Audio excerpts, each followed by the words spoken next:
Song Baiyu is a once-in-a-millennium alchemy genius in the cultivation world, who, after failing his tribulation, possesses the body of an ordinary police officer. After his rebirth, without the foundation of cultivation, he can practice the all-encompassing and powerful secret technique, spring and autumn decision, eliminating the fear of failing tribulation. While living as a happy little policeman, he also recrafts peerless elixirs and seems to have other tasks to attend to. Chapter 1. In the vast and boundless cultivation world, where various races coexist and numerous sects flourish, the spiritual energy of heaven and earth is abundant. Flying swords can cut through the sky, and magical treasures can suppress mountains and rivers. Ordinary people who can enter the path of cultivation can undergo a transformation, changing from an ordinary person to a sage. In this world filled with miracles and mysteries, a cultivator suddenly rises, and Kt under 30 years old. He is already famous across 3 continents and 9 domains. He is Song Baiyu, a young talent making waves in the cultivation world. It's not the right timing yet. Don't rush, murmurs a young man in a blue robe. Sitting with his eyes closed in the alchemy room, in his palm, there's a blazing blue flame, hot but perfectly controlled, no larger than the size of his palm. A faint herbal fragrance wafts from the 3-legged alchemy furnace, where spiritual herbs tumble and the medicinal liquid flows as if alive. His gaze is focused and calm, as if the entire world has frozen, leaving only him in this furnace of elixirs. Just 5 more seconds, and the spiritual patterns will form by themselves, he whispers to himself, his eyes as calm as a lake. The surrounding alchemy disciples hold their breath, afraid of disturbing this young man's alchemy practice. Their eyes are filled with admiration and anticipation, as if they are witnessing the birth of a miracle. Chapter 2. In this expansive cultivation world, the mountains and rivers are magnificent, and spiritual energy abounds. There are no mortal dynasties here, but hundreds of thousands of cultivation sects, loose cultivator families, and demon clans, each governing themselves with strong figures. Everywhere, and magical treasures flying in the sky. Various spells and techniques compete for attention, radiating dazzling brilliance. Among all these forces, the Wan Yao sect, renowned for its alchemy skills, has withstood the test of time for thousands of years, standing tall as a brilliant gem on the Qingyang mountain in the southern frontier. The disciples of the sect cultivate among the beautiful mountains and clear waters, not only pursuing personal cultivation, but also dedicated to refining miraculous elixirs that can help others and heal injuries, earning Wan Yao sect a high reputation in the cultivation world. The Wan Yao sect, rooted in the Qingyang mountain of the southern frontier, backed by the Dragon Vein and facing the spiritual lake, has 3 towering peaks, Danyang Peak, Qing Yang Peak, and Ling Yao Valley. The sect rules clearly state, to prove the Tao through alchemy, to save people with spiritual herbs, to assist in battle, and to protect spiritual herbs. Unlike sword cultivator sects that prove their Tao through killing or Buddhist sects that focus on meditation and enlightenment, Wan Yao sect regards alchemy, herb gathering, medicine, and formations as the 4 pillars of auxiliary cultivation, forming a unique and complete cultivation system. Besides alchemy, disciples must also learn how to gather spiritual herbs from the world, how to use medical skills to treat various difficult ailments, and how to set up formations to protect precious spiritual herbs. This knowledge and skill together constitute Wan Yao sect's unique path of cultivation. Chapter 3. Song Baiyu stands at the edge of the falling Sunset Valley secret realm, his gaze piercing through layers of mist, fixated on a rare flower growing in a rock crevice. Emanating mysterious purple light and surrounded by hazy, spiritual glow, his voice is not loud, but his attitude is resolute, as if his purple heart heavenly herb is an indispensable part of his life, a hurdle he must overcome on his cultivation path. Song Baiyu desperately wants this rare flower. He understands that it is not just an herb, but a stepping stone on his cultivation journey, the key to realizing his dreams of reaching a higher realm. The disciples of the herb gathering hall surround him, quietly advising him against going, their eyes filled with fear and unease. The falling Sunset Valley secret realm has always been a stronghold of the Flowing Cloud sect, filled with traps and guarded by powerful spiritual beasts. Anyone who carelessly intrudes risks death. However, Song Baiyu seems not to hear them. His eyes are solely on the purple heart heavenly herb, which is the key material for refining the limit-breaking pill, his only hope of breaking through his current realm and ascending to a higher level of cultivation. He knows well the rarity of this spiritual herb. It can not only help him refine the legendary limit-breaking pill, but also enable him to advance further in the cultivation world, reaching a whole new height. Chapter 4 Spring is the season of revival and vitality in nature, when all things begin to grow and new life is born. Autumn, on the other hand, is the time when everything gradually quiets down and gathers, preparing to welcome the impending hibernation or decay. Spring and autumn symbolize growth and demise, respectively. They depend on each other and transform into one another, together forming the fundamental cycle of the universe. In a corner forgotten by time, in the forest of the weathered herb stones, Song Baiyu accidentally discovers a 1,000-year-old stone tablet, as if it were fate's arrangement, leading him onto a unique path of cultivation. 5 years ago, while refining pills, Song Baiyu accidentally let the spiritual fire go out of control, causing a precious ice soul spirit core to vanish into thin air. To escape punishment, he was sent to a secret place of the sect, the forest of weathered herb stones, where he was locked up for 3 months, tasked with transcribing the herbal theory inscriptions. For most people, this was an overlooked corner, but Song Baiyu found his treasure here. Every day he immersed himself in the sea of inscriptions, where the forgotten alchemical insights and secrets of failure shone with the light of wisdom in his eyes. He often said, "The methods of failure also have their value." The incomplete secrets contain truth that it was as if he were conversing with ancient sages, exploring the true essence of alchemy. Chapter 5 Just as there exists a gigantic furnace between heaven and earth, lightning is the exceptionally sharp blade. This is the oldest life and death test that cultivators face, the tribulation. At the distant peak of Qingyang Cliff, mist swirls around, as if layers of light gauze obscure the boundary between heaven and earth. At the summit, Song Baiyu sits quietly, the sky above him roiling as everything around is extraordinarily tranquil. The only sound is his azure robe rustling in the wind. He grips a pill bottle tightly in his hand, the spiritual power within him surging like a river, the spring and autumn wheels slowly rotating in his dantian, emitting a faint glow, resembling the most mysterious existence between heaven and earth. His gaze is firm and profound, as if he can perceive all worldly illusions. His breath blends with nature, as if he is part of the mountain, the clouds, and the wind. In this tranquility, Song Baiyu's state of mind is as ethereal and elusive as the mist. At this moment, he has reached the pinnacle of the late stage of the Great Ascension, just a step away from breaking through to the next realm and ascending to immortality. However, the path to ascension has been cut off for 1,000 years. Countless geniuses have tried, and none have succeeded. This road seems to have been forgotten by time, filled with the unknown and danger. Yet in Song Baiyu's eyes, a steadfast light flickers. Chapter 6 The scattered lights resemble countless shining ghosts, wandering throughout the city, the transparent high-rise buildings akin to a wanton dancer, flaunting their charm. The uneven skyscrapers and scattered lights make the night sky as luxurious as black velvet. A series of thunderclaps pierces the midnight silence, causing citizens to toss and turn in their sleep, while flashes of lightning illuminate the city as if it were daytime, igniting sparks in the air. It is a sleepless night. At 3 a.m, outside the Jinchang department store, over 50 police officers awkwardly gaze at the department store building, with raindrops the size of peas hitting their foreheads and running down their cheeks, disregarding the need to wipe them away. Jinchang Department Store is a local enterprise in Jinyang City, which, under the care of the city government, has developed into the largest enterprise in Jinyang City over the years.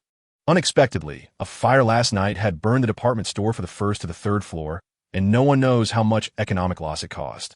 The 50-odd police officers stand silently in the rain, not daring to utter a word, their eyes occasionally sweeping toward the leader, a dark-faced officer, who is their precinct chief.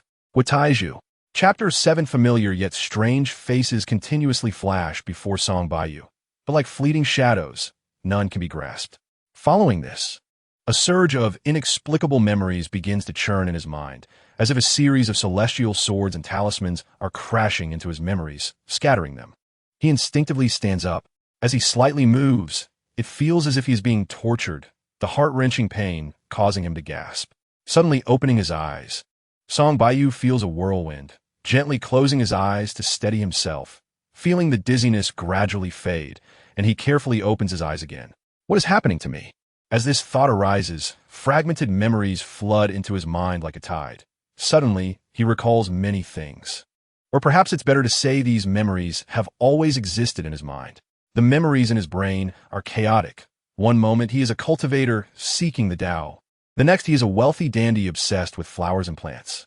These two completely different memories intertwine in his mind, leaving Song Baiyu bewildered about who he truly is. Chapter 8. When Song Baiyu awakens again, it is already afternoon. Baiyu, you're awake. Hurry and drink your porridge. As soon as Song Baiyu opens his eyes, he hears a soft and pleasant voice, followed by an enticing aroma wafting into his nostrils. Sister-in-law, why didn't you wake me up when you came? The person speaking in the hospital room is Zhang Pengfei's newlywed wife, Mao Haiyan. She is wearing a pink sweater that perfectly showcases her slender figure, possessing the unique water-like and fair complexion of Jiangnan women, with a pair of lively big eyes that seem to speak, looking at Song Baiyu with concern. At this moment, Mao Haiyan holds a thermos filled with steaming porridge, and Song Baiyu's nose twitches, realizing it contains his favorite century egg and lean meat porridge. As he speaks, he unceremoniously takes the thermos from Mao Haiyan's hands and begins to eat with relish. I just arrived a little while ago. I didn't dare wake you since you were sleeping so soundly. You look much better. You can go back to work tomorrow, right? Seeing that Song Baiyu enjoys the porridge she made, Mao Haiyan wears a satisfied smile, and only when he finishes the porridge does she smile and speak. Chapter 9. Baiyu. As soon as Song Baiyu enters the precinct, he hears Zhang Pengfei's call. Brother Zhang. Seeing the concern and worry in Zhang Pengfei's eyes, Song Baiyu smiles confidently, revealing 2 rows of neat white teeth. Standing at about 185 meters tall, Song Baiyu has a robust, yet not rough physique, with eyebrows raised like sharp swords, exuding an immense confidence. With a straight nose, broad lips, and a perfectly curved chin, he is a handsome young man by any era standards. If you add in his melancholic gaze and slightly pale complexion, he emits an irresistible charm, making him the ideal lover in every girl's dreams. The golden sunlight spills on his Song Baiyu's face, making his already handsome features appear even more radiant, causing several female colleagues standing at the door to gaze at the seemingly transformed Song Baiyu in a daze. I won't be in any trouble. Seeing Zhang Pengfei's worried expression, Song Baiyu firmly pats Zhang Pengfei's shoulder and says resolutely. Zhang Pengfei gazes at Song Baiyu for a while, although he doesn't know where Song Baiyu's strong confidence comes from. After spending more than a year with him, he knows Song Baiyu is not a liar. He slowly nods, but the expression on his face remains skeptical. Chapter 10. After leaving the conference room, Guotaiju wipes the cold sweat from his forehead, his back completely soaked. Liang Yu, you bastard. You put such a ticking time bomb next to me. Are you trying to take my life? Guotaiju curses inwardly. It turns out that, like other police officers in the precinct, Guotaiju had no hope that Luo Shuyuan could uncover anything. So he had decided from the beginning to use Song Baiyu as a scapegoat. With the Jinshan department store encountering problems at such a critical moment, the entire municipal party committee surely bears some responsibility, but there are degrees of accountability. In Guo Tieju's view, Song Baiyu is no different from a janitor in the precinct. If they don't push him out now, when will they? After all, it's better for a dead friend than a dead person. Yesterday afternoon, after Guotaiju vaguely mentioned his thoughts to Liang Yu, who was sipping tea leisurely, immediately sprayed the tea all over Guotieju's face, and the teacup in his hand smashed to the ground with a bang, startling Guotaiju to jump up from his boss's chair. You can be a scapegoat, but Song Baiyu can't be, otherwise, we're really doomed. After Liang Yu finally calmed down after gasping for breath, his first words to Guotaiju were like this. Chapter 11. Being able to stand out in the fiercely competitive National Civil Service examination, Zhang Pengfei is certainly not foolish. Song Baiyu is only 26 years old, and his sister is at most in her 30s. A female deputy county chief in her 30s. What kind of concept is that? It probably requires more than just exceptional ability to achieve. Brother Zhang, what's wrong? Seeing Zhang Pengfei's suddenly distant gaze, Song Baiyu smiled wryly. He finally understood why Song Baiyu had always been so secretive about his identity. It turned out he had anticipated Zhang Pengfei's reaction. Song Baiyu is a genius in cultivating and refining medicine, but he lacks experience in dealing with people. Thinking of possibly losing his first friend since his rebirth due to revealing his identity, he felt a bit disheartened. Baiyu, you've kept it from me for too long. Zhang Pengfei quickly snapped out of his shock, raised his head, and saw the dejected look on Song Baiyu's face. He recalled the moments since they had met and quickly made a decision in his heart. Upon hearing Zhang Pengfei's words, Song Baiyu let out a sigh of relief, as if he had put down a heavy burden. I was wrong. I'll drink to my punishment later, Song Baiyu said with a smile. Chapter 12. A few minutes later, Song Baiyu appeared in front of a restaurant called Father and Son Restaurant. Baiyu, it's been a while. Still the same old 3 dishes and a soup? As soon as Song Baiyu stepped into the restaurant, an old man in his 60s greeted him. The old man was slightly bald, had a rosy complexion, and wore a broad smile. Song Baiyu nodded at the old man and smiled back. Uncle Li, you look more spirited than ever. The old man who took the initiative to greet Song Baiyu was named Li, and Song Baiyu called him Uncle Li. This restaurant was run by Uncle Li and his son, Li Ergue. Uncle Li was responsible for welcoming guests, while Li Ergue took care of the kitchen. The father and son restaurant was not in a prime location, and Song Baiyu had stumbled upon it by chance. After enjoying a meal there, he quickly grew fond of the flavors and came to consider it his second home. Over time, he became familiar with Uncle Li and his son.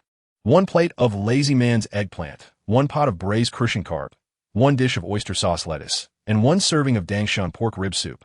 Uncle Li first called out to the kitchen, then turned back with a cheerful question for Song Baiyu. Baiyu, I didn't remember incorrectly, did I? Chapter 13. After Song Baiyu shouted to stop, the thugs who had rushed into the restaurant ceased their actions. When they saw the scar-faced man striding toward Song Baiyu, all the thugs smiled at him, their eyes filled with mockery and pity. The scar-faced man stood nearly 2 meters tall, his body as sturdy as an ox. In front of him, Song Baiyu appeared weak and frail. When the scar-faced man habitually reached for the back of Song Baiyu's head, the thugs grinned cruelly, while Uncle Li closed his eyes in despair. A few crisp sounds echoed, but instead of the expected cries of pain, Uncle Li opened his eyes in confusion, only to be astonished by the scene before him. The once smiling thugs stood frozen in place, their smiles stiff, unsure of how to react. It turned out that before the scar-faced man's hand could touch the back of Song Baiyu's head, Song Baiyu had grabbed his arm. With a gentle squeeze, the scar-faced man's arm dislocated, and then Song Baiyu squeezed the other arm and the knees of both legs.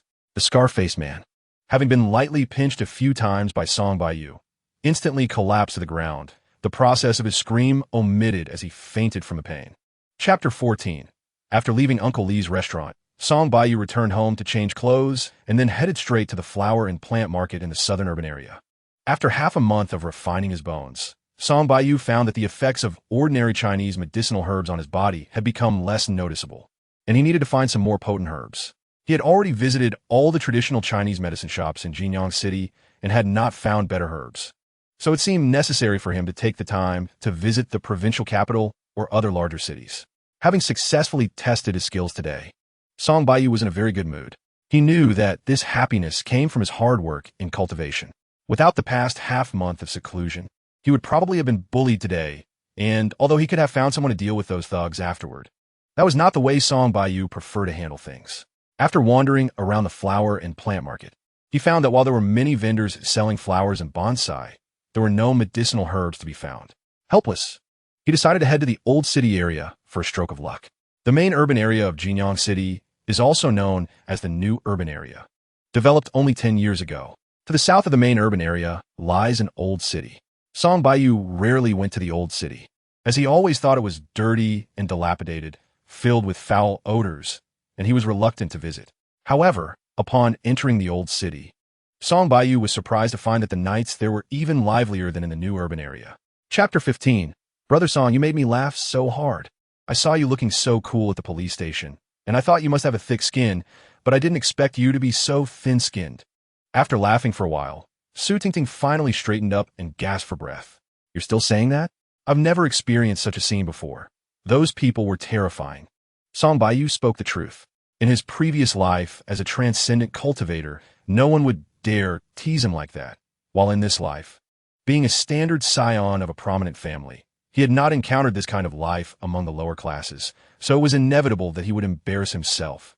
Actually, they are quite warm-hearted. You just get used to it. Su Tingting smiled. Upon hearing this, a dark line appeared on Song Baiyu's face. He didn't have the courage to face that group of elderly people again.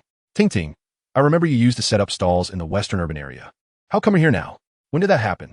Song Baiyu asked, recalling that Su Tingting lived in the western urban area. Su Tingting snorted coldly and replied, I was driven out by your City West police station. Do you think I want to come all the way here? It takes so much time just to travel back and forth in a day. Chapter 16. When the first light of dawn appeared, Song Baiyu, who had been in meditation all night, suddenly opened his eyes, silently feeling the state of his body. He found that the inner breath mass in his energy had grown a bit larger, but it still remained at the initial stage of qi refining without any signs of breakthrough. Song Baiyu knew that breaking through one's realm was not easy. It required deep accumulation or certain opportunities, so he was not anxious. What's going on? Why is the inner breath in my energy divided into two different colors? When Song Baiyu observed the inner breath mass in his energy again, he couldn't help but exclaim. Generally, the color of inner breath is singular, corresponding to the attributes of the cultivation method practiced, but he had only practiced one method. Why did he have two colors of inner breath? Looking at the inner breath mass, half of it was bluish-green and the other half gray, with the two colors distinctly separate yet tightly combined, not interfering with each other. Song Baiyu was puzzled. Could it be that I've made a mistake in my practice? After pondering for a while and coming up empty, he could only gloomily go trim the flowers and plants. Chapter 17. When Song Baiyu woke up from his quiet meditation, the stars were twinkling outside the window. Checking the time, it was already past 8 in the evening, while he had intermeditation only around 1 in the afternoon. Opening his phone, Song Baiyu found several missed calls, all from Su Tingting, with the earliest call made an hour ago. Oh no, he had been so focused on his training that he forgot Su Tingting was supposed to help him buy herbs today. Remembering how upset Su Tingting looked, Song Baiyu felt a sense of impending doom. A kushal appeared on his face as he quickly dialed Su Tingting's number. Song-go, what's wrong with you? I've been calling you for ages. Do you still want the herbs? As soon as the call connected, Su Tingting started complaining loudly on the other end. Feeling guilty, Song Baiyu didn't dare to speak up. To his surprise, after a few complaints, Su Tingting's voice softened, and after confirming Song Baiyu's home address, she hung up. When Song Baiyu saw the truckload of herbs Su Tingting brought over, he was stunned. He had searched the entire main city for 2 plants without success, and she managed to bring back a whole truckload for him. Chapter 18. Since Song Baiyu discovered the anomaly in his internal energy, he had been feeling uneasy. He kept pondering the cause of the anomaly in his mind, spending a lot of time studying the mysteries of internal energy during work and training. Why is this technique called the spring and autumn technique? Song Baiyu murmured, as thoughts of the laws of heaven and earth he had understood in his past life flooded his mind. Spring brings flowers and grass. Summer has vibrant colors. Autumn sees everything wither, and winter brings snow. Could the spring and autumn technique be related to the 4 seasons? Remembering the color characteristics of spring and autumn, Song Baiyu was taken aback. In spring, the grass and trees sprout, which is indeed green, and in autumn, everything withers and leaves fall, which is gray. As he pondered, he fiddled with a pea seed in his hand while slowly circulating his internal energy, trying to feel the differences between the 2 colors of internal energy. Does the pea seed have a breath? When Song Baiyu deliberately circulated the green internal energy, he surprisingly felt the breath of the pea seed in his hand. However, when he circulated the gray internal energy, he felt nothing. When he tried circulating the green internal energy again, he could no longer feel the breath of the pea seed. Was he just imagining things? Chapter 19. Su Tingting did not have a house. The place she lived in now belonged to the deceased old police officer Lu Jishi. The old officer was all alone, and after Su Tingting turned over a new leaf, she started living with him. Unfortunately, just 3 months after she changed her ways, the old officer passed away, leaving her with a small apartment. Song Baiyu knew that Su Tingting was calling him because she could only seek help from him now, and she repeatedly emphasized that it was at her home, not without reason, but to inform him where the trouble was. Tingting, wait for me. A minute ago, Song Baiyu was trying hard to push Su Tingting out of his mind, and now, a minute later, her image became clearer in his mind. At this moment, Song Baiyu realized how important Su Tingting was to him. He secretly scolded himself for being too focused on his own matters. The way of nature follows the heart, and love and hate are all part of the path. If he had taken the initiative to find Su Tingting earlier, how could such a thing have happened? Song Baiyu quickly ran to the garage and jumped into a sports car, speeding towards Su Tingting's place. Chapter 20. Ding. You have a new message. Please check it. After browsing several threads on the forum, just as Song Baiyu was about to close it, a clear electronic notification sounded. and a flashing golden little horn popped up in the bottom right corner. Curiously, he opened it to find a message from a user named Xiaobei. "Can you really cure my Emolon?" Seeing this message, Song Baiyu immediately recalled a post from a few days ago on the forum about a rare orchid disease, as the poster was Xiaobei. Since Xiaobei hadn't contacted him, Song Baiyu gradually forgot about it, not expecting the other party to reach out today. Believe it or not, Song Baiyu felt displeased at Xiaobei's doubt and replied rather rudely. The other party clearly didn't expect Song Baiyu to respond in this manner and fell silent for a while. Just as Song Baiyu was about to close the forum, Xiaobei continued to reply. "I'm sorry, many friends on the forum sent me messages, but I tried what they suggested, even seeking treatment in person, and nothing worked, so." Xiaobei's message ended with a bitter symbol. Chapter 21, repeatedly practicing the first form of the spring and autumn technique until he was drenched in sweat and physically exhausted. Song Baiyu finally sat down in the spirit gathering array in the yard to begin his quiet cultivation. He discovered that practicing the spring and autumn technique when his physical strength and internal energy were depleted had excellent results. With the speed of internal energy circulation being about 50% faster than usual, although this condition could only be maintained for a short time. Although he was already able to execute the first form of the spring and autumn technique completely, Song Baiyu did not immediately practice the second form. Instead, he kept repeating the first form every day for a simple reason. The first form emphasized body refinement, significantly improving both physical strength and flexibility.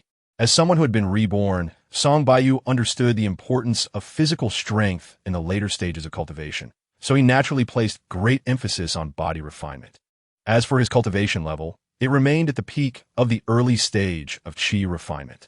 Every time he thought he could break through, he found after quiet cultivation that he still had not succeeded, which puzzled him. He had never encountered such a situation in his past life. However, considering that he had two completely different colors of internal energy with different functions in his internal energy mass, he was not too anxious. Perhaps the difficulty in breaking through was related to this strange internal energy. Chapter 22. After noticing Song Baiyu's small movements, Limana's face flushed. She realized that she had acted unusually too many times at Song Baiyu's home today. "I saw your post on the forum looking for herbs and medicinal materials. I have a strange piece of wood here. I don't know if it's medicinal material." After calming her unusual emotions, Limana took out a wooden stick about a foot long and half a foot in diameter from her bag. "Sandalwood?" Song Baiyu's eyes fell on the wood in Limana's hand, and he was invigorated. What a large piece of sandalwood. Sandalwood is not a medicinal material, but a rare refining material in the cultivation world, because sandalwood can isolate all spiritual energy fluctuations. It's perfect for making containers to hold things rich in heaven and earth spiritual energy, even if stored for decades without worrying about energy loss. Due to this function, sandalwood is rare but very valuable, and such a large piece was something Song Baiyu had never seen before. Shocked inside, Song Baiyu remained calm on the surface and asked, "Miss Li, how much do you plan to sell this piece of wood for? I'm older than you. If you don't mind, you can call me Li Jie or Mana." Li Mana didn't seem to like being called Miss Li. Instead of answering Song Baiyu immediately, she corrected him. Chapter 23. Song Baiyu opened the Taowaxing forum and checked his purchasing post. In just a few days, there were already dozens of replies. He patiently read through them one by one and found that about 60% of the replies were just spam. The rest, while offering herbs or seeds for sale, were all common flowers and plants that were not what Song Baiyu wanted at all. It seemed that it was impossible for him to find the herbs he was looking for on this forum. Song Baiyu sighed. After all this time in this world, he had never even heard of cultivators, let alone encountered one. How could he possibly find the medicinal materials needed in the cultivation world? He edited his post, saying that he had already purchased the herbs he needed and added some words of gratitude before shutting down his computer. When his gaze inadvertently fell on the sandalwood box on the coffee table, Song Baiyu suddenly slapped his thigh. The Tai formation on that sandalwood box was left behind by a cultivator, and here he was, not seeking out a ready-made clue, but aimlessly wandering around. He felt quite foolish. Thinking of this, Song Baiyu quickly dialed Li Manon's number. Chapter 24. After asking around, about 10 minutes later, Song Baiyu passed by more than 10 flat factory buildings and finally arrived at his destination. This factory looked no different from the others. Roughly 700 to 800 square meters, composed entirely of aluminum alloy and organic glass, standing over 10 meters tall. Upon entering through the factory's main door, Song Baiyu found that the large space was divided into many areas by organic glass. When he entered the hall, he saw a considerable number of people gathered inside, either whispering to each other or pointing at the factory's layout. Most of these people were dressed quite ordinarily, both men and women, speaking with various accents. However, upon closer observation, one would notice the differences among them. Each was accompanied by bodyguards or carrying leather cases, exuding a presence that ordinary urban white-collar workers could not compare to. When they saw Song Baiyu enter, they scrutinized him warily for a moment before turning back to their discussions. Song Baiyu touched the 50,000 yuan cash in his pocket and looked at the leather cases in others' hands, finally understanding the expression of the female attendant before he entered. It turned out he hadn't brought a case to carry his money. Chapter 25. Due to his practice of the Chuanxiu Ju heart method, Song Baiyu was particularly sensitive to the spiritual energy contained in plants. He could judge the value of herbs based on the richness of their spiritual energy.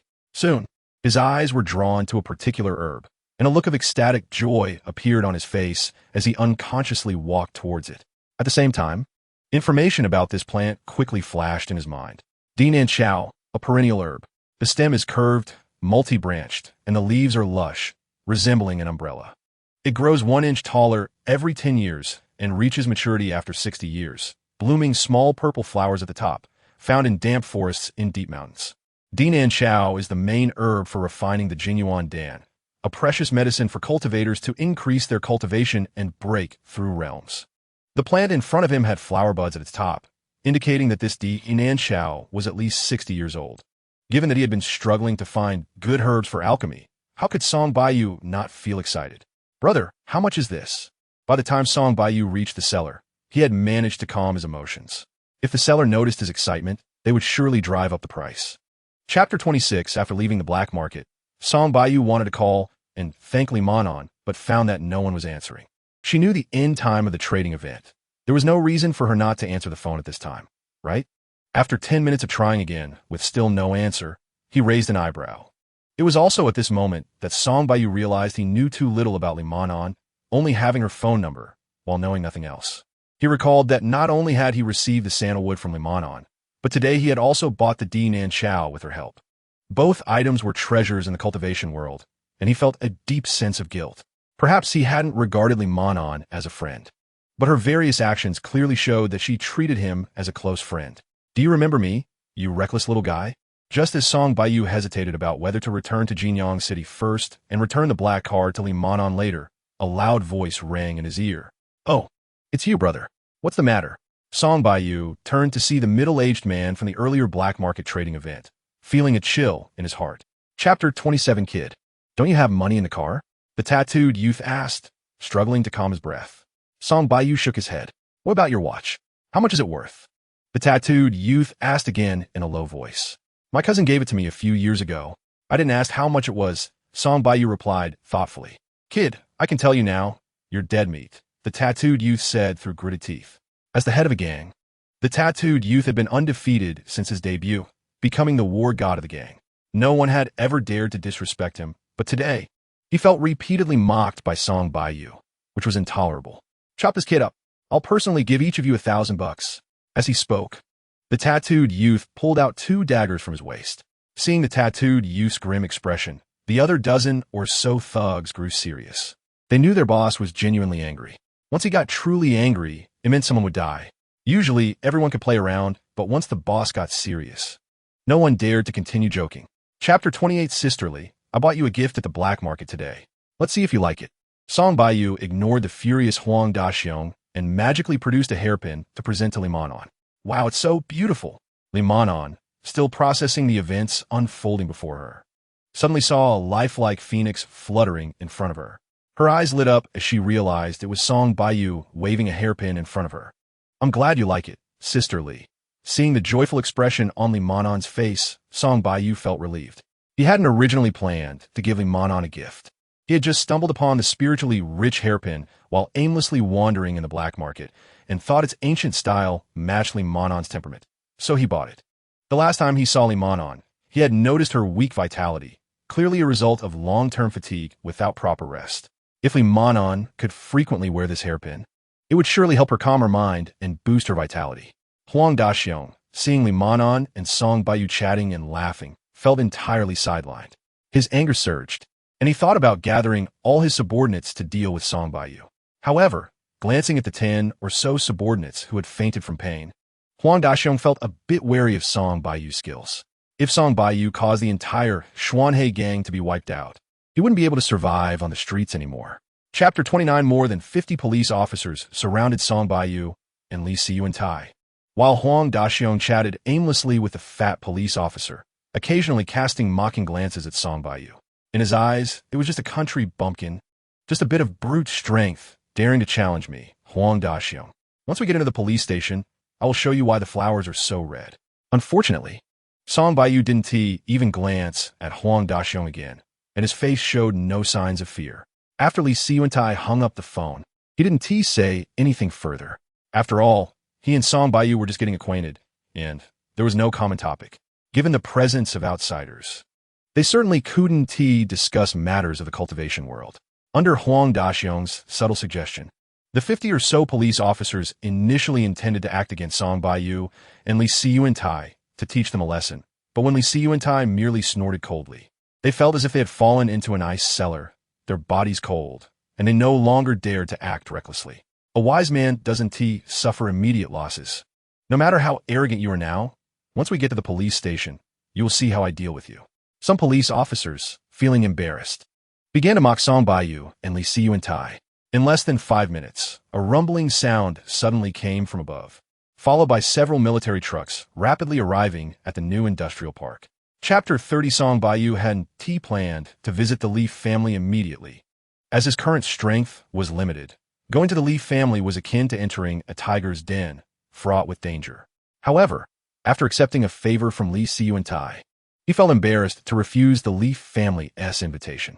The Li family, consisting of a grandfather and grandson, conducted themselves in an upright manner, so they should not pose a threat to him. If they were indeed hypocrites, he still had ways to protect himself, right? On the way, Song Baiyu considered various possibilities he might face. Guided by Li Siyuantai, he quickly arrived at the Jinsha Villa area in the western suburbs of Sha City. Upon reaching the only 5-story villa in the villa complex, an elderly man with white hair was already at the door waiting to greet Song Baiyu. This elderly man was the one Song Baiyu had seen during a black market transaction, referred to as Tai Gong by Li Siyuantai. "Young friend, you finally arrived. I've been waiting for you," the old man said, stepping forward to greet Song Baiyu with excitement, grasping his hands. "Senior, you are too kind. I am overwhelmed." Song Baiyu thought it strange that the old man's attitude had changed so suddenly. In the black market, this old man had been indifferent to him. So why was he suddenly treating him like an esteemed guest? Chapter 31. This matter must be decided after I return to consult with the sect. Seeing Li Chunmu's relaxed demeanor after saying this, Song Baiyu couldn't help but smile wryly, thinking that if he told him he was all alone, wouldn't he just eat him up? However, Song Baiyu would never do such a foolish thing, and he was even somewhat moved by Li Chunmu's words. Just the wealth accumulated by the Li family over 200 years was enticing enough, not to mention the network of connections they had built over that time. If Song Baiyu were to tell Li Chunmu that he was not interested in these things, he would feel hypocritical himself. If Song Baiyu truly had the support of the Wanyao sect behind him, he would undoubtedly agree to Li Chunmu's request without hesitation. The problem was that right now, Song Baiyu was entirely on his own. Even if he wanted to agree, he couldn't. Although he couldn't find a new affiliation for the Li family. Considering how they had helped him repeatedly, he felt he could at least repay their kindness. "So, young friend, does that mean you agree to my request?" Upon hearing Song Baiyu's words, Li Chunmu trembled with excitement and asked, "I can only say I will do my best. As for whether the sect agrees, that's beyond my control, so please maintain a proper mindset, senior." Seeing Li Chunmu's excited demeanor, Song Baiyu felt a bit of sympathy for the old man. As a leader of a family facing decline, the weight and bitterness in his heart were not something everyone could bear. Chapter 32. Essence pills. It's really essence pills. Taigon WVE struck gold. In the Jinsha Villa complex, Li Siyuantai was overjoyed to the point of tears. Li Chunmu's reaction wasn't much better. He looked dazed, his hands trembling as he held the pill, his eyes already moist. The Li family is saved. The Li family is really saved. After a moment, Li Chunmu murmured to himself. Li Siyuantai nodded heavily, expressing his agreement with Taigong's words. Time rewinds to last night, when Song Baiyu presented a list of medicinal materials to Li Qinmu, asking him to prepare the materials according to the quantities on the list, as well as 2 alchemy furnaces. Seeing what Song Baiyu asked the Li family to prepare, the grandfather and grandson had an inkling of his intentions. But they were quite skeptical. Could this young man really refine pills? However, the Li family had indeed collected a considerable amount of medicinal materials over the years, and the materials Song Baiyu requested were negligible compared to their vast inventory. So Li Qinmu went ahead without hesitation. After Song Baiyu obtained the alchemy furnaces and medicinal materials, he immediately got to work refining pills. The grandfather and grandson of Li Qinmu wanted to avoid watching, but were happy to pretend not to notice, as opportunities to observe pill refinement were rare. Chapter 33, discovering that he could not move his limbs and unable to stop the operation of the Chunxiu Ju mind method. Song Baiyu thought he was doomed this time. He closed his eyes in pain, enduring the increasingly intense agony, while his mind raced through everything from his past lives to the present. What is going on? When Song Baiyu instinctively reached up to wipe the sweat from his forehead, he found he had regained the ability to move. It was at that moment that he realized the terrifying heat flow had completely disappeared. Overjoyed, Song Baiyu immediately jumped out of the medicinal barrel and carefully checked the barrel and the cauldron, only to discover that the heat flow had vanished because the medicinal properties of the materials in the cauldron had completely evaporated, leaving no spiritual energy behind. When Song Baiyu focused his mind inwardly, he was astonished to find that he had not only broken through the peak of the initial stage of qi refining, but had also reached the peak of the mid-stage of qi refining. Could it be that cultivating the Chunxiu Ju mind method, while tempering my bones, is so much more effective than in a static cultivation state? Song Baiyu pondered over the unusual events of the day. Chapter 30, for the lush green leaves pressed closely together, resembling many shy young girls, while the graceful flowers danced gracefully, each one eager to display its beautiful side. After trimming the last pot of narcissus flowers in the courtyard, Song Baiyu straightened up. The once solemn police station yard became much more vibrant with the addition of these flowers and plants. In Song Baiyu's eyes, the yard full of bonsai was far more lovable than his colleagues. As long as you treated them well, they would show you their most beautiful sides. Even if you ignored them, they wouldn't complain, whereas human hearts were much more difficult to understand. Director Gua, something bad has happened. There has been an incident at the Jinyang cement factory. Just as Song Baiyu was enjoying the sun in the yard, a sudden anxious shout shattered this rare tranquility. As soon as the voice rang out, several windows in the office building opened, and heads poked out to see what was happening. The person shouting is Yuan Gang from the patrol department, in his 40s, with a thick beard, a true man. Because of his loud voice and tendency to speak without regard for the occasion, he was given the nickname Bighorn. And one can imagine how thick-skinned he must be to have such a nickname. Chapter 35, hearing Song Baiyu's words, Wang Jingguang's face turned pale with anger, and he couldn't say a word to Song Baiyu. Why did Guotaiju send such a wooden block over? If the cement factory was willing to pay, would they still need to call the police? Wang Jingguang remained silent, while Song Baiyu was happy to stand aside and watch the excitement. After all, Guotaiju had only told him not to escalate the conflict, and he had not done anything to stir up tensions at the scene, successfully completing the task assigned by Guotaiju.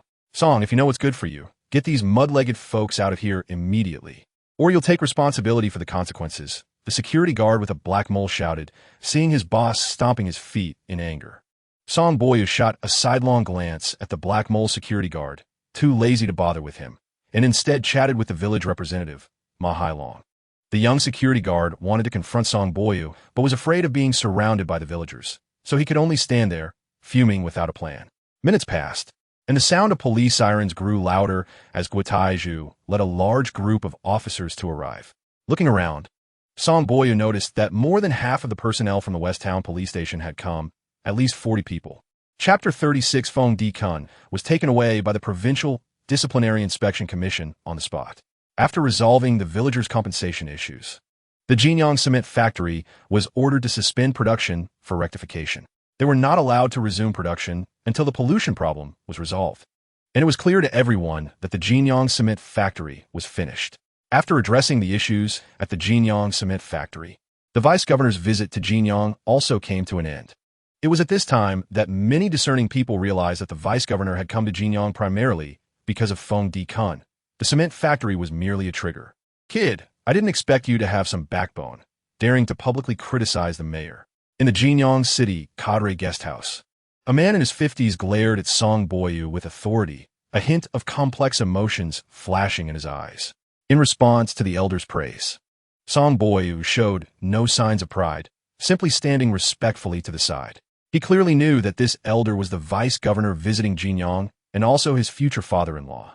However, this future father-in-law was very protective of his daughter and had always been reluctant to consider Song Baiyu as a match for his talented daughter, feeling that Song Baiyu was too ordinary and not worthy of her. Chapter 37. As Song Baiyu walked into the police station's office building, his colleagues passing by greeted him with smiles and nods, some even enthusiastically saying hello. Song Baiyu knew that the events at the cement factory had completely changed his colleagues' impressions of him. Baiyu, have you finished discussing matters with the governor? Taiju was waiting in the office, wanting to extract some useful information from Song Baiyu regarding his conversation with the vice-governor. Uh-huh. The governor just asked a few polite questions. Seeing the glint in Tieju's eyes, Song Baiyu knew exactly what he was thinking. Who would believe that the governor was just making small talk? If it was just a few pleasantries, why not say it at the cement factory? Instead, he specifically called you to the cadre guest house. Taiju muttered to himself, but with a smile on his face, he said, Baiyu, you see, the Criminal Investigation Department is always shorthanded. How about temporarily transferring there to help out? I'm not going. Upon hearing Criminal Investigation Department, Song Baiyu immediately thought of his arch-rival Luo Shuyuan, who already disliked him in the Comprehensive Department. If he went to the Criminal Investigation Department, wouldn't he be completely at her mercy? Chapter 38. At the First People's Hospital of Jinyang City, Song Baiyu had Su Tingting undergo a full-body checkup. Only when he found that she was not seriously hurt did he feel relieved. Big brother Song, I never realized you could be so talkative. After spending half a day bustling around the hospital with Song Baiyu, Su Tingting shot him a playful glare, complaining. Song Baiyu's gaze fell on Su Tingting's face, where the bright red palm print on her fair skin was so prominent. His eyes were filled with tenderness. Does it still hurt? Not at all. Su Tingting replied with a clear voice, secretly adding in her heart that even if it still hurt, it didn't matter as long as he cared for her. Those bastards. I'll deal with them when I get back. Let's see if they dare to trouble you again. Seeing the glimmer of tears in Su Tingting's eyes, Song Baiyu spoke with anger. Big brother Song, it really doesn't hurt anymore. In fact, I'm quite grateful to them. If they hadn't taken me to the police station, how would I have met you? Su Tingting shook her head and softly said. Hearing her words, Song Baiyu felt an inexplicable tremor in his heart. He recalled Zhou Yinran, with whom he had always indulged and ended up receiving disdain and aversion in return. Yet, with a small act of kindness towards Su Tingting, she was moved to this extent. How could there be such a huge difference among people? Chapter 39. Soft grass brushed against his pants, as if trying to trip up the passerby. A small, unnamed tree was covered in flowers, its pink petals contrasting against the uneven branches. As the gentle breeze blew, the flowers danced gracefully. April was the season of spring, a time when everything came to life under the bright spring sunshine. The freshly sprouted grass, the birds singing amidst the fragrant flowers in the spring breeze, resembled a romantic and colorful painting. Song Baiyu's gaze lingered on a wildflower by the roadside, and his steps came to a halt. Gathering her courage, Su Tingting had shared some profound insights with Song Baiyu, but now she felt nervous and didn't dare to speak again. Song Baiyu had taught her a lot about repair knowledge and had helped her obtain various licenses, making her feel that he was a knowledgeable person. In front of Song Baiyu, she always had to look up to see him, and suddenly she realized that she had just lectured someone she looked up to, feeling a sense of embarrassment. When Song Baiyu suddenly stopped, Su Tingting's heart leaped to her throat, and her clear, deep eyes fixed on him without daring to blink. Suddenly, Su Tingting's eyes widened in disbelief. Chapter 40. Yuan. Stop lying to me. I've already checked that kid's background. His father died in a police criminal conflict 5 years ago, and his mother abandoned him shortly after to escape. If his own mother doesn't care for him, why are you being so kind to that child? Do you know what others are saying about you outside? They say you had a child out of wedlock and are raising a dependent. In my opinion, you should send that kid to a daycare or an orphanage. As Song Baiyu and Su Tingting finished paying respects to the deceased police officer and were heading down the mountain, They unexpectedly found Luo Shuyuan still there, with a middle-aged man in a suit chattering away beside her. Hearing the content of the middle-aged man's conversation, Song Baiyu instinctively slowed his steps. He had always been puzzled about why Luo Shuyuan seemed to hold a grudge against him. He had once inquired indirectly, and she had angrily replied, "Who told you to not control your own mouth?"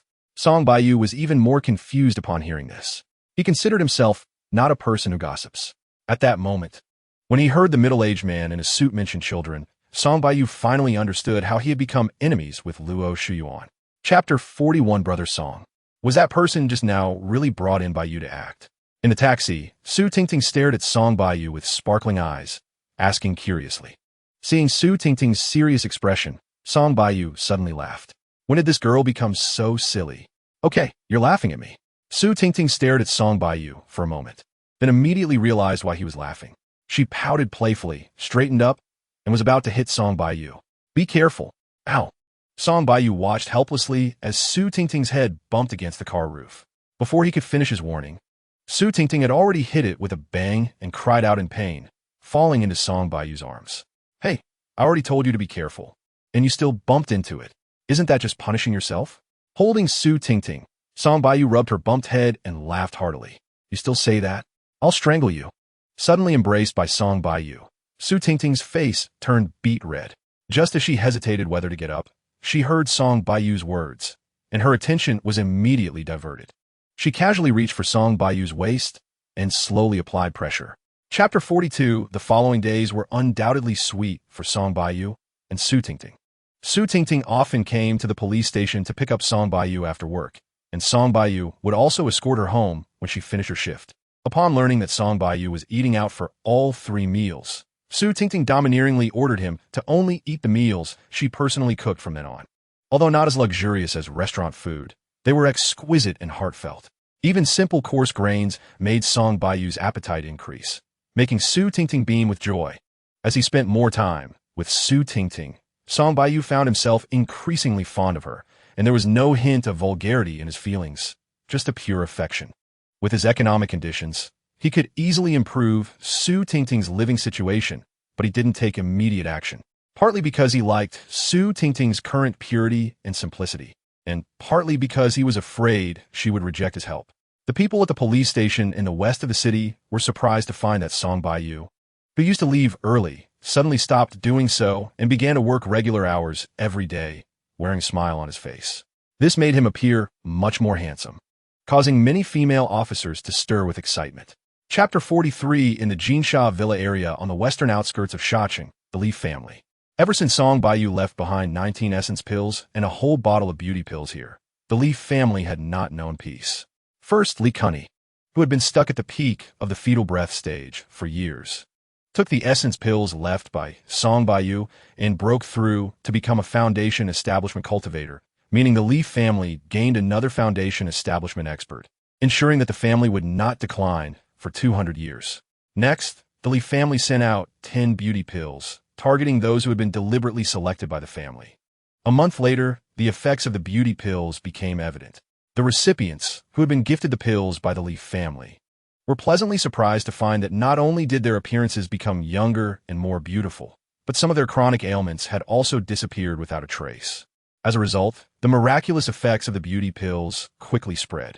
In no time, whether among business elites or political powers, anyone who could access the Li family circle flocked to them. Only when the Li family promised to hold an auction a few days later to sell all the beauty pills did the crowd gradually disperse. But the Li family kept the number of pills a secret. Chapter 44. Although Su Tingting had long suspected that Song Baiyu's identity was not simple, she couldn't help but feel a storm in her heart when she learned that Song Yuanqing was the newly appointed mayor of Jinyang City. For a long time, Su Tingting had deliberately avoided discussing Song Baiyu's background, while Song Baiyu had not found the right moment to come clean. However, Song Yuanqing was different. After spending 2 days with Su Tingting, he genuinely liked this clever girl and hoped that she and Song Baiyu could end up together. There's an insurmountable gap between you and Baiyu, so if you two want to be together, it will be unimaginably difficult. I don't know how your ending will turn out, but one thing I can be sure of is that if you really decide to be together, either you or Baiyu will definitely have to make a tremendous sacrifice and change. In the few days spent with Su Tingting, Song Yuanqing had always been easygoing, treating her like a younger sister. However, when he said this to Su Tingting, he adopted a completely different demeanor, each word carrying immense authority, pressing Su Tingting's face pale. Only then did Su Tingting realize that the beautiful person before her was the governor of a city with a population of hundreds of thousands. Chapter 45. Damn it. Why is the internal energy out of control at this time? Song Baiyu saw that the strength and speed of the two suddenly increased several times. He instinctively wanted to use his internal energy to protect himself, but was horrified to find that the internal energy was running wildly in his body, completely out of his control, causing his movements to freeze. Bull and Jack were unaware of the strange occurrence happening to Song Baiyu. They saw him still standing there motionless, and a cruel smile crept onto their faces as they unleashed a flurry of punches and kicks on him. In an instant, Song Baiyu felt at least a dozen kicks to his chest and abdomen, and his back was burning with pain. Just as Bull clamped his legs around Song Baiyu's neck and prepared to twist his head off, Song Baiyu finally sensed the danger. Licking the blood oozing from the corner of his mouth, Song Baiyu gripped Bull's ankle tightly and squeezed hard, then swung his legs forcefully backward.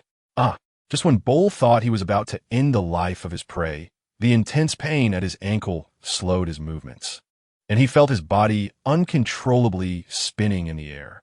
Chapter 46. When Song Baiyu returned home, he was astonished to find a stranger sitting in the living room, while his sister was not at home.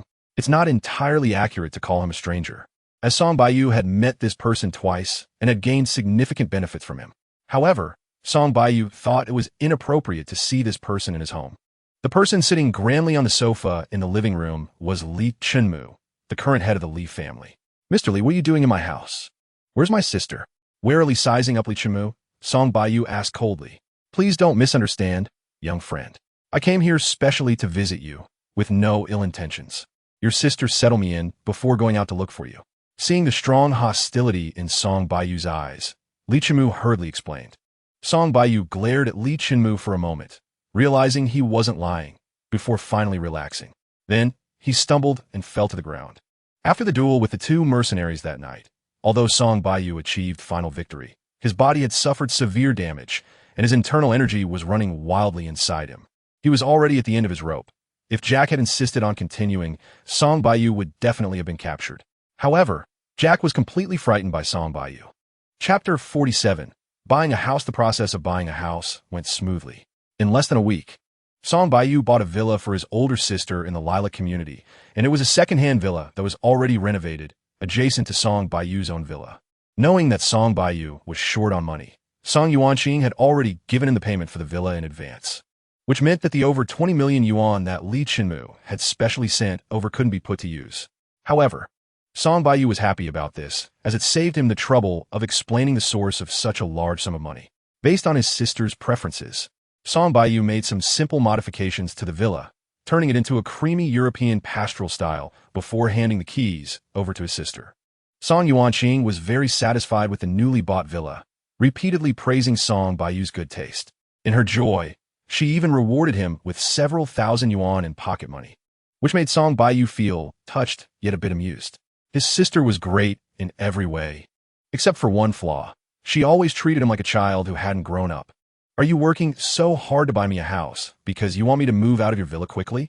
Song Yuanqing unexpectedly asked after they finished moving. Song Baiyu was startled and thought, how did his sister figure out his intention? But seeing the playful smile on her face, he realized she was joking and awkwardly replied, "Of course not. I know you prefer living alone, and I was just worried you might not adapt to staying at my place." Chapter 48. Huayuan's everlasting flower shop was not far from the Lilac community, and it took Song Baiyu less than 10 minutes to reach the flower shop. "Boss Hua, hurry up and compensate me. Don't delay my matters." A rough voice echoed in Song Baiyu's ears from a distance. The speaker was a bald man, probably in his 20s, dressed in flashy clothes. "Boss Hua, you can't do business like this. Just casually throwing a few cheap flowers together and selling them at exorbitant prices. And now you have problems, right?" Another voice chimed in. Hearing this, Song Baiyu frowned.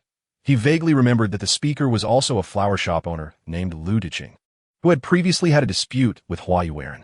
A dozen people stood in front of Huayuan's flower shop, blocking the entrance completely. Through a gap, Song Baiyu saw Hua Yueren standing in front of a bonsai, her tall figure and quiet, beautiful face showing signs of fatigue and weariness. Faced with Lu Duqing's ridicule and the crowd's jeers, a hint of anxiety flashed in Hua Yueren's eyes. She was not good with words to begin with. And now, with so many questions directed at her, her face turned red with shame and anger. She occasionally glanced outside, seemingly waiting for someone. Chapter 49. Did someone get killed? Hearing the sudden shout from the crowd, Hua Yueren trembled, her face turning pale, and the hand gripping Song Baiyu's arm felt icy. Sister Hua, it's okay, I've got this. Sensing Hua Yueren's panic, Song Baiyu gently reassured her as he met her concerned gaze. After comforting Hua Yueren, he then shouted angrily, "No one is allowed to run, otherwise they'll be treated as fugitives. Lu Duqing, stop shouting and come out." Despite the chaos in the crowd, Song Baiyu kept an eye on Lu Duqing. The shout about the police killing someone had come from Lu Duqing, who was now preparing to make a call outside with his phone. Song Baiyu's loud shout startled Lu Duqing, causing him to nearly drop his phone. Under Song Baiyu's fierce gaze, he had no choice but to slowly emerge from the crowd. Those who had intended to escape in the confusion also dared not run anymore. As if frozen in place, standing still and turning to look at Song Baiyu with unpleasant expressions. "What do you want?" Lu Duqing felt a chill run down his spine under Song Baiyu's glare. He cursed his bad luck in his heart. In fact, after Song Baiyu knocked the camera out of the reporter's hands, Lu Duqing, who had been standing closer, had already hidden in the crowd. When he saw the reporter faint, he was even more ready to slip away, but he didn't expect to be spotted by Song Baiyu. Chapter 50. Under Song Baiyu's irritating gaze, Hua Yueren felt her whole body heat up and her face turned red to the roots of her neck. "I'll just go outside to buy a pack of cigarettes, and I'll come back in a bit." Seeing Hua Yueren's discomfort, Song Baiyu threw out this line and hurriedly ran out of the flower shop. Seeing Song Baiyu's awkward appearance, Hua Yueren couldn't help but chuckle, and her irritation immediately vanished. This guy doesn't even smoke, yet he used buying cigarettes as an excuse to escape. His lie was too clumsy. Hua Yueren didn't actually blame Song Baiyu. She knew her looks had a fatal allure for men. Although Song Baiyu had repeatedly lost his composure in front of her, he had done well enough. If it had been another man, he probably would have made a move. With Song Baiyu gone, Hua Yueren felt relaxed and quickly cleaned up the floor. Just as she finished, Song Baiyu, as if timing it perfectly, walked back into the flower shop. "Where are your cigarettes?" Hua Yueren looked Song Baiyu up and down, gently asking. I didn't see what I wanted nearby." Suddenly seeing Hua Yueren's playful side, Song Baiyu was taken aback. Then he rubbed his nose and awkwardly replied. Chapter 51. After several busy days. Having decorated his sister's villa with bonsais, Song Baiyu considered it a significant accomplishment. He then picked up the sandalwood box that he had been working with for over 2 months. What exactly was inside this box? It was one thing to store something in a sandalwood box, but it also had an improved tie protection. Song Baiyu became increasingly curious about the contents of the sandalwood box, and his expectations grew higher. When he first got the sandalwood box, Song Baiyu never anticipated that a tai formation would trouble him for over 2 months. This was partly because his cultivation had reached the peak of the late stage of qi training, and his internal strength had significantly increased. Otherwise, it would have taken even longer to open a box. Although Song Baiyu had not been able to open the sandalwood box in these 2 months, he had not come away empty-handed. Because he had been using internal strength to break the tai formation every day, he had become exceptionally skilled in utilizing his internal strength, almost to the point of being able to use it effortlessly. It's almost there. The mystery is about to be unraveled. As the last step of the tai formation remained to be solved, Song Baiyu felt a bit nervous. Sweat beads had formed on his forehead, yet his face was filled with excitement. Chapter 52. When Song Baiyu awoke from his meditation, the full moon was already hanging in the sky, and the silver moonlight spread across the yard like mercury. His stomach grumbled, reminding him that he hadn't had dinner yet. The thought of Su Tingting crossed his mind. If she were here, he would have probably been enjoying her lovingly prepared dinner by now.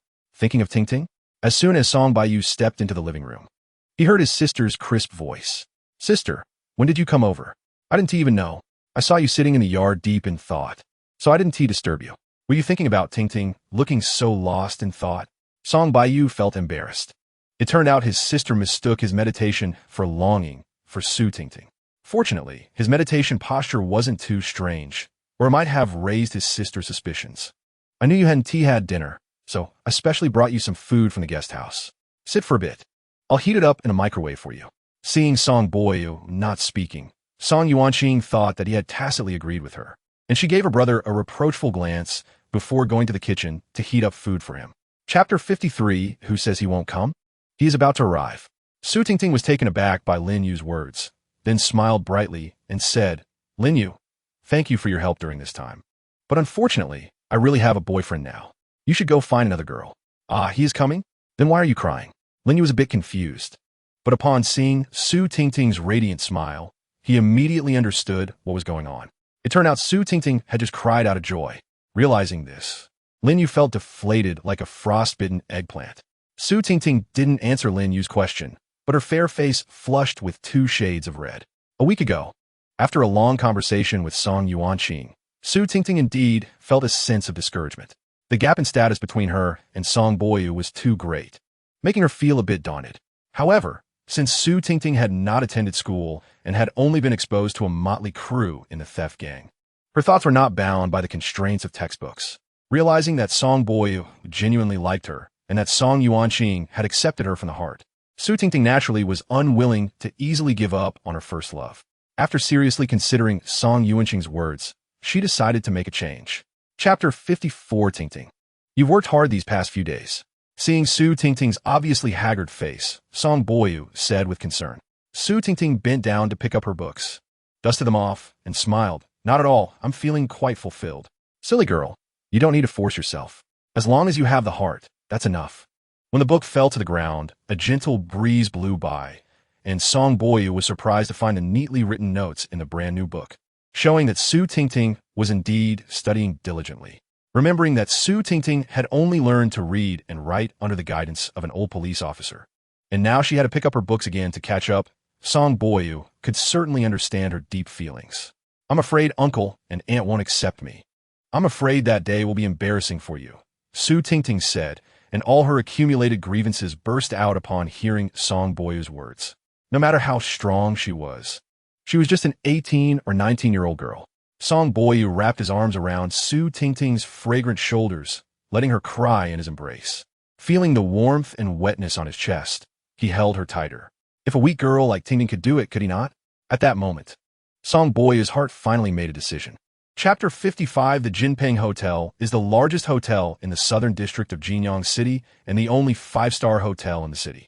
In the presidential suite at the top of the hotel, Wang Jinghua, the former director of the Jinyang cement factory, sat respectfully on the sofa in the living room. Though only half of his butt was on the sofa while the other half hung in the air. Opposite him sat a man around 60 years old, with a golden beard and bright blue eyes. The man's exposed arms were covered in light yellow curls.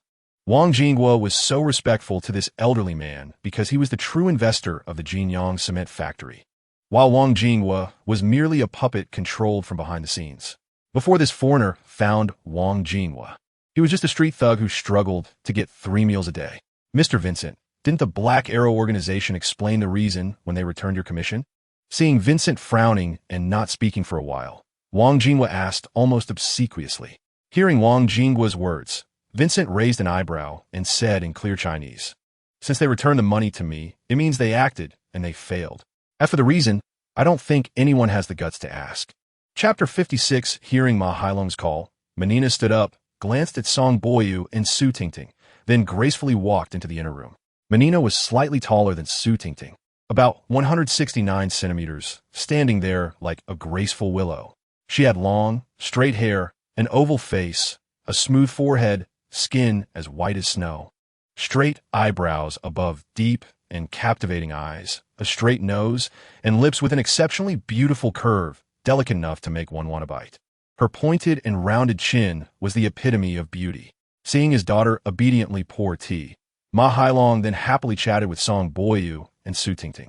Song Baiyu was surprised to find that behind Ma Hailong's thick glasses hid a generous personality, as if the injury on his leg had nothing to do with him. Ma Hailong was very talkative and could lighten the atmosphere. In less than 10 minutes, the heavy atmosphere that had been present when they first entered had vanished, and there were even occasional bursts of laughter in the room. It was clear that Ma Hailong was very proud of his daughter, as 8 out of 10 sentences he spoke revolved around Menina. Song Baiyu was astonished to learn that Menina had graduated from the University of Beijing with a degree in business administration and had interned at a large multinational corporation for 6 months, earning the company's recognition. However, Menina wanted to do something for the development of her hometown, so she resolutely rejected the company's offer to stay and return home. Yet, everything she saw upon returning home clearly left her feeling a bit lost, even desperate. Chapter 57. A loud shout from the triangular-eyed thug immediately woke up the 20 or so thugs who had been in a daze, and they suddenly remembered their true purpose for coming. Without hesitation, they charged towards Song Baiyu, swinging their weapons indiscriminately at him. The Ma Hailong family had yet to figure out what had just happened between Song Baiyu and the triangular-eyed thug when they saw the thugs rushing towards Song Baiyu with their weapons. The looks in their eyes were filled with pity and sympathy for Song Baiyu. Feeling Su Tingting's trembling body, Song Baiyu gently pushed her behind him. The moment he protected Su Tingting behind him caught the attention of Ma Hailong and the others, and their gazes towards Song Baiyu were filled with admiration. Even Menina had a slightly better impression of him. Watching the slow movements of the thugs in front of him, Song Baiyu snorted coldly, grabbed a wooden stick, and fought with the 20 or so thugs in a chaotic manner, because he was infuriated by the thugs' rampant behavior in Tuozi village. Although Song Baiyu used less than 10% of his strength, every strike was mercilessly accurate, not even sparing the triangular-eyed thug who had fallen to the side. Chapter 58. The thug watching from the village head was completely dumbfounded when he saw the villagers of Tuozi village pressing over with more than 20 of his companions. These villagers usually feared trouble, so why were they suddenly so bold today? While he called Wang Jinghua to report what was happening in the village, he quickly fled, fearing that he might also be dealt with by the villagers if he didn't run fast enough. Song Baiyu and the villagers saw the lookout fleeing in the distance, but did not pursue him. A few people couldn't help but shout to scare him, and laughter erupted from the crowd. When Wang Jinghua at the Jinping Hotel received the call about the villagers of Tuozi village rebelling, he was also a loss for a while before stumbling towards the presidential suite on the top floor. Useless thing, can't even handle this little matter. Vincent frowned after hearing Wang Jinghua's report. He had a vague feeling that this matter should be related to Song Baiyu, but without evidence to support his suspicion. He would speak recklessly. Looking at the indecisive Wang Jinghua, he scolded, "Since all your subordinates have been wiped out, the police will eventually come looking for you. You should stay in a hotel these days and not go anywhere." Chapter 59. Song Baiyu, we have always cooperated pleasantly, and I don't want to make things difficult for you. Just hand over what you have regarding the cultivators, and the Li family will take care of the Song family for 100 years. How about that? Song Baiyu's tough attitude left Li Qimu feeling a bit uncertain, to the point that he didn't dare to make his words too absolute. Taking care of the Song family for 100 years? You are still quite merciful. Song Baiyu nodded and sighed. Unfortunately, you've miscalculated. With me around, do you think I need your care? And if you die, does the Li family still have successors? As he spoke the last part, he suddenly burst into laughter, his imposing aura fully unleashed. How is this possible? How could your cultivation be so high? Feeling the terrifying aura emanating from Song Baiyu, Li Qimu, who was previously confident, suddenly widened his eyes, his face turning pale, while Li Yi, who had remained silent beside him, fainted directly. A waste who only reached the foundation establishment stage through pills hasn't he even touched the threshold of cultivation and dares to negotiate with me. What a joke. Song Baiyu snorted coldly, completely ignoring Li Qimu's terrified gaze, and continued. Do you not know that cultivators can conceal their aura in front of those with lower cultivation? Chapter 60. In the cultivation world, there is another term for soul imprint, known as master-servant imprint. It refers to a cultivator leaving a trace of their divine consciousness deep within another's soul to control them. Compared to the blood contract between humans and spirit beasts, the soul contract between humans is more advanced and crueler. Soul imprint, huh? After glancing at the listless Li Qimu and then at the unconscious Li Yi, he bit his silver teeth and quickly pointed his finger at Li Qimu's forehead. It couldn't be blamed that Song Baiyu was ruthless. He had no choice. After being betrayed by Li Qimu once, it was hard for Song Baiyu to trust this seemingly honest old man again. If he didn't want to kill Li Qimu, then marking him with a soul imprint was Song Baiyu's only option. He didn't want to be threatened or betrayed by Li Qimu again. It was best that his fate remained in his own hands. Li Qimu stood there with a numb expression, letting Song Baiyu do as he pleased. If he had any doubts about Song Baiyu before, he now had no disrespectful thoughts in front of him. The saying self-inflicted suffering cannot be lived through was the best reflection of his current mindset. Chapter 61. What? You want to be sent down voluntarily? At the Dingxiang community. Song Yuanqing stared at Song Baiyu for a while before saying with concern, "What do you think? If you don't want to be sent down, I can have you go to the municipal bureau." After work, Song Yuanqing accidentally heard about Song Baiyu's situation. In her anxiety, she wanted to call the municipal bureau to inquire, but thinking about her awkward position in Jinyang City and the tasks her family had entrusted to her, she had to suppress her impulse. "Sis, I'm fine." Seeing his sister's worried expression, Song Baiyu smiled and shook his head. If he didn't want to be sent down, he would have personally told his sister about his grievances long ago. "You really should stop hiding your identity. If you revealed your identity, I'd like to see who would dare to touch you." Song Yuanqing shot a glare at Song Baiyu and said irritably, "Sis, is it really that simple?" Song Baiyu looked at his sister with a mischievous smile in his eyes. Although not many people in Jinyang City knew his identity, there were still some who did. Since they could pretend to be ignorant and make things difficult for him now, could she guarantee that they wouldn't have reservations if he revealed his identity? Song Yuanqing was taken aback by his words. She didn't expect her younger brother, who usually seemed indifferent to worldly affairs, to be more perceptive than anyone else. Chapter 63. In the early morning, the sky was filled with purple-red dawn, and golden sunlight fell on Song Baiyu, who was sitting cross-legged on the balcony. Waking up from his meditation, Song Baiyu appeared calm. As the morning breeze swept by, his hair and clothing fluttered, giving him an ethereal, fairy-like aura. Sigh. Gazing at the lush herbs in the spirit-gathering array, Song Baiyu sighed. After reaching the peak of the late Qi refining stage, Song Baiyu found that the ordinary herbs in the spirit-gathering array were no longer helpful for his cultivation. His gaze finally rested on the Nin grass. As he felt that the spiritual energy provided by all the herbs in the spirit-gathering array was still not as abundant as that of a single Nin grass. It seemed that these ordinary herbs needed to be replaced soon. Otherwise, his breakthrough to the fetal breath stage would be a long way off. Qi refining, also known as drawing energy into the body, involves drawing the spiritual energy of heaven and earth into the body, opening meridians, washing away impurities, and forging a qualified physical body for future cultivation. In the secular world, internal martial arts masters would be classified as being in the Qi refining stage according to the cultivation realm. However, because they do not know the path of cultivation or lack spiritual roots, they remain stuck in the Qi refining stage for their entire lives, unable to glimpse the more profound fetal breath realm, which is the innate stage that martial artists dream of. Chapter 64. You want me to buy the cement factory? Baiyu, you must be joking. In Tuozi village, Ma Hailong's voice rose uncontrollably a few decibels after hearing Song Baiyu's words. After completing the registration procedures in Jingshan town, Song Baiyu only occasionally checked in at the Jingshan town police station before returning to the county town to busy himself with his own matters, seemingly returning to the laid-back days he had before meeting Su Tingting. Under Song Baiyu's treatment, Ma Hailong's leg injury was visibly healing, and he was now able to walk.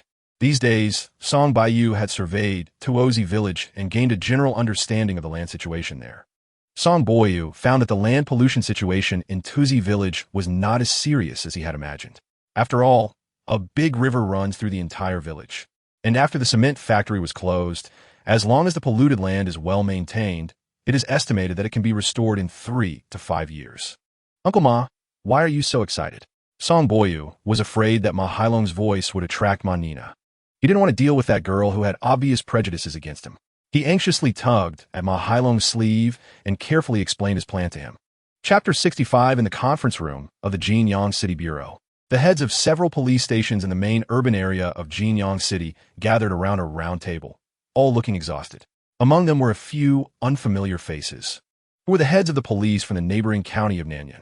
After expert analysis and identification, it was confirmed that the ancient tomb that was stolen in Nanyang County had a history of about 1,800 years and was very likely a companion tomb of the Northern Han royal family. Guo Taizhu held a fax sent from Beijing, and with each line he read, his expression became more and more unsightly. By the time he finished reading the entire fax, he was frowning, and the entire conference room fell into an unspeakable silence. As of today, Jinyang City had been under martial law for 3 days. concentrating the main police force from both Jinyang City and Nanyuan County to conduct a citywide carpet search for 3 days. The police were exhausted, but they hadn't even caught a glimpse of the Tomb Raiders. I know everyone is tired and feels bad. I feel helpless too. All the clues point to the cultural relics from the ancient tomb heading to Jinyang City. After becoming the head of the city bureau, Guotaiju had lost much of his swagger. With red eyes, he said, "I'm sure that the Tomb Raiders are in Jinyang City right now. We are competing with those Tomb Raiders in patience. Whoever loses patience first will lose." Chapter 66. Hello. Song Boya hung up the phone after only saying one sentence. Luo Shuyuan heard him say just one thing before there was silence on the other end. She instinctively shouted out loud a couple of times. Originally, the conference room was silent, but Luo Shuyuan's anxious voice seemed so abrupt that everyone's gaze fell on her face. Someone mentioned that traces of the bandits had been found at the Jinyang City cement factory. Under everyone's watchful eyes, Luo Shuyuan hesitated for a moment, but chose to believe Song Boyu's words, only subconsciously hiding his name.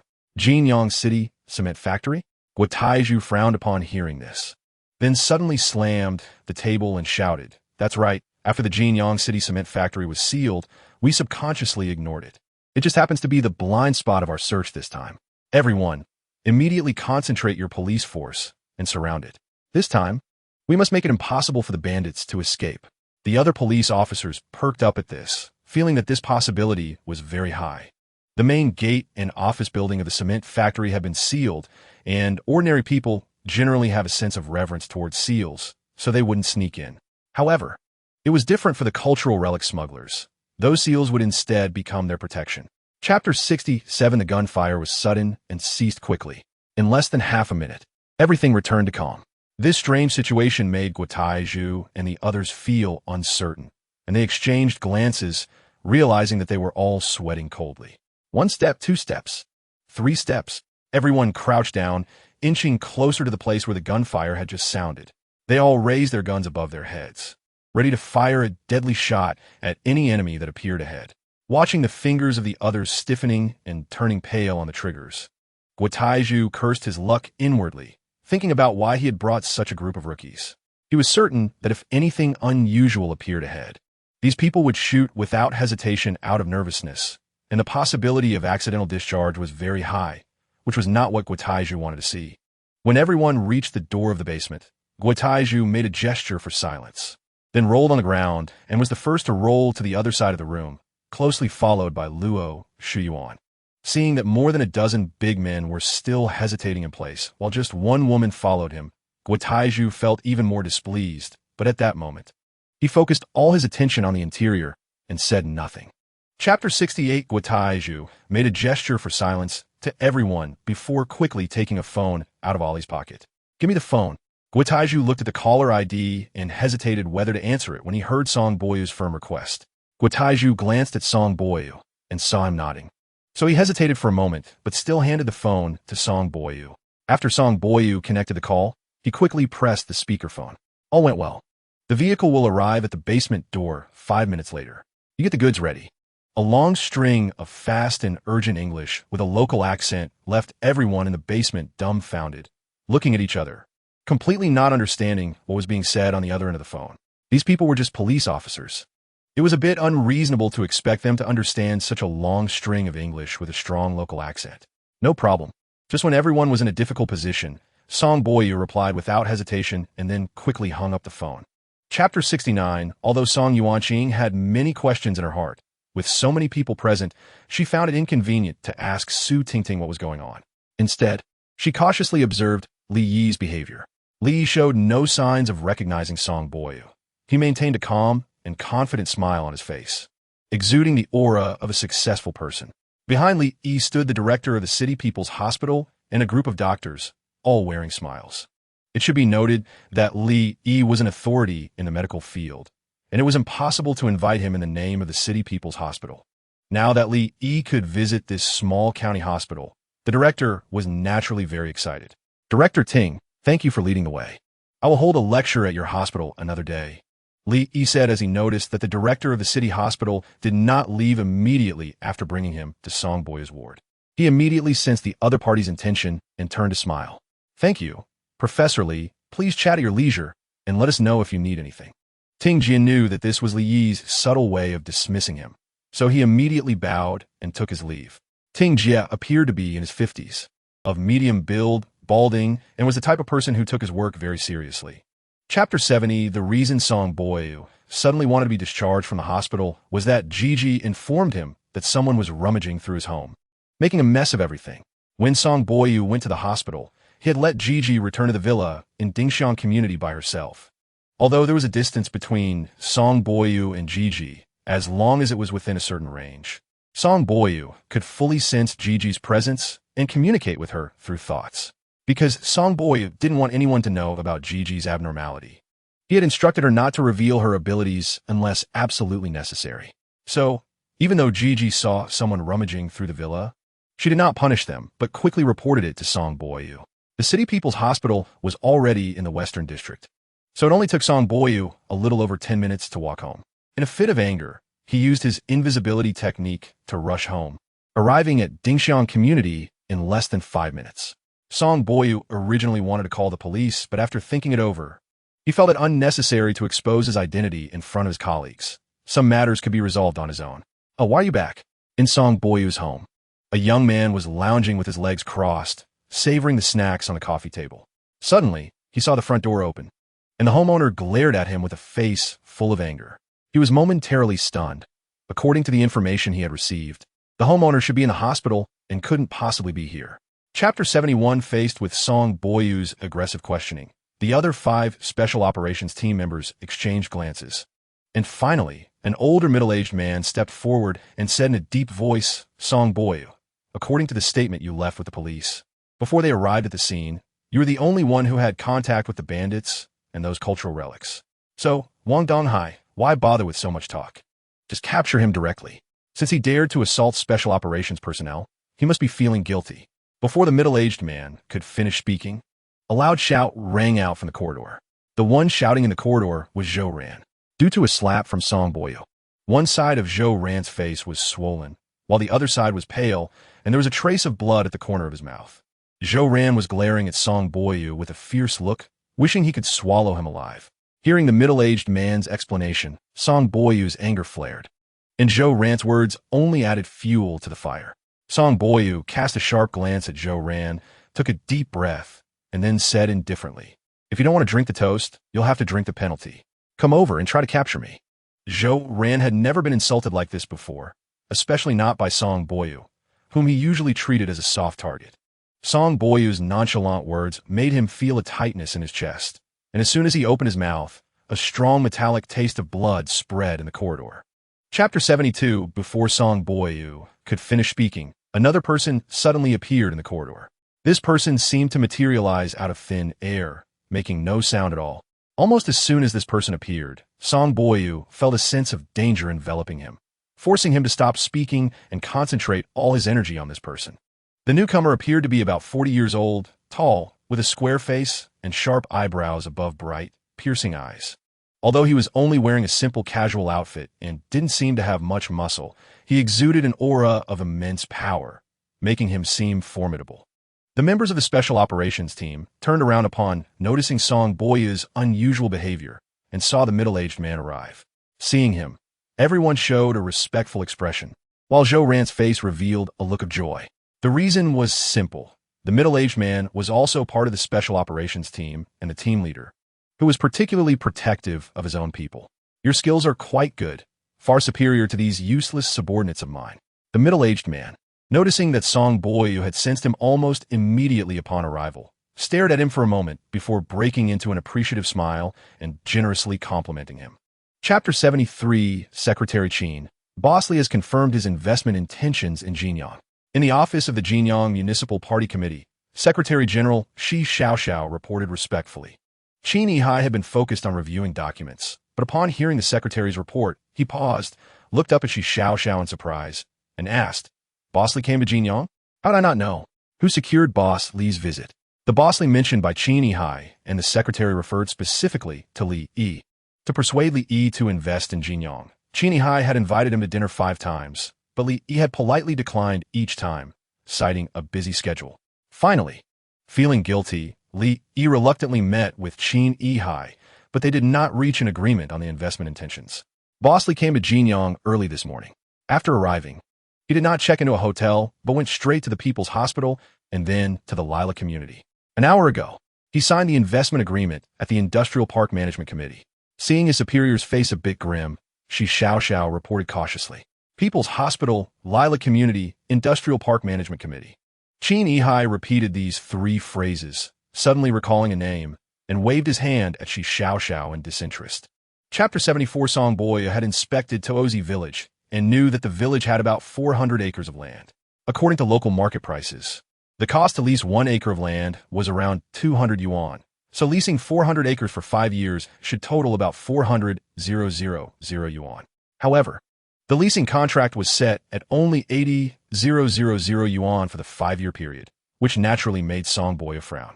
Seeing Song Boyu frown, Zhu Shuang and her daughter Menina felt a bit anxious. The village committee meeting was held in their yard last night, and they knew how desperately the villagers wanted Song Boyu's investment. To retain Song Boyu's investment in Toozi village, the villagers had discussed and lowered the leasing price repeatedly, fearing that a high price would scare him away. Su Tingting, though unaware of the details of the leasing contract, noticed that the Ma Hailong family was staring eagerly at her boyfriend. She understood that they were extremely nervous. Just as Su Tingting was about to plead for Ma Hailong, Song Boyu spoke up. Uncle Ma, this leasing price is too cheap. I can't let the villagers suffer losses. Please draft another contract for me at market price. The money I offer should be sufficient. Song Boyu truly did not want to take advantage of the villagers. If he did so now, once the village's crops were harvested and the villagers felt unfair, it could lead to trouble later on. Chapter 75 in Song Boyu's villa in Lila community. He stared intently at the alchemy furnace before him, his eyes filled with tension. Despite beads of sweat covering his forehead, he didn't bother to wipe them away. As his hands pressed against the surface of the furnace, feeling its temperature. As the flames danced, enticing aromas wafted from the furnace, and a golden mist began to rise from it, quickly filling the entire kitchen. A few minutes later, a crisp sound came from the furnace, and Song Boyu's expression turned tense as he immediately reduced the flame. Carefully controlling the intensity of the fire, the furnace changed from a bronze color to a fiery red, and sweat began to drip from his face onto the ground.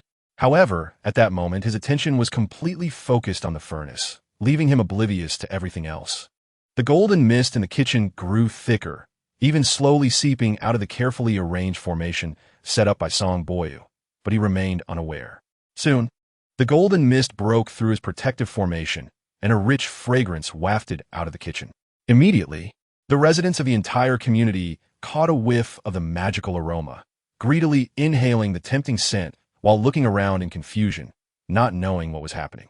Chapter 76 In the end, Song Boyu did not take Su Tingting back to Beijing. On one hand, it was because Su Tingting had a rare opportunity for study, and Song Boyu did not want to hinder her. On the other hand, he also wanted to protect Su Tingting, not wanting her to be caught up in emotional turmoil or be bullied by that scheming woman.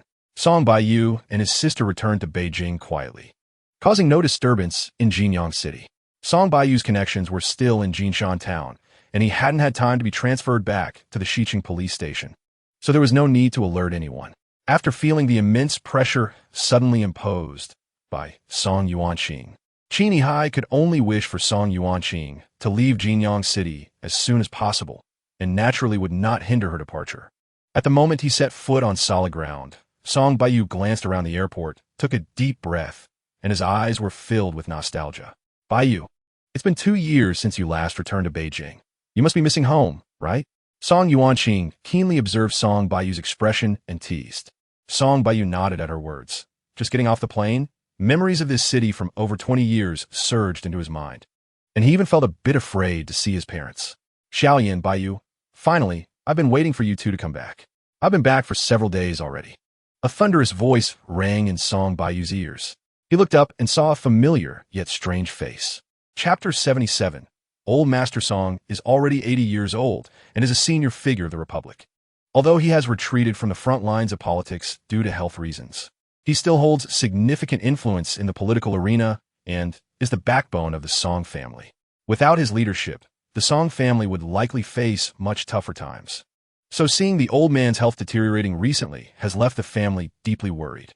Old Master Song enjoys peace and quiet, living alone in the backyard, accompanied only by a housekeeper and 2 bodyguards. The backyard is very tranquil, seemingly independent from the bustling city, giving a sense of paradise. As soon as Song Baiyu stepped into the backyard, he felt a cool breeze, and his mood surprisingly became calm.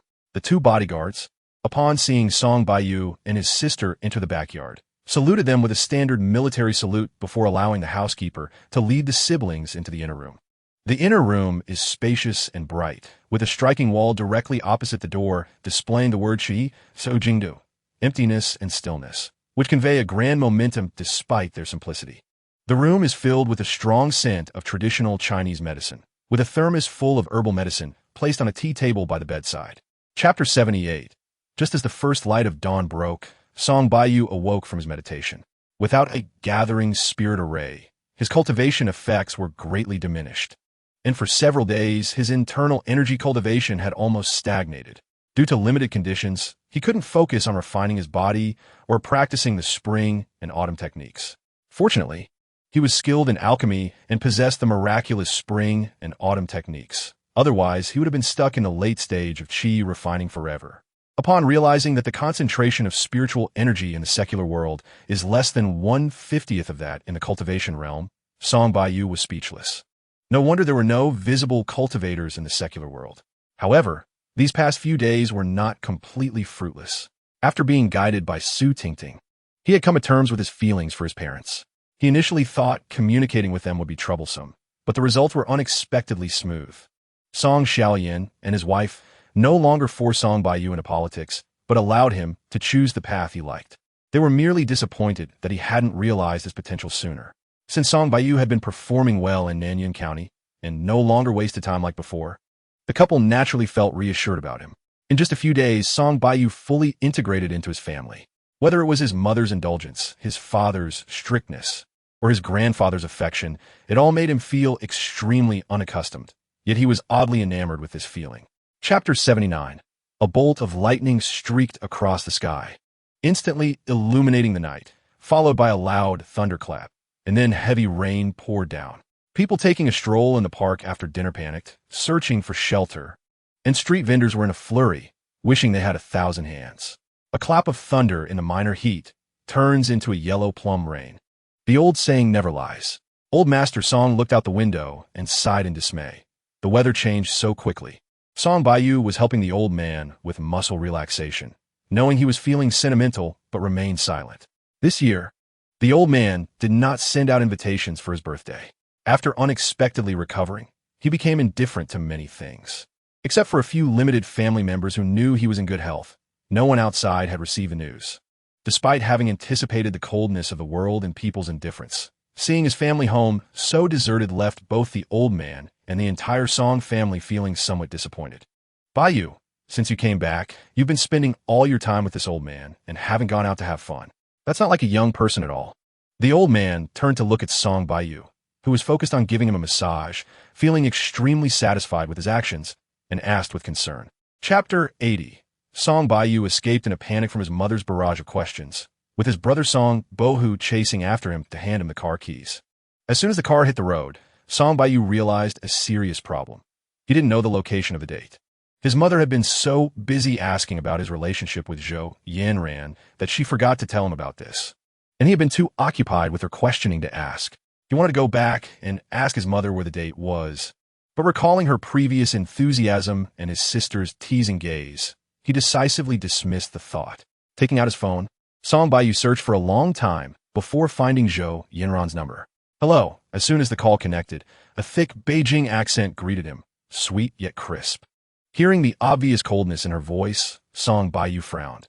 It was clear she had deleted his phone number long ago. Taking a deep breath, Song Baiyu calmly asked, I'm Song Baiyu, where are we meeting? I'm at the leisure bar on the 2nd floor of Jindu Cinema. Upon hearing it was Song Baiyu, her tone immediately turned cold, and after a few simple words, she hung up before he could even think of the specific location of Jindu Cinema. Chapter 81. There must be a plot. There is definitely a plot. Something unusual must be amiss. After a moment of shock, Zhou Yanran immediately became cautious of Song Baiyu. With old Master Song's birthday approaching, She was worried that their parents would set a wedding date for her and Song Baiyu at the birthday banquet, which is why she was anxious to find him. In fact, Zhou Yanran didn't expect Song Baiyu to agree to her request. She just wanted to take the opportunity to vent her frustrations. If Song Baiyu, out of embarrassment and anger, agreed to break the engagement, that would be even better. In Zhou Yanran's view, Song Baiyu's infatuation with her had become deeply ingrained. Even a glimmer of hope would lead him to cling desperately. I agree to break the engagement, Song Baiyu repeated when he saw Zhou Yanran looking at him in confusion, as if she hadn't heard what he said. Zhou Yanran had proposed to break the engagement, and Song Baiyu initially thought he would be angry. But he found that he felt no anger at all. Although Song Baiyu's memories somewhat influenced his emotions, he was not Song Baiyu. It was impossible for him to develop feelings for a mundane woman. To him, Zhou Yanran was merely an ordinary passerby, and getting upset over such a woman was not worth it. Chapter 82. Huang Jianhua's laughter startled Zhou Yanran, and she quickly opened her phone to dial the police. Unfortunately, Zhou Yanran only managed to dial a number when she felt a sharp pain radiate from her wrist. The phone slipped from her hand and flew far away, landing on the ground with a loud, piercing sound. It turned out that Huang Jianhua had seen Zhou Yanran trying to call the police and quickly knocked the phone out of her hand. At the same time, he raised his palm and swung it toward Zhou Yanran's face, harshly saying, "You little bitch, weren't you so tough? Now let's see you be tough again." Watching Huang Jianhua's palm come towards her face, Zhou Yanran's complexion turned pale. Losing her phone meant she had lost her last lifeline. Despairing tears streamed down her cheeks as Zhou Yanran closed her eyes in pain, her heart filled with endless regret. A man who hits women is worthy of being called a man. After waiting for a long time, Zhou Yanran did not feel Huang Jianhua's slap land on her face, but instead heard an unexpected voice. The speaker's tone was chillingly cold, dripping with disdain. Chapter 83. Slap, slap, slap. The crisp sound of slaps echoed loudly in everyone's ears. Slap, slap, slap. The sound of the slaps was measured, neither too fast nor too slow, and the strong rhythm made everyone feel the anger and hatred boiling inside Song Baiyu. Slap, slap, slap. The young aristocrats, with swollen eyes, glared angrily, wanting to fight Song Baiyu, but unfortunately, their bodies could not move and their mouths were silenced. They could only watch helplessly as Song Baiyu's slap landed on their faces. Slap, slap, slap. Who is the garbage? Who is the waste? The crisp sound of the slaps revealed the answer to the young aristocrats. Song Baiyu merely scanned the crowd of young aristocrats with disdain. By the end, he was too lazy to enumerate their crimes. As the originally distant spectators saw there was no danger and began to gather around, pointing fingers at the young aristocrats and accusing them of various wrongdoings. Huang Jianhua and his group had bullied others for so many years that they had lost track of how many people they had offended. Now, seeing so many people looking at them with hatred, some even spitting or kicking them, they realized they had become the street rats everyone wanted to beat. Chapter 84. In the backyard, the old man was writing calligraphy with great focus. When Song Baiyu entered, he saw the old man deeply concentrated. So he held his breath and stepped lightly, daring not to make a sound. After retirement, the old man's only hobby was writing calligraphy and tending to flowers. And in this regard, Song Baiyu was greatly influenced. A few seconds later, the old man's right hand suddenly paused, and with a stroke of the brush, he completed his work for the day. He placed the brush back in the stand and let out a long breath, seeing his grandfather finish. Song Baiyu stepped forward to inform him about that evening's events, but he hadn't yet figured out how to phrase it when he saw his grandfather turn around and look at him with admiration. "I was just thinking it was time for you to come home. Indeed, your performance tonight was very good." The old man's gaze toward Song Baiyu was as if he were looking at a rare treasure, his eyes shining brightly without blinking. "Grandpa, you already know?" Song Baiyu was taken aback. "If you caused such a big scene and I didn't know, then I would truly be blind." The old man looked at Song Baiyu with wide-open eyes, filled with a kindly smile. Chapter 85. The commotion between Song Baiyu and Along was so loud that even Song Bohu and others in the front yard heard it and rushed over. When they arrived at the backyard, they saw Along sitting on the ground in a disheveled state, while Song Baiyu stood there smiling. Their eyes swept back and forth between Song Baiyu and Along, trying to confirm if the earlier commotion was caused by these two. "Biao, go together with Along and use all your strength." After pondering for a moment, the old man suddenly spoke. although the old man was not highly skilled. He had a keen eye. Seeing the relaxed demeanor of Song Baiyu during his exchange with Along, he realized that Along had not been able to force Song Baiyu to use his true skills. Upon hearing this, Song Baiyu dug at his ears, thinking he must have misheard. Did Grandpa really just instruct Along and Baiyu to team up against his brother? Could his brother handle that? Even he himself would find it challenging to face both of them. Sun Suifeng and Song Yuanqing looked at Song Baiyu with worried expressions, wanting to speak on his behalf. But they dared not utter a word under the old man's piercing gaze. Baiyu responded and quickly stepped to Song Baiyu's side, while Along sprang up from the ground, his eyes shining with excitement. Chapter 86. This night would surely be remembered by many for a lifetime. When the police arrived at the scene, Huang Jianhua and the others found they could move again, causing the officers to look at these young aristocrats as if they were monsters. Weren't these people usually quite arrogant and lawless? How could they have ended up in such a miserable state? The police's questioning of these young aristocrats was merely a formality. Upon seeing Zhou Yanran, they already knew what had happened. Over the years, there had been many incidents of jealousy and rivalry among the young aristocrats because of Zhou Yanran. It was clear that another scene of jealousy had unfolded today.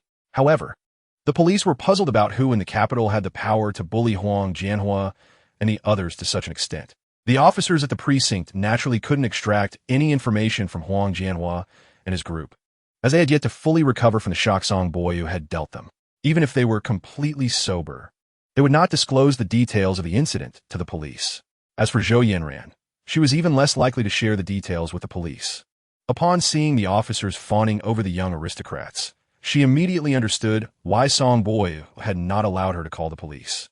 Reporting would not help Song Baiyu, but would only bring a group of accomplices to these young aristocrats. Chapter 87.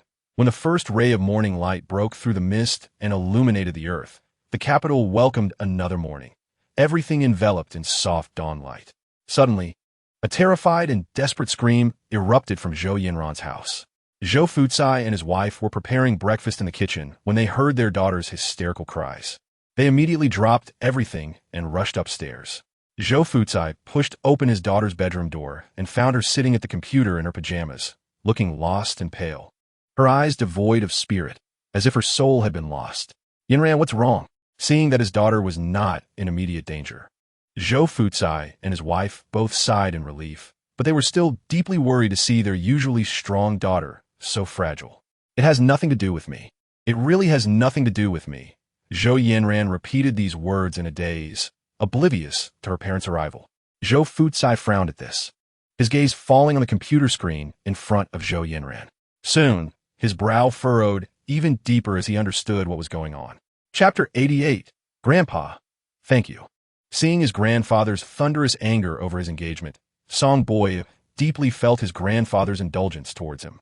The old man Song just exploded in anger at Zhou Fucai on the other end of the phone, but in the blink of an eye, his face was full of smiles, the rapid change causing everyone in the room to look at each other in confusion.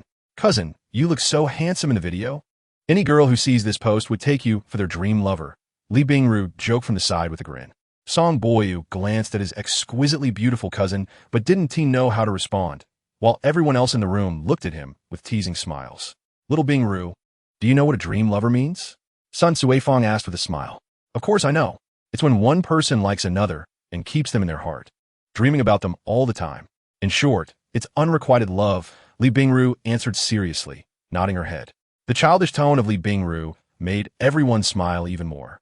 And Sun Suifeng couldn't help but ask, does our little Bingru have a dream lover? Chapter 89. Huang Shuoping looked like he was about to slap Song Baiyu in the face. A glint of cruel laughter flashed in his eyes, as the grievances he had bottled up all day finally had a place to vent. Song Baiyu was so audacious in opposing him. And even if he really hit Song Baiyu, the Song family wouldn't be able to say anything against him.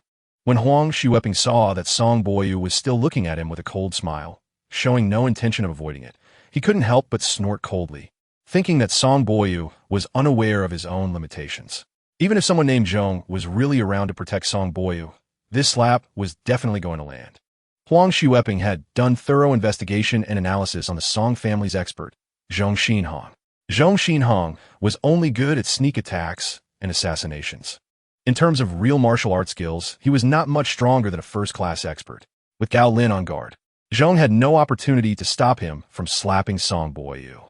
However, Huang Xueping quickly widened his eyes in shock, because just as his palm was 2 centimeters away from Song Baiyu's face, it could no longer fall, as if that 2-centimeter distance had become an insurmountable chasm. Then Huang Xueping realized that it wasn't just his hand that couldn't move, his head couldn't turn, and his legs couldn't budge either. Chapter 90. For Martial Artist. The importance of the Dantian is self-evident. If the Dantian is destroyed, all cultivation will be wasted, and from then on, he will have nothing to do with martial artists. For an expert like Gao Lin, who had cultivated for decades, this kind of pain was far more unbearable than being killed, which was why Gao Lin's eyes were filled with despair and terror until he fainted. Song Baiyu naturally understood this principle, but intentionally wanted to establish his authority in front of Huang Xueping today, making the Huang family thoroughly afraid of him. Gao Lin was undoubtedly the best target for establishing authority. Didn't your Huang family think that with Gao Lin stationed there, you could relax? Today, I will take down your family's greatest support and see if you dare to be arrogant in the future. Baiyu, I originally had a very high assessment of your strength, but I didn't expect to have underestimated you. It seems the old Chinese doctor who taught you martial arts really is a hidden master. Zhong Xinhong sighed after staring at Song Baiyu for a long time, genuinely impressed. Zhong Xinhong felt a sense of regret. Although he and Gao Lin were not on the same side, they had sparred several times, and almost every time they fought to about 100 moves. Zhong Xinhong would lose. After all, he was good at sneak attacks and assassinations, while direct combat was his weak point. Chapter 91. Song Baiyu and Song Yuanqing only stayed in the backyard for a short while before returning to the banquet, as the family was eating, and a prolonged absence would not be good. After returning to the banquet, Song Baiyu first toasted his grandfather and said some congratulatory words for his grandfather's birthday. Then he held his glass and walked towards Li Yi's table. Seeing Song Baiyu's actions, everyone at the table, except for Song Yuanqing, was filled with questions. After all, Song Baiyu had an introverted personality and didn't like dealing with strangers, yet he was now proactively going to toast to strangers, which naturally made the family feel it was strange. Zhou Fucai and his wife felt uncomfortable seeing this, as Song Baiyu had not greeted them at all since the banquet started. Even when their gazes occasionally met, he would smile politely and quickly look away. Now, seeing Song Baiyu walk toward the table of strangers with a glass in hand, they instinctively thought he was deliberately putting on a show for them. It should be noted that although Song Baiyu had been reserved in front of Zhou Fucai and his wife, the respect he displayed in his words and actions couldn't be concealed, which made Zhou Fucai and his wife quite satisfied with him. Even though Zhou Yanran requested to break off the engagement, Zhou Fucai and his wife firmly disagreed, as they felt that Song Baiyu was merely a bit soft in character and completely lacked the bad habits of those pampered young masters. Chapter 92. Sister, why do I feel strange? After coming out of the beauty salon, Song Baiyu touched his new hairstyle and complained discontentedly. Not bad. Now you're completely qualified. Song Yuanqing ignored Song Baiyu's complaints and instead looked him up and down, then nodded in satisfaction. The silver-white striped suit on Song Baiyu made his tall figure even more upright, and the diamond-patterned tie and high-collared shirt exuded a sense of flamboyance. Coupled with the confidence in Song Baiyu's eyes and his extraordinary temperament, he was sure to become the center of attention. The hairstyle that just cost tens of thousands to design added even more charm to him, even though Song Yuanqing knew her brother was very handsome. Seeing him after her careful packaging left her momentarily stunned. Song Baiyu turned back to glance at the beauty salon and then at the brightly lit pedestrian street, sighing, Sister, it's just a class reunion. Is it necessary to make it so complicated? After being busy for half an afternoon, I'm about to collapse. After lunch, Song Yuanqing found Song Baiyu and said she was giving him an opportunity to be a flower protector. At that time, Song Baiyu didn't know what was going on, but as soon as he heard that someone dared to bully his sister, he immediately agreed. Chapter 93. Cough cough, feeling a pain in his lower back. Song Baiyu instinctively coughed twice. Who is this? Huang Yi suddenly saw Song Baiyu and was momentarily stunned. He then realized that the goddess in his heart was intimately linking arms with another man. Upon closer inspection, the man was not lacking in any aspect compared to him, and his smile immediately froze, revealing a hint of malice in his eyes. Class monitor, let me introduce you. This is my boyfriend, Baiyu. This is the class monitor Huang Yi that I've often mentioned to you. Song Yuanqing greeted Huang Yi in a sweet voice, then charmingly introduced Song Baiyu to him. Hearing Song Yuanqing's affectionate nickname for Song Baiyu, Huang Ye's eyes involuntarily twitched, but his face remained full of smiles. Mr. Bai, nice to meet you. May I ask where you are studying? Song Baiyu keenly observed Huang Ye's reaction and sighed inwardly that this guy was indeed not simple. No wonder his sister felt troubled by him. Seeing Huang Ye trying to probe into his background, Song Baiyu arrogantly raised his eyelids, let out a light snort from his nose, and did not extend his hand to shake Huang Ye's. Chapter 94. Hearing Huang Ye's hysterical shout, everyone's hearts in the hall rose to their throats, and they were all extremely worried about Song Baiyu. Just when everyone thought Huang Ye would lose his temper and confront Song Baiyu, his emotions gradually calmed down. He looked deeply at Song Baiyu and said calmly, Mr. Bai, your words just now have enlightened me. I have learned a lot. Huang Ye's words not only stunned Song Baiyu, but also made everyone present widen their eyes in disbelief. Yuanqing, I finally understand why you chose Mr. Bai instead of me, Huang Ye said to Song Baiyu, then turned to Song Yuanqing and sincerely added. Though there was a hint of bitterness in his earnest tone, Huang Ye's actions made the crowd view him in a more favorable light, and the aversion they had just felt vanished without a trace.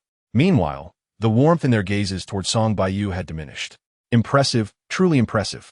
Song Baiyu did not expect that his nonsensical remarks would actually be understood by Huang Ye, who reacted in the most appropriate way in an instant, leaving Song Baiyu in admiration of Huang Ye's performance. Chapter 95. Seeing that things were developing as he had anticipated, Huang Ye wore a satisfied smile, and his gaze toward Song Yuanqing grew more passionate. Suddenly, two crisp and loud slaps echoed in the hall, and at the same time, Huang Ye felt a ringing in his ears, his face burned with pain, and his smile instantly froze as he quickly looked away from Song Yuanqing. The intoxicated men and women in the hall turned to see that it was Sun Jinbo and Guofei who had simultaneously slapped Huang Ye, one on each side. In the blink of an eye, Huang Ye's cheeks were swollen high, indicating just how forceful the slaps from Sun Jinbo and Guofei had been.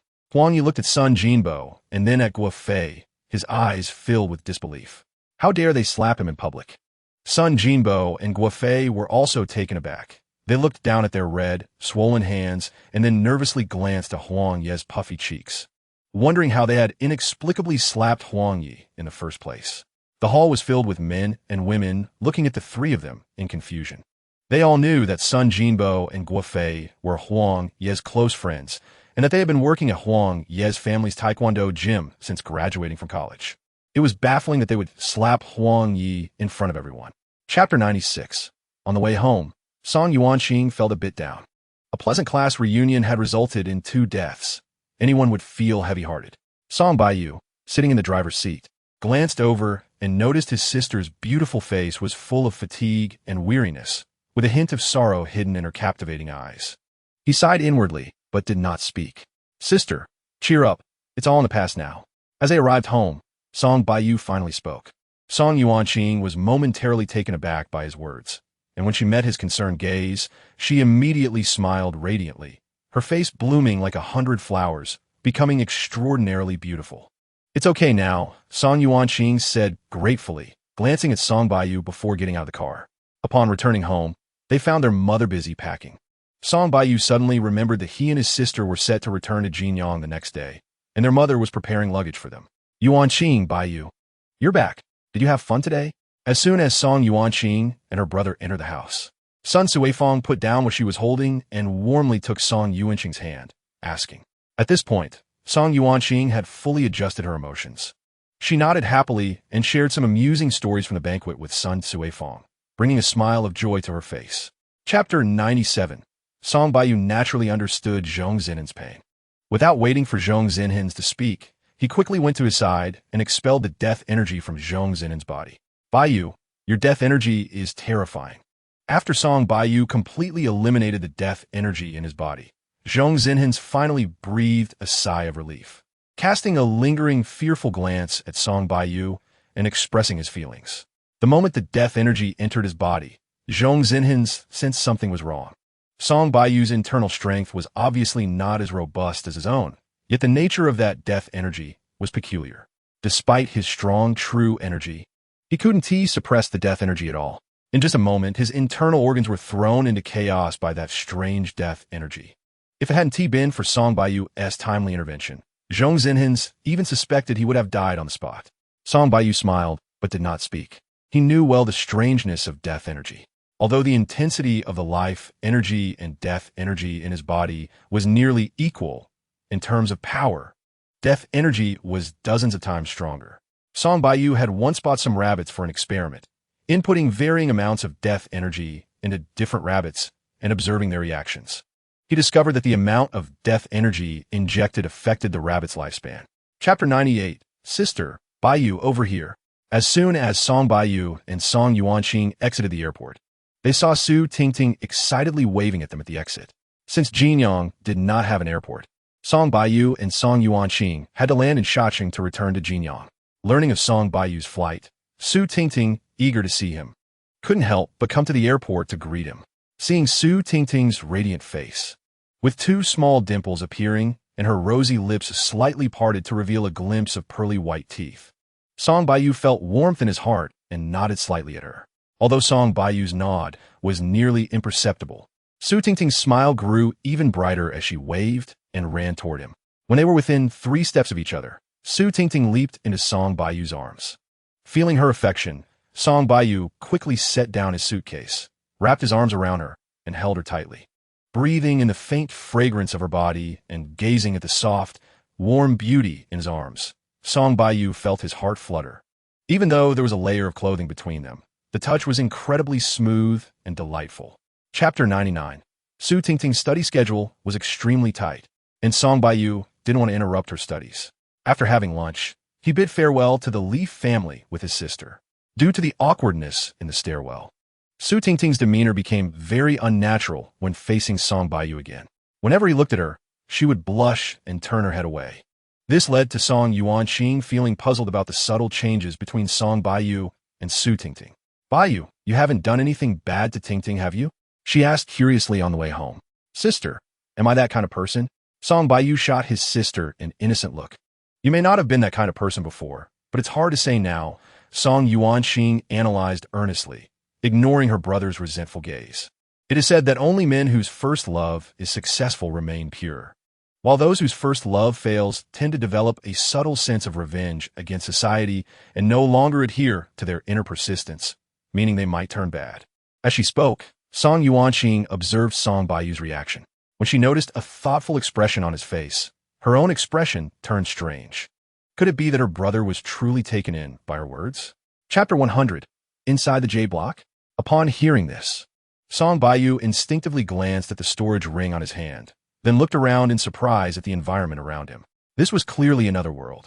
How could it possibly be the inside of a jade block? Don't compare this space to the storage ring on your hand.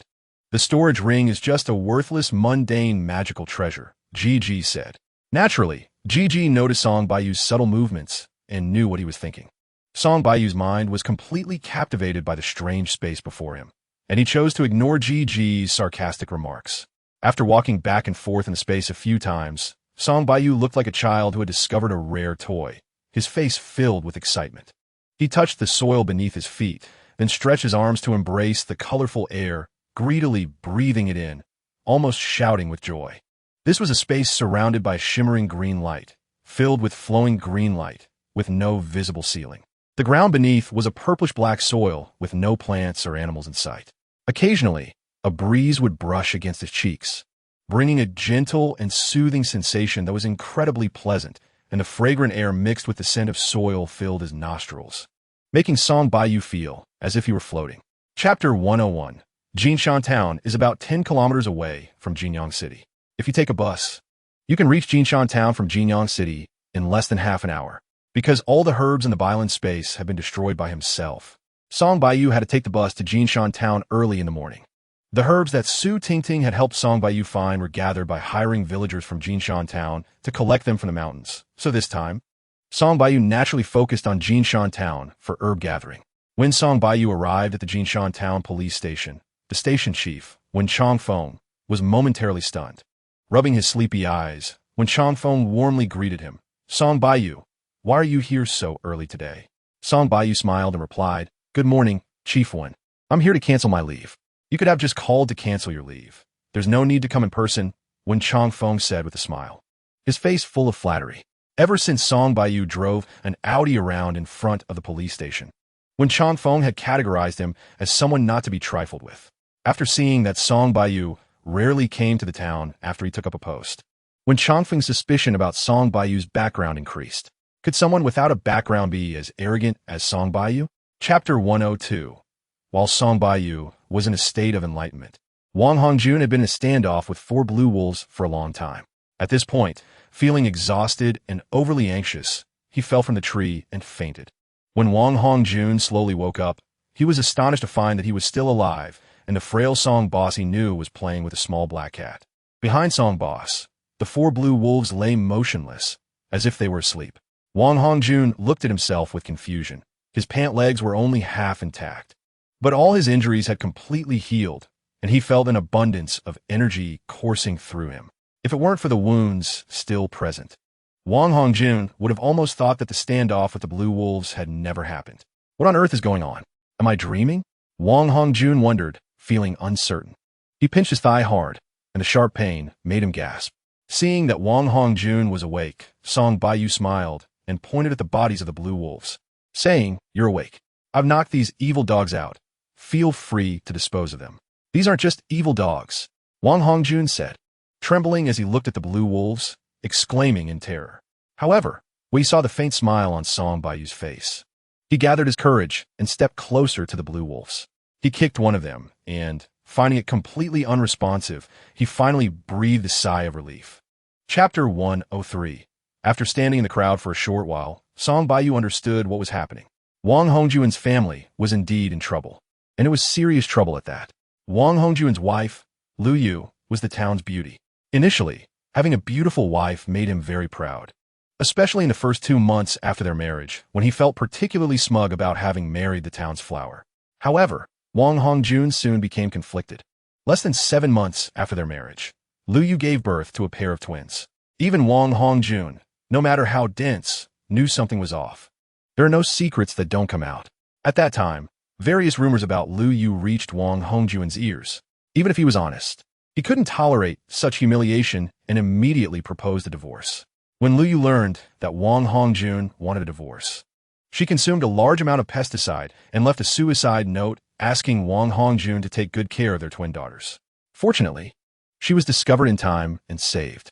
After Lu Yu explained everything, Wang Hongjun learned the truth and decided not to pursue the divorce any further. Chapter 104. The person who arrived was Lin Yu, the former secretary of the deputy secretary of the Jinyang City Committee. Lin Yu had once driven a government car to meet Su Tingting at Times Square, accidentally knocking down Li Chimu and getting arrested by the police on the spot. Although Song Baiyu didn't witness the incident, he had heard Su Tingting vividly describe it, so he was aware of Lin Yu's arrest. But how did Lin Yu end up here? And, judging by his arrogant demeanor, his identity in Jinshan Town seemed to be complicated. Indeed, Lin Yu's identity in Jinshan Town was not simple, as he was now the deputy town chief in charge of public security. After being caught in an embarrassing situation by a provincial reporter and being sternly reprimanded by Li Yi, Lin Yu was immediately arrested by the police and subsequently removed from his secretary position.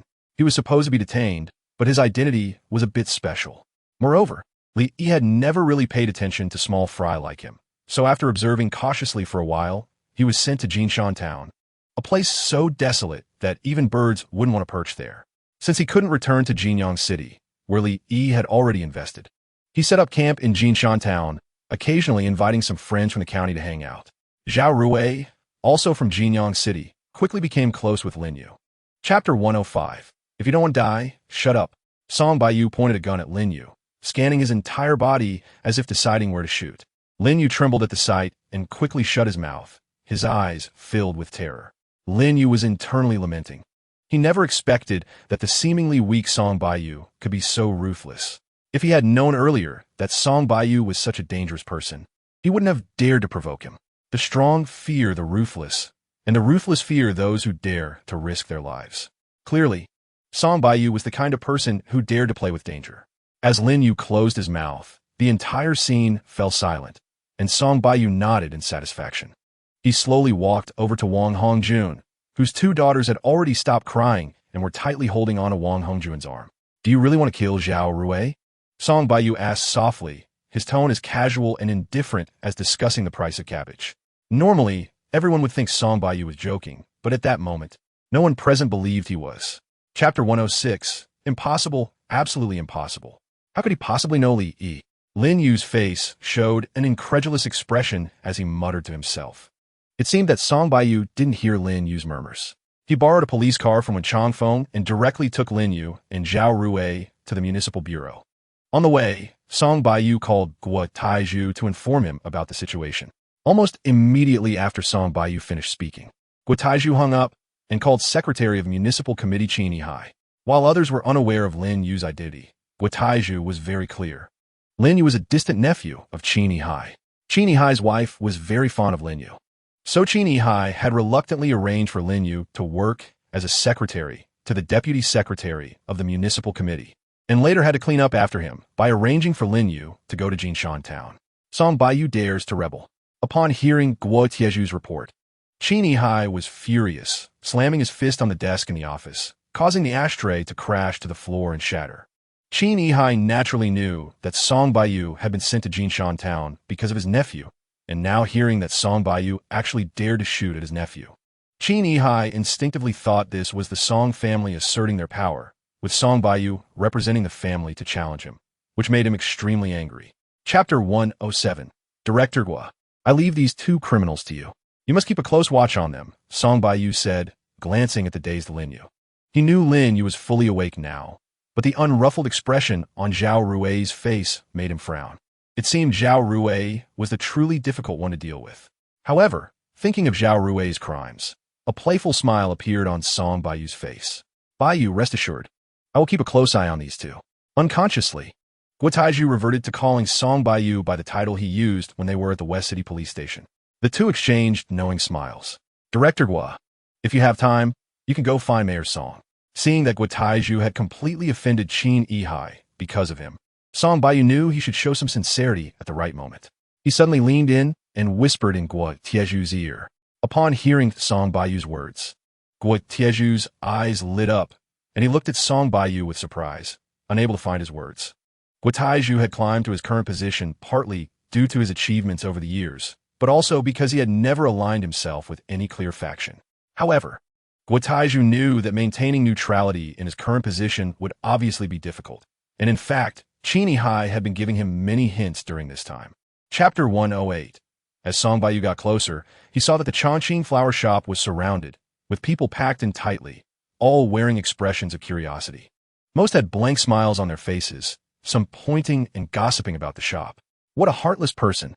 I said it before. How could such a beautiful woman like Hua Yuan be willing to be a widow for life? There must be ulterior motives, said a plump woman whose face was so round that her eyes were barely visible, her gloating tone immediately making one feel disgusted. What could Boss Hua be scheming? She has plenty of wealthy and powerful suitors. How much is that old, dilapidated house of the Wang family worth? A handsome young man glanced at the plump woman and retorted, maybe she wants to be both a whore and build a reputation. Who knows? Otherwise, why would she harm her in-laws? The plump woman wanted to curse back at the young man, but upon seeing his handsome appearance, she quickly bit her tongue. Song Baiyu stood quietly in the crowd for a while and soon understood what was happening. Chapter 109. After Wang Chunhua answered Song Baiyu's question, she immediately realized something was off. The question Song Baiyu had just asked was completely irrelevant to the case and seemed more like he was challenging her. When Wang Chunhua caught Hua Yuan looking at Song Baiyu with gratitude, she was even more certain of her suspicion. Officer, this is my family matter. It seems you have no right to interfere. If you really have the ability, investigate the truth behind my parents' illness, Wang Chunhua said disdainfully, sizing up Song Baiyu.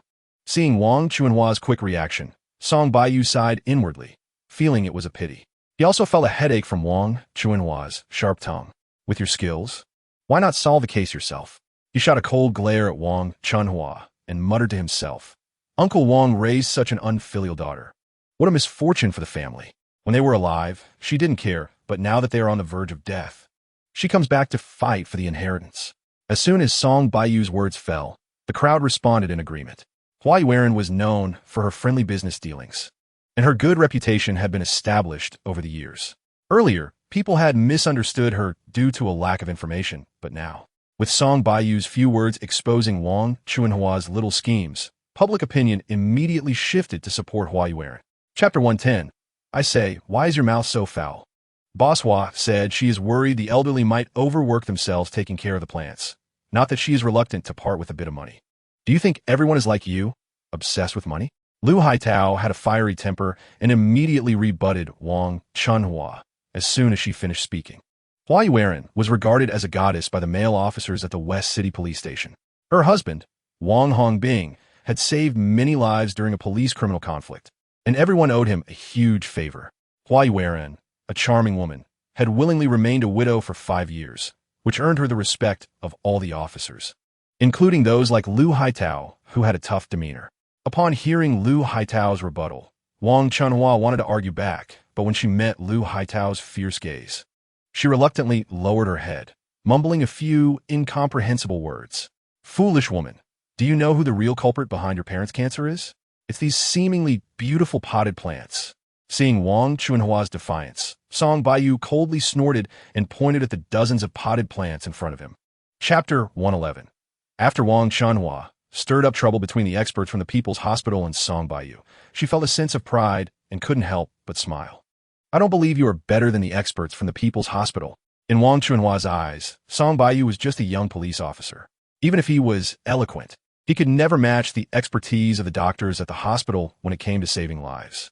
Song Baiyu shot Wang Chunhua a cold glance, but was too lazy to expose her little tricks. Comrade Wang Chunhua, please come back to the police station with us. Lu Haitao took out a pair of handcuffs from his waist and cuffed Wang Chunhua's hands, his expression unfriendly as he spoke. Lu Haitao was not a fool. After hearing the words of the experts from the People's Hospital, he instinctively retorted, only to realize afterward that he had fallen for Wang Chunhua's scheme of sowing discord, which made him feel both angry and humiliated. Why should I go to the police station?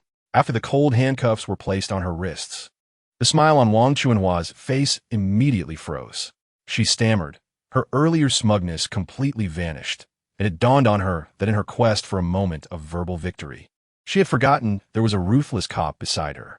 Chapter 112, Am I Seeing Things? The head of the courtyard is actually being so polite to a young punk. Ludian took off his glasses, wiped them, and put them back on, his eyes revealing disbelief. Hua Yuan was also stunned from the side. She was very aware of the prestigious status of the People's Hospital president, Ting Jie. Even the mayor of Jinyang had to shake hands politely with Ting Jie. But now Ting Jie was the one who took the initiative to shake hands with Song Baiyu. Damn it!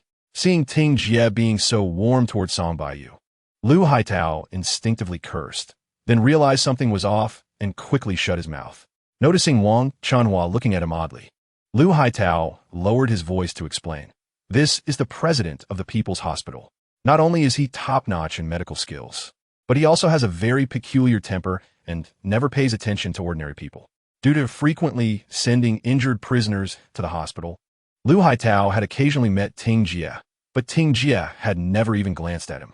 Lu Haitao thought that was perfectly normal. After all, in front of Ting Jie, he was just a small character. Yet today, suddenly witnessing Ting Jie's attitude toward Song Baiyu made Lu Haitao feel like he had lived his whole life like a dog. Chapter 113, Brother Song. Boss Hua was just diagnosed with nasopharyngeal cancer. Why didn't you help her with treatment? In the silent hospital room, Wang Wenjie's voice abruptly broke the tension, drawing everyone's attention. Wang Wenjie had just graduated from the police academy and was the kind of young man who couldn't control his mouth. As soon as he finished speaking, he was met with strange looks from everyone. It then occurred to Wang Wenjie that while it was fine for Song Baiyu to perform acupuncture on the two elderly people, it was quite another thing for such a delicate beauty to do so. Hua Yuan felt her heart leap to her throat upon hearing Wang Wenjie's words. She gently brushed her hair to conceal her discomfort, but the blush on her face was impossible to hide, making her look even more radiant. The charm that she exuded seemed to peel away the layer of indifference, revealing a more captivating allure within. The gazes of everyone in the hospital room lingered briefly on Wang Wenjie before being drawn to the striking Hua Yuan, whose delicate beauty was like a magnet, making it impossible for anyone to look away.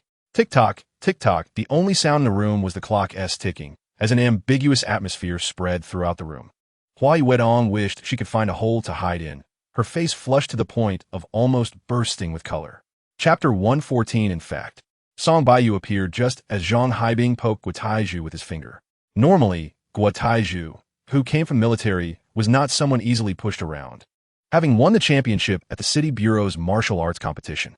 However, Zhang Haibing was able to push Guo Taiju back with just one finger, illustrating the immense strength of Zhang Haiying. Song Baiyu naturally noticed the humiliation on Guo Tieju's face, so he swiftly entered the City Bureau compound and sternly reprimanded Zhang Haibing. Song Baiyu was well aware of the temperament of soldiers. 9 out of 10 were hot-tempered, and he was confident that a single sentence from him could provoke Zhang Haibing's anger. What do you think you are? How dare you speak so arrogantly here? The soft words fell into Zhang Haibing's ears like a thunderclap. Zhang Haibing turned his head with a twisted face, wanted to see who in the City Bureau had the audacity to speak to him like that, only to find so many armed police still daring to reprimand him. When Zhang Haibing saw Song Baiyu's almost perfect handsome face, a flicker of murderous intent flashed in his eyes. Zhang Haiying held deep prejudice against good-looking men since the handsome Zhao Rue not only deceived his sister, but also toyed with her. Yet, Zhang Haiying had no way to retaliate against Zhao Rue. Chapter 115. Looking at the calm and composed Song Baiyu, and then at the disheveled Zhang Haibing, Guo Taiju let out a soft breath, his expression easing, although he was puzzled by Song Baiyu's ability to easily repel Zhang Haibing. It was the outcome he most hoped to see. However, Zhang Haibing's group of armed police found it hard to accept the reality before them. Usually, when everyone in the military was bored, they loved to pass the time by sparring. Zhang Haibing's combat strength ranked first in the entire unit, and even a group of 20 or 30 ordinary armed police could not overpower him. To their shock, today Zhang Haibing was knocked back by a seemingly frail pretty boy with a single slap. This was simply unbelievable. Wiping the blood from the corner of his mouth, Zhang Haibing glared at Song Baiyu with a grim expression, his eyes filled with anger and resentment. He had initially planned to slap Song Baiyu into submission, but unexpectedly, he was the one who got slapped away. The immense psychological contrast was something he found hard to bear. I underestimated you. I didn't expect you to be a martial arts expert. That's good. At least others won't say I'm bullying ordinary people. Zhang Haibing had only ever slapped others, but had never been slapped himself, so Song Baiyu's slap ignited his true fury. If he had only intended to ruin Song Baiyu's handsome face before, now he was determined to kill him. Chapter 116. With a loud clatter, Zhang Haibing's gun fell to the ground, and a flash of pain crossed his eyes. Song Baiyu had suddenly stomped on Zhang Haibing's shattered kneecap, causing him to double over in pain and lose his grip on the gun. As Zhang Haibing tried to reach for his gun again, Song Baiyu kicked him squarely in the chest, and Zhang Haibing promptly fainted. Baiyu, did you see Song Baiyu's ruthless actions? Guo Taiju couldn't help but exclaim. Zhang Haibing was slightly excessive, but Song Baiyu was a bit too cruel, wasn't he? Today, Song Baiyu had thoroughly insulted Zhang Haibing in front of his subordinates, making it hard for Zhang Haiying to maintain any credibility with them in the future. But would there even be a future? Looking at Zhang Haibing's shattered kneecap, Guo Taiju sighed inwardly. Such a scoundrel is better off gone. It would be better to let him rest at home early. Song Baiyu couldn't be bothered to even glance at Zhang Haibing again, directly returning the gun to Guo Taiju and disdainfully saying, "There is no need to keep such a waste." Zhang Haibing's subordinates were completely dumbfounded at this point. Without a leader, they had no idea what to do. Their faces filled with confusion as they looked at the unconscious Zhang Haibing on the ground, and then at the unrestrained Song Baiyu. Chapter 117. When Song Baiyu arrived at the West City Police Station, Lu Haitao and Wang Wenjie were animatedly recounting how Song Baiyu solved the wrongful case of Hua Yuetong and miraculously cured her grandparents' nasopharyngeal cancer with a single silver needle. Lu Haitao and Wang Wenjie were surrounded by a large crowd who were eagerly listening to their wonderful speeches. To Song Baiyu's surprise, Luo Shuyuan was also standing behind the crowd, eavesdropping, her face occasionally showing a look of confusion. Section Chief Lu, you can't be boasting, can you? I can believe that Sister Hua's in-laws were poisoned by the flowers and plants. After all, he knows a lot about them, but saying he has miraculous acupuncture skills, better than those old guys at the People's Hospital, that's just ridiculous. The person interrupting was Yuan Gang from the patrol department, who was known for his bluntness and loud voice, saying whatever came to his mind. Why would I lie to you? Is there any need to deceive you? Just ask Boss Hua later, or inquire at the People's Hospital, and you'll find out. Lu Haitao, who was getting into the speech, was challenged, and upon turning around and seeing it was one of his subordinates, he immediately got angry. Chapter 118. Did you shoot someone yesterday? Yes. Did you incite villagers to beat someone yesterday? Yes. A bland conversation was taking place in the office of the West City Police Station. Luo Shiyuan's tone was stiff and deep, her expression extremely serious, her eyes fixed on Song Baiyu, trying to overpower him with her presence and make him admit his mistake. Unfortunately for her, Song Baiyu maintained eye contact with a faint smile on his face. Do you know what you're doing? You're breaking the law, and you will face consequences. After less than 10 seconds of staring, Luo Shiyuan completely broke down, shouting hysterically. Under Song Baiyu's gaze, Luo Shiyuan felt as if he had seen through her completely, and she had to shout in anger to cover her discomfort. No investigation, no right to speak. Hearing Luo Shiyuan's outburst, Song Baiyu raised an eyebrow and turned to leave the chief's office, but paused at the door to add, "If Chief Luo wants to punish me, go ahead. You, stop right there." Seeing Song Baiyu about to leave, Luo Shiyuan was furious, wondering who the real chief was and how she ended up dealing with someone like him. Chapter 119. As the true energy circulated, a bit of spiritual energy slowly seeped from the palm of Song Baiyu's hand. With each circulation of true energy, the spiritual energy increased. This suddenly appearing spiritual energy gathered in the air without dispersing, eventually slowly coalescing into a solid form, exactly resembling the tulip seed that had just vanished. Song Baiyu's eyes widened in amazement as he watched the tulip seed slowly materialize in his palm, growing from nothing to something. Unable to resist, he gently touched it with his other hand and found that it was indeed a real seed. This is too magical. The physical seed could transform into a peculiar spiritual energy that entered his body and then reappeared in physical form, creating an absurd feeling in his mind. The true energy continued to circulate, and the seed in Song Baiyu's palm continued to change. With a crack, the hard shell of the tulip seed suddenly split open, and a small flower bud emerged from within. Under Song Baiyu's astonished gaze, the slender bud slowly became plump and real, blooming into a dazzling tulip a few seconds later. Looking at the vividly colored tulip before him, Song Baiyu was in a daze, and even though he was usually calm, his hand holding the flower couldn't help but tremble. Chapter 120. When Song Baiyu came out of the Bailing space, he discovered that it was already bright outside. Remembering that Luo Shiyuan, the fierce woman, was waiting for a shooting report, he felt a tingle of anxiety and, not bothering to tend to the flowers, quickly tidied up and rushed to the police station. When Song Baiyu arrived at the station, his colleagues had just made it to the office, all gathering in the changing room to change clothes. "Baiyu here. Take this to check, and if there are no issues, just copy it and submit it to Chief Luo." While searching for Zhang Pengfei in the crowd, Song Baiyu felt a weight on his shoulder, followed by a gentle voice in his ear, and at the same time, a folded piece of paper was thrust into his hand. "Thanks, Brother Zhang." After quickly putting the paper into his pocket, Song Baiyu smiled gratefully at Zhang Pengfei. Zhang Pengfei winked at him playfully and went to change into his uniform. Song Baiyu returned to his seat, took the rarely used signature pen from the pen holder, and began to copy the shooting report that Zhang Pengfei had written for him, not wanting Luo Shiyuan to deduce from the handwriting that it wasn't his own. Chapter 121. The moment Luo Shiyuan was supported by Song Baiyu at her waist, she became alert. Just as she was about to express her gratitude, she suddenly felt a wave of unbearable cramping pain in her lower abdomen. Her limbs turned cold, and her stomach began to churn. Seeing Luo Shiyuan open her mouth as if to vomit, Song Baiyu, who was about to feed her a pill, quickly retracted his hand and hurriedly helped her to the trash can. "Chief Luo, the hot water bag is here." A clear voice suddenly rang out in the office. "Oh, Song Baiyu, what are you doing here?" The newcomer was Hu Jing from the comprehensive department, holding a sealed plastic bag filled with hot water.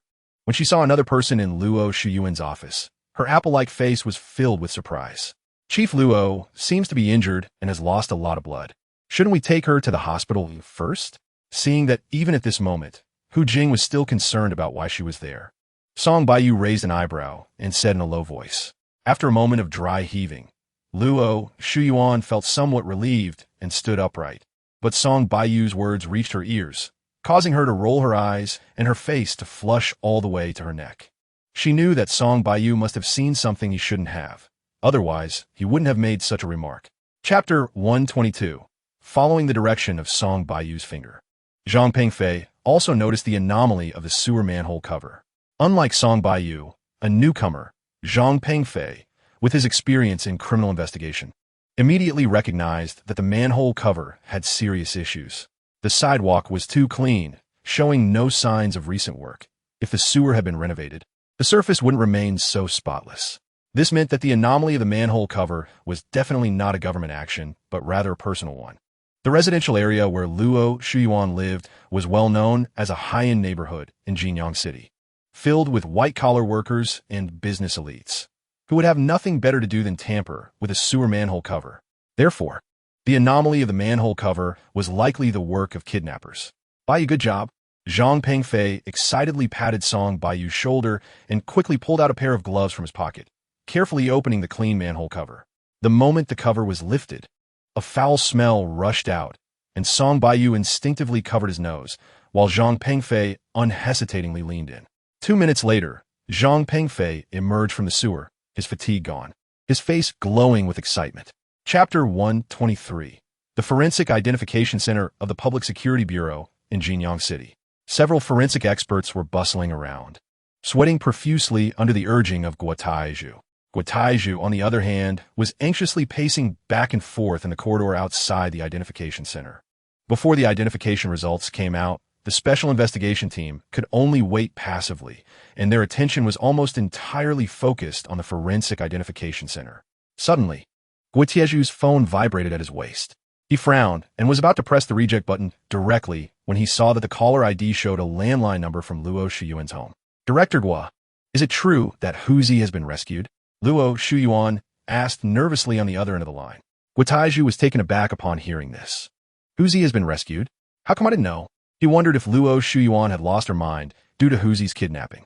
Not daring to take it lightly, Guotaiju pondered for a moment before responding ambiguously, Luo, just stay at home and wait. We will send Huzi back home soon. Thank you, Director Guo, thank you. An excited Luo Shuyuan didn't even notice the abnormality in Guo Tieju's words as she shouted excitedly on the phone. Shuyuan, did the kidnappers call you just now? Hearing that Luo Shuyuan's tone didn't sound like someone who had lost her mind, Guo Taiju couldn't help but ask tentatively. Chapter 124, Baiyu. This Wang Deshang is a petty person and shouldn't be offended. You know about the loudspeaker at our police station, right? He used to be from the city bureau, but he just casually said something bad about Wang Deshang and ended up being badly treated by him. Seeing Wang Deshang fleeing in panic under Song Baiyu's intimidation, Zhang Pengfei expressed his concerns, fearing that Song Baiyu would get into big trouble due to a moment of impulse. Song Baiyu wasn't a talkative person, so Zhang Pengfei didn't know that the newly appointed mayor of Jinyang City was actually Song Baiyu's sister. If Zhang Pengfei had known this, he probably wouldn't have been so worried. Zhang, don't worry. This kind of petty person won't be able to jump around. If he doesn't provoke me, that's fine. But if he really wants to provoke me, then he's seeking his own death, Song Baiyu said calmly, glancing gratefully at Zhang Pengfei. Seeing that Song Baiyu remained fearless even after he had laid out the stakes, Zhang Pengfei finally felt at ease. Uncle Song, if that bad guy dares to bully Uncle Song, I'll bite him. Just as Zhang Pengfei was about to ask why Song Baiyu had suddenly come down the mountain, a childish voice suddenly rang out behind him. Turning around, he saw none other than the chubby Huzi. Chapter 125. Today is undoubtedly a terrible day for Wang Deshang. First, he tried to show off but ended up being insulted by both Zhang Pengfei and Song Baiyu. And then Song Baiyu smashed his newly bought phone to pieces, causing him to flee in panic. He then complained to Guo Taiju, but was scolded by him. Finally, after he managed to gather all the members of the Special Investigation Team on Jinan Highway, he suddenly remembered that Song Baiyu hadn't told him the location of the kidnappers. Feeling embarrassed, he had no choice but to ask a police officer from the West City Police Station to call Song Baiyu and inquire about the whereabouts of the kidnappers. After holding back his anger, Wang Deshang brought the two kidnappers back to the city bureau and immediately ran to complain to his classmate and best friend Chini Hai. Wang Deshang exaggeratedly recounted the faults of Zhang Pengfei, Song Baiyu, and Guo Taiju, not mentioning his own mistakes at all. Chini Hai, already angry that Guo Taiju had suddenly sided with Song Yuanqing, was contemplating whether to help his friend get a position in the city bureau when he suddenly heard Wang Deshang's words. Without hesitation, Qin Yihai dialed Guo Tieju's number and immediately began scolding him. Chapter 126. The celebration banquet continued, but everyone was intentionally or unintentionally creating opportunities for Song Baiyu and Luo Shuyuan to be alone together. Even the mischievous little Huzi obediently disappeared from Song Baiyu's side and was playing happily with Guataiju and a few other older men.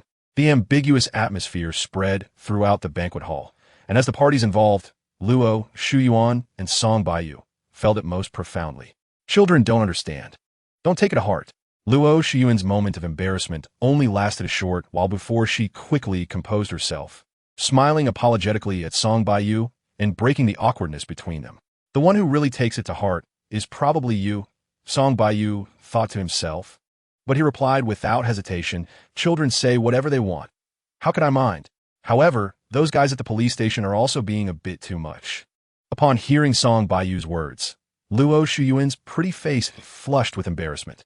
She intentionally avoided mentioning the reactions of her colleagues at the police station to avoid awkwardness. But she didn't expect Song Baiyu to bring it up. Those guys usually have such a dull job. It's rare for them to find some fun, so of course, they won't let it go.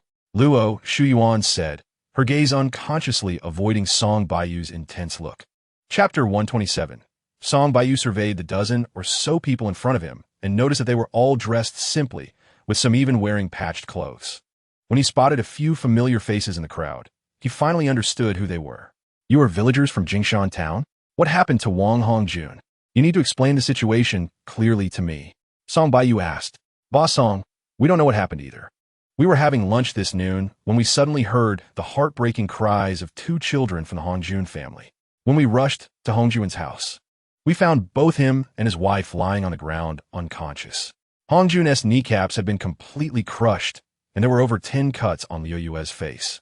We scrabbled together some money to send Hongjun to the hospital, but it turned out that the money was only enough for 1 day's hospitalization.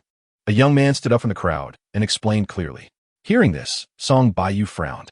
After confirming which ward Wang Hongjun was in, he took out his phone and called the president of the People's Hospital, Ting Jia, to discuss Wang Hongjun's situation. Ting Jia, who had been looking for a chance to get close to Song Baiyu, immediately agreed on the phone to waive all medical expenses for Wang Hongjun and his wife and arrange for the best attending physician for them. Chapter 128. Who is Li Yunyun's mentor? Have him come to my office immediately. After a brief silence, Ting Jia shouted at the head nurse while panting. Usually, Ting Jia appeared gentle and refined, but when he suddenly got angry, his expression became particularly fierce. The head nurse was taken aback and hurriedly nodded before running out of the ward, silently mourning for Li Yunyun's mentor, fearing that the hospital would no longer be a safe place after angering the director. While the head nurse mourned for Li Yunyun's mentor, she also envied Li Yunyun, as after this incident, it was almost certain that Li Yunyun would stay at the People's Hospital, and her treatment would not be too poor. Baiyu, the hospital system is not strict. I apologize for the embarrassment, Ting Jia said awkwardly with a smile after the head nurse left. Song Baiyu's face turned red upon hearing this. He realized that he should have privately mentioned this to Ting Jia, but in his rush, he had brought it up in front of everyone, which felt somewhat embarrassing. Just as Song Baiyu was about to explain to Ting Jia to avoid any misunderstanding, his phone suddenly rang at his waist. Baiyu, come back quickly, I'm scared. On the other end of the phone, Song Yuanqing was shouting intermittently. Even through the phone, Song Baiyu could clearly sense his sister's inner fear and helplessness. Chapter 129. The Zhang family was merely a small martial arts family that had just risen to prominence. In terms of foundation and strength, they were not even worthy of carrying the shoes of the 7 major martial arts families. In order to quickly develop the family, the Zhang family even chose to rely on the state. This was also the reason why Zhang Jia's head, Zhang Yunrong, although paying for Zhang Haibing, did not dare to confront Song Baiyu.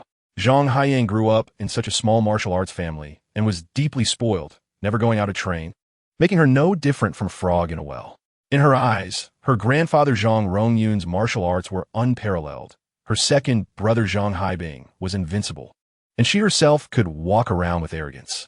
This was also why Zhang Haiyang dared to come to Jinyang City alone to teach a lesson to the Song siblings. Suddenly, being shouted at by Song Baiyu caused her internal injuries, and her body was completely imprisoned by his aura. Then, seeing Song Baiyu perform a cleansing technique that made the room clean and bright again, all of this was far beyond Zhang Haiyang's understanding, which is why she trembled and exclaimed that he was not human. Are all the people from the Zhang family like you and Zhang Haibing? After seeing that his cleansing technique had restored his sister's bedroom to cleanliness, Song Baiyu turned around and asked Zhang Haiyang indifferently. Chapter 130. The Zhang family's offspring were not thriving. It wasn't until the generation of Zhang Haihua and Zhang Haibing that there were two boys.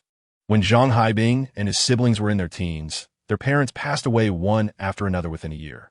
It was Zhang Rongyun who bore the pain of losing children in old age and raised the three siblings to adulthood. Therefore, Zhang Rongyun doted on Zhang Haihua and her siblings very much, especially the clever and lovely Zhang Haiyang, who was deeply spoiled by Zhang Rongyun. Upon suddenly hearing the news of his granddaughter Zhang Haiyang's death, Zhang Rongyun was naturally furious. For him, his grandchildren were his greatest happiness and concern. His grandson Zhang Haibing's knees were shattered, and he endured it for the long-term development of the Zhang family. But if the news of his granddaughter's murder were true, there would be no point in enduring any longer. If I had known this would happen, I wouldn't have acted as I did. If you had spent a little more time educating your grandchildren, they likely wouldn't have caused so much trouble. Over the years, you must have cleaned up after them quite a bit, right? Seeing Zhang Rongyun's hair standing on end, Song Baiyu knew that the hatred between them had reached a point of no return. Although he felt sympathy for the old man before him, it did not mean he would just sit back and wait. Chapter 131. When Zhang Rongyun spoke of ancient books and profound martial arts, Song Baiyu was initially unconcerned. After all, with the existence of the miraculous Chunqiu-ju, he looked down on any profound martial arts. If the Zhang family really possessed high-level martial arts, they wouldn't still be stagnating in that small county of Nanyun after so many years. However, when Zhang Rongyun mentioned the five-flame, true fire technique, Song Baiyu's heart suddenly stirred. The ability to summon true qi to refine pills during the fetal breathing period was simply too miraculous. It should be known that in his past life, the Wanyao sect had unique methods and techniques for alchemy, and only after reaching the foundation establishment stage could one summon true qi for alchemy. But now Zhang Rongyun was saying there was a technique that allowed one to summon true fire for alchemy during the fetal breathing period, which meant he could produce unparalleled elixirs several years early.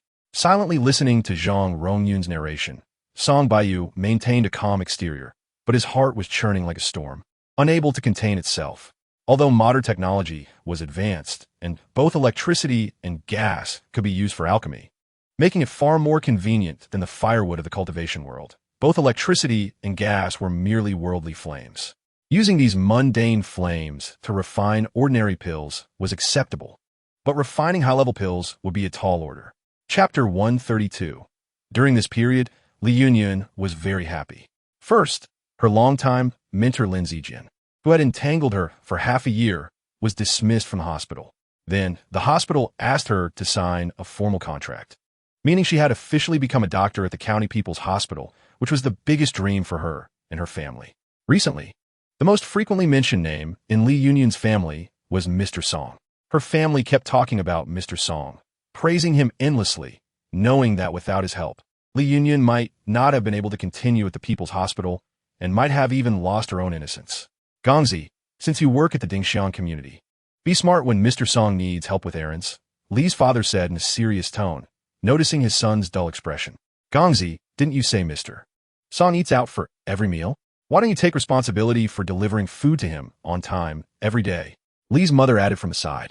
Hearing his parents repeatedly instructing him to be polite to Mr. Song, Li Gang's face turned sour. He wanted to help Mr. Song more, but the problem was that Mr. Song didn't need his help at all. Chapter 133. After the kidnapping case, Huzai became a regular visitor at the West City Police Station. Every day after school, Huzai would go to the station to play for a while, waiting for Luo Shuyuan to finish work and go home together. Luo Shuyuan had never allowed Huzai to come to the West City Police Station before, as his presence somewhat disrupted the office order. Even though Huzai was always well-behaved when he came, it was nearly closing time. However, after the kidnapping incident, Luo Shuyuan unusually permitted Huzai to wait for her at the police station every day after school, because he seemed to smile much more after coming to the station. Especially when she saw Song Baiyu always warmly interacting with Huzai, a knowing smile would appear on Luo Shuyuan's face. Although Huzai was not Luo Shuyuan's biological son, after raising him for 6 years, she had long regarded him as her own child in her heart. Her love for Huzai was no less than that of any other parent for their children. Seeing the warm interaction between Song Baiyu and Huzai, Luo Shuyuan sometimes couldn't help but think that perhaps forming a family with Song Baiyu would also be a good choice. Chapter 134. Watching Wang Hongjun excitedly dancing in a hospital room, Song Baiyu also smiled. He could clearly feel Wang Hongjun's inner excitement and joy at that moment. Originally destined to live life in a wheelchair, he suddenly became a healthy person, and that immense surprise was enough to drive anyone crazy. Wang Hongjun jumped around, cheering loudly as he vented his emotions, while Lu Yu quietly stood by, watching her husband act like a child. A smile appeared on Lu Yu's face, but her eyes were filled with tears. Occasionally glancing at Song Baiyu, she would lower her head shyly, realizing that she had just thought Song Baiyu was trying to harm her husband. With a thud, as Song Baiyu was smiling and watching Wang Hongjun's seemingly crazy behavior, Wang Hongjun suddenly knelt down before him, startling Song Baiyu with his forceful gesture. Wang Hongjun, what are you doing? Get up quickly. Song Baiyu paused for a moment, then quickly reached out his hands to help Wang Hongjun up. Ooh, boss Song, you're like my reborn parents. Ever since my legs were broken, I have been in despair, even having thoughts of ending my life. These days have been unbearable for me. Chapter 135. Have you packed all your clothes? It's very cold in the coastal city, unlike the inland city of Jinyang. Have you exchanged enough foreign currency? Don't cry later because you have no money to spend. If it really comes to that, just ask Annie for help. Remember to call me when you get there. Also, bring back some beautiful shells for me. If you forget, I won't let you off. Ever since I found out that my younger brother was going to Luyang Island to participate in a joint police drill, Song Yuanqing has been nonstop preparing things for Song Boyu. Even after arriving at the airport, she still felt a bit uneasy and kept reminding him, Sis, I think you've been infected by Mom. Feeling the warm concern from his sister, Song Boyu felt a warmth in his heart, but he teased her without holding back. You little rascal, I'm definitely going to tell Mom about this. Song Yuanqing was taken aback by his words, then realized that her younger brother was indirectly saying she was nagging. She lightly punched Song Boyu's shoulder, her face blooming with a smile, showing no signs of anger. Sis, spare me. If Mom knows I called her nagging, she might just take my life. Hearing this, Song Boyu showed a bitter smile, and his plea for mercy made Song Yuanqing unable to hold back her laughter. Chapter 136. After screaming at Song Boyu, Luo Shuyuan turned and left, no longer wanting to deal with him. The thing she regretted the most was recommending Song Boyu to participate in the exercise in the Republic of Nainan. There were only 2 spots available for going abroad, and with so many police officers in Jinyang, why did she have to recommend that annoying guy Song Boyu? While cursing Song Boyu in her heart, Luo Shuyuan quickly walked toward the airport lobby, her whole body floating out like a breeze. Song Boyu was jolted awake by Luo Shuyuan's loud shout. Seeing her furious expression, he felt confused but quickly followed her. Bang! Ouch! As Luo Shuyuan ran at full speed. Her mind was filled with Song Boyu's annoying face, so she wasn't paying attention to the road beneath her feet and suddenly crashed into a wall, causing her to stagger back a few steps and nearly fall to the ground, letting out an involuntary cry of pain. How could there be a wall in the middle of the sidewalk? Luo Shuyuan looked up in confusion and realized that what she had crashed into was not a wall, but a giant over 2 meters tall. Not only was the giant tall, but he was also very strong, just his bulging arms were thicker than an average person's thighs, and the well-defined muscles on his abdomen were truly chilling. Chapter 137. Hearing the curses coming from the giant, Luo Shuyuan finally realized his presence. She was puzzled as to how the giant could curse that way, as he had already been shameless for making a move on her the moment they met. And now he was cursing Song Boyu for being shameless. Could it be that Song Boyu was even more shameless than him? When Luo Shuyuan's gaze fell on the giant, her eyes widened in shock. The giant's face was incredibly pale, cold sweat pouring down his forehead, and his facial muscles were twitching violently, as if he was enduring great pain. When she saw that the leg the giant had just kicked at Song Boyu had become twice as thick and deformed, Luo Shuyuan finally understood why the giant had cursed Song Boyu for being shameless. When Song Boyu had charged at the giant with great momentum, it seemed he wanted to compete in strength, which was why the giant had kicked out with such might. Who would have thought that Song Boyu had withstood the giant's kick and cleverly shattered the giant's leg bones, twisting his thigh into a twisted shape, effectively crippling the giant's fighting ability by more than half. That was indeed shameless. Chapter 138. Song Boyu's sudden action of shooting the giant stunned the other mercenaries. So now, when he verbally provoked them, they dared not make any moves. This Easter man was truly capable of firing a gun. Friend, I think this is a misunderstanding. Isn't it? A bearded man in the crowd suddenly revealed a sincere smile and spoke softly. As soon as the bearded man began to speak, Song Baiyu immediately felt a strange mental wave enveloping him. He looked at the bearded man in confusion and found that the man's eyes emitted a captivating light. The moment his eyes met the bearded man's gaze, it felt as if he was about to lose himself in it. Seeing that Song Baiyu had successfully been drawn in, the bearded man's smile became even more charming, his gaze softer. He gently said, "Look how beautiful the weather is today." A dull bang echoed in the air, cutting off the bearded man's voice. Song Baiyu had realized that the bearded man was trying to hypnotize him, and without hesitation, he pulled the trigger. The bearded man widened his eyes in shock as he looked at Song Baiyu. After standing still for a few seconds, he fell to the ground with a loud crash.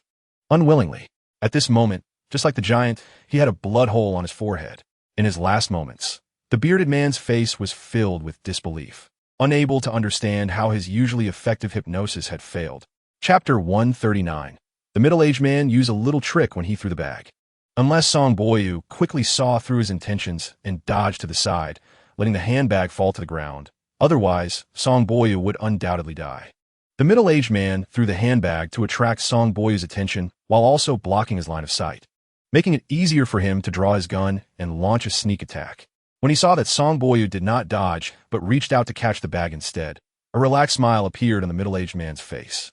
He was very confident in his shooting skills. As a top sniper for the Black Arrow organization, he had executed missions countless times without any record of failure. Sometimes fighting and shooting became instinctual for him, and he fully believed that the opponent would die at his hands. Luo Shuyuan was puzzled about how Song Baiyu had recognized the middle-aged man's identity as a sniper. She looked left and right and saw no signs of the middle-aged man being a sniper, so her gaze remained fixed on him. When she suddenly noticed that the middle-aged man had 2 handguns in his hands, she gasped in shock. Before she could warn Song Baiyu, she heard several loud bangs. Luo Shuyuan's heart sank into the abyss, as she clearly saw that the middle-aged man's handbag had blocked Song Baiyu's line of sight, and Song Baiyu had made no evasive moves under the middle-aged man's gunfire. Chapter 140. The gun muzzle on Seal's forehead was almost in the same position as the gun muzzles on the other 2 men's foreheads. So Seal must also have been killed by Song Baiyu. Jack carefully checked Seal's body and said affirmatively. Hearing Jack's conclusion, the other 6 mercenaries showed expressions of shock. In their eyes, Seal was an undefeated myth because he was a killing machine, even being jokingly referred to as the god of death within the organization. Seal was different from other mercenaries. While other mercenaries took on any mission, Seal only accepted assassination missions, and he had never failed in executing a task. But how could such a grim reaper fail to kill Song Baiyu twice in a row, only to be shot dead by him in the end? What does that mean? That Oriental man is terrifying, with lightning-fast speed, an invulnerable physique, and immense mental strength. It seems he has combined all of our strengths. Up to now, I still haven't discovered any weaknesses of his. A look of horror appeared on Paul's face as he exclaimed nervously, "Paul, now is not the time to talk about this. Before the organization contacts us, we should think about how to save our own lives. If it comes to that, we should leave the Ninen Republic immediately and stay away from that disaster." Jack glanced at Paul with a serious expression and said slowly, Chapter 141. This is a mission document. The Black Arrow organization's missions are divided into 2 types. One is an independent mission that can be completed by an individual. The other is a team mission that requires the cooperation of the entire team to complete. Independent missions do not require any mission documents. The result only needs to be confirmed by the person who issued the task. Team missions, however, require mission documents, and only after everyone arrives at the mission location will the temporary leader announce part or all of the mission documents. After Song Baiyu finished reading the mission documents, Wu Xiaodai began to recount some details about the Black Arrow organization. Wu Xiaodai provided not only the mission documents, but also detailed information on many individuals. From these character profiles, Song Baiyu saw photos and detailed introductions of Paul, Jack, the bearded man, and the middle-aged sniper. If Song Baiyu had previously regarded Wu Xiaodai with indifference, he could not help but take her seriously after she presented the sniper's mission documents and handed him a stack of detailed information on Black Arrow members. Both Wu Xiaodai's astonishing abilities and the information she provided made Song Baiyu overlook the girl before him. Chapter 142. Useless, truly useless trash. Upon hearing the news that Seal had been killed, Storm, who had just arrived at Liang Island, scolded disdainfully, showing no signs of sadness. As if a mere cat or dog had died, a man in black stood respectfully before him, his face flushed, wanting to say something but not daring to continue. After venting his anger, Storm noticed that the man in black had not left and looked a bit unnatural. He asked suspiciously, "Do you have something else to say?" "Seal is dead. You are in charge now. The mission documents from Seal have also been taken. I'm worried the mission details have already been leaked." Upon hearing Storm's question, the man in black gritted his teeth and revealed the seriousness of the situation. "What do you mean? Weren't you right by Seal's side? How could you let someone take the mission documents?"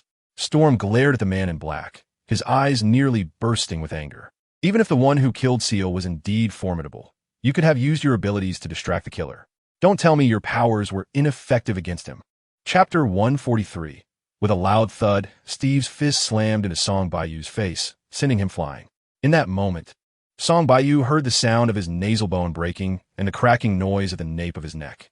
No, seeing the weak Oriental man fly from his punch.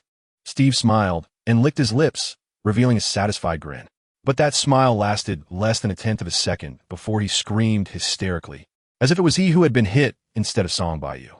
Steve realized that when he pulled his fist back, the world before him turned blood red.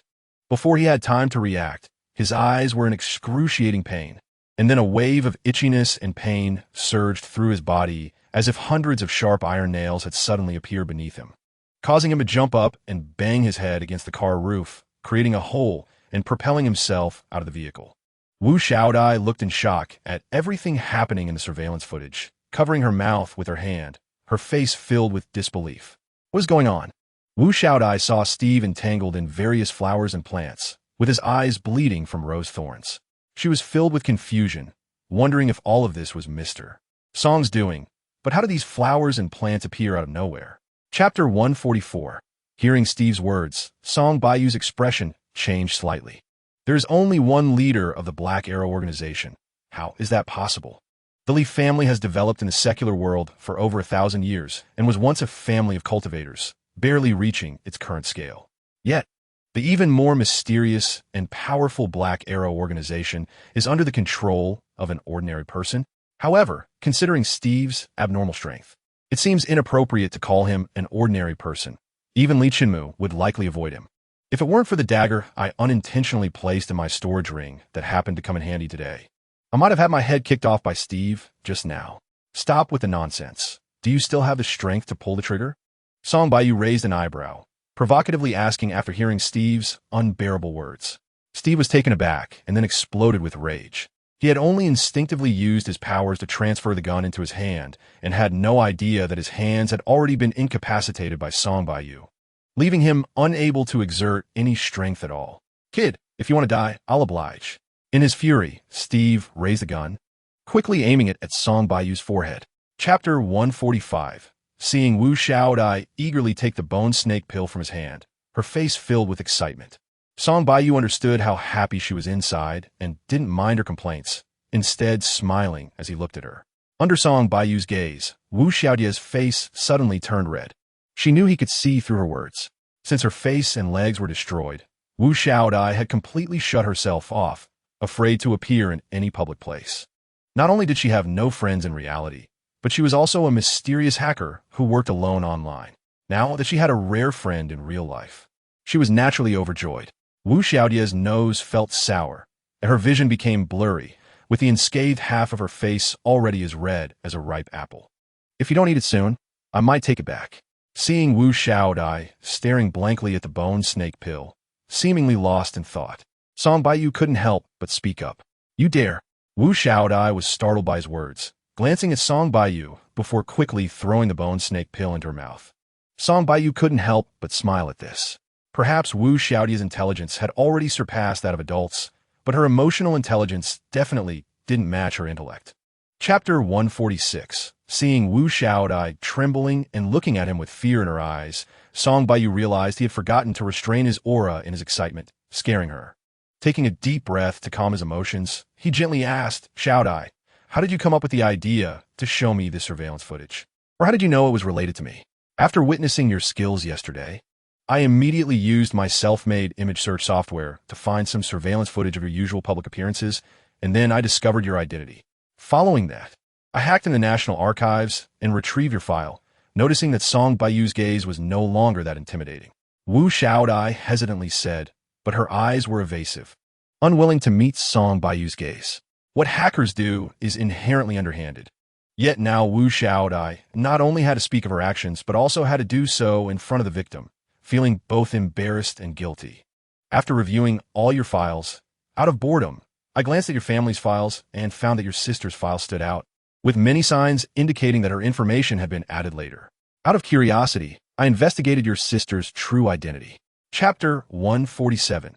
After learning all of Steve's memories, Song Baiyu couldn't help but admire Steve's vigorous energy and remarkable talent. Steve has 5 different identities: Steve, Storm, Yuchili, Bogies, and Bateman. Steve is a top mercenary of the Black Arrow organization, an invincible existence with a brutal personality and a penchant for killing, known as a maniac. Storm is a shrewd Jewish businessman and one of the top arms trade experts in Europe, overseeing several arms trade lines. Yuchili is a mysterious authority in human genetics and potential studies, often publishing astonishing insights in various magazines in Europe and America, yet not employed by any institutions, making him a mystery in the industry. Bogies is an oil tycoon in the Middle East. Bateman is the president of the Rant International Shipping Group, holding over 70% of the company's shares.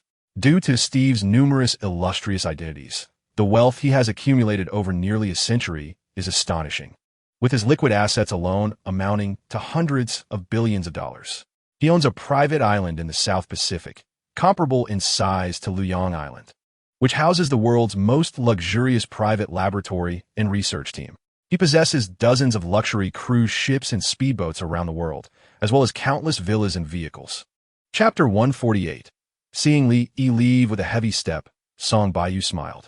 Li Yi is overly cautious and steady, which is fine for maintaining the status quo, but he struggles with entrepreneurship.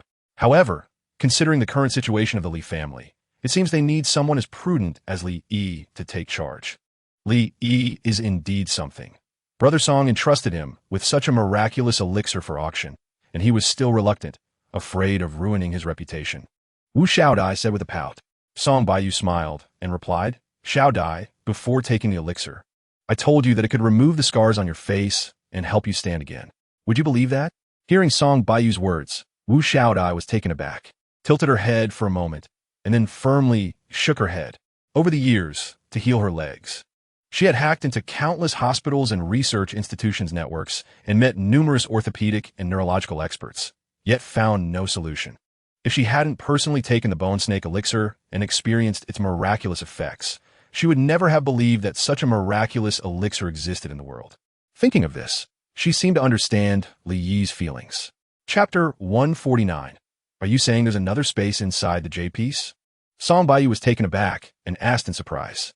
To be precise, there's an additional aquatic space because that space is filled with water. Gigi shook off the water droplets on her body, staring intently at the jade piece in Song Baiyu's hand. Song Baiyu swiftly entered the Bailing's space, while Gigi hesitated for a moment but did not dare to follow. The light in the Bailing space was much brighter than before, and the previous green light had turned into blue light, with the entire space surrounded by a blue glow. Looking up, aside from the absence of white clouds, it was quite similar to the blue sky outside. Perhaps due to the changes in the jade piece, the spiritual energy in the space had noticeably increased. But with the blue light replacing the green, could this space still be called the Bailing space? When Song Baiyu's gaze fell upon one side of the Bailing space, he was immediately captivated because he saw the aquatic space Gigi mentioned. The aquatic space is adjacent to the Bailing space, and, standing in the Bailing space, Song Baiyu could see the rippling water in the aquatic space, which seemed to be entirely water with no end in sight. However, it appeared that an invisible force was blocking the boundary between the two spaces, as the water from the aquatic space did not seep into the Bailing space at all. Chapter 150. Although Song Baiyu was familiar with water, how could he possibly compare with the ocean's massive great white shark? In just a few seconds, the great white shark, which was originally over 1,000 meters away, had already chased up behind Song Baiyu, and he could even clearly smell the stench from the shark's mouth. In a moment when he glanced back, He saw several large great white sharks relentlessly pursuing him, and upon seeing the triangular serrated teeth of the shark, Song Baiyu felt a shiver run down his spine. In an instant, information about the great white shark flashed in his mind, and he quickly formulated a plan to escape the current crisis. The great white shark, also known as the man-eater or white shark, is a large predatory shark found in tropical and temperate regions of the oceans, typically inhabiting open ocean areas. Due to its size and aggressiveness, it is considered a marine killer. The great white shark possesses an extremely keen sense of smell and touch, capable of detecting the scent of blood diluted to a concentration of 1/1500 from a kilometer away and swimming at speeds of over 40 km/h to reach it. Escaping these sharks is quite simple. He just needed to injure one shark, and that shark would become the target of the others, allowing him to escape.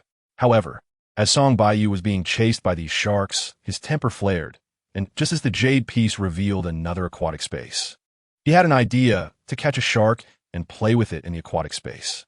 Chapter 151. When Song Baiyu's gaze fell upon the great white shark in the aquatic space, his eyes lit up and an idea popped into his mind. Isn't there a ready-made seat here? Song Baiyu swiftly entered the aquatic space, suddenly seeing a stranger beside him. The aggressive great white shark swung its tail and opened its massive mouth, revealing a row of serrated teeth, charging straight at Song Baiyu. If the great white shark bit him, even if he didn't die, he would be severely injured. At a critical moment, a sinister smile appeared on his face, and a clump of black solid material appeared in his hand, as if by magic, which he shoved directly into the shark's mouth. With a crunching sound, the great white shark let out a mournful cry, breaking two of its teeth. Realizing that this person was not easy to deal with, it attempted to flee with a flick of its tail. However, how could Song Baiyu allow the great white shark to escape? He reached out, firmly grasped the shark's tail, and pulled hard while channeling a surge of mutated true energy into the great white shark's body.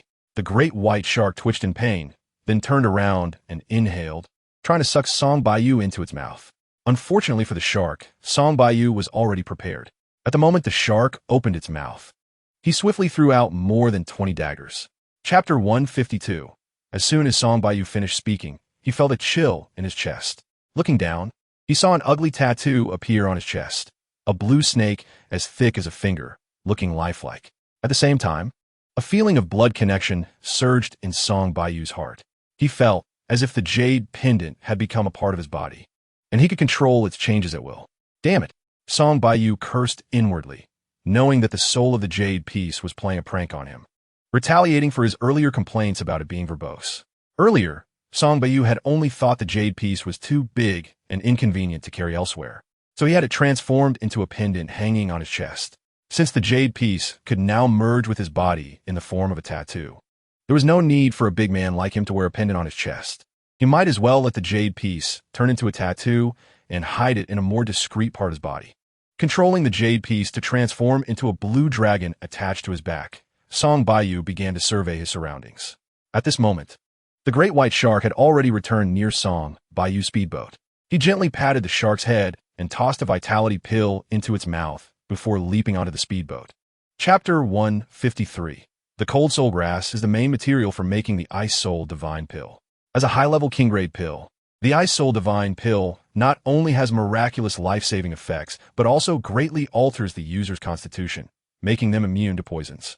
More importantly, it contains strong spiritual power, which GG urgently needed.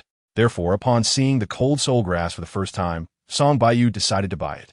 Seeing the auctioneer enthusiastically promoting the cold soul grass and going to great lengths to conduct experiments to deepen everyone's impression of it, Song Baiyu smiled. If there were a large number of alchemists present, they would have gone crazy over the cold soul grass without the auctioneer needing to say a word, and it would definitely have been driven up to an astonishing price. Unfortunately, aside from Song Baiyu, there were no other alchemists at the auction, so it was destined that the auctioneer would have a tough time today. Good things never need promotion. Usually, what needs promoting is not a good thing. However, the auctioneer, in order to sell the cold soul grass at a high price, not only went to great lengths to conduct various experiments, but also provided explanations filled with errors, which made Song Baiyu feel both amused and exasperated. Chapter 154. However, the auction organizers were clearly well prepared. Those who had thrown things towards the podium were quickly escorted out, and those shouting to leave were politely asked to exit as well. With the strong intervention of the auction organizers, the auction venue quickly quieted down. Although many people still had skeptical expressions, they dared not voice their anger and instead watched the auctioneer with a look of anticipation, curious about how things would end.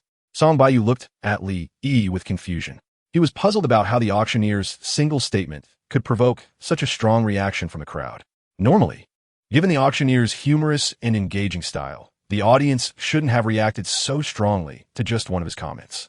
Under Song Baiyu's gaze, Li Yi awkwardly smiled and patiently explained, "After I got the bone snake pill last night, I was thinking about how to sell it for a satisfactory price. Before anyone tried the bone snake pill, no one would believe in its miraculous effects. However, I couldn't just bring out the bone snake pill for everyone to test. So I spread rumors through various channels to promote it." Chapter 155. Applause surged in waves at the auction, rising and falling continuously. On the podium, the auctioneer's hand holding the microphone trembled, but his face was filled with excitement. At that moment, he completely forgot about controlling the crowd and didn't want to. He silently urged for even more intense applause. Below the podium, thousands of eyes were fixed on the remaining bone snake pill, their eager gazes seeming to melt it away. The moment Locke stood up, all doubts vanished. Seeing that everyone was holding their breath, staring at the only bone snake pill on the podium, the auctioneer knew that his part was over. All he had to do was wait for the crowd to drive up the price wildly. "Mr. Song." Li Yi looked at Song Baiyu with excitement, his face full of joy and embarrassment. Li Yi was very obedient to Li Chenmu, but he had his own thoughts and opinions. He was very measured in his actions and never acted recklessly. Therefore, after obtaining the bone snake pill, he felt suppressed. Seeing Locke remain motionless after taking the bone snake pill felt like he was in an ice cave, as if the end of the world was approaching. It wasn't until Locke suddenly stood up from his wheelchair that he was enveloped in a wave of overwhelming, almost dizzying happiness. Li Yi knew he had struck it rich, and so had the Li family, all thanks to Song Baiyu. Chapter 156. Less than a minute after Song Baiyu and Li Yi landed, a BMW sped over. When Li Yi saw the BMW, he instinctively wanted to call out, but remembering Song Baiyu's earlier instructions, he instantly suppressed his impulse and dared not make a sound. The BMW stopped at the site of the Audi explosion, and 4 people began to get out of the car, dressed similarly to Li Yi's earlier black-clad bodyguards. "Are these all your bodyguards?" Song Baiyu asked quietly. Li nodded, but did not speak.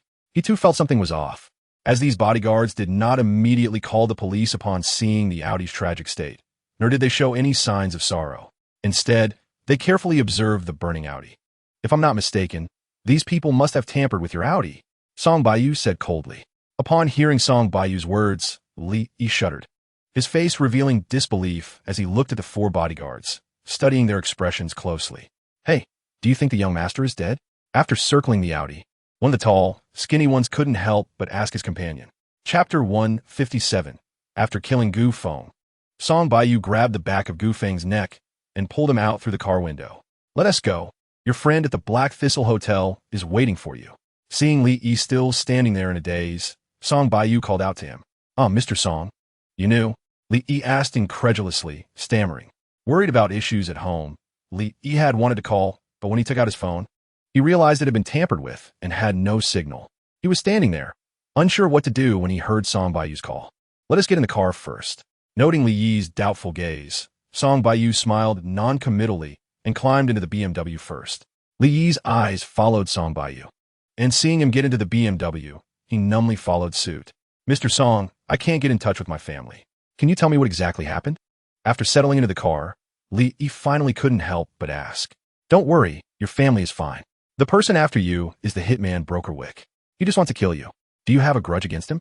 Song Baiyu asked softly. Chapter 158. Wick felt a sharp pain in his left knee and looked down to see a black hole of a gun barrel in his pant leg, blood gushing out. Wick had already lost a lot of blood earlier, and now, with a gunshot wound in his left leg, a wave of dizziness hit him. He felt his body sway, and his expression shifted from a grimace to one of terror as he looked at Song Baiyu. "Tell me, what was your purpose in bribing Ojia and Gu Feng?" This was the first time Song Baiyu spoke since entering the room, his tone cold and harsh. Although the soul capture technique was simple and quick to invoke, it would leave endless troubles behind. The memories of the target would flood the practitioner, both positive and negative. Frequently using this technique would not only damage the practitioner's spirit, but also lead them to madness. Therefore, unless absolutely necessary, Song Baiyu did not want to use the soul capture technique. Hearing Song Baiyu's icy voice, Wick instinctively shivered but did not answer immediately. Seeing this, Song Baiyu let out a cold snort. Then, there was another sharp sound in the room as Wick's right knee also developed a bloody hole. This time, Wick could no longer support himself. His legs went weak, and he fell to his knees on the ground. Chapter 159. Song Baiyu carefully opened the insulated safe containing the Han Soul grass, and a wave of cold air immediately rushed out.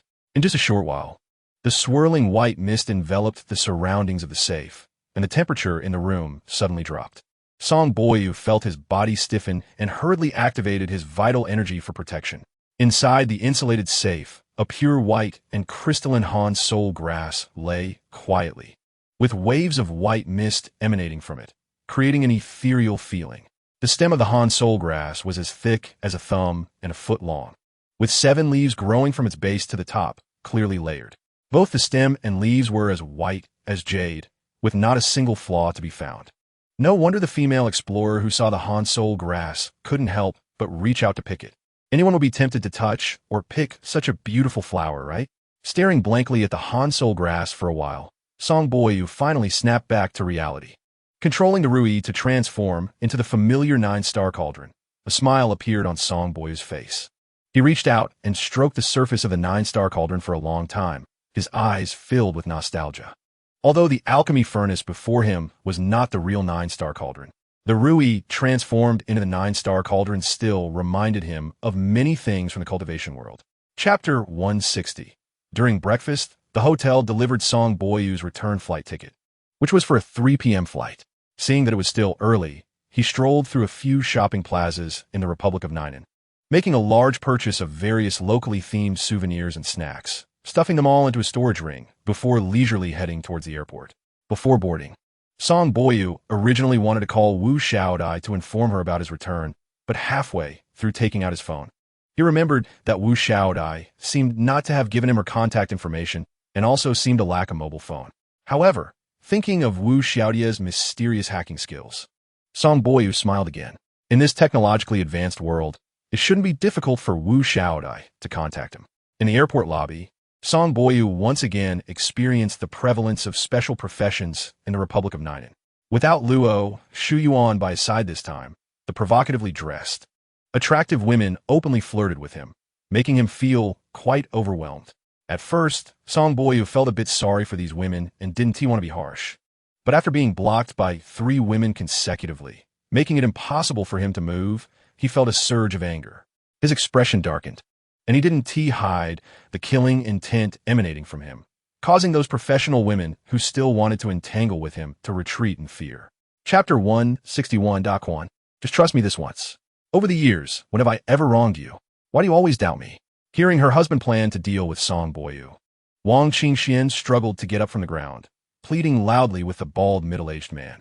The bald middle-aged man hesitated for a moment upon hearing this. But when his gaze swept over Song Baiyu's handsome face, a trace of a sinister smile immediately flashed in his eyes.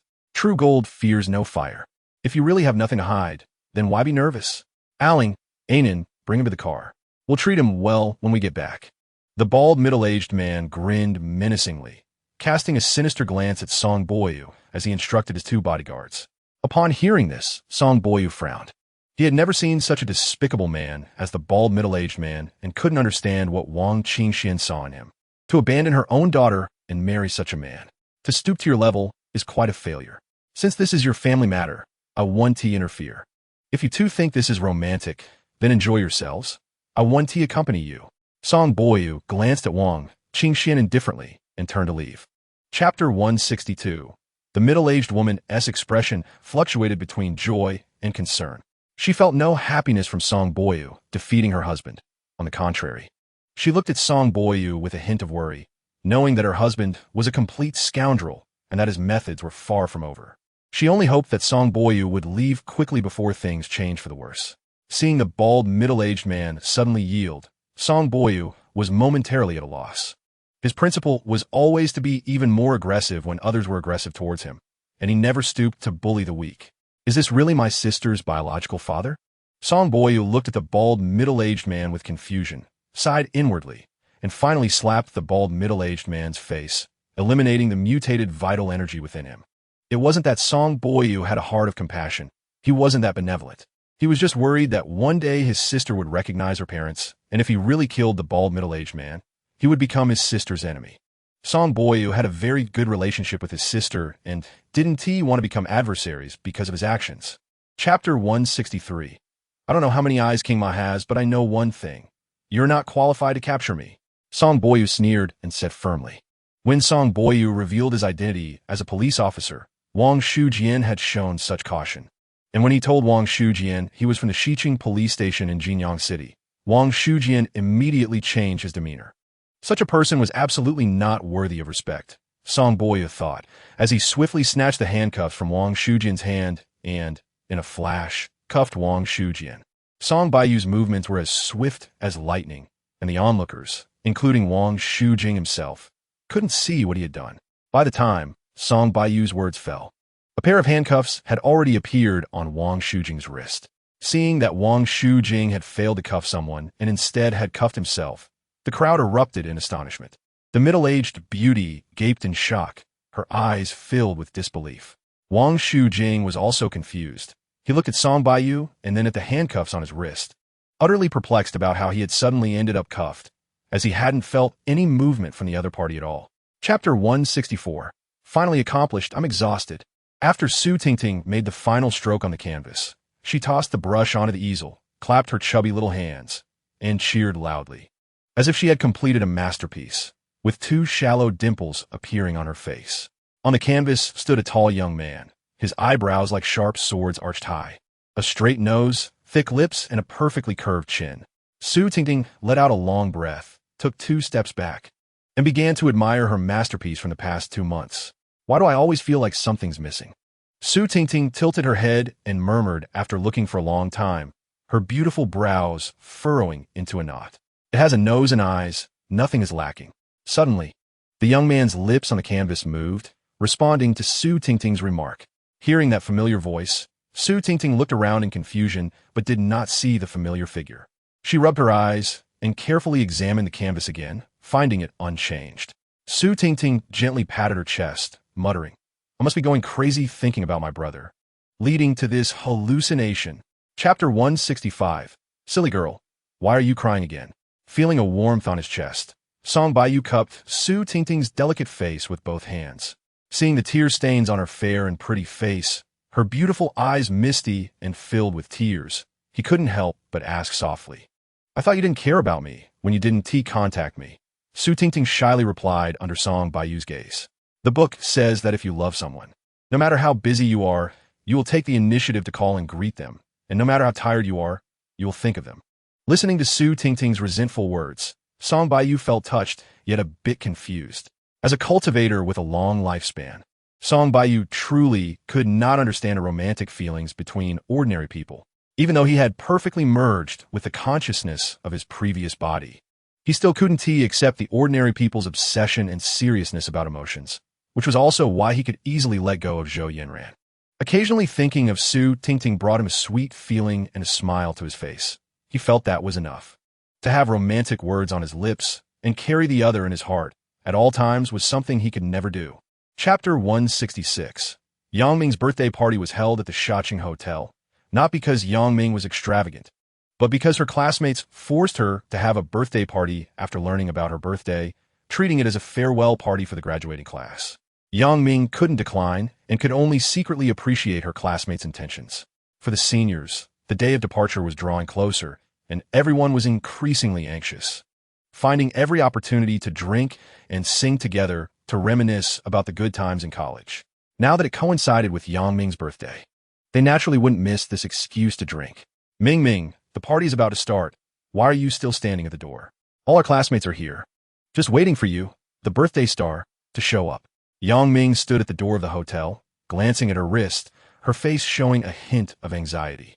Beside her, a girl with an apple-shaped face urged her sweetly. Zhuanzi, you go in first. I'm waiting for a friend who said she would attend my birthday party. Yang Ming smiled at her roommate Chen Xiaowan and said cheerfully, Your friend, don't I know her? You didn't just get a new boyfriend, did you? Chen Xiaowan asked with a puzzled expression, teasingly. Chapter 167. Am I talking nonsense? Who doesn't know that our campus beauty, Yang Ming, used to work as a PR girl at Yinzhou Night City? After being a prostitute, she still wants to establish a good image. I hate the likes of you. Hypocritical women the most. Youthful Acne snickered and shouted loudly. As soon as Youthful Acne's words fell, a wave of discussion erupted in the private room. And everyone looked at Yang Ming with strange eyes. Yinzhou Night City is a well-known entertainment venue in Shaoqing. Even students locked in an ivory tower know what it means to be a PR girl there. Hearing Youthful Acne's words, Yang Ming's face turned pale. Although she had not lost her integrity at Yinzhou Night City, she had always felt ashamed of that part of her life and never dared to mention it in front of her classmates. But now, Zhou Yinsuan had carelessly revealed her past, leaving her feeling as if the sky had fallen. No, it's not like that, Yang Ming finally said weakly after a long while, her body swaying unsteadily. Seeing Yang Ming's reaction, the surrounding discussions grew louder.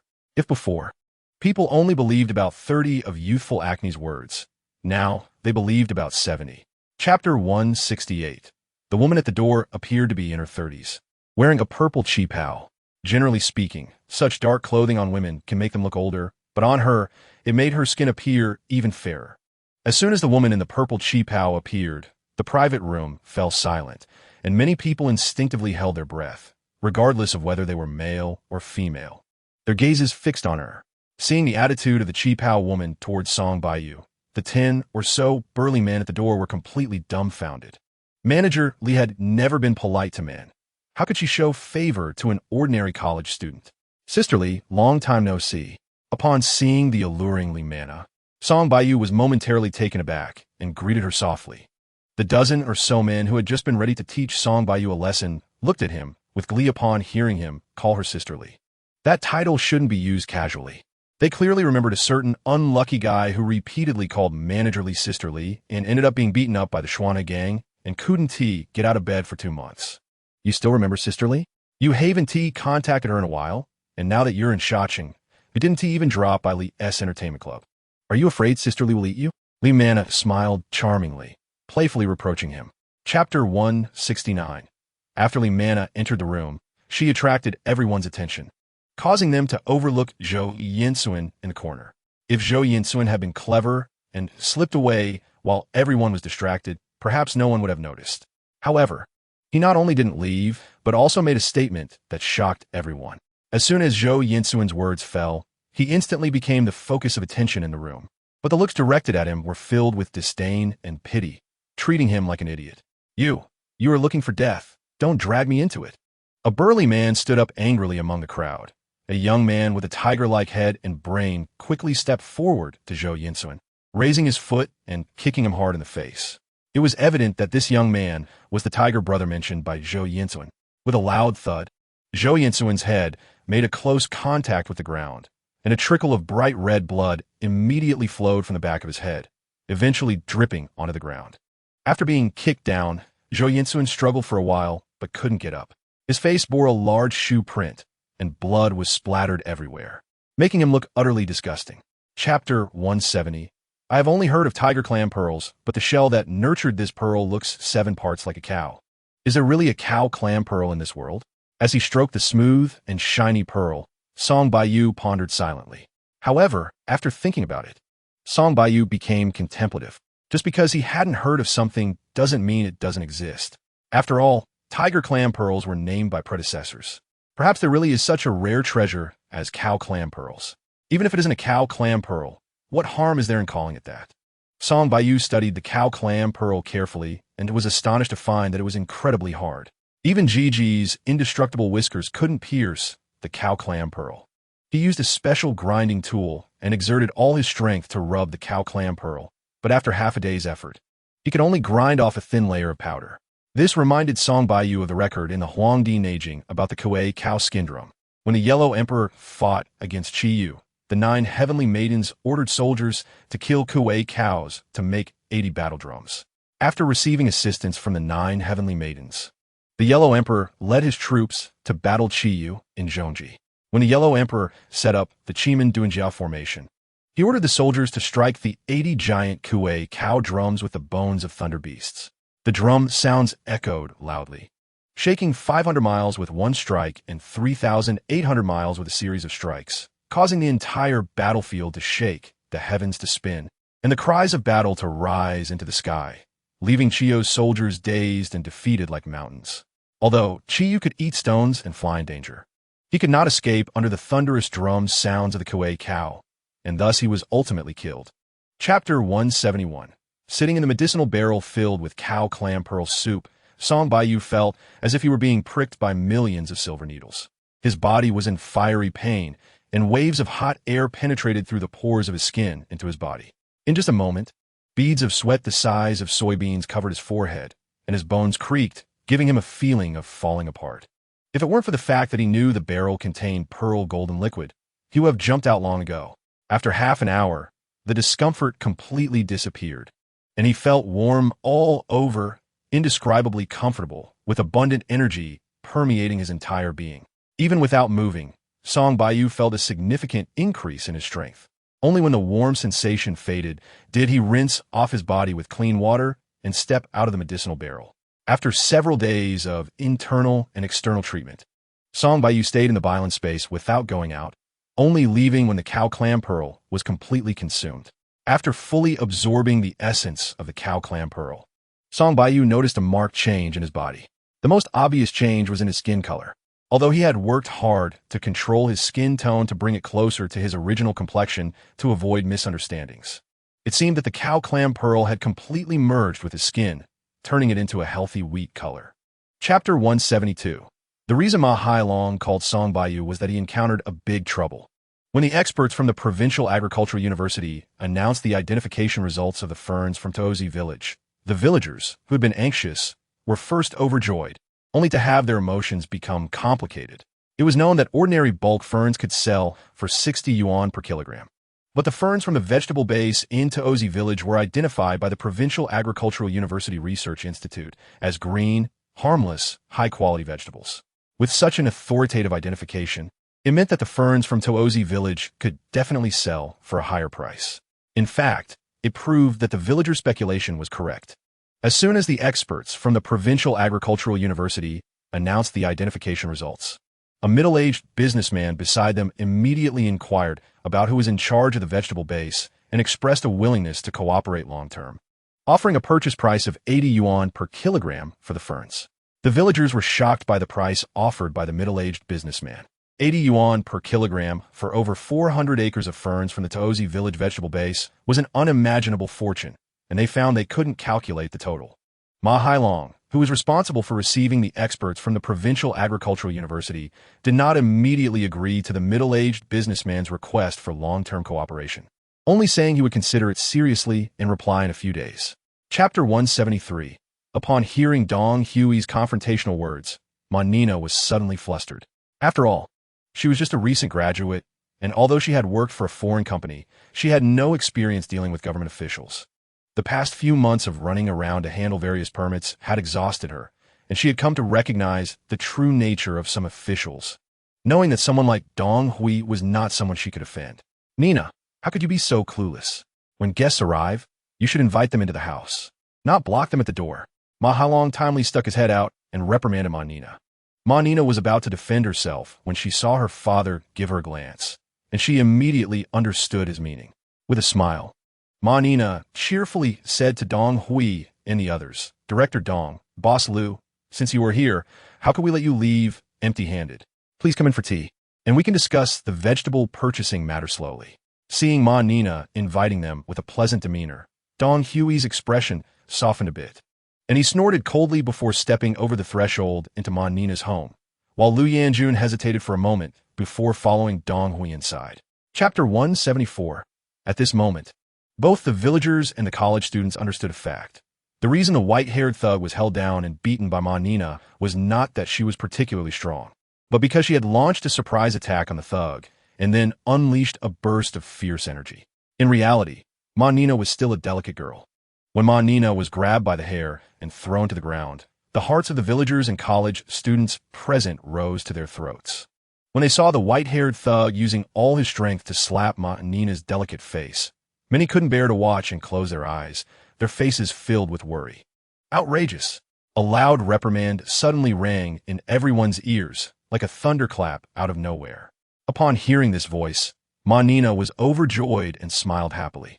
Before the white-haired thug could react, he felt a sharp pain in his arm, and then his entire hand lost sensation. He then felt his body uncontrollably lift off the ground and fly straight towards his companions.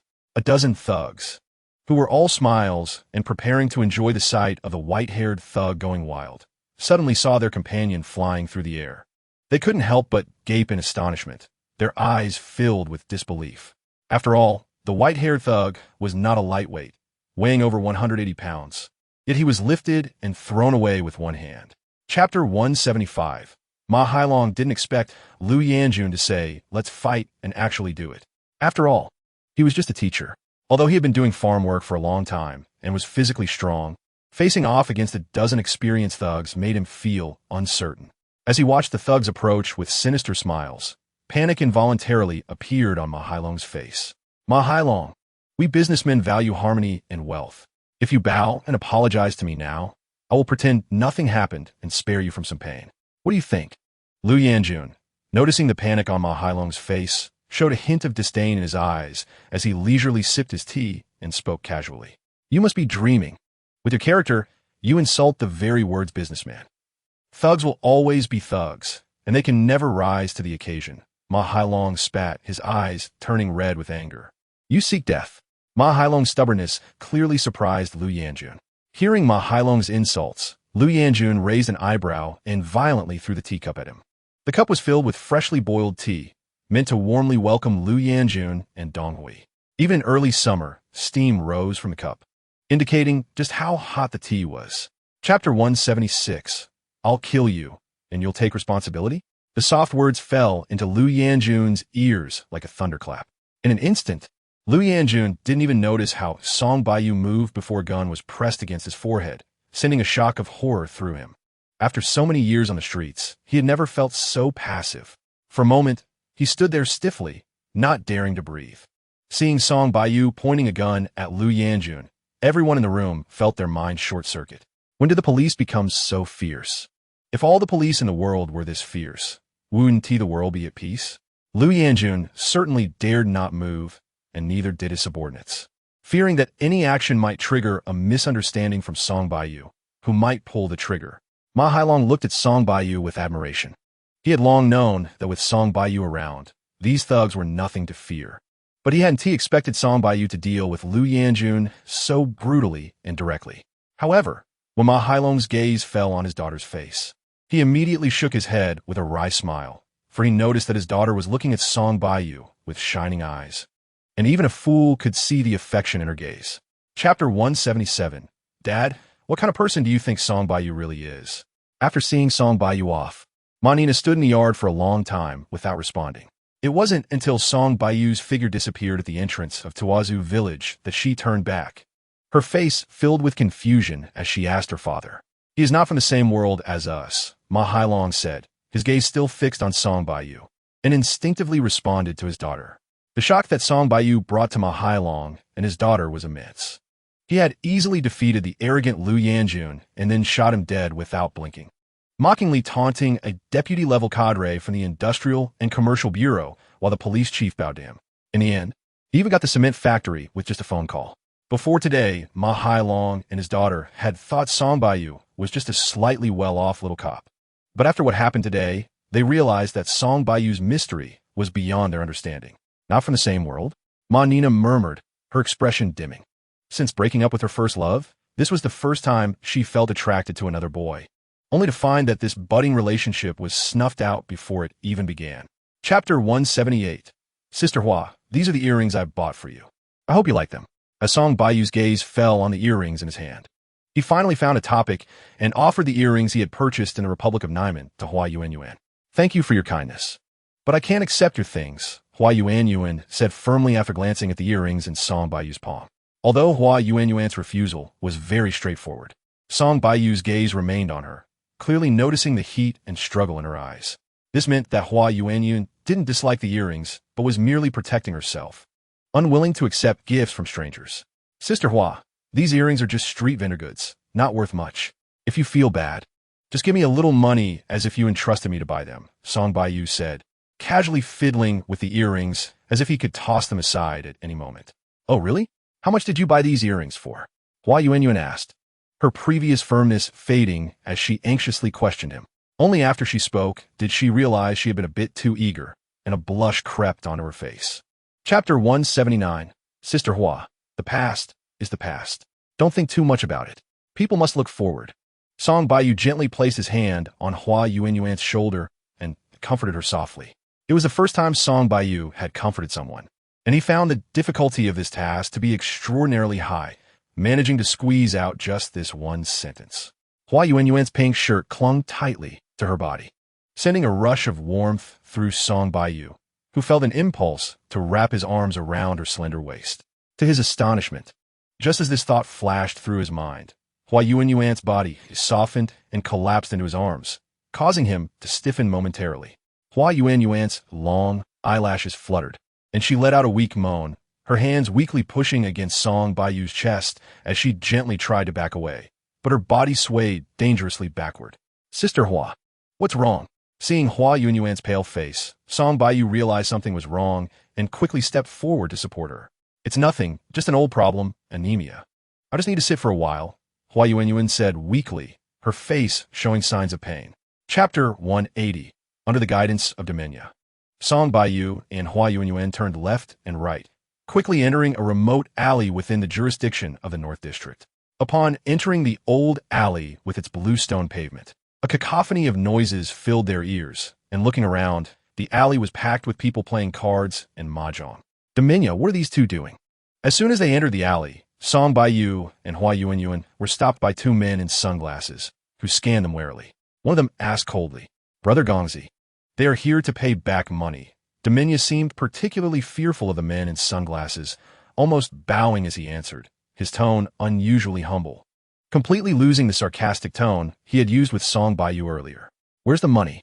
Hearing Domenia's words, the man in sunglasses, referred to as Gongzi, scrutinized Song Baiyu and Hua Yuanyuan before asking sharply. Upon hearing this, Domenia shivered and instinctively turned to look at Song Baiyu, realizing he had forgotten to check him for cash, and Song Baiyu didn't he look like he was carrying 200,000 in cash either. Can I pay by card? Song Baiyu pretended to search his pocket and pulled out a large handful of bank cards, more than 20 in total, leaving the bald man and the guy in sunglasses stunned. Who carries so many bank cards with them? Chapter 181. Baiyu, we be okay? Seeing Song Baiyu swaggering out of the alley with Wang Tianqi in tow, everyone at the card tables stopped their actions, all looking at the three of them with strange expressions. Hua Yuanyuan felt uncomfortable all over. Her chest felt tight. It's okay. Don't forget I'm a police officer. Song Baiyu smiled at Hua Yuanyuan and said softly, if they dare to interfere with my official duties, the charges will be even heavier. Hearing Song Baiyu's words, Hua Yuanyuan felt a little more at ease, but her face still lacked color, and her body instinctively leaned closer to Song Baiyu, as if only by sticking close to him would she feel safer.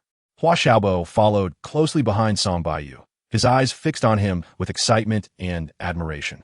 Song Baiyu continued to drag Wang Tianqi out of the alley, and along the way, some people stared at him with unfriendly looks.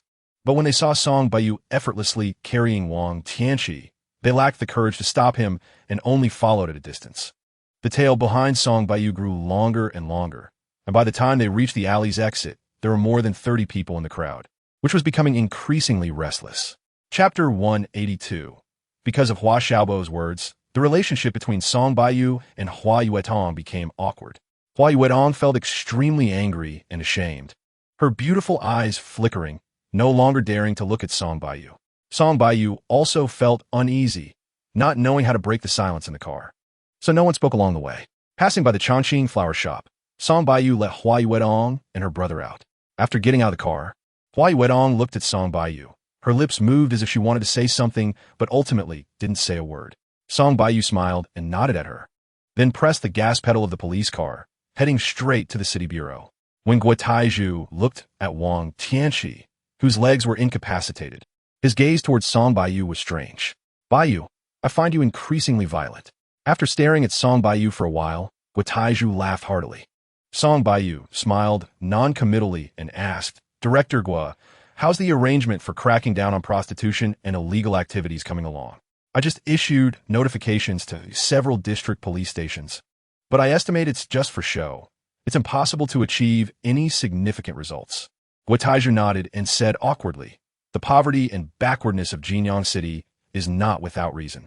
Chapter 183, in the Bailing Space. A golden light flashed in Song Baiyu's eyes as he woke from meditation, and his gaze instinctively fell on the shell of the river clam pearl in front of him. He had been studying the river clam pearl shell for a month, but he had been unable to do anything about it. The river clam pearl was already hard enough, but the hardness of a shell was beyond Song Baiyu's expectations. Apart from its hardness, another characteristic of the river clam pearl shell was giving Song Baiyu a headache. Since discovering that the golden fire in the five-flame true fire technique could melt the shell, Song Baiyu had been using the technique daily to refine the shell. What astonished him was that every time he melted and reshaped the shell with the golden fire, when he saw it again the next day, it had reverted to its original shape, as if he had never touched it. After absorbing the essence of the river clam pearl, although Song Baiyu's true qi cultivation did not break through, it became pure. Moreover, due to the continuous use of true qi every day, his control over it became increasingly proficient, and he had mastered the five-flame true fire technique to perfection. Chapter 184.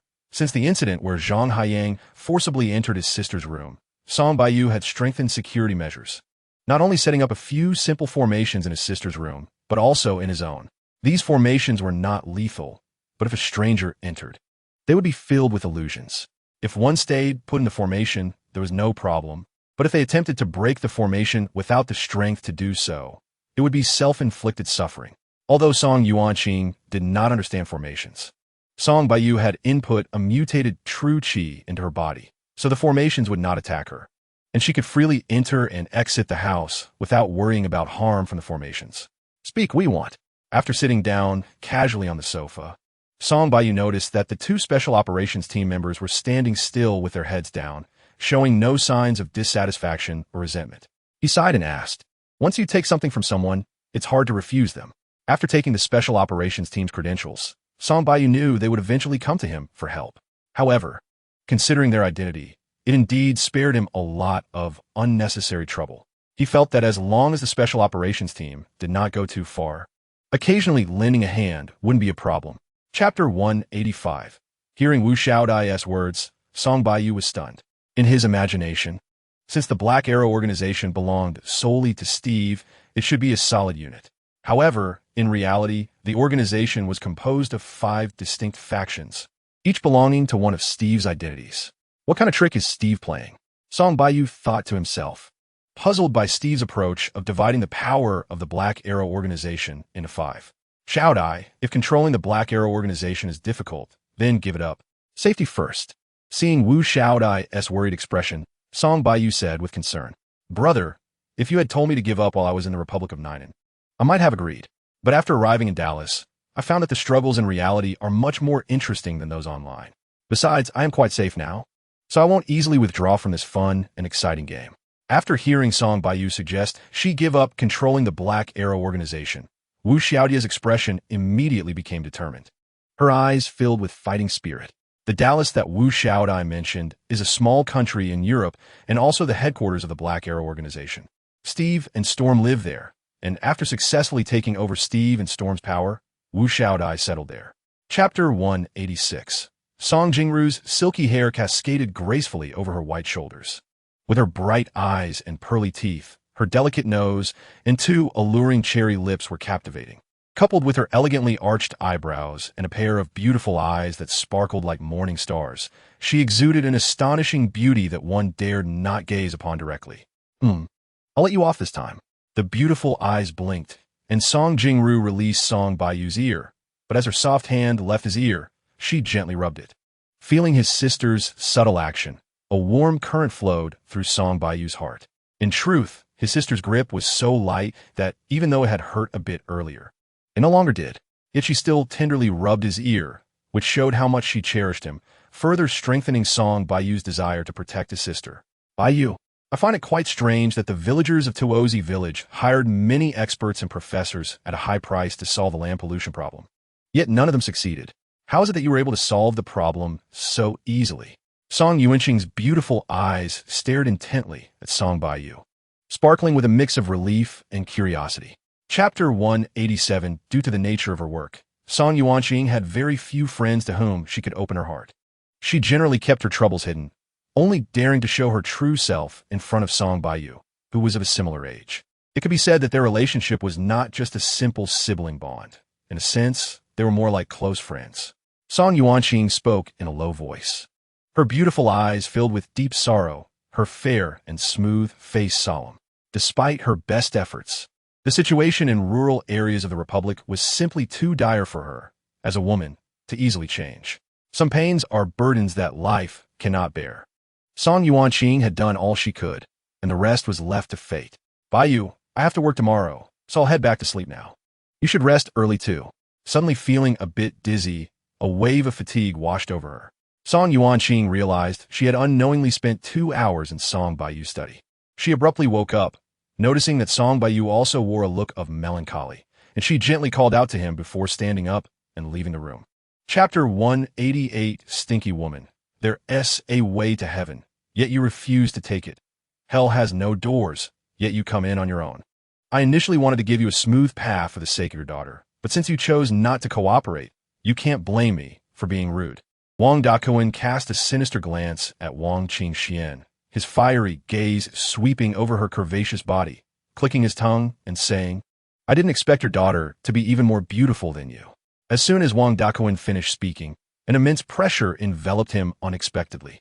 He felt as though his chest was about to explode, and a suffocating sensation gripped him. It was as if a massive mountain was pressing down on him. And caught off guard, Wang Daquan stumbled. At the same time, panic surged within him. Crack, crack. The crisp sound reached Wang Daquan's ears, and he slowly slumped to the ground. Seeing his legs twisted in an unusual angle, he realized that the cracking sound was actually the sound of his leg bones breaking. Beads of sweat the size of soybeans erupted from Wang Daquan's forehead, and a tremendous fear engulfed his heart. Wang Daquan had committed numerous evils throughout his life and did not believe in gods or ghosts, but this sudden change happening to him left him utterly bewildered. Chapter 189. If this had been before today, Wang Qingxian would have remained calm in front of Song Baiyu. But after Wang Daquan revealed some private matters between them to Song Baiyu, Wang Qingxian felt a bit awkward, even fearful, in front of him. Sensing the unusual flush that briefly crossed Wang Qingxuan's face, Song Baiyu immediately realized that she had taken Wang Daquan's words seriously and misunderstood his intentions. I'll take you to see your daughter. Looking at this pitiful woman, Song Baiyu sighed inwardly and patiently explained. What? You really will take me to see my daughter? Upon hearing Song Baiyu's words, Wang Qingxuan's frail body shivered, her eyes sparkling with incredible light, looking at Song Baiyu with delight. Noticing the mix of delight and wariness in Wang Qingxuan's gaze, Song Baiyu gave a wry smile and took out a keychain to hand to her. Wang Qingxian took the keychain with confusion, and when she saw the large photo on it, her wariness vanished, replaced by a beaming smile. When she looked up at Song Baiyu again, her expression had completely changed. Are you your boyfriend? Wang Qingxian gazed intently at Song Baiyu, her eyes full of admiration. Chapter 190. Will my sister take a leave today? In the underground garage, Song Baiyu checked his watch. It was already 8:30. Previously, this was the time when Song Yuanqing would appear in the garage on the dot. Just as this thought crossed his mind, the sound of crisp high heels echoed in his ears, and his heart raced along with the rhythm of the pleasant sound, a smile spreading across his face. Sister is indeed a workaholic. Hearing the familiar sound of high heels, Song Baiyu couldn't help but sigh. His sister had finally reunited with her biological mother today, and they had only spent a brief hour together, yet she was willing to leave her mother to go to work. One could imagine her attitude toward her job. Song Yuanqing was dressed like a typical professional woman, wearing a gray checkered short-sleeve shirt that revealed her fair arms, gray trousers, black flat shoes, and black-rimmed glasses. Her long hair was pinned up with an amber-colored acrylic hairpin, giving her a mature and sophisticated look. Sister, you should have taken a day off today. Aunt Wang needs you to spend more time with her. Seeing that his sister had switched her contact lenses for black-rimmed glasses, Song Baiyu smiled wryly. Even though his sister tried to cover it up, he could see her red and swollen eye sockets, indicating that the mother and daughter had cried a lot in that short hour. Chapter 191. Luo Shuyuan felt heavy-hearted because she had just made 4 consecutive phone calls. One to the city bureau chief, Guotaiju, and the other 3 to the heads of various police stations. The answers she received were astonishingly consistent. Both the city bureau and the household registration departments of the 3 police stations were key targets for the criminal suspects, and all the household registration records in their jurisdictions had been lost. Casting a complex glance at Song Baiyu, and under the expectant gazes of everyone, Luo Shuyuan said in a low voice, "Song Baiyu's hypothesis is very likely true. The criminal suspects indeed want to identify their targets through the household registration department." Turning on the projector, Luo Shuyuan replayed the surveillance footage from last night. Thanks to Song Baiyu's earlier analysis, this time everyone watched the footage with purpose. Soon, their eyes widened in surprise, as they noticed that although the suspects wreaked havoc in every department, they spent significantly more time in the household registration office, about 2 minutes longer than in other departments, and the damage there was relatively minimal. Unfortunately, since the crime occurred late at night, and the suspects wore ghost masks, it was extremely difficult to discern their figures in the surveillance footage, allowing only a rough judgment that the suspects were male and had large skeletal builds. Chapter 192. As Huang Jichuan uttered his last word, a powerful force erupted from him, swiftly sweeping in all directions. A glint of cunning satisfaction flashed in his eyes, and a mocking smile appeared on his face. It turned out that he had deliberately pretended to be greatly affected just now as a psychological tactic. When Wang Wei and Zhang Nanfei saw Huang Jichuan's face change at Song Baiyu's words, they secretly breathed a sigh of relief. Since Song Baiyu could easily see through Huang Jichuan's strength, and Huang Jichuan could not gauge Song Baiyu's capabilities, they didn't have to worry about losing their lives. However, at the moment Huang Jichuan's overwhelming strength erupted, Wang Wei and Zhang Nanfei felt that something was amiss.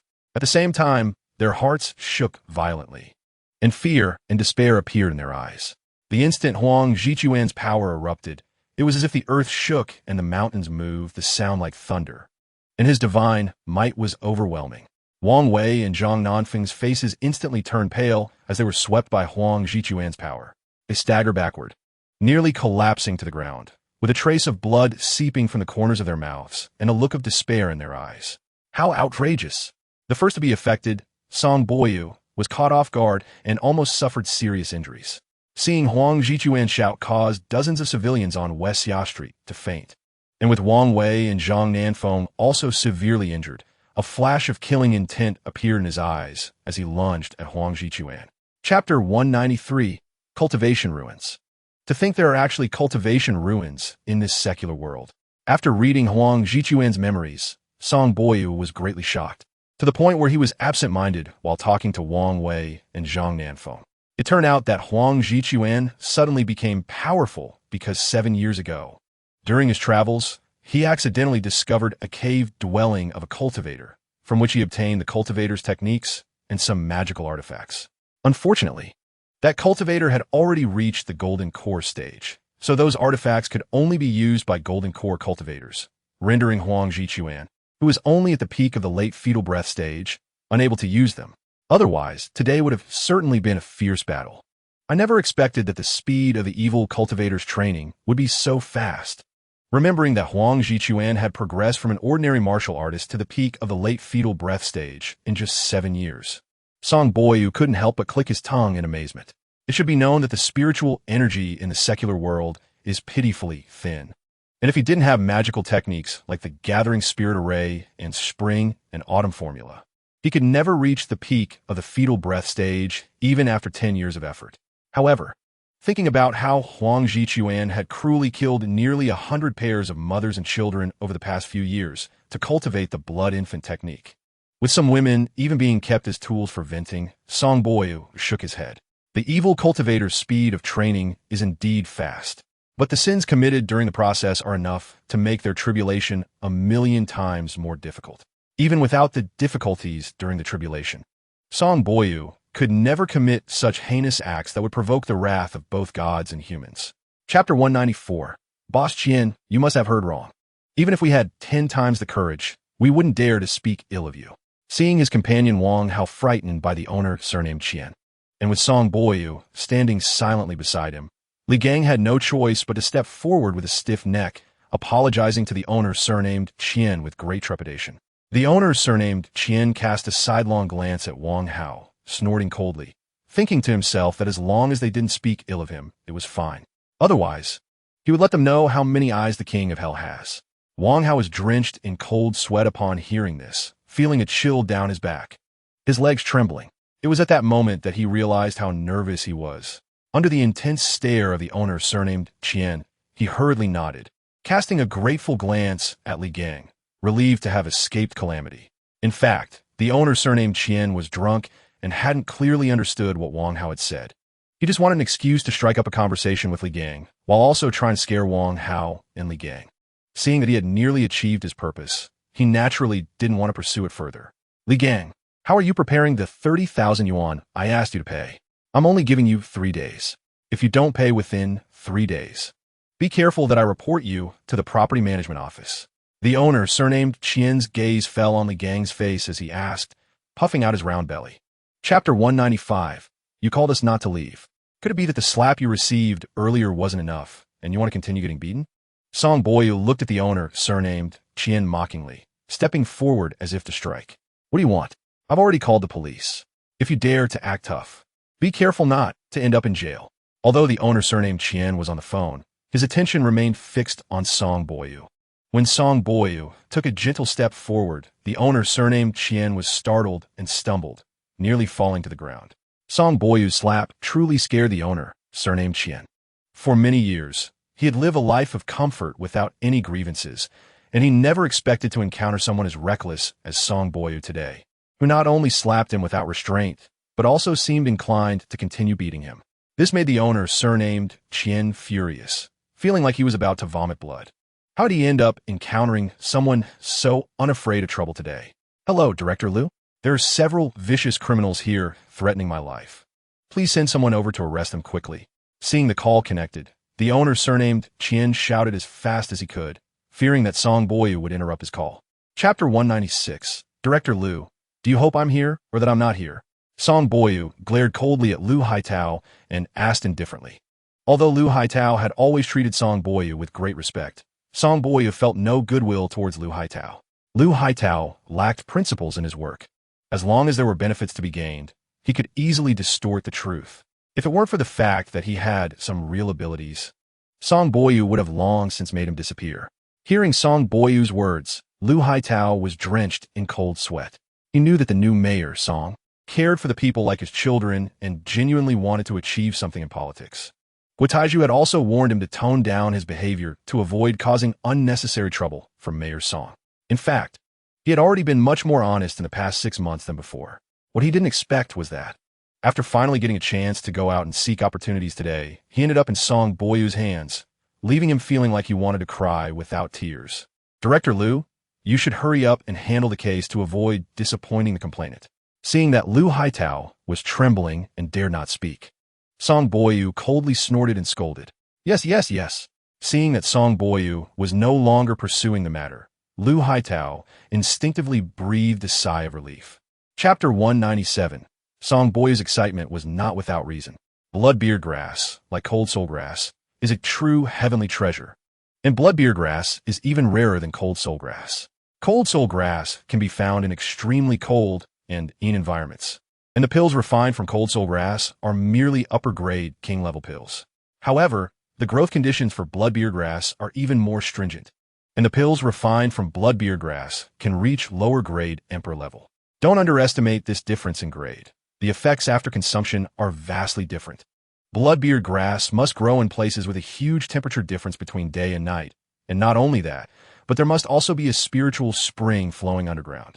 The underground spiritual spring is the condensation of the Earth's spiritual energy, occasionally overflowing from deep underground due to changes in the Earth's energy, making it extremely rare. Even if someone can see it, they cannot collect it. If collected with jade, the spiritual spring will dissolve into the jade upon contact, nourishing the jade and turning it into fine jade. What is obtained is not the spiritual spring, but a piece of beautiful jade. If collected with other materials, it will directly evaporate. Only with spiritual wood can it be collected, and bloodbeard grass is a type of spiritual wood. In his previous life, Song Baiyu had only encountered bloodbeard grass twice, and he never expected that it would also exist in this secular world. Chapter 198. Li Yunyun has been very happy lately. Not only was her mentor Lin Zijian, who had been pestering her for half a year, dismissed from the People's Hospital, but she also fulfilled her dream of becoming a formal doctor at the People's Hospital. For someone like her, who is content and happy, she laughs out loud every night when she goes to sleep. However, Li Yunyun was not completely without worries. Ever since she resolved her work issues, her charming and delicate demeanor made her smile brightly every day when going to and from work, attracting a crowd of suitors around her, each one more fervent than the last. However, Li Yunyun had just graduated from college and was determined to spend a few more years being filial to her parents. Additionally, she had not found any boy she liked, so she ignored all her suitors. The direct consequence of this was that rumors began to circulate in Jinyang City People's Hospital, suggesting that her radiant appearance was undoubtedly due to the nourishment of love. Coupled with the sudden resolution of her work problems, the head nurse unintentionally spread some gossip, causing the rumors to escalate, claiming she had long become a wealthy man's mistress. If only she were really his mistress, but unfortunately, he had no interest in her at all. Li Yunyun thought with a hint of resentment as she shyly glanced at Song Baiyu. Chapter 199. Lei Honyuan was a very charismatic old man, or rather, a very stubborn old man.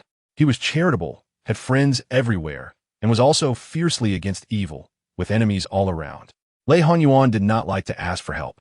No matter how big the trouble he encountered, he would grit his teeth and solve it alone. Having known Lei Honyuan for more than 2 years, Song Baiyu had some understanding of his temperament. Seeing the desperate and helpless look in Lei Hongyuan's eyes, Song Baiyu nodded firmly. The reason Lei Honyuan came to him for help was undoubtedly that he had encountered a problem he truly could not resolve. Even if Lei Honyuan had not spoken up, out of respect for the blood mustache grass, Song Baiyu would have offered to help anyway. "Old Lei, don't worry, I'm here."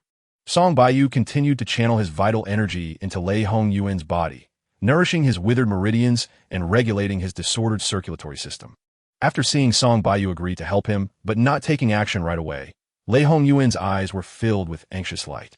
Just as he was about to urge Song Baiyu, he suddenly felt the feeling of tightness in his chest slowly dissipating, and a sense of indescribable relaxation washed over him. He looked at Song Baiyu in astonishment, unable to speak for a long time. Chapter 200. Lei Honyuan was well-liked. After his family encountered trouble, nearly all the neighbors rushed over to help. However, most of them just cursed angrily and did not dare to stand up against the thugs like Xiong Hongrong, who was willing to risk his life to fight. When the thugs really became aggressive, none of the onlookers dared to step forward to stop them. Instead, they screamed in fear and hurriedly fled, afraid of becoming the targets of the attacks. The screams and cries of the neighbors only emboldened the thugs, who smashed things with great force. Lei Honyuan and Xiong Hongrong were sandwiched between 4 thugs, their faces devoid of color.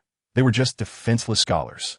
It was one thing for them to muster the courage to clash with the thugs for a moment, but it was undoubtedly a hardship to truly fight against them. "Stop it. I've already called the police." Li Yunyun saw Song Baiyu crouched silently in the corner, and, after finishing her call, she popped out and shouted loudly. Hearing Li Yunyun's threat, the thugs showed mocking smiles on their faces. "Beauty, calling the police won't help. Why not shout brother for me to hear? Maybe I'll consider not continuing to hurt people," the scar-faced thug teased sarcastically. Chapter 201. When Lei Honyuan saw more than a dozen thugs swinging iron rods at Song Baiyu, despair filled his heart and regretful tears slid down his cheeks. He knew full well that today's situation was extremely dangerous. Why did he pull Baiyu into this mess? Lei Honyuan murmured to himself, and he even made up his mind that if Song Baiyu were killed by the thugs, he would fight them to the death. But soon, his despair was replaced by surprise. The sudden display of skill from Song Baiyu completely stunned him. He had always regarded Song Baiyu as a delicate police officer who loved flowers and plants, never imagining he had such extraordinary skills. Li Yunyun was also surprised, her mouth agape and her eyes filled with tears of excitement. She covered her mouth tightly, not wanting to cry out loud. Just a moment ago, she thought her heart might leap out of her throat, as if the whole world was about to leave her. "Don't you all get lost? Are you waiting for me to send you to your graves?" Hearing the wailing around him, Song Baiyu frowned, showing a hint of impatience as he shouted loudly. Chapter 202. Officer Song. You have to take charge for us. We have no way out. We can't fight these thugs, and we can't report them either, as they're closely watching us. Even going to work normally is difficult. In Lei Hongyuan's home, after Song Baiyu could not resist the villagers' enthusiasm and revealed his name. Many villagers surrounded him, pleading. At first, Song Baiyu could respond calmly, listening quietly to the residents' grievances as a way to understand more of the worldly sentiments, a kind of tempering for his own heart. However, gradually, he became furiously angry. Due to changes in property law regarding the reconstruction of buildings and their ancillary facilities, which required the consent of owners occupying more than 2/3 of the total area and more than 2/3 of the total number of owners. The demolition office hired thugs to employ various brutal tactics to force signatures, such as smashing houses, breaking glass, spreading filth, blocking locks, and beating people. Ultimately, they forcibly demolished the homes of those who firmly refused to comply, declaring that it was a government action that must not be disobeyed. As a result, many people signed agreements in anger, feeling helpless, resigned, and depressed, their grievances festering into illness. The demolition department held a mobilization meeting for the demolition of several nearby communities.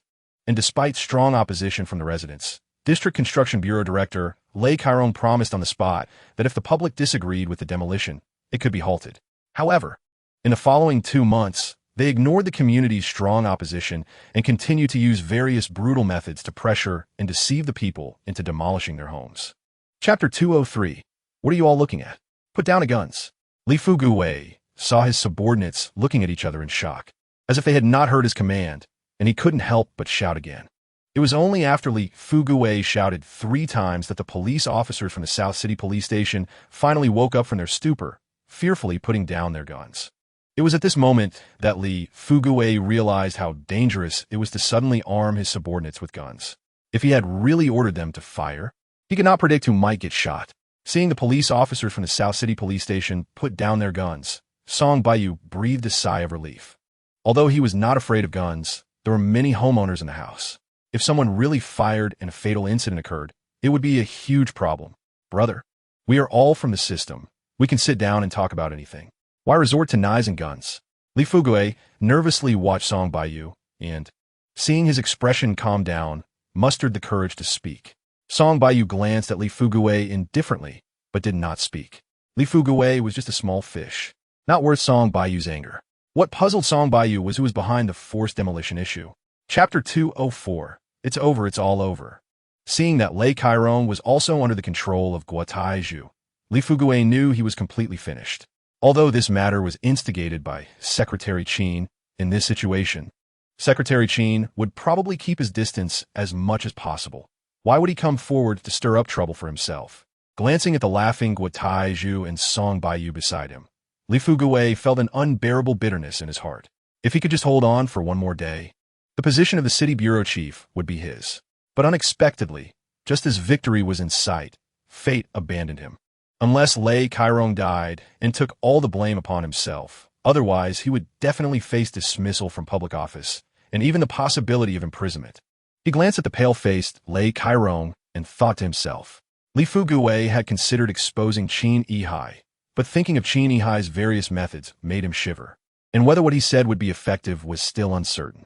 Song Baiyu did not publicly acknowledge his sister, but continued talking to Guotaiju. When he saw his sister enter, and simply nodded, he instinctively breathed a sigh of relief when he noticed her tearful eyes due to complaints from the residents, though his brow also furrowed. Chapter 205. Shameless, truly shameless. Guotaiju scolded with a grim face while holding a counterfeit magazine. The reason this entertainment magazine was called counterfeit was that it had no publication number, no publisher, and its content was a hodgepodge. Anyone with a discerning eye could see that this magazine could be printed by any random printing factory. The magazine had a very conspicuous headline, Young and Beautiful Mayor. 6 months in office, millions in public funds scraped away. Although Song Yuanqing's name was not mentioned in the article, the detailed descriptions of a certain county in the northwest and the situation in the Yuanxiang community made it clear to anyone familiar with Jinyang that this article was targeting Song Yuanqing. Qin Yihai, you bastard, what kind of son are you raising without an anus?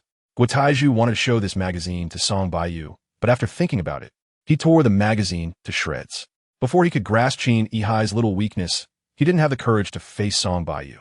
It had been 2 days since Song Yuanqing fainted, and with the help of interested parties, news of her illness quickly spread through the streets.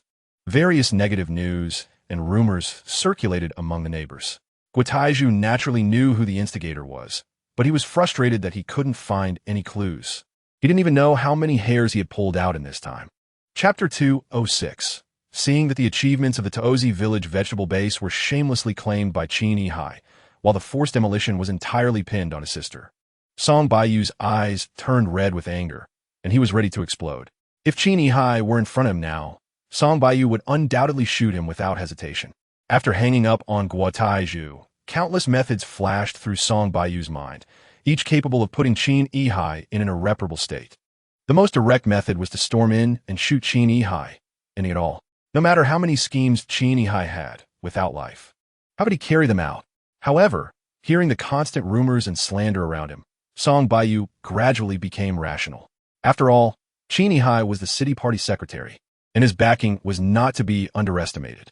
If he really killed Qin Yihai, it would not only fail to solve any problems, but would also benefit Qin Yihai, as he could at least gain the reputation of an advanced worker and model cadre, while he and his sister would be left with endless troubles. Qin Yihai, since you want to use the power of the media to fight me, I will play a big game with you. Once Song Baiyu calmed down, a brilliant idea quickly came to his mind. Chapter 207. You little brat, just wait and see how I'll take you down. Across the ocean, Wu Shaodai's long, fair fingers danced over the keyboard, leaving behind a trail of white remnants. Wu Shaodai's fairy-like face was filled with excitement, her bright, soft lips slightly curled into a pleasing arc. In just 1 hour and 38 minutes, Wu Shaodai had gathered all the information on Qin Yihai, both public and private. After spending another 10 minutes filtering out the irrelevant data, she then used her status as the queen of hackers to issue a series of orders to her subordinates. Image synthesis, voice synthesis, video synthesis, the super administrator accounts of major forums around the world. These were all child's play for a top hacker like Wu Shaodai, and she assigned tasks to the best hackers in various fields for greater efficiency. Your Majesty, what exactly did Qin offend you to warrant such harsh measures? After all the work was done, a proprietary chat tool on her desktop flashed. Stop babbling, just get to work. Wu Shaodai sent a fierce emoji, but a smile lingered on her lips. Chapter 208. Mom, what are you talking about? I don't understand. How is the forced demolition related to Secretary Qin? Wang Qingxian was excitedly telling Ting Jie about the various rumors outside when Song Yuanqing came out of the bath. Accustomed to Song Yuanqing's public image, Ting Jie was momentarily stunned when he saw her youthful and beautiful side. He quickly regained his composure, seeming to understand why Song Baiyu was so anxious about Song Yuanqing. However, Wang Qingxian didn't look at Song Yuanqing right away. Instead, she secretly observed Song Baiyu's expression. When she noticed the tenderness in his eyes as he looked at Song Yuanqing, she smiled with satisfaction. Qingqing, let me tell you, you've been lying in bed for 2.5 days. Wang Qingxian affectionately linked her arm with Song Yuanqing's and recounted everything she had seen and heard over the past 2 days. Song Yuanqing clearly hadn't realized she had been in bed for 2 days and that so much had happened during that time. When she looked to Song Baiyu and Ting Jie for confirmation, finding both nodding, she slowly accepted this fact. So much had happened in those 2 days that it took Wang Qingxian a long time to finish telling the story. Chapter 209. Mingyu, do you believe what you just said? Upon hearing the middle-aged man say he wanted to deal with the Leaf family, the old man with white hair and beard finally looked up, his sharp gaze sweeping over the middle-aged man as he softly asked. I was stared at by the old man, and cold sweat broke out on Mingyu's forehead, his heart racing. He fell to his knees with a thud and kowtowed, saying, Grandfather, I was wrong. I shouldn't have deceived you. Although the old man with white hair and beard appeared kind and gentle, Mingyu knew that over the years, at least 1,000 lives had been lost at his hands, and this was only for the old man's practice. Countless others had been killed by the old man for unwittingly offending him. Mingyu clearly remembered that 3 years ago, a tourist hiding in the bamboo forest of a resort to urinate was caught by the old man. That tourist had merely threatened the old man, and before he could finish speaking, the old man had slapped him, causing his head to burst. Although the old man appeared to trust Mingyu completely on the surface, delegating almost all matters to him. Mingyu knew that the old man had never truly trusted anyone. This was because there were certainly others working for the old man besides Mingyu, and these individuals were unaware of each other's existence. A fact that Mingyu learned by chance. Chapter 210. The forced demolition incident was nothing short of a nightmare for Lei Honyuan. Not only were the decades of painstakingly collected bonsai destroyed, but he nearly lost the lives of his partner and son. If it weren't for Song Baiyu's help, he would have doubted whether he could survive that ordeal. The twists and turns of the forced demolition incident caused Lei Honyuan to choose the wrong side, even misunderstanding his savior, Song Yuanqing. This left the old man feeling guilty and somewhat ashamed to see Song Baiyu. After all, it was Song Yuanqing whom Song Baiyu had called over. In public, Song Baiyu maintained a distance from Song Yuanqing, so only a few people knew of their sibling relationship. Lei Honyuan clearly was not one of those few. If he were to find out that Song Baiyu and Song Yuanqing were siblings, he would likely feel even more embarrassed upon meeting Song Baiyu. Song Baiyu did not hold a grudge against Lei Honyuan. The scene of Lei Honyuan bowing at the entrance of the People's Hospital on the day Song Yuanqing was discharged was deeply etched in Song Baiyu's mind. For this straightforward elder who was passionate and unyielding, Song Baiyu found it hard to hold a grudge against him. Baiyu, you must take good care of the evening glow. It can't have any mistakes. The reputation of our Jinyang City Flower Association depends entirely on your evening glow, Lei Honyuan repeatedly urged at the Jinyang City long-distance bus station. Chapter 211. Song Baiyu looked at the girl in the robe, and a knowing smile flashed across his face.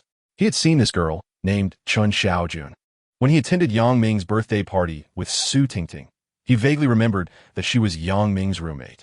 When the arrogant Qin Xiao turned to leave, Song Baiyu's smile grew wider, because he knew that the arrogant Qin Xiao was about to face misfortune. Brother Song, how can you still be smiling gloatingly at such a time? Li Yunyun had already been filled with righteous indignation from the sidelines, but being an outsider and a girl, she dared not intervene too much. Just as she was about to ask Song Baiyu for help with the front desk lady, she saw the happy smile on his face and couldn't help but complain. As soon as Li Yunyun's words fell, a commotion erupted from the crowd. She turned in shock to see the previously arrogant Qin Xiao displaying an expression of disbelief as a stream of bright red blood slowly trickled down his forehead. At that moment, Qin Xiaojun held a high heel in her hand, her pitch-black eyes filled with rage. There were a dozen or so onlookers in the hall who clearly did not expect the girl in the robe to suddenly attack, and they fell into a brief state of shock, staring blankly at her. Chapter 212. As soon as Qin Xiao finished speaking, a gray shadow flashed out from a concealed corner. The shadow headed straight for Song Baiyu, and it felt as if the temperature in the hall suddenly dropped a few degrees, causing the onlookers to shiver involuntarily. Despite everyone's efforts to see what the shadow looked like, unfortunately, they only caught a glimpse of a remnant figure passing through the air. At the same time, a sharp sound of something breaking through the air rang in their ears. Standing at the door, when Qin Xiao saw his uncle Li make a move, a cruel smile appeared on his face, and his gaze towards Song Baiyu was filled with anger and malice. No matter how powerful you are, what difference does it make? Once Uncle Li makes a move, you'll just turn into a pile of bones. The front desk lady and Chun Xiaojun instinctively widened their bright red lips, their eyes filled with despair. Li Yunyun and Xiong Hongrong's expressions were not much better. Just by witnessing the imposing manner of Uncle Li, they knew he was not an ordinary figure. Would Song Baiyu be able to escape alive from Uncle Li's hands? The crowd in the hall saw Song Baiyu standing there with no reaction, and they instinctively thought he was intimidated by Uncle Li's imposing presence. Each of them looked at him with eyes full of pity and sympathy. Chapter 213. Did I just poke a hornet's nest? After hanging up the phone, Song Baiyu wore a helpless expression. He hadn't expected that casually teaching a young wastrel a lesson would lead to such a big trouble. However, Song Baiyu did not regret stepping in to help Qin Xiaojun and her sister. In that situation, anyone capable of helping them would likely have done so, especially since Qin Xiaojun was a good friend of Su Tingting. He could not possibly stand by and do nothing. Seeing Xiong Hongrong and Li Yunyun having fun nearby, Song Baiyu shook his head and called them aside to explain the potential dangers. After hearing what Song Baiyu said, Xiong Hongrong and Li Yunyun were momentarily speechless. Although they had not taken action in the Lijing Huadu hotel lobby, the fact that they had checked in with Song Baiyu could not be changed, and many people had seen them leave the hotel together. How about this? I'll handle the flower exhibition on my own. You two should take a taxi home immediately. I'm afraid something might happen to you if you stay here. Seeing the pale faces of Xiong Hongrong and Li Yunyun, Song Baiyu said softly. Chapter 214. Song Baiyu took a taxi, following behind Xiong Hongrong and Li Yunyun. After seeing them leave Linlin City safely, he returned to the city center, switched to another taxi, and headed straight for the cultivation cave that Huang Zhichuan had mentioned. The cultivation cave, according to Huang Zhichuan's memory, was located on a high mountain at the border of Nanyuan County and Linlin City. When Song Baiyu finally found the cave, based on the memories he had absorbed, it was already 2 hours later. Is this really called a cultivation cave? Song Baiyu looked around the cave in disbelief and scoffed. This cave was clearly a natural formation, showing no signs of human carving. It could only accommodate about 5 people. Song Baiyu walked around the cave and found that the spiritual energy here was no different from the surrounding area, and the terrain was not better either. Master, I suspect either that person named Huang was deceived, or this cave was left behind by an inferior expert. Otherwise, who would choose such an unremarkable place as a cultivation cave? GG exclaimed angrily in the Bailing space. Both Song Baiyu and GG came from the cultivation world and had seen the real cultivation caves, so naturally, they looked down on such an inferior cave. Chapter 215. Qin Shaohuan clearly did not expect Song Baiyu to strike so suddenly, and his speed was as fast as lightning. In his panic, he had no time to dodge, feeling as if a giant stone had struck his chest. At the moment their bodies collided, a dazzling red light suddenly erupted in the factory, the blinding glare almost causing everyone inside to close their eyes. With a loud bang, Qin Shaohuan's body flew into the air, crashing into a pile of containers behind him. Following that, a series of crashing sounds echoed through the room as containers toppled over in a large area. Seeing that Qin Shaohuan was not even a match for Song Baiyu, Uncle Chiu and the others were greatly shocked. Qin Shaohuan's cultivation talent is truly 1 in a million. Despite only practicing for 10 years, he quickly broke through to the foundation establishment stage. Moreover, due to his unwavering dedication to cultivation, his strength has subtly caught up to that of his several senior brothers. Suddenly, Song Baiyu appeared and was able to knock Qin Shaohuan away with a single punch. What kind of power does Song Baiyu possess? Qin Shaohuan's 4 senior brothers were completely stunned by Song Baiyu's strength. They stared at him in shock, filled with horror. If Qin Shaohuan is no match for Song Baiyu, does that mean they're also not his opponents? Chapter 216. The fat man's desperate scream shook the heavens and nearly toppled the factory. Qin Shaohuan and the others, who had just seen the fat man force Song Baiyu to flee in embarrassment from the other side of the container, changed their expressions drastically. Just moments ago, hadn't the fat man been dominating Song Baiyu? How could it be that the one screaming in despair was the fat man instead? Just as everyone's confusion grew, a figure suddenly flashed down from the sky. As they prepared to attack this figure, they quickly realized it was the fat man. When they saw the bloody wound on his chest and his expression of unwillingness to close his eyes, anger and horror showed on everyone's faces. What secret does Song Baiyu hold that allows a mid-embryonic breath stage cultivator to kill a mid-foundation establishment stage cultivator in just a few moves? Taking advantage of Qin Shaohuan and the others' days, Song Baiyu quickly dialed Wu Xiaodai's phone, succinctly explaining his crisis and asking her to check how many people had learned about his information from the Lijing Huadu Hotel. Upon hearing about such an exciting event, Wu Xiaodai cheered loudly on the other end of the line, assuring him that there would be no mistakes. Chapter 217. Want to run? It's not that easy. Relying on his soul power, Song Baiyu unexpectedly dealt a serious injury to Uncle Chiu, and he certainly wouldn't allow Uncle Chiu to escape. With a loud shout, he pulled out a gun and aimed it at Uncle Chiu's head, firing a shot. There was a loud bang, and Uncle Chiu collapsed to the ground, unwilling to accept his fate. He could never have imagined that a fusion stage expert like himself would one day be shot dead by a gun. Seeing Uncle Chiu die suddenly, Qin Shaohuan and the others were completely stunned. If Song Baiyu had pulled out a gun to deal with Uncle Chiu from start, they might have thought it shameful, but they had just witnessed the hard clash between Song Baiyu and Uncle Chiu, where Song Baiyu not only remained unharmed but forced Uncle Chiu to turn and flee. What does this mean? Could it be that Song Baiyu's strength is above the fusion stage? The others on the scene thought with trepidation. Song Baiyu's ability to repel Uncle Chiu in one move was truly shocking, forcing Qin Shaohuan and the others to reassess Song Baiyu's strength. Before Uncle Chiu's defeat, his words were authoritative to Qin Shaohuan and the others, but with Uncle Chiu's death, they naturally began to doubt his judgment of Song Boyu's power. Chapter 218. At this moment, Qin Shaohan's confidence swelled again. He is a once-in-a-million cultivation genius, having broken through the foundation establishment stage in just 10 years, something many could not achieve in a lifetime. He is the underground emperor of Longdong province. No one can defeat him. Qin Shaohan's eyes were tinged with a bloody hue as his hand slowly approached Song Boyu's chest. Seeing the bitter smile on Song Boyu's lips and the helplessness in his eyes, Qin Shaohan felt an overwhelming urge to laugh out loud. No matter how powerful Song Boyu is, he is still destined to be my stepping stone. As his hand was about to touch Song Boyu's chest, Qin Shaohan's eyes narrowed slightly, as if he could see his hand plunging into Song Boyu's chest and pulling out his heart. Since cultivating the evil technique, Qin Shaohan has enjoyed tearing open the chests of his opponents and crushing their hearts, relishing the panic and helplessness on their faces at that moment. Soon, it will all be over. Every second before discovering Song Boyu's bluster was a torment for Qin Shaohan. He had never imagined there would come a day when he felt so helpless after practicing the evil technique. Chapter 219, No, Don't Kill Me. As Qin Shaohan puzzled over why his treasure had failed, he suddenly felt a sharp pain in his head, and his consciousness began to fade. He looked up to find Song Boyu gazing at him coldly, forming a hand seal with 2 fingers and muttering incantations. Qin Shaohan's heart raced, and he instinctively shouted, "Don't kill me. I can give you countless riches. I can tell you many secrets."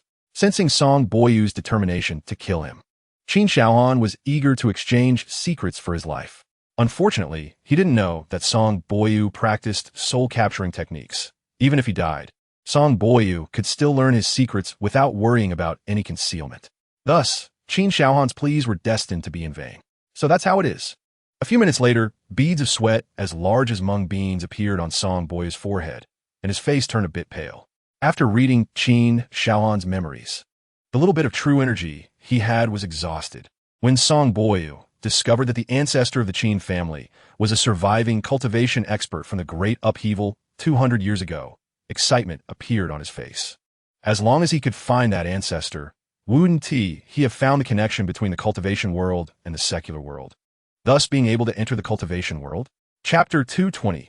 Song Boyu circulated his true energy and clenched his fist, staring at Qin Shaohan's corpse for a moment before delivering a heavy punch to Qin Shaohan's chest. There was a loud bang, and Qin Shaohan's corpse exploded under Song Boyu's fist, leaving no trace of any protective treasure. Damn! Looking at the room filled with flesh, even though Song Boyu was cold and indifferent, he couldn't help but curse. Forming hand seals, Song Boyu used a cleansing technique to clear the dirt from the room, but his brows furrowed in confusion. How could the defensive treasure on Qin Shaohan simply vanish? Even if it was hidden well, after blowing his corpse to smithereens, there was no reason not to find the treasure. When Song Boyu remembered Gigi, he couldn't help but slap his forehead. He had a treasure-hunting expert right next to him. Why waste so many brain cells searching for the treasure? With that thought, Song Boyu summoned Gigi from the eternal space and fed it an ice soul divine pill. Gigi, help me find out if these people have any treasures. After seeing Gigi wake up leisurely, Song Boyu immediately ordered. Chapter 221. This treasure is of little use to you because cultivators below the foundation establishment stage cannot do anything against you, while those above the foundation establishment stage can ignore this treasure's defense, unless. When Song Boyu returned from the flower exhibition, Gigi had completely absorbed the energy of the Ice Soul Divine Pill and was energetically studying the mid-grade treasure obtained from Qin Shaohan. Unless what? Upon seeing the hard-won mid-grade treasure being criticized by Gigi until it was in tatters, Song Boyu felt frustrated, but Gigi's sudden change in tone invigorated him. Unless you can reforge this treasure. The material of this magical treasure is actually very good. It is an excellent material for refining weapons. As long as you understand a little bit about weapon refining, if you integrate a few attack-type formations into it, the power of the treasure will definitely increase exponentially. While speaking, Gigi patted the bank gold card with its fluffy paw, and a flash of red light appeared in the Bailing space, causing the bank gold card to warp under Gigi's paw. However, Song Boyu quickly widened his eyes because, just a few seconds later, the bank gold card slowly returned to its original shape, as if it had never been harmed. Chapter 222. Hearing Gigi's excited voice, Song Boyu couldn't help but smile wryly and shake his head. A few days had passed, and Song Boyu had already seen through Gigi's intentions. However, he was too lazy to point it out. After finally getting out, Song Boyu also wanted to find 1 or 2 spiritual herbs or magical treasures to take back. If only his cultivation could reach the out-of-body stage, then he could easily sense where treasures were unearthed just based on an impulse. Song Boyu didn't believe that there could be any magical treasures in a leisure resort. So even when Gigi exclaimed, he was absent-mindedly admiring the scenery around him, slowly walking towards Gigi's direction. But Song Boyu soon realized he was gravely mistaken because he saw Gigi's figure suddenly disappear from his view, followed by the sounds of fighting and frantic curses. Hearing Gigi's shrill cry, Song Boyu dashed forward, but before entering the formation, he didn't forget to use the invisibility technique. Approaching a thicket, Song Boyu lifted his foot and crossed over without hesitation. It was just a simple diversion, which naturally couldn't escape Song Boyu's eyes. Chapter 223 in his heart. He silently counted the time, and when it approached 2 seconds, Song Boyu immediately used a teleportation technique to arrive several kilometers away. Even though he hadn't finished collecting everything in the house, he couldn't care less. Regardless of how many things there were, he had to stay alive to enjoy them. Song Boyu was never a greedy person. After using the teleportation technique, Song Boyu immediately hid in the Bailing space. Almost the moment Song Boyu entered the Bailing space, a fierce, killing intent swept over the spot where he had just stood and then quickly receded. This made the beads of sweat break out on Song Boyu's forehead while hiding in the Bailing space. If he hadn't had the good fortune to hide in the Bailing space just now and had rushed directly towards the city, wouldn't he have been left without a place to be buried? Song Boyu felt that the powerful divine sense swept back and forth over the spot where he had just stood more than a dozen times before finally calming down. Master, your skills in robbery are not inferior to those of my previous master at all. I estimate that even if that old monster isn't killed by anger, he won't be able to sleep for several days. Song Boyu observed the movements outside while sitting in the gathering spirit formation. And Gigi looked at Song Boyu with shining eyes, filled with admiration. Chapter 224 in the Birdsong Flower Resort. The ancestor of the Qin family walked back and forth in the house with a pale face. In just a few days, his appearance had become haggard, as if he had aged several decades. Who dares to ignore my reputation and rob me? The ancestor of the Qin family looked at the nearly looted inner chamber, and a towering hatred appeared in his eyes. After continuously monitoring the area for hundreds of miles with divine sense for over 10 days without rest, even though the ancestor of the Qin family had high cultivation, his true energy was now completely exhausted. He had to retract his divine sense and weakly leaned against the sandalwood chair. After gathering materials for so many years, I ended up making a wedding dress for someone else. I swear I won't be human if I don't avenge this. The ancestor of the Qin family slammed his fist on the sandalwood table, spitting out a mouthful of blood with a puff. The ancestor of the Qin family glanced at the black blood on the handkerchief. His face changed dramatically, and a hint of despair emerged in his eyes. He hurriedly stuffed the handkerchief into his pants pocket and stumbled into the secluded chamber where he often went into seclusion. On the 3rd day of the ancestor of the Qin family seclusion, Song Boyu finally emerged from the Bailing space. However, he still didn't dare to be careless and used several teleportation techniques to escape far from the Birdsong Flower Resort before using the invisibility technique to leap onto the roof of a long-distance bus heading to Jinyang City. After getting on the roof, he entered the Bailing space again. Chapter 225, Who Are You? After glancing at Song Boyu's face, which was not any less impressive than his own, the handsome guy coldly scolded. Song Boyu smiled at the handsome guy, but didn't say a word. He had already guessed that this handsome guy was the fly mentioned by Su Tingting. After clearly seeing this person's appearance, Song Boyu couldn't help but feel that some people are just born with good looks. Tianan, are you sick? The road is so wide. Why are you blocking my way? Are you responsible if there's an accident? Under Song Boyu's narrow gaze, Su Tingting's fair face quickly turned crimson, and then she glared with wide eyes, pointing at the handsome guy and scolding. Sister Silverflower's driving skills are so superb. How could there possibly be an accident? I still have some sense about that. The handsome guy named Yi Tianan said with a flattering smile to Su Tingting, but he couldn't help but glance at Xiao Yinhua with lingering fear while speaking. Yi Tianan initially didn't take Xiao Yinhua seriously, but after being ruthlessly taught a few times by her, he deeply realized how formidable this cold woman was and gradually figured out her temperament. Hearing this, Xiao Yinhua coldly snorted, her face showing no expression. Protecting Su Tingting is an obligation. In fact, Xiao Yinhua has no good feelings towards these so-called rich young masters and young ladies. As long as Su Tingting is not in danger, or unless Su Tingting gives her orders, she is unwilling to have any interaction with these rich young masters and young ladies. Chapter 226. While Song Baiyu was on the phone with his family, Su Tingting quietly watched him, her eyes filled with tenderness, and her passionate gaze almost melted Song Baiyu.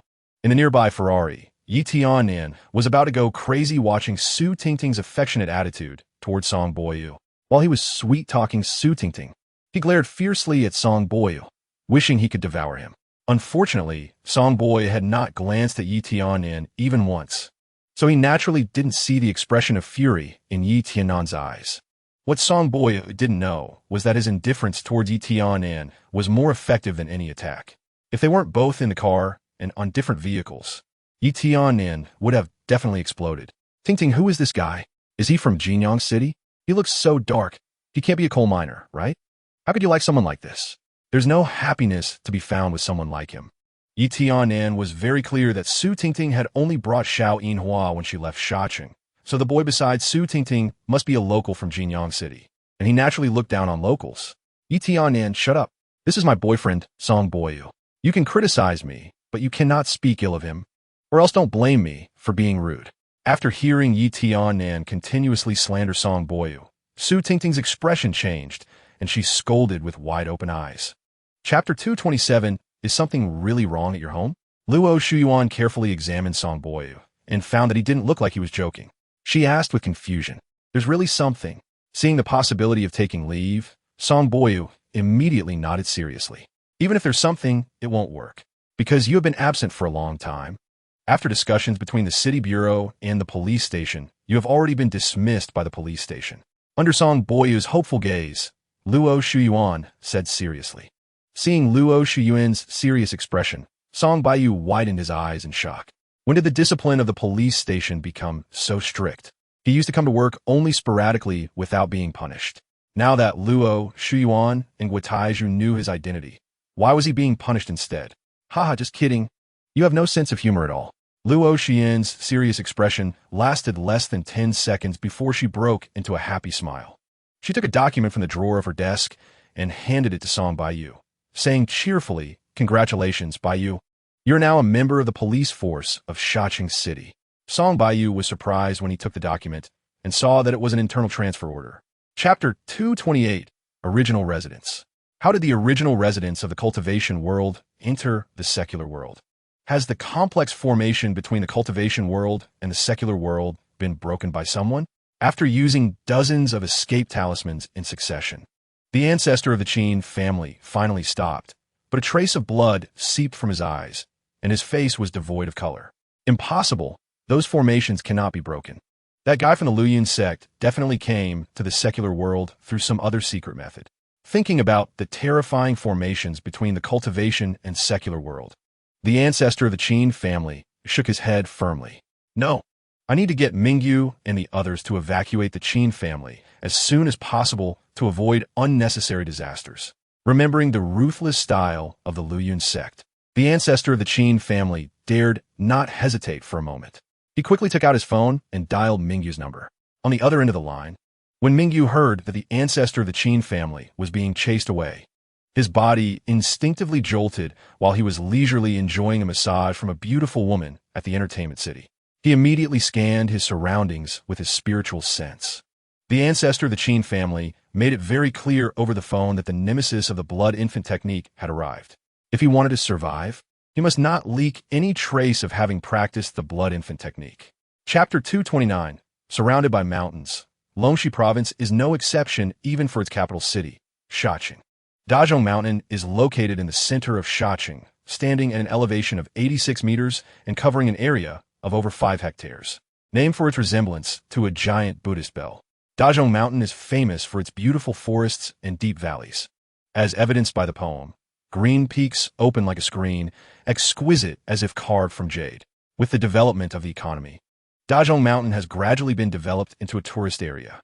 3 years ago, Shaoqing established a new district, Zhongshan District. The area around Dazhong Mountain was incorporated into Zhongshan District, making it the largest district in Shaoqing. Although Dazhong Mountain has been developed into a tourist area, in reality, only a small portion is open to visitors due to its steep terrain. The majority of Dazhong Mountain has been requisitioned by the Longxi Provincial Military Region. The dangerous terrain may pose a threat to tourists, but it has unexpected benefits for military training. At the summit of Dazhong Mountain, Song Bohu stood solemnly, with several hundred energetic soldiers in camouflage sitting upright before him. Under the pale sky, the mountains were dark as iron, solemn and majestic. As the red sun rose, the peaks appeared ink blue, mist rising like milky gauze separating the heavy mountains, leaving only the green peaks, resembling a refreshing, well-composed landscape painting. Chapter 230, Yi Tianjun. Have you been itching for a lesson since I haven't taught you a lesson for a long time? Song Bohu remained calm when Yi Tianjun insulted him. But when he heard Yi Tianjun insult his younger brother, he could no longer contain his roar. If you think you can still beat me, you might as well try. But I must warn you, this time I won't go easy on you like last time. Hearing Song Bohu's roar, Yi Tianjun not only did not get angry, but instead wore a mocking smile on his face. Song Bohu's expression froze. He suddenly remembered that he hadn't been Yi Tianjun's opponent for half a month. At that time, in front of everyone, Yi Tianjun hadn't played dirty with him. But today was hard to say. Brother, there's no need for you to deal with such trash. I can take him down with one hand. Then you can deal with him however you want. I've never seen someone so shameless, delivering himself to be trampled. In a way, Song Bohu and his brother had similar personalities. Both were extremely protective of their own. Song Baiyu clearly saw his older brother's shame and anger, knowing that Yi Tianjun must have made things difficult for him often. Naturally, Song Baiyu wanted to teach Yi Tianjun a lesson. Chapter 231. Baiyu, what did you just say? Yi Tianjun's Dantian was destroyed by you? After staring blankly at Song Baiyu for a long time, Song Bohu finally spoke in surprise. No wonder Song Bohu found it hard to believe Song Baiyu's words. Yi Tianjun had been sent to Wudong to practice martial arts since childhood. And in March of this year, his cultivation had skyrocketed, entering the coveted innate realm of martial artists, and he was even at the mid-stage of fetal breath. There were very few people in the secular world who reached the innate realm, apart from a few old-timers from ancient martial families. Only one or two might exist among the ancient sects like Shaolin and Wudong. Yet, such an innate martial artist was easily rendered powerless by Song Baiyu. This was simply astonishing. I heard from my sister that Yi Tianjun not only knocked you down half a month ago, but also insulted you to the fullest, even involving our Song family. Shouldn't such a person be taught a lesson? Song Baiyu asked in confusion. Upon hearing this, Song Bohu moved his lips, but didn't know what to say. Little benefactor Song, are you sure you have completely erased Yi Tianjun's memory, and that there is no possibility of his memory recovering? Master Huiling stared at Song Baiyu for a long time, his expression serious as he asked. Chapter 232. At the foot of Dazhong Mountain, when Yi Tianjun woke up, he found himself lying in a pile of dead leaves. Confused, he glanced around and jumped up like a carp. Soon, a puzzled look appeared on his face as he realized his body had become much clumsier, completely losing the lightness it once had. Where's my true qi, my cultivation? When Yi Tianjun tried to use his spiritual sense to probe his cultivation, he was horrified to find that he couldn't use his spiritual sense at all. He punched the ground hard but felt a piercing pain. Yi Tianjun's face suddenly turned pale, and his eyes showed terror and despair. He looked around in panic, feeling a chill on his back, a bone-chilling sensation creeping into his heart. He turned and ran towards the southern district. However, halfway through his run, Yi Tianjun's footsteps suddenly slowed, his mind filled with confusion. How did I suddenly faint and lose my cultivation? Could it be that those strange people deliberately used some means to control me? Yi Tianjun muttered to himself, recalling the strange behaviors of those odd people after they arrived at his home, becoming increasingly convinced of his guess. Chapter 233. Third brother, you're here too? Su Tingting's mind was entirely on Song Baiyu, as she didn't notice Li Yi's respectful attitude towards him. She thought Li Yi was being affectionate with Song Baiyu because he liked her, and while feeling happy, she sweetly greeted Li Yi in front of outsiders. There's no need to be so respectful to me, lest others notice something unusual. Out of the corner of his eye, Song Baiyu caught a glimpse of Yi Tianjuan's suspicious gaze, and he discreetly transmitted his thoughts to Li Yi. Li Yi's expression froze upon hearing this, and he quickly understood Song Baiyu's intentions. He awkwardly smiled and subtly nodded, then greeted Su Tingting. Song Baiyu saw Song Baiyu and Li Yi laughing and joking together, completely ignoring him.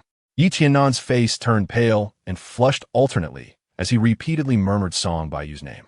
Suddenly, a flash of inspiration struck him, and he blurted out, "You are Song Baiyu, the younger brother of Song Bohu?" Yi Tiannan's voice was indeed a bit loud, which immediately attracted the attention of Song Baiyu and the others. Confused, Song Baiyu looked at Yi Tiannan, thinking that this Yi Tiannan must be sick. Hadn't Su Tingting already introduced herself to him earlier? After reminding Li Chenmu and his grandson to practice their innate combat skills well, Song Baiyu left the Jinsha Villa area. Before leaving, Li Yi handed him a set of car keys, which were for the Audi that Song Baiyu had previously asked him to order. In the Fengzhou Villa garden, Lu Yi was wearing a blue and white floral cotton shirt, her black hair casually tied back with a rubber band. The tight jeans accentuated her beautiful curves, her slender waist resembling a boneless spirit snake, and her long, fair neck like mutton fat jade. Lu Yu adjusted her outfit and tidied her hair before smiling brightly as she walked out of the villa. 6 months ago, Song Baiyu had bought a villa for Wang Hongjun and his wife in the Fengzhou Villa Garden and had also enrolled Wang Hongjun's twin daughters in the provincial kindergarten. After moving into the villa, Lu Yu felt particularly restrained, speaking and acting cautiously, and whenever she encountered neighbors in the community, she would blush, feeling inferior. "Mr. Song will be working in Shaching from now on, so you must take good care of him. Without Mr. Song, there would be no today for us as a couple." Lu Yu recalled her husband Wang Hongjuan's words, and her smile grew sweeter, deeply agreeing with her husband's sentiment. "Do you like to eat fern roots?" After Lu Yu got into the car, Song Baiyu asked softly. "No, I bought it specifically for you to eat." Lu Yu had not fully recovered from what had just happened, and a trace of tears hung on her beautiful face, giving off an infinite feeling of pity. "You don't like to eat fern roots? Then shall we go buy some other vegetables?" Seeing the tear stains on Lu Yu's face and her seemingly fragile demeanor, Song Baiyu couldn't help but tease her. In fact, Song Baiyu knew of the respect that Wang Hongjun and his wife had for him. He also picked up on the subtext in Lu Yu's words, but he couldn't bear to see her live in humility, so he wanted to gradually change her mindset. "I do like to eat fern roots. There's no need to buy more vegetables. There are plenty in the fridge at home. By the way, does Mr. Song like to eat fern roots? If you like any particular dish, just let me know, and I'll go buy it immediately." Under Song Baiyu's gaze, Lu Yu felt flustered and struggled with her words. Seeing Lu Yu's incoherent state, Song Baiyu's smile deepened. "There's no need to be so troublesome. Just grab something simple to eat. Has Hongjun called you recently?" Song Baiyu shook his head and asked with concern. At the top of Dazhong Mountain, Master Huiling sensed the fluctuation of spiritual energy in the world. Awakening from his meditation, a gleam of light flashed in his eyes as he looked uncertainly towards the direction of Yugang District. When he saw the strange phenomenon above the sky in Yugang District, he felt an impulse to worship. After greeting Song Bohu, he hurriedly leapt down the mountain and rushed towards Yugang District. Shaching actually hid someone with such profound cultivation. Luckily, he hadn't acted recklessly. The ancestor of the Qin family had just infiltrated the Jinsha Villa area when the phenomenon above his head caused him to pause. He looked in horror towards the direction of the Fengzhou Villa and quickly left the Jinsha Villa area. The Fengzhou Villa Garden and the Jinsha Villa area were located at opposite ends of Yugang District. Although the ancestor of the Qin family did not know which master was practicing in the Fengzhou Villa Garden as an evil cultivator, he could clearly sense the righteous energy in the world. Moreover, the fact that the other party dared to cultivate openly near the Li family indicated that their cultivation was at least equal to or higher than the two foundation building experts from the Li family. If the injured self were discovered by the other party, it would only lead to a fatal outcome. Should I go see which master could provoke such a celestial phenomenon? The ancestor of the Qin family touched the few escaped talismans in his arms, feeling restless. However, just as this thought arose, two familiar auras pressed down on him like a tide, causing his expression to change drastically. Without hesitation, he crushed the escaped talisman and fled. Could it be that I'm going to die here today? As time passed, feelings of despair slowly consumed the two elders of the Luyun sect, and they were filled with regret. Although the two elders of the Luyun sect sensed Song Baiyu's overwhelming power from the beginning, it wasn't strong enough to be unresistible. If they had wanted to escape, they had the opportunity to do so, and Song Baiyu, who was in a state of enlightenment, could not have pursued them. However, relying on their magical treasures, the elders of the Lian sect had entertained the thought of killing Song Baiyu, making them the best targets for Song Baiyu's venting and practice. After a bout, despite using all their strength, they couldn't kill Song Baiyu, but instead were forced to the point where they couldn't even deploy their magical treasures. Ultimately unable to escape, the two elders of the Liyun sect wanted to beg for mercy, but when they met Song Baiyu's furious gaze, they couldn't utter a word. When Song Baiyu felt that the spiritual energy he could wield was dwindling and his body no longer felt that intense pressure, he knew the game was about to end. How many people from the cultivation world have entered the secular world besides you? And how many original residents of the cultivation world have entered the secular world? Song Baiyu suddenly stopped his relentless attacks and asked coldly, "Oh no, it's already 7 p.m. When Song Baiyu erased the memories of Lu Yu and her daughters regarding his cultivation and fighting, and settled them in the villa, he glanced at the time on his wrist and couldn't help but exclaim. Song Baiyu clearly remembered that his colleagues at the police station were hosting a welcome banquet for him tonight, and Liang Yu and Yin Lu were supposed to introduce him to the colleagues at the banquet. Being half an hour late, his colleagues must be worried. Song Baiyu took out his phone and dialed Liang Yu's number, feeling anxious since this was his first meeting with his colleagues, and making a bad impression wouldn't be good. In fact, Liang Yu and the others were indeed getting anxious. As a newcomer, if it weren't for Liang Yu and Yin Li's strong advocacy, the municipal bureau people would not have taken the initiative to host a welcome banquet for Song Baiyu. However, now that all the colleagues were present, the person involved, Song Baiyu, was still delayed, which made Liang Yu a bit frantic. "Baiyu, hurry up and come over. We are currently queuing at the Royal Entertainment Club, and it will be our turn in a few minutes." Liang Yu whispered on the phone, "Also, I've explained to my colleagues that you have something to attend to, but will definitely arrive before the banquet officially begins. Just don't let anything slip." Li Mana was dressed in a pure white dress suit that accentuated her full bosom and rounded hips beautifully. Her thighs, wrapped in transparent stockings, were like fresh lotus roots, and the high-heeled sandals made a clicking sound as she walked. As she turned, her long, flowing black hair cascaded, perfectly showcasing the unique charm of a young woman in every movement.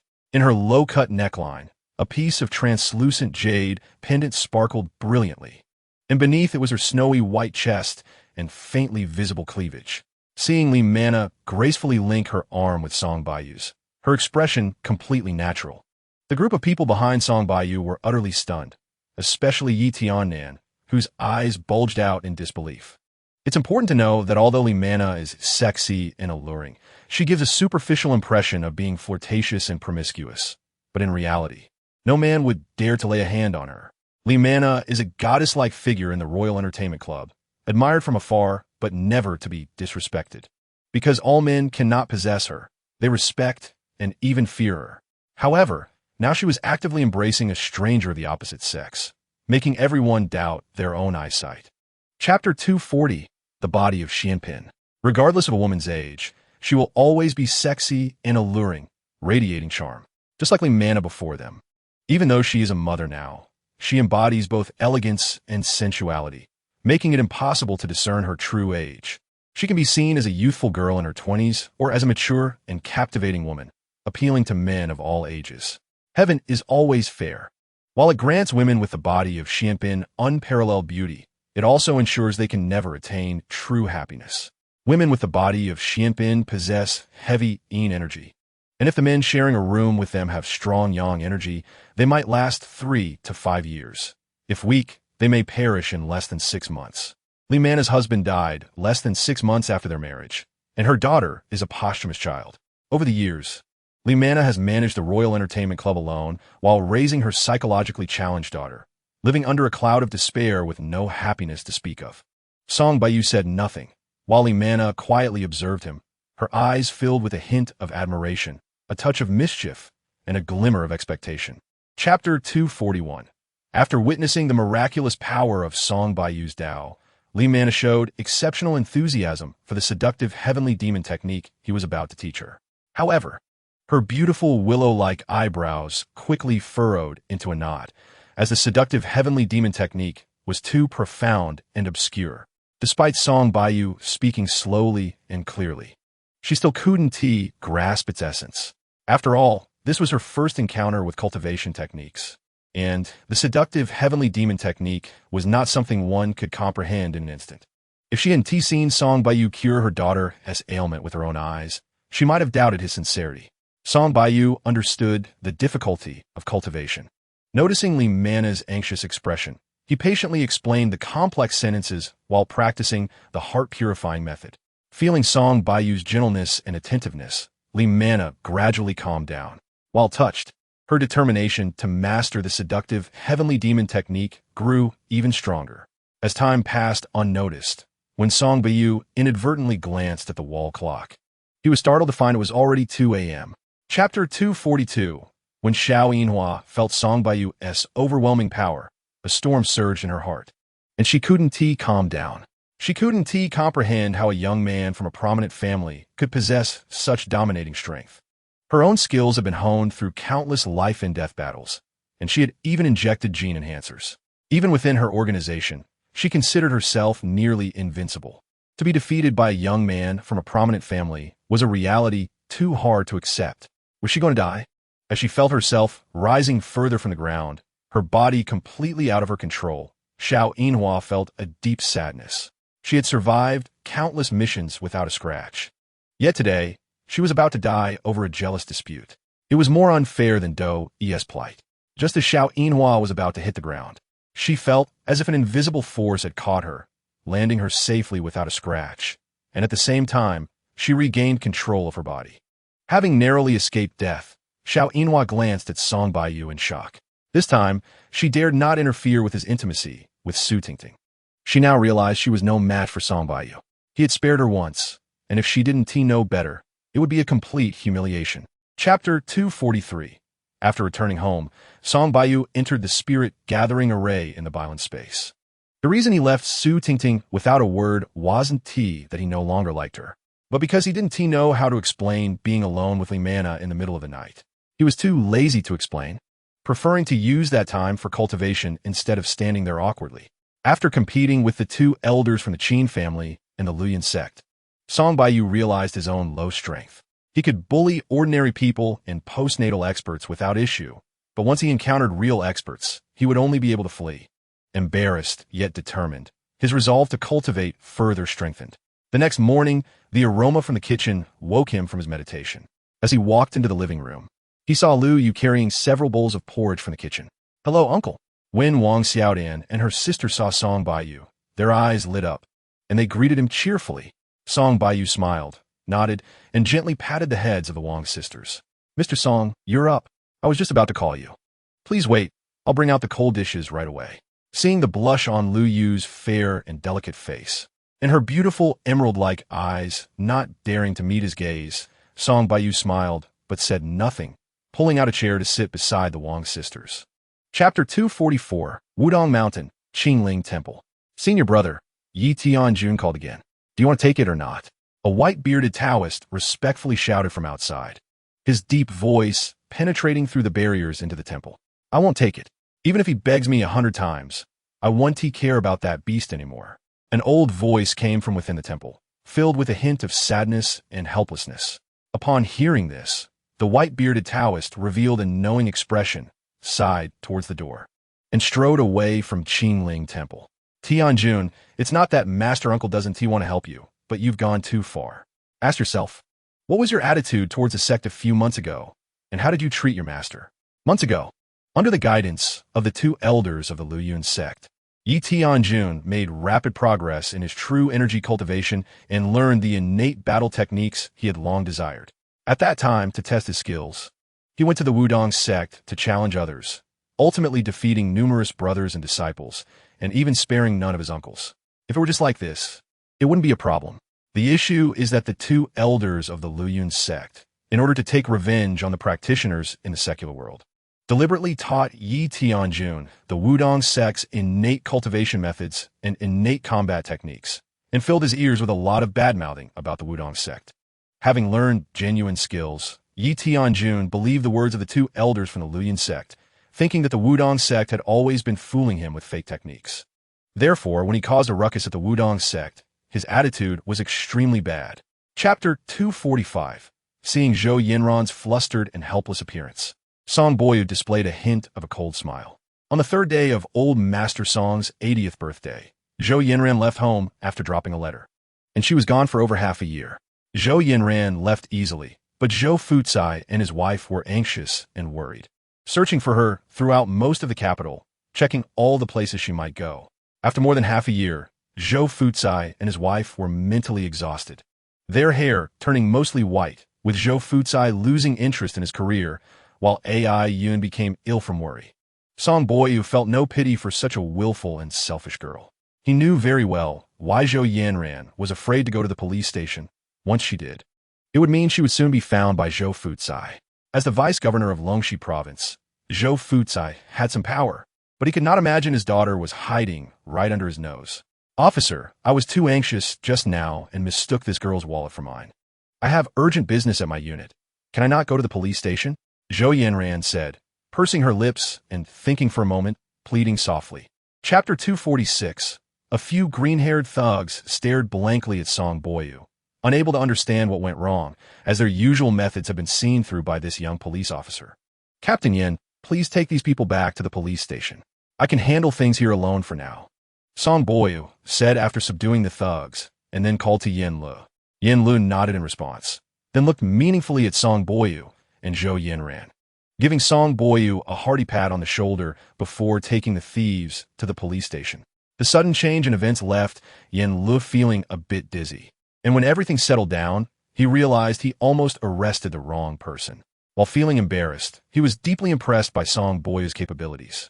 Yin Lu wasn't the kind of petty person who would be angry because Song Baiyu stole his thunder. On the contrary, seeing Song Baiyu's ability, Yin Lu regarded him with even more respect. If Yin Lu had previously seen Song Baiyu merely as a young master to curry favor with, he now viewed him as a master detective. Even with over a decade of experience in solving cases, he had overlooked something, while Song Baiyu had been sharp enough to notice. Chapter 247. In the Bailing space, Song Baiyu sat cross-legged, his body drawing in the surrounding spiritual energy like a giant magnet, forming a thin blue light curtain around him. Gigi lay at Song Baiyu's feet, occasionally rubbing its furry head against his shoes, then looking up at him with a struggling expression in its eyes.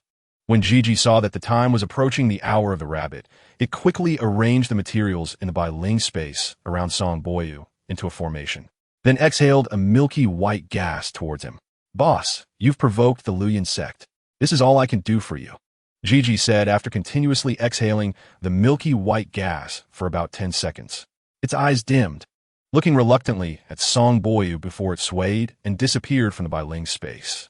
After Gigi left, the white gas it expelled immediately transformed into tangible milky white particles floating in the air, playfully darting around. They quickly consumed the blue light curtain surrounding Song Baiyu, but it seemed as if these white particles were blocked by an invisible wall, unable to move more than half an inch away from him. Chapter 248. Grandpa, I've already restored my cultivation to the mid-stage of fetal breath. Why do you seem so low-spirited? In the southern branch of Dazhong Mountain, Yi Tianjun looked at his grandfather, who had a worried expression, and asked in confusion. Old Master Yi was about the same age as Old Master Song, also in his 80s. But the Yi family was closely connected with many ancient martial arts families, and Old Master Yi was obsessed with martial arts, barely qualifying as a master in ancient martial arts. Therefore, he appeared robust and rosy, looking under 60. Seeing Yi Tianjun's nonchalant demeanor, Old Master Yi couldn't help but sigh. "Tianjun, you've pushed our Yi family into an abyss of no return." After looking at Yi Tianjun with pity a few times, Old Master Yi hesitated, but eventually couldn't hold back his words. "Grandpa, you must be mistaken. Those mysterious people have incredibly high cultivation levels. Even the Taoist Qingling and Master Huiling were driven to flee by them. They have agreed to become guest elders of the Yi family. This should be a rare opportunity for us." Yi Tianjun was resentful that Taoist Qingling initially refused to help him heal, secretly cursing him. But he swallowed the words before they could escape his lips. Chapter 249. Hearing that arrogant and ear-piercing laughter, Song Baiyu narrowed his eyes into a slit and clenched his fists. When he suddenly opened his eyes, a wave of killing intent surged uncontrollably towards the person laughing heartily. It was a fact that old Master Song had a background as a bandit, and it was his greatest taboo. He forbade anyone from discussing this topic in his presence, no matter how close they were. Otherwise, he would definitely turn hostile. Song Baiyu clearly remembered that when his older brother Song Bohu heard this rumor as a child, he foolishly ran home to verify it, only to be beaten by their father, Song Xiaoyan, until he was bruised. While their grandfather was so angry, he didn't eat for a whole day. What are you looking at? If you keep staring, I'll blind your dog eyes. The buzzcut man, who was speaking ill of old Master Song, trembled when met with Song Boyu's murderous glare. Turning around, he saw Song Boyu's malicious gaze and shouted back with a false bravado. Hearing this, Song Boyu's body flashed, and without hesitation, he moved close to the buzzcut man, delivering a heavy slap to his face that sent him flying into the air. At the same time, he snorted coldly, releasing his killing intent without holding back. Chapter 250. Song Bohu was not mistaken at all. At this moment, Yi Tianjun was raging in the northern branch. 10 days ago, when old Master Yi left Longxi province, Yi Tianjun had not taken his words to heart, but the endless stream of bad news over the past few days had driven him to the brink of madness. First, the Yi family's businesses both domestically and internationally faced a united boycott. Some business partners who had previously cooperated closely with the Yi family suddenly turned cold, preferring to pay hefty breach of contract fees rather than continue cooperating with them. Next, some ancient martial arts families announced the severance of ties with the Yi family. And finally, the Yi family's influence in the political arena was isolated and suppressed. The Yi family, which had been thriving, had suddenly become isolated overnight. And this drastic change was something Yi Tianjun could not accept at all. At this moment, Yi Tianjun finally understood the old man's words and realized that he had made a catastrophic mistake. He had severely underestimated the influence of Wudong and Shaolin in the secular world, which had led the Yi family into a bottomless abyss. Yi Tianjun found himself in a dilemma. It was clearly impossible for him to lower his pride and apologize to Taoist Qingling, and the people from Luoyun sect would not allow him to do so. On the other hand, it was unrealistic for him to go against the world and fight his way through. His intelligence was not low enough to think that way. Chapter 251. Although Song Bohu had taken the essence pill and received careful guidance from Song Boyu, 10 days was too short for someone with poor cultivation talent like him. As a result, he could not absorb the abundant spiritual energy of the essence pill and could not comprehend the innate combat techniques taught by Song Boyu. In fact, Song Boyu had not originally planned to teach Song Bohu the innate techniques, as once Song Bohu entered the innate realm, it would mean an additional responsibility for Song Boyu to look after him throughout the long journey of cultivation. However, considering Song Bohu's character and the selfless care he had shown over the years, Song Boyu ultimately could not resist bringing him onto the path of cultivation. Although cultivation techniques emphasize talent, talent is not the most important thing. For cultivators, opportunities come first, followed by the heart of the Tao, with talent ranking third. However, opportunities are serendipitous and cannot be sought after, while the heart of the Tao is elusive and talent can be easily discerned. Thus, due to misconceptions, talent has become the most important standard for cultivators. When Yi Tianjun saw Song Bohu being forced into a flustered state, a mocking smile appeared on his face, and his initial fierce attack became more like a cat playing with a mouse as he began to tease Song Bohu slowly. Chapter 252. Good, very good, extremely good. How dare you squat on the head of the Song family and defecate? Do you really think the Song family has no one? Song Boyu glared fiercely at Yi Tianjun, a hint of crimson flashing in his eyes as he spoke each word slowly and deliberately. With every word that came out of Song Boyu's mouth, Yi Tianjun felt an increasing pressure on him, and by the time Song Boyu finished his last word, he stumbled and nearly fell to the ground. The aura emitted by Song Boyu frightened Yi Tianjun to the point where he turned pale. The previously arrogant demeanor had long vanished, and now his heart was filled with endless fear, regret, and deep disappointment. How is it possible? How could such a monster emerge from the Song family? Yi Tianjun desperately shouted in his heart, glaring at Song Boyu with eyes full of despair and helplessness. Was the Song family? Just as Yi Tianjun was about to fall, a master from Luoyun sect reached out to support him, stepping forward to block all the pressure from Song Boyu. Suddenly losing the pressure, Yi Tianjun felt his body weaken, and he stumbled again. Once he steadied himself, he realized that in just a few seconds, his entire body had become weak and his clothes were soaked through. His face finally showed a look of horror, and he looked at Song Baiyu with a hint of fear and trepidation. Chapter 253. Yi Tianjun stared blankly at Song Baiyu, his heart filled with mixed emotions. Yi Tianjun had heard of this name. In fact, he often used Song Baiyu as a negative example to educate his brother. As a scion of a prestigious family, one should either strive to become the leader of the family or indulge in debauchery to the point where no one in the circle dares to look down on him. However, Song Baiyu had neither made significant achievements nor had a strong character. He had actually become a laughingstock in the circle, which was a complete failure.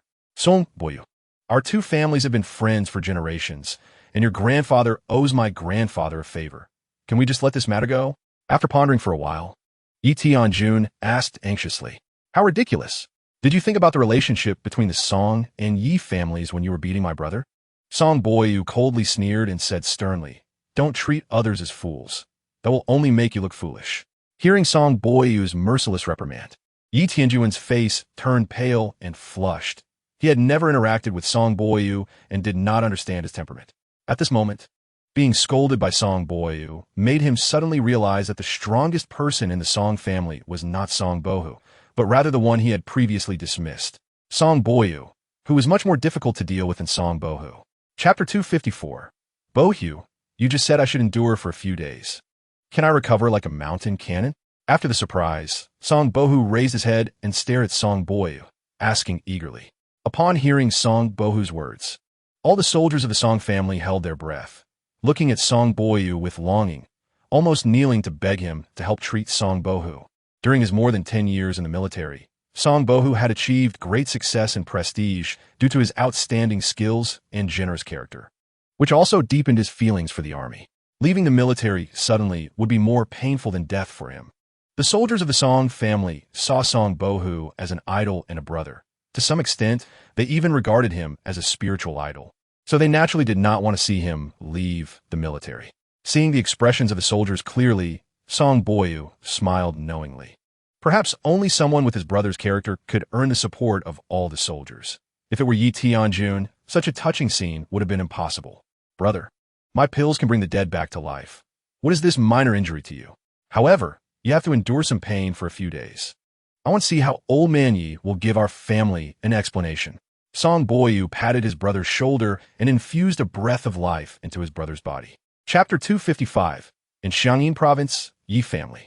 The old man of the Yi family paced back and forth in the house, occasionally sighing. The floor was littered with broken porcelain and flying papers. Behind the old man, an elderly woman of similar age watched him with concern, her mouth moving several times, but not uttering a word.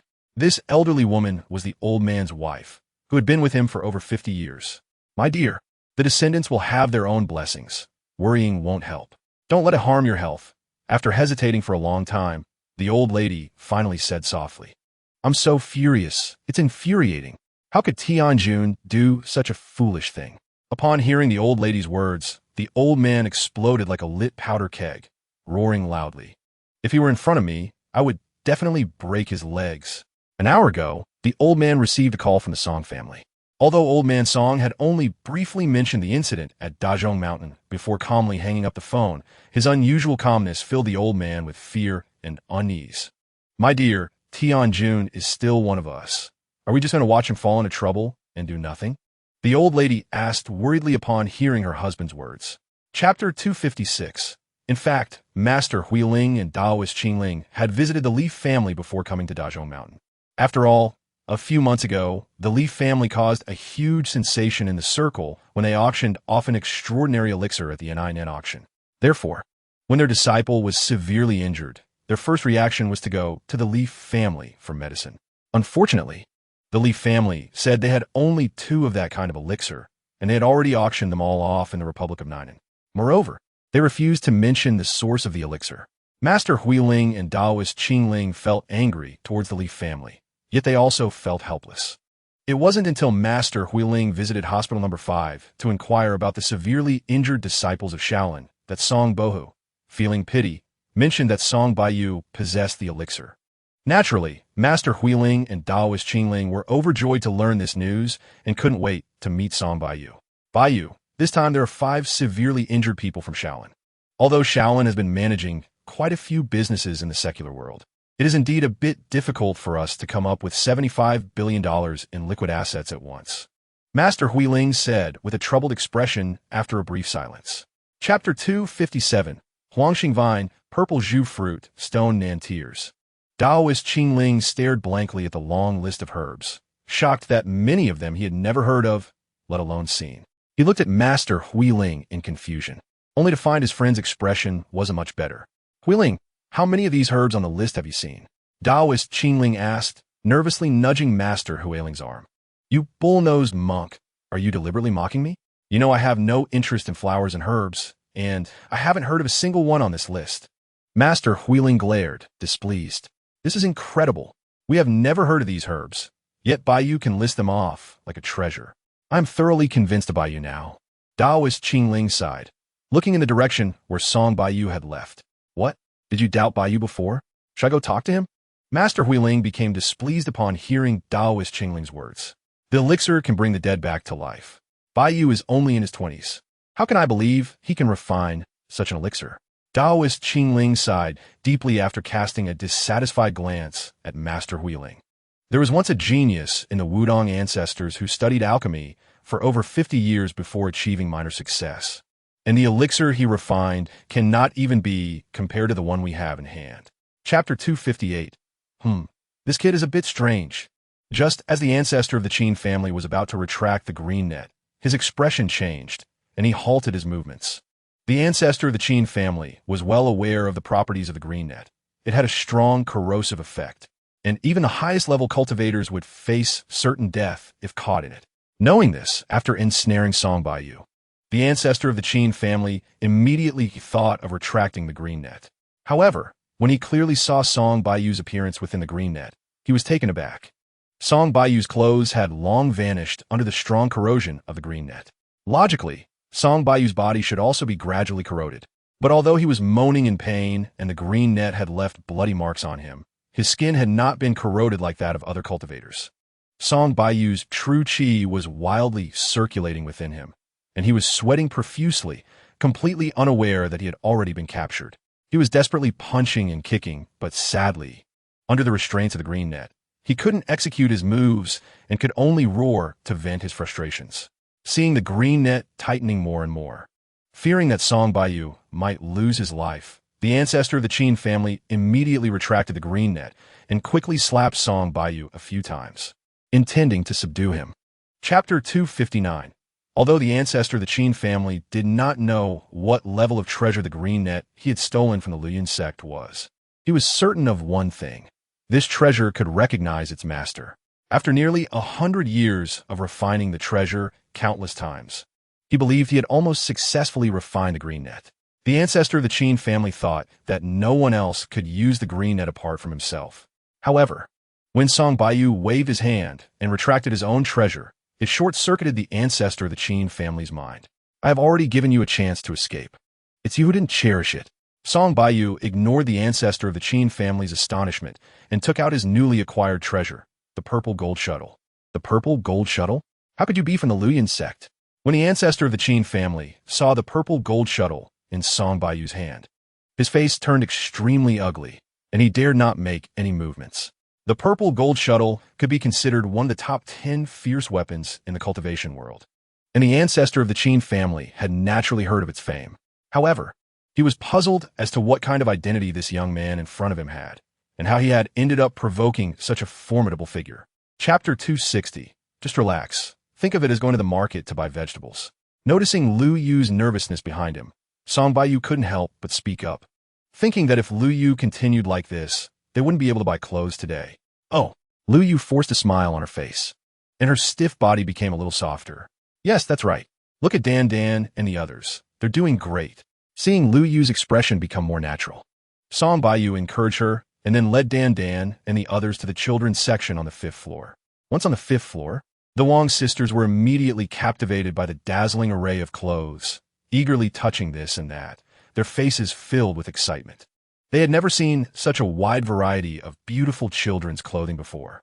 Ah, 888 yuan? That's way too expensive. Lu Yu quickly found a beautiful outfit she liked. But when she saw the price tag, she gasped. After she spoke, she realized she had been a bit abrupt, and her voice gradually quieted down. Song Baiyu rarely went shopping at malls. He usually had Song Yuanqing help him pick out clothes or receive deliveries from his aunt Song Jingru in the U.S. So, once on the 5th floor, he was completely lost and just followed behind Lu Yu and her daughters, ready to pay at any moment. Chapter 261. This is bad. Noticing the gazes of those around him, Song Baiyu couldn't help but sigh inwardly. To avoid letting others discover his substantial financial dealings with the Li family and trace the source of the elixirs. Every time Li Yi gave Song Baiyu money for the elixirs, he always handed him a new bank card and password. After receiving the bank card, Song Baiyu would casually take out a portion of cash and throw it into his storage ring to ensure his daily expenses, while the rest of the money he would donate entirely to the Hope Project. Song Baiyu was used to spending lavishly and had no concept of how much cash was in his storage ring. Plus, since today's shopping trip was a last-minute decision, a tragedy ensued. Boss Song, how I don't buy clothes and just go back. Seeing Song Baiyu's embarrassed expression, Lu Yu naturally wouldn't think like others that he was out of money. After all, Song Baiyu gave them over 30,000 in cash every month. Remembering that today Song Baiyu had been dragged out by their 2 daughters, she immediately understood the situation. After softly saying this to Song Baiyu, Lu Yu gracefully walked towards the clothing rack, intending to hang up the 2 sets of children's clothing that Song Baiyu had just put in her hands. Chapter 262. When Chun Han first appeared, he easily rendered the salesgirl and the mole-faced woman speechless with just a few words. The onlookers around instinctively believed Chun Han's words, thinking that the salesgirl and the mole-faced woman were the type to look down on others, and thus everyone naturally sided with Song Baiyu. At that moment, when the salesgirl mentioned that the owner of the mall was someone else, the crowd gasped again, and their gazes towards Chun Han became strange. Whether I can be the mall manager is not for you to decide, but for me. As soon as the mole-faced woman finished speaking, a cold voice interrupted her. Hearing this extremely indifferent remark, the mole-faced woman's expression froze, and she turned around angrily, only to see a girl dressed like a fairy princess walking towards her, linking arms with a young man around 30 years old, who looked at her with obvious disdain. Just as the mole-faced woman was about to retort, her gaze fell on the young man's face beside the girl, and she immediately shut her mouth tightly, not daring to utter a single word of insult, because she was too familiar with that face. Chapter 263. Song Baiyu and Li Yi sat in the tea room for a full 2 hours before Su Tingting and Lu Yu arrived with 2 children. Behind them were 4 bodyguards, each carrying oversized bags that were nearly as tall as they were, and sweat was pouring down their faces. Su Tingting held the hands of the Wang sisters, leading them at the front. In just 2 short hours, the sisters had already bonded with Su Tingting, and the 3 of them chatted incessantly, while Lu Yu looked a bit uneasy. Boss Song, I didn't want so many things, but Tingting insisted on buying us so much. Lu Yu said, her eyes flashing with worry as she explained anxiously upon seeing Song Baiyu. Brother, I really like Lu Yu and Danda's sisters, so I picked out a lot of clothes for them today. You guys must have been waiting for a while, Su Tingting said, noticing Lu Yu's frightened expression. Song Baiyu carefully scrutinized Su Tingting and smiled. I plan to take the Dandan sisters to the Dazhong Mountain Amusement Park for some fun. You don't want us to take all these clothes to the amusement park, do you? Su Tingting had bought so much for Lu Yu and her daughters that even the 4 bodyguards were having difficulty carrying it. And Song Bai유's Audi could hardly accommodate all that luggage while carrying passengers. Chapter 264. Brother, are we going back to Shangyin now? Aren't you going to compete with Song Bohu in the military match? In the courtyard of the Dazhong Mountain South Branch, Yi Tiannan was surprised to see his older brother Yi Tianjun packing his bags early in the morning and asked in confusion. When the disciples of the Liyun sect helped Yi Tianjun restore his dantian, they also healed Yi Tiannan's legs. So, after lying in the hospital for just 2 days, Yi Tiannan began enjoying life outside again. In his view, the beauties in Shaqing were far superior in both quantity and quality compared to Shangyin, so he was reluctant to return so soon. What are you competing for? Grandpa has issued a death order. If we continue to stay in Shaqing, we will be removed from the family tree. Yi Tianjun replied angrily. It was no wonder Yi Tianjun was frustrated. He originally thought that with a group of mysterious experts backing him, he could elevate the Yi family to a peak of development. However, unexpectedly, those mysterious experts seemed to have coordinated their disappearance, while the pressures faced by the Yi family grew increasingly overwhelming, leaving Yi Tianjun with no room for negotiation. Due to Song Baiyu erasing part of Yi Tianjun's memories, he was unaware that the Luyun sect expert who had been acting as his bodyguard had been killed by Song Baiyu. Chapter 265. After leaving Zhou Yinran's house, Song Baiyu let out a long sigh of frustration, temporarily losing the desire to buy a house, and headed straight to the city bureau. Song Baiyu had thought that after being absent from work for more than 10 days, his colleagues would inquire about his reasons. To his surprise, none of his colleagues showed any unusual reactions. They simply greeted him calmly and then went about their business. It was unclear whether Yan Lu was intentionally looking after Song Baiyu or if it was just a coincidence, but today, he was patrolling with Yan Lu again. "Are you surprised by your colleagues' reactions?" Yan Lu asked with a smile after they exited the police office building. "Haha, Captain Yan noticed. Do you know why? Is it common for people at the bureau to take leave like me?" Song Baiyu, feeling that his concerns were exposed, didn't bother to hide. "That's not the case. At least the colleagues you've seen come to work on time every day. After all, they rely on their salaries to support their families. And they're the backbone of the police station." Yan Lu patiently explained as she noticed the confusion in Song Baiyu's eyes. "It's just that not all colleagues are visible to you. In fact, there are some connected individuals at the police station. They're on the payroll, but rarely show up at the bureau aside from collecting their salaries and benefits." Chapter 266. Yi Tianjun, is that you? When Song Bohu saw the figure in front of him clearly, he couldn't help but exclaim. The shadow snorted coldly, glaring at Song Bohu with eyes glowing red, and without hesitation, kicked towards Song Boyu's chest. At the same time, the shadow's face displayed a look of disdain. With a loud crash, Song Bohu's body flew into the air, crashing into the wall behind him, which caved in, while the shadow was not in a much better position, as Song Bohu soared. The shadow was knocked back several steps, almost stumbling and collapsing to the ground. "Do you have a defensive magical artifact?" The disdainful expression on the shadow's face finally vanished, replaced by sheer terror, as he realized that his earlier attack on Song Bohu had completely rebounded onto himself, leaving him severely injured. The person who ambushed Song Bohu was indeed Yi Tianjun.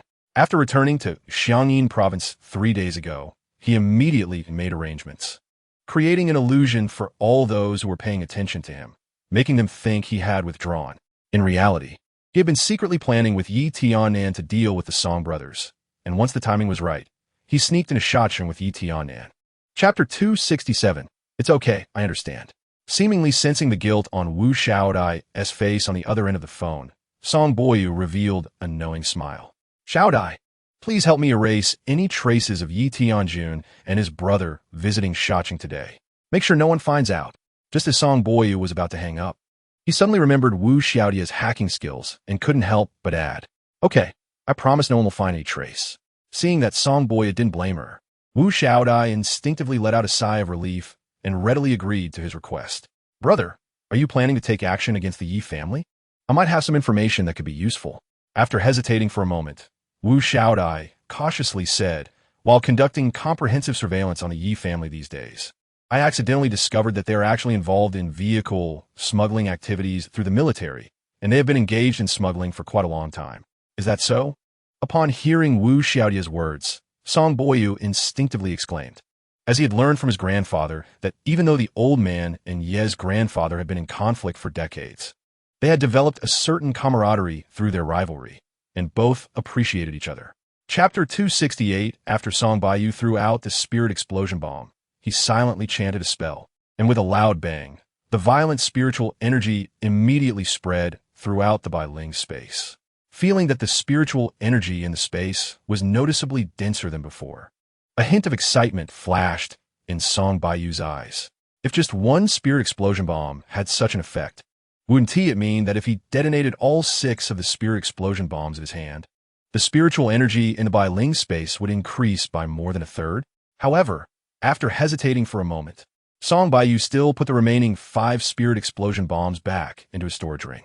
Detonating the spirit explosion bombs could only solve an immediate problem, but it was not a long-term solution. If he could refine spirit explosion bombs himself and then break through the numerous formations between the secular world and Lanfeng continent, he would definitely refine all the spiritual energy of Lanfeng continent in his spirit explosion bombs, and then released them all into the Bailing space for his own use, making the people of Lan Feng continent cry. This thought suddenly flashed through Song Baiyu's mind, and an excited smile appeared on his face.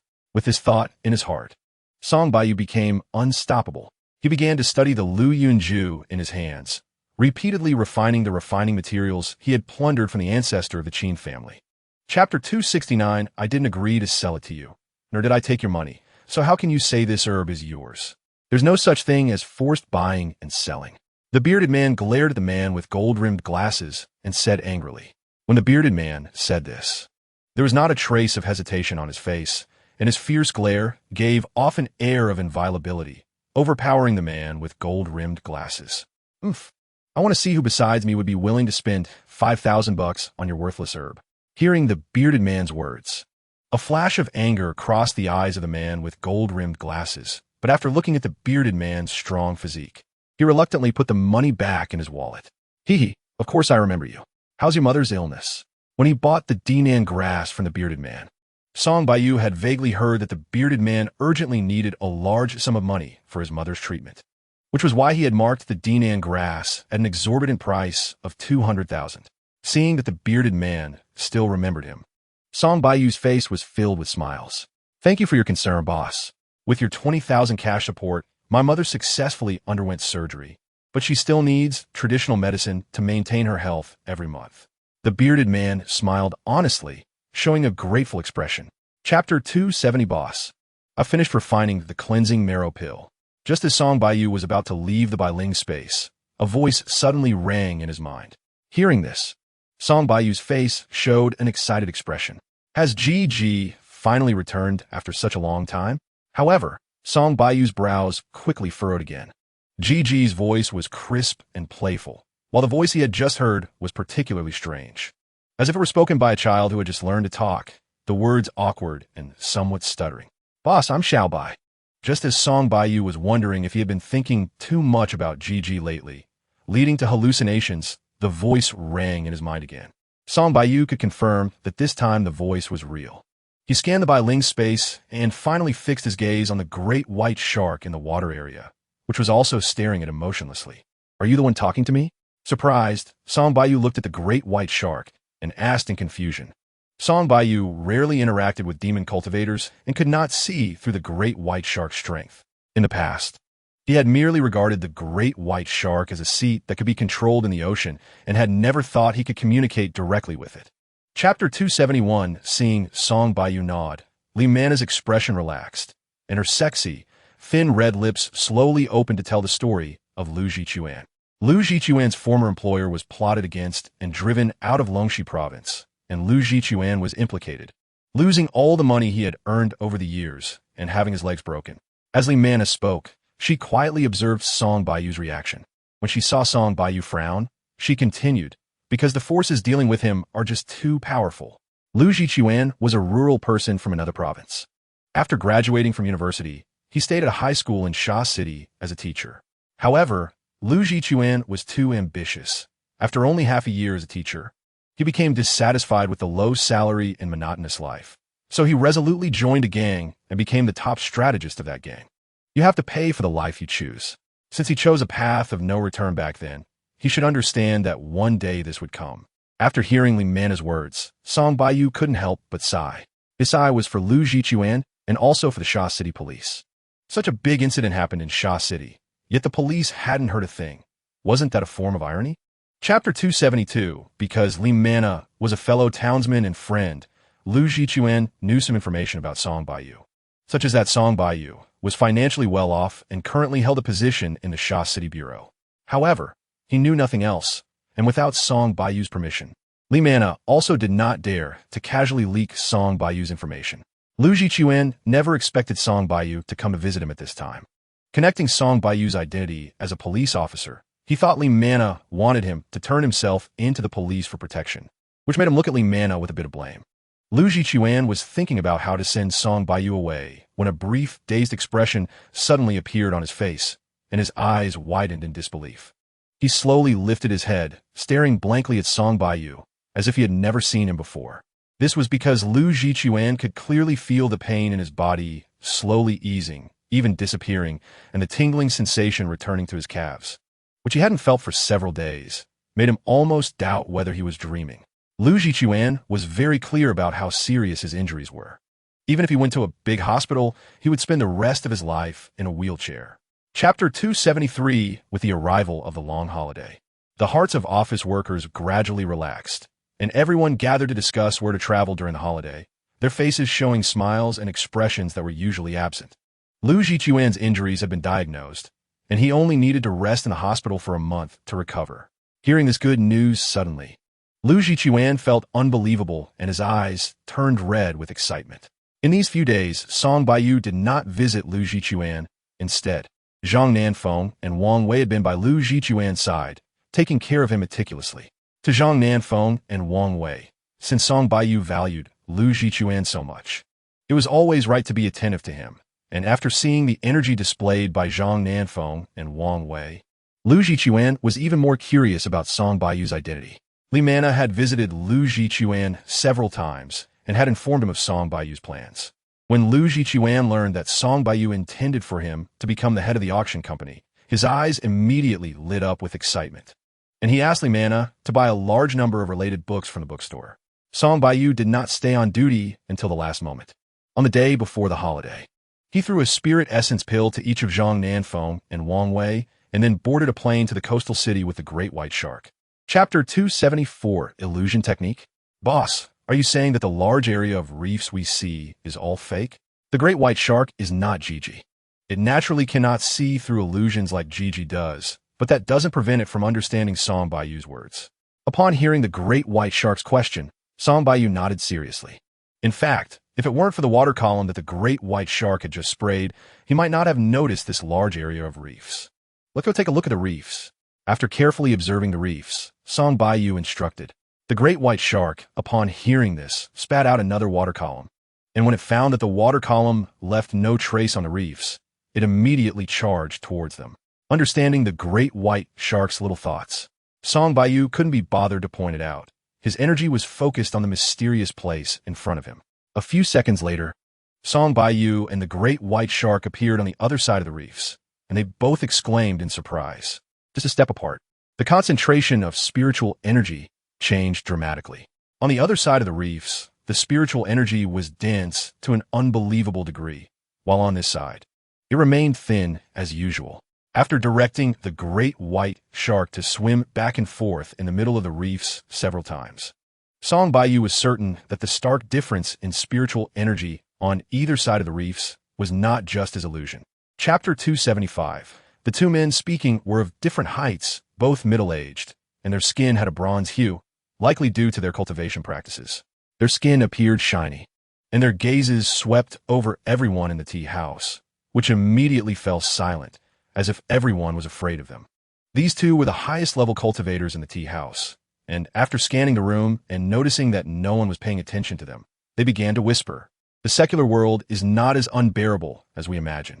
Although Lanfeng continent is rich in spiritual energy, its area is limited, so various resources are naturally scarce.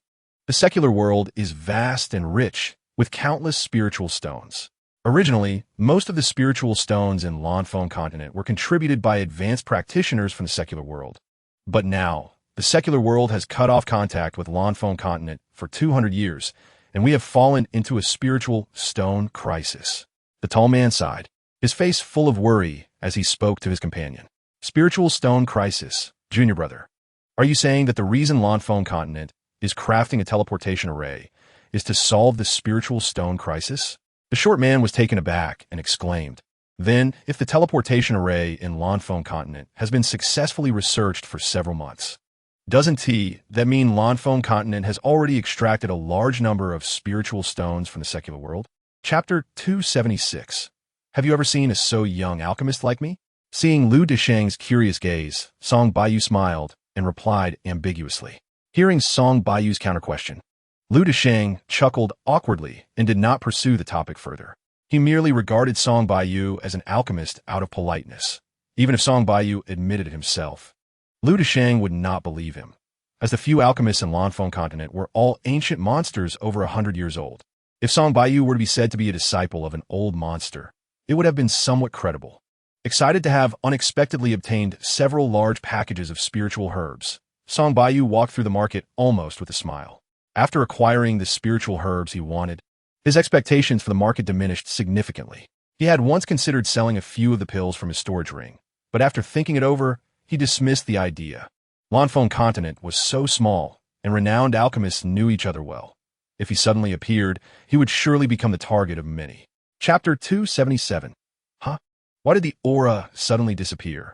Wang Zunzhang of Liyun's sect observed his surroundings with a solemn expression and then gazed far into the distance.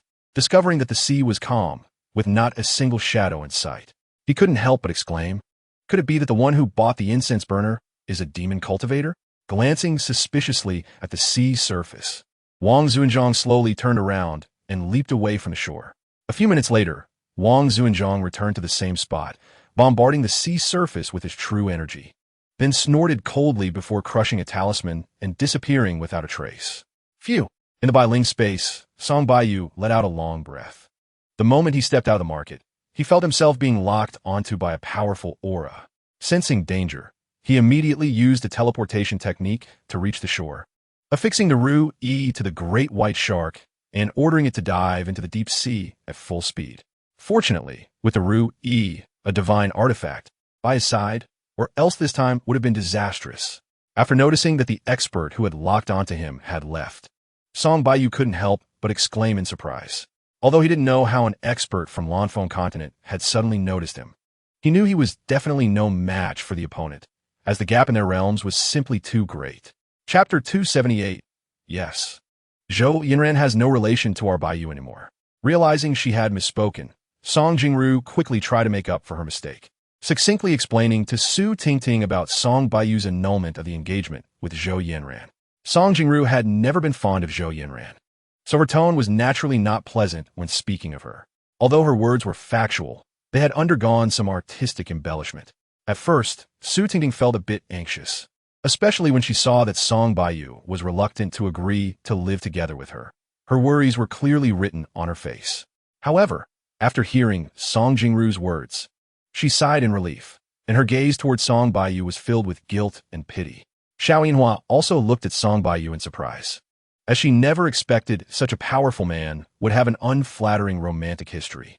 In the following time, Song Baiyu and Su Tingting sat closely together, while Song Jingru began recounting some embarrassing stories from Song Baiyu's childhood, causing Su Tingting to giggle frequently, while Song Baiyu felt quite awkward when he noticed Xiao Yinhua, who was standing nearby.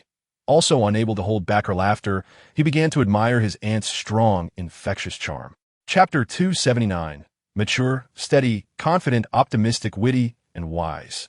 Li Jiabing embodied almost all the qualities of a successful man, if Li Jiabing were not so outstanding. Song Jingru would not have fallen in love with him so quickly after getting to know him, willingly taking on the role of a devoted wife and mother, silently supporting him from behind, while pursuing a master's degree in landscape design at Harvard University. Song Baiyu lived at his aunt's house for 2 years and had a deep understanding of his uncle's character. What Song Baiyu didn't expect was that his usually positive and optimistic uncle would experience such a day of despair. "Uncle, as long as the problem can be solved with money, it's not a big deal. You don't need to torture yourself like this." Song Baiyu patted Li Jiabing's shoulder and said in a serious tone, "Don't forget, you are the pillar of this family. If you fall, what will happen to Aunt and your daughter?" Upon hearing Song Baiyu's words, Li Jiabing's eyes shone with determination. He glanced at his wife and daughter with guilt, his mouth moving but unsure of how to speak. In truth, Li Jiabing was a very confident person. Even after learning that the joint venture company owed a large sum of debt, he had bravely taken on all the debts instead of thinking about how to evade them like other unscrupulous businessmen. However, after being relentlessly pressured for 2 months without seeing any hope, he gradually became negative. Chapter 280. Just as the sniper was admiring Xiao Yinhua's frustrated expression, suddenly his pupils constricted, the curtain in his hand was pulled shut with a whoosh, and his legs went weak as he collapsed to the ground. "Vincent, what's wrong?" The bald man, who had just tossed a bead into his mouth, asked in surprise upon seeing the sniper's pale face and sweat-drenched forehead, as if he had seen something terrifying. He stopped his smoking and looked at the sniper in confusion. I might have been discovered." The sniper, said haltingly before forcing himself to get up from the ground and quickly ran out of the house. Discovered? How is that possible? Even if you were discovered, there's no need to act so helpless, right? The bald man looked at the sniper with doubt and confusion, then stood up from his sofa and walked to the window to lift the curtain and glance at the opposite window. Ah! The bald man screamed sharply and then left the house at a faster pace, feeling as though a pair of cold eyes were glaring at him from behind, making him feel chills all over. Xiao Yinhua's face was flushed, covered in fine beads of sweat, but her eyes were filled with anger and frustration. She had just chased the enemy for a full 500 meters, only for them to surrender immediately upon reaching a crowd, shouting for help. After capturing the opponent, she discovered he was holding a toy gun, and it was then that she realized she had been tricked. Chapter 281 Boom. In a Bailing space, Song Baiyu threw out a homemade spirit bomb and shouted lightly, eagerly staring at the black object.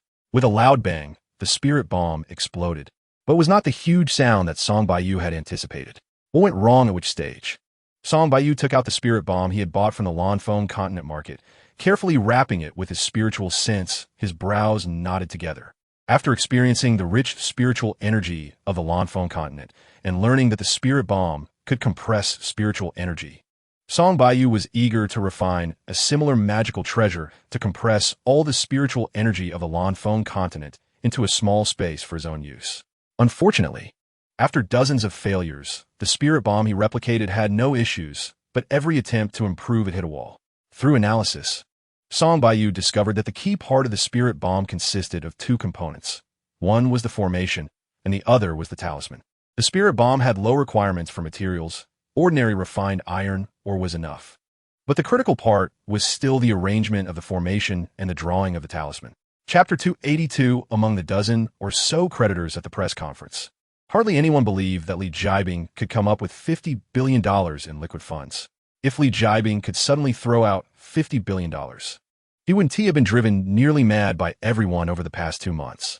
It was precisely because they were certain that Li Jiabing couldn't come up with $50 billion that those small fries, who had been used as guns by the Jelly Island Research Institution, dared to provoke him recklessly. For these small fries, insulting a once mighty figure who had trampled them underfoot was incredibly gratifying. Mommy, those people are so despicable, I really want to slap them. At Li Jiabing's home, Li Bingru said loudly, pouting her pink lips as she watched the smug faces of those small fry on the TV screen. Bingru, just be patient and watch. Soon they will be crying. Song Jingru gently patted her daughter's head and said softly. If it had been before Song Baiyu revealed that plan, she might have been more anxious than her daughter, but now she was filled with anticipation, looking forward to the moment when the plan came to a perfect conclusion. Su Tingting sat on Song Baiyu's lap, occasionally peeling a lychee and feeding it to him, her face filled with tenderness. After arriving in America, perhaps influenced by the atmosphere, or perhaps because she was in a foreign land, Su Tingting suddenly lost all her mental shackles, unabashedly expressing her passionate love for Song Baiyu. Chapter 283 Playing with Electricity? I could do that too. Seeing Winter's attempt to take his life over a trivial matter, Song Baiyu felt anger rising and swiftly formed a seal for the 5-flame true fire technique, causing a burst of purple flame to erupt from his palm. However, this burst of purple flame was cloaked in an illusion, appearing to everyone as blue lightning, indistinguishable from the current in Winter's hand. Seeing the current in Song Baiyu's palm, Xiao Yinhua's jaw nearly dropped to the ground. She had always thought Song Baiyu was an ancient martial arts master, but suddenly witnessing him wielding electric powers made her rub her eyes in disbelief. As for Su Tingting and the others, they were completely stunned. It was their first encounter with a supernatural ability user, and upon realizing that Song Baiyu was also one, a strange feeling surged in their hearts, mixed with a hint of excitement. You're also an electric ability user? Upon seeing the identical current springing from Song Baiyu's palm as from his own, Winters was momentarily taken aback before a disdainful smile spread across his face. Kid, if you were any other type of ability user, you might have a chance. But for electric ability users, don't even think about having any odds. My electric powers have already reached their peak. Chapter 284 Among the factions that emerged after the Black Arrow organization split, Jelly Island's influence was the weakest, as the research members led by Yu Tuli were all eccentric individuals who only knew how to immerse themselves in their laboratories and look down on other matters. 2 months after Steve's death, an economic crisis hit Jelly Island, forcing these research monsters to step out of their complex laboratories and begin acquiring wealth from the outside. For these research monsters, they lacked intelligence, but not time, so they chose the quickest method of making money: high-tech fraud. Under the influence of Song Baiyu's bizarre, true energy, Winters dared not hide anything and detailed everything he knew, including the ins and outs of the research institution's fraud against Li Jiabing. When Song Jingru discovered that this intruder was actually a member of the fraud gang that had caused her sleepless nights, she angrily punched and kicked Winters to vent her frustrations. Meanwhile, Xiao Yinhua gaped in shock, her heart shaken. She knew how brutal the discipline of the Black Arrow organization was. Regardless of their strength, all members had to adhere to the ironclad rule of keeping their mouths shut. But today, she witnessed Winters divulging everything he knew in a mere half hour, which was truly bizarre. Chapter 285. Winters, don't you think you should explain yourself? In the conference room on the top floor of Jelly Island's experimental building, Stinky glared at Winters with fiery eyes and coldly asked, "What did you know about the loss of funds at the Research Institute the moment it happened?" After Stinky's words fell, the dozen or so people led by Utili looked at Winters with ill intent. The juicy piece of meat had vanished in a thin air, leaving these research monsters in a terrible mood. With no clues to investigate, Winters' phone had become the only point of suspicion. Why did he know about the massive loss of funds at the Research Institute before the news leaked? "Gentlemen, could you stop looking at me with such hostile eyes?" Winters scanned the faces around the circular conference table, deliberately skipping over Stinky, and said slowly, "I only take responsibility for finding targets. When did it become my job to manage accounts?" Stingy frowned upon hearing this. The finances of the Research Institute had always been under his control, and Winters' words directly burned the fire onto him. Seeing half of the people in the conference room looking at him because of Winters' comment, Stingy's face turned angry. Chapter 286. Baiyu, thank you so much. If it weren't for you, I really wouldn't know what to do this time. At the dining table, Li Jiabing raised his glass, excitedly speaking to Song Baiyu. During today's press conference, when Li Jiabing suddenly pulled out a $50 billion check and settled the foreign debt of the Ilmi company without batting an eye. The flashing magnesium lights and the stunned expressions of the creditors made him feel particularly relieved. Since marrying Song Jingru, he had never been so flamboyant. "Uncle, this is already the 5th time you've thanked me in half an hour." Hearing Li Jiabing's words, Song Baiyu forced a smile. "I was wrong. I'll punish myself with 3 drinks." Li Jiabing was taken aback upon hearing this, and then he immediately filled his own glass without hesitation, laughing loudly. "Uncle, you're in a good mood today. People feel refreshed in happy times. The wine doesn't get people drunk, but people get drunk on their own." Today was undoubtedly the happiest day for Li Jiabing in months. The dinner had just started for half an hour, and he was already drunk. Song Baiyu was busy dealing with his uncle pouring drinks while also making sure Su Tingting was eating, and his mind was not idle either. Chapter 287. After Stingy became an idiot, the forces on Greer Island surrendered to Wu Xiaodai without any obstacles, eliminating safety hazards. Song Baiyu completely relaxed and began to truly enjoy the pleasures of travel. "Brother, do you know Lonnie?" she asked the blonde beauty with big eyes and long eyelashes. "She often comes to visit us these past 2 years." Just as Song Baiyu walked out of the Haagen-Dazs store, his little tail, Li Bingru, suddenly spoke up. As soon as Li Bingru finished speaking, Song Baiyu felt Su Tingting, who was linked to his arm, become stiff. He couldn't help but glare fiercely at Li Bingru. Although Li Bingru and Su Tingting had a great relationship, she seemed very unaccustomed to sharing Song Baiyu with anyone, so she often couldn't resist teasing Su Tingting. Li Bingru knew Su Tingting was nervous about Song Baiyu, so she occasionally fabricated a beauty to make Su Tingting anxious. "Bingru, I just treated you to Haagen-Dazs." Su Tingting instinctively thought that Li Bingru might be teasing her, and she couldn't help but feel nervous. Su Tingting naturally knew the Lonnie that Li Bingru mentioned. She was a current superstar in America, often appearing on screens. Lonnie had won many fans with her pure and lovely image. And even Su Tingting really liked this star who had made it solely through hard work. She certainly wouldn't think that a globally renowned superstar would have anything to do with a low-key Song Baiyu. Chapter 288. Following Li Bingru's gaze, Song Baiyu looked over and saw Lonnie, the seductive beauty who had just kissed him, being choked by a man in black about 20 meters away.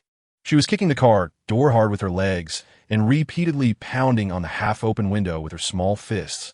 her pleading eyes looking towards the direction where Song Baiyu and the others were. Ting, Bingru, wait for me here for a moment. Song Baiyu called to Su Ting, quickly moving to the side of the Passat without hesitation and reaching his left hand into the car window. With a few crisp sounds, the man in black who had just been choking Lonnie dropped his hands weakly, looking at Song Baiyu in horror but unable to say a word. Cough. After Lonnie broke free from the man's control, she touched her throat with her delicate white hands, tears coming out as she coughed. Kid, do you know the consequences of meddling? Before Song Baiyu could comfort Lonnie, a voice suddenly came from the previously empty back seat, and at the same time, a cold gun barrel pressed against Song Baiyu's forehead. Song Baiyu snorted coldly, and his immense mental power condensed into a needle-like form. He glared fiercely at the man in black aiming a gun at him, and the other party's eyes immediately became dull. Chapter 289. What? You want to sit down and talk with me? Receiving a sudden call from Boggs, Bateman's jaw almost dropped to the ground. He couldn't imagine what he had to discuss with the wild bear that was Boggs. However, thinking that the initiative was in the other's hands, he had no choice but to agree to the request. Rubbing his somewhat aching forehead, Bateman picked up several documents on the table, his brows furrowing together. How did he end up losing to a reckless wild bear? The documents on the table weren't collected by Bateman's intelligence personnel, but were directly faxed to him by Boggs, which perfectly matched Boggs' straightforward style. Bateman never expected that there was a master of scheming hidden behind Boggs. The fax documents from Boggs included the locations of nearly 1,000 buried bombs, as well as dozens of sniper ambush points and potential places where human bombs could appear. Even though this could be false information concocted by Boggs, Bateman dared not ignore it. After hesitating for a while, Bateman sent a copy of the fax documents to both the police department and Wu Xiaodai before standing up and walking out of the house. Chapter 290. The Black Arrow Organization actually has such ancient martial arts masters? Watching Song Baiyu subdue Boggs clearly, the skinny youth who had spoken with Boggs at the Manhattan Hotel had a gleam of light in his eyes. In front of the skinny youth was a laptop, and the desktop was slowly replaying the few moves Song Baiyu used to subdue Boggs. After watching Song Baiyu's moves repeatedly, the skinny youth's expression became increasingly serious. It was neither Shaolin Kung Fu nor Wudong Kung Fu, and it had no connection to the 7 great families at all. Who exactly was this young man? Seeing that Song Baiyu's movements perfectly embodied the essence of speed, ferocity, and accuracy, the skinny youth's eyes flickered with uncertainty. Trash. When the skinny youth saw that Boggs didn't die immediately after falling to the ground, but instead groaned in pain, a hint of disgust flashed in his eyes. He disdainfully spat out these 2 words while gently pressing a red button on the remote control in his hand. As Song Baiyu was performing the soul-capturing technique on Boggs, he suddenly felt a jolt, hurriedly grabbing Bateman, who was trying to get close to him, and teleporting to the side. Chapter 291. Although Boggs was dealt with, his nearly 100 subordinates were like moving tumors, giving the New York City police a headache. Many citizens sensed the tense atmosphere and dared not linger on the streets. Even the lively Li Bingru was grounded by the Li Jibing couple and Su Ting. In order not to worry Song Baiyu, obediently stayed at home to play with Li Bingru. Seeing Su Ting having a great time with Li Bingru, Song Baiyu's lips curled slightly, showing a beautiful arc. If Su Ting weren't here, he would probably be entangled by his cousin for 24 hours. Just thinking of his cousin's clinginess sent a chill down his spine. Fortunately, Ting came. She was like a savior from deep waters and burning flames.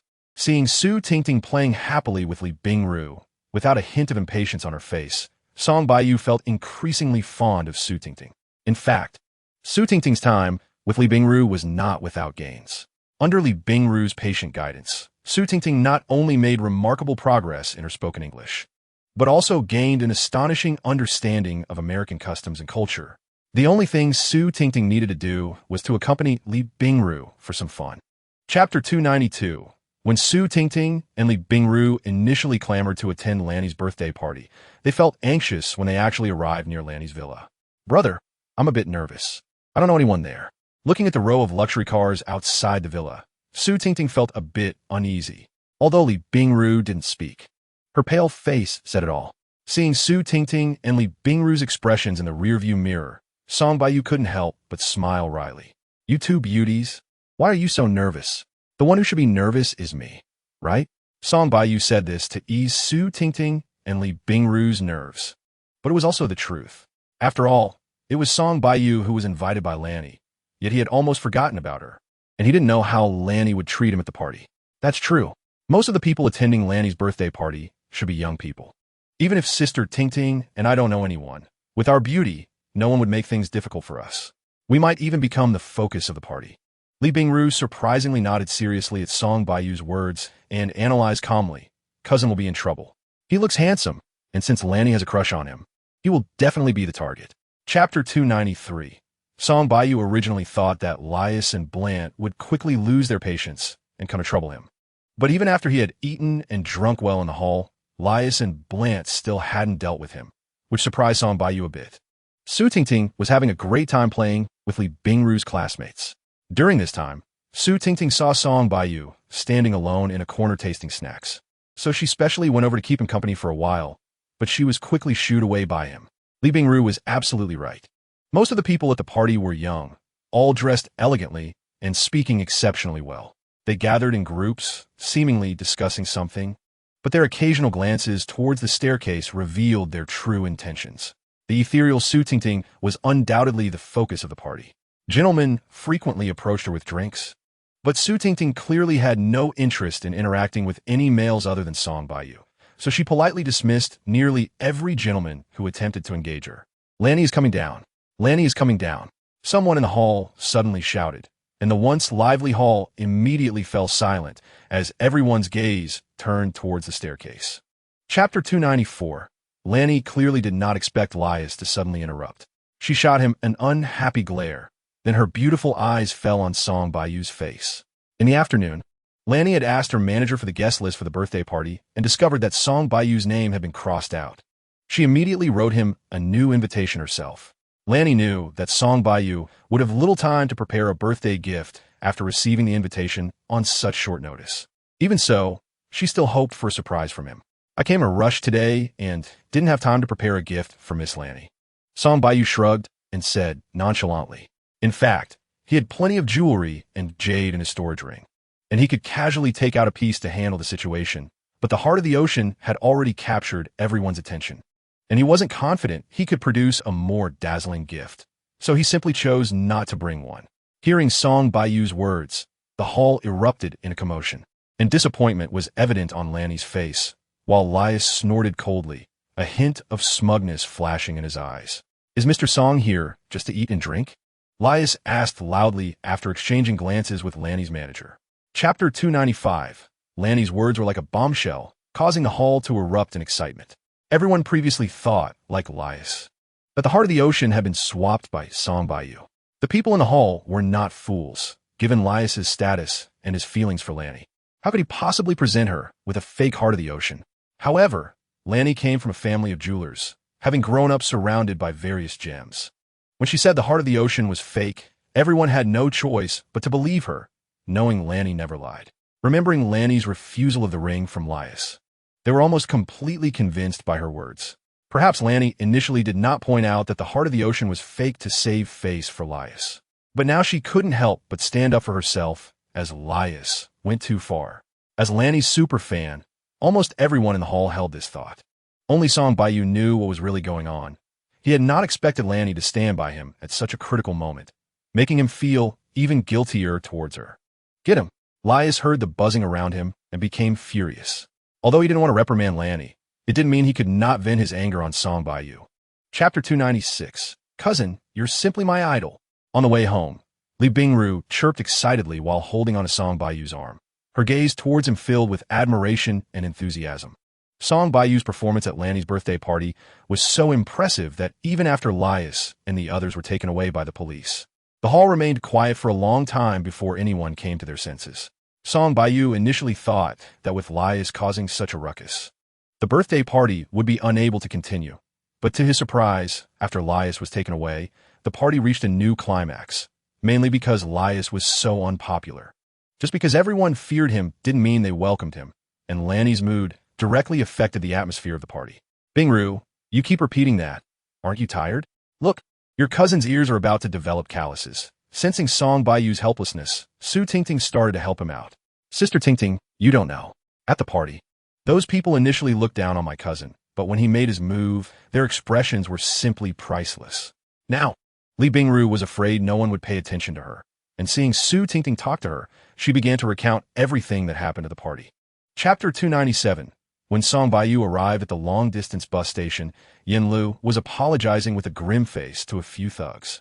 Behind Yin Lu, Hua Yurong and her brother Hua Xiaobo were huddled in a corner of the building, looking terrified. Hua Xiaobo's cheeks were severely swollen, and there were several messy footprints on him. Captain Yin, if you don't want to have your skin peeled off, you better step aside. This kid beat on my brother today, and I have to teach him a lesson. One of the well-dressed men angrily pushed Yin Li's shoulder aside and glared at Hua. Xiao Song Baiyu glanced at the thugs and was somewhat surprised. When did thugs become so particular about their appearance, wearing suits and ties, looking more formal than office workers? In fact, to be precise, these young men entangling Hua Yurong were not thugs. They were the fallen gentry of Sha City. The elders of these people once had a lot of power, but now they have been marginalized. So while they hold positions in the Qing Shui government, they also idly roam around, flirting or engaging in scams. Because they are thick-skinned and have some connections behind them, ordinary people generally cannot provoke them, and more people are unwilling to stir up trouble with them. Chapter 298. When Song Baiyu heard Wang Xiao's arrogant words, he snorted coldly, grabbing the back of Wang Xiao's collar and using him like a human shield to block the attacks from several other fallen aristocrats. Ouch! Wang Xiao, seeing Yin Lu frightened by his words and wearing a smug smile, suddenly got hit hard by several benches. His smile immediately froze, and his face turned pale, beads of sweat the size of soybeans dripping from his forehead. The other fallen aristocrats clearly did not expect their attacks to all hit Wang Xiao. For a moment, they were stunned, looking at Song Baiyu with a mix of fear and dread. It should be noted that Wang Xiao is a big fat man, weighing at least 200 pounds, but being held by Song Baiyu was like holding a feather, completely effortless. Let go of me if you have the guts, let me go. Wang Xiao kicked his legs wildly in the air, shouting loudly, "If you don't kill me today, I will not only skin you alive, but I will also kill your family." Hearing Wang Xiao's words, Yin Lu frowned, her face revealing a worried expression. The reason these fallen aristocrats are terrifying is that they are lawless. Ordinary people cannot afford to provoke them. And powerful figures fear the people behind them who may go to extremes, so they're unwilling to stir up trouble with them, making them even more brazen. Chapter 299. When Yin Lu requested help from the Yugang District Bureau, she encountered no resistance. For the Yugang District Bureau, Wang Xiao and his group were like hot potatoes, and they wished they could get rid of them as far as possible. However, while agreeing to Yin Lu, the director of the Yugang District Bureau couldn't help but feel curious. When did the usually timid Yin Lu become so bold as to provoke these fallen aristocrats? Baiyu, I'm sorry. We caused you trouble. Carefully following behind Song Baiyu, Hua Yuedong's face showed signs of exhaustion and weariness, her beautiful eyes hiding deep concerns.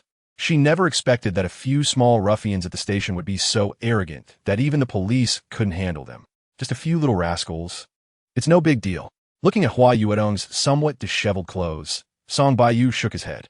Hua Yuetong had been entangled by those fallen aristocrats for nearly an hour, and as a fragile woman, the fear she experienced was unimaginable. Hua Yuedong carefully examined Song Baiyu and found him wearing a faint smile, completely unconcerned about what had just happened. A hint of doubt appeared in her eyes. If Yin Lu, his superior, was afraid of those ruffians, why wasn't Song Baiyu afraid? Could it be that he harbored a mindset of mutual destruction? Chapter 300. Hua Yuedong originally thought that Song Baiyu was just an ordinary police officer. Remembering that Song Baiyu had been in Sha City for nearly a month, she thought about having Hua Xiaobo live with him during his cooking class to save costs and look out for each other. However, Hua Yuedong didn't expect that Song Baiyu had not rented a house, but bought a villa, which made her hesitate about the significant change in his status. Xiaobo is going to cooking class. That's great. Chefs are in high demand now. Seeing Hua Yuedong's hesitant expression, Song Baiyu immediately understood her thoughts. He nodded and smiled. It's just a few months of living together. It's no problem at all. Anyway, the house is so big, I can't occupy it all by myself. So Xiaobo can stay here. Ah, thank you, Baiyu. Xiaobo, come over and thank Brother Song. Hua Yuetong showed a surprised expression when she saw Song Baiyu agree to her request without hesitation and hurriedly pulled Hua Xiaobo over. Hearing that he could stay in Song Baiyu's villa during his cooking class, Hua Xiaobo was overjoyed, feeling like he was floating. and he no longer opposed going to cooking class. Chapter 301. Witnessing Wang Junfei being taken away by the Special Operations Team. Yin Lu cursed under her breath that he deserved it. Over the years, the Wang father and son had harmed too many people. If Song Baiyu were an ordinary person like herself, he would definitely have met a tragic end today. It was at this moment that Yin Lu understood why Wang Peng committed suicide. It turned out he knew he had hit a hard wall. Wang Junfei, as the vice chairman, was originally powerful, but because he offended the wrong person, he was dealt with coldly. Even so, no one dared to underestimate him. Who could guarantee that Wang Junfei wouldn't rise again? Today, however, he was dragged down by his spoiled son, making it impossible for him to rise again. The Wang family was completely finished. The Special Operations Team's vehicle disappeared for half a day, and only then did Yin Lu awaken from the huge surprise Song Baiyu had brought him. Looking at the empty office building, Yin Lu suddenly remembered that today was still a holiday, and he sighed in regret. If his colleagues saw the usually arrogant Director Chun and Vice Chairman Wang both caught, they would surely be very excited. Although the Special Operations Team did not warn Yin Lu not to disclose today's events, he planned to keep everything he saw today a secret. He simply thanked Song Baiyu over the phone and began to wait anxiously for a change in his fate. Chapter 302. Hearing the busy tone on the other end of the line, Song Baiyu couldn't help but frown. Based on his understanding of Hua Xiaobo's character, although he was playful, he would absolutely not do anything like stealing, and the attitude of the supermarket staff towards him seemed a bit harsh. Joint venture supermarket? Song Baiyu racked his brain, but couldn't recall if there was a joint venture supermarket in Sha City. Reluctantly, he had to call Lu Yu for clarification. Joint venture supermarket? Lu Yu on the other end paused for a moment, then exclaimed loudly, "Mr. Song, are you going to buy something? It's best not to go to that supermarket. I've heard many people say that the quality of goods there is decent, but it's outrageously expensive, and their service attitude is really unsatisfactory." Upon hearing Lu Yu's lengthy complaints about the joint venture supermarket, especially when she mentioned that it was often robbed, Song Baiyu already had a judgment in his mind. After thanking Lu Yu, he hung up the phone and quickly headed towards the joint venture supermarket. The joint venture supermarket was a newly opened store, not very well known. If it weren't for home-oriented women like Lu Yu, others might not even know of its existence. The supermarket was not far from Fengzhou Villa Garden. After exiting the community, a left turn of about 1,000 meters would get him there. Lu Yu had been living in Fengzhou Villa Garden for almost a year, so she was naturally very familiar with the surroundings. Chapter 303. In the Bailing space, Song Baiyu placed all the spiritual herbs he purchased from Lan Fengzhou in front of him. After a moment of thought, he began to sort them into several piles according to their different medicinal properties. With the establishment of Tianxiao Auction Company, Limited imminent, relying solely on the pills in his hands was not enough. He needed to refine more pills to fully establish the company's reputation. Tianwadi, the main ingredient for refining the Xiang Dan, can triple the strength of the user in a short time, unleashing unlimited potential, but with severe side effects. Corroding mushroom, which grows in marshy areas, is highly toxic and can turn everything within a 50-meter radius yellow. Only the mutually restraining Nujialii could detoxify it. Different attributes of spiritual herbs flashed through his mind as Song Baiyu's subordinates were busy, their 5 fingers constantly transforming into various seals. Clusters of 5-colored true flames dancing in his palms like graceful spirits. Transform. Song Baiyu gently uttered a word, and a cluster of white flames was immediately separated from the colorful flames, quickly leaping into the Tianwadi inside the 9-star cauldron. The spiritual herb, with Tianwadi as the main ingredient, sizzled under the high temperature of the white flame, and a misty white fog enveloped the alchemy furnace. Melt. Seeing the Tianwadi and other spiritual herbs completely dissolve, Song Baiyu timely gave a soft shout, and then a cluster of gray flames sprang out from his right palm, while the original white flame returned to the center of his palm. Chapter 304. Wow, a remote-controlled electric car? Thank you, Uncle. Wang Xiaodan and her sister excitedly shouted as they took the toy from Song Baiyu's hands. After kissing him on both cheeks, the sisters jumped away to play with the electric car. Wang Hongjun and his wife smiled happily at the sight of Song Baiyu interacting amicably with their 2 daughters, their gazes filled with gratitude and respect. Boss Song, you spin again. Wang Hongjun scratched the back of his head and said with an honest smile, "As long as Dandan and the others are happy, it's just a small amount of money." As he said this, Song Baiyu felt a bit embarrassed. In fact, He had dozens of similar electric cars in his storage ring, all taken from the joint supermarket last night. Song Baiyu knew that the sisters preferred stuffed toys. He also had plenty of those in his storage ring, but he didn't dare take them out as he had no way to store them on him. If he took them out recklessly, it would surely scare the sisters. What are you all discussing? You look so excited, Song Baiyu smiled and asked, noticing the excitement on Hua Xiaobo's face. Chapter 305, as an affiliate school of the National Defense Science and Technology Commission. Shaoqing University of Technology places great emphasis on students' physical training. Every new student must undergo a month-long military training, which is strictly enforced without any exceptions.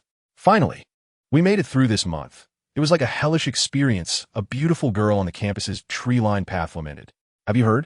It seems that 4 boys couldn't endure the suffering of military training and dropped out.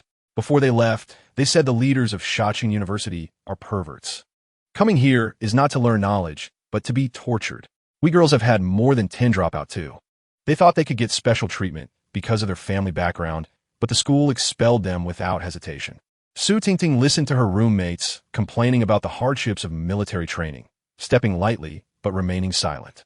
Even though the military training was tough, a long holiday had passed, and everyone had recovered. At this moment, her roommates were deliberately raising their voices, simply trying to attract attention. Chapter 306. Song Baiyu stood about 185 meters tall, with a strong yet not rough physique. His sword-like eyebrows were raised high, exuding a powerful confidence. With a straight nose, broad lips, and a well-defined chin. Combined with his healthy bronze skin after fully absorbing the tiger clam pearls, he had a deadly charm for girls. As soon as he appeared, he attracted many girls from Shaoqing University, including Su Tingting's roommates. Feeling the intense gazes of numerous girls, even with his high cultivation, Song Baiyu felt a bit overwhelmed. Su Tingting also sensed something unusual. At her enthusiastic invitation, Yuan Renin and others hesitated briefly before crowding into Song Baiyu's Audi, with Su Tingting occupying the front passenger seat and leaving the back seat for her roommates. Hey, isn't that teacher Zhou? I heard she is our school's German teacher, and her German is more fluent than that of foreigners. As Yuan Renin settled in, she spotted a stunning figure walking toward her. Ah, it really is teacher Zhou. I didn't believe the senior when she said her looks could bring nations to ruin, but now it seems she's on par with Tingting. Tong Dan, who had an outgoing personality, boldly remarked after sizing up Zhou Yinran. Chapter 307. This student, it's obvious they're in a romantic relationship. How can you lie like that? Don't you know that reporting false information is illegal? Yuan Lingfeng, not blind, could clearly see the relationship between Song Baiyu and Su Tingting. So his expression darkened as he sternly reprimanded the girl next to him. I'm sorry, police uncle. I mistook the person, the unfamiliar girl stammered, her eyes flashing a hint of panic before she turned and ran away. Old Yuan, what is this nonsense? Seeing the girl fleeing in embarrassment, Song Baiyu frowned in confusion at Yuan Lingfeng. Yuan Lingfeng turned red at Song Baiyu's comment, stammering as he subconsciously glanced toward a hotel by the roadside. Noticing there was no one there, he exhaled. Baiyu, do you know Zhou Yinsuan? Yuan Lingfeng asked seriously. Zhou Yinsuan? Song Baiyu shook his head in confusion at the name, having no impression of it. Bro, you once beat up Zhou Yinsuan at Shaoqing Hotel. He's the guy with a face full of pockmarks and a lecherous nature. He's now a counselor at school. And just before you picked me up today, Zhou Yinsuan had a conflict with me. Su Tingting explained softly as she noticed Song Baiyu couldn't recall who Zhou Yinsuan was. Chapter 308. Yin Lo. Are you familiar with Song Baiyu? Yin Lo had just started work when Chun Youfa called her into the director's office. Chun Youfa had no choice. He received a call from Zhou Kai early in the morning, instructing him to deal with Song Baiyu and ideally get him out of the police force. If this had happened a few days ago, Chun Youfa would have complied without hesitation, but after being taken care of by the special operations team, he now had a psychological shadow regarding both Yin Lu and Song Baiyu. Director Chun, you're not really thinking of going after Song Baiyu, are you? I advise you to give up on that idea as soon as possible. Song Baiyu is not someone you can handle. Hearing Chun Youfa's words, Yin Lu was taken aback, but quickly understood his meaning. His expression darkened as he sarcastically replied, think of Wang Zhenfei's fate. If you're psychologically prepared, you might as well try to deal with Song Baiyu. Seeing Chun Youfa's intention to target Song Baiyu, Yin Lu was genuinely angry and spoke without leaving any face for Chun Youfa. Are you implying that Wang, Xiao, and those downtrodden people were brought down by the forces behind Song Baiyu? Qin Youfa broke out in a cold sweat at Yin Li's sharp reprimand, completely oblivious to the inappropriate tone in her voice. Chapter 309 Don't hit, please don't hit.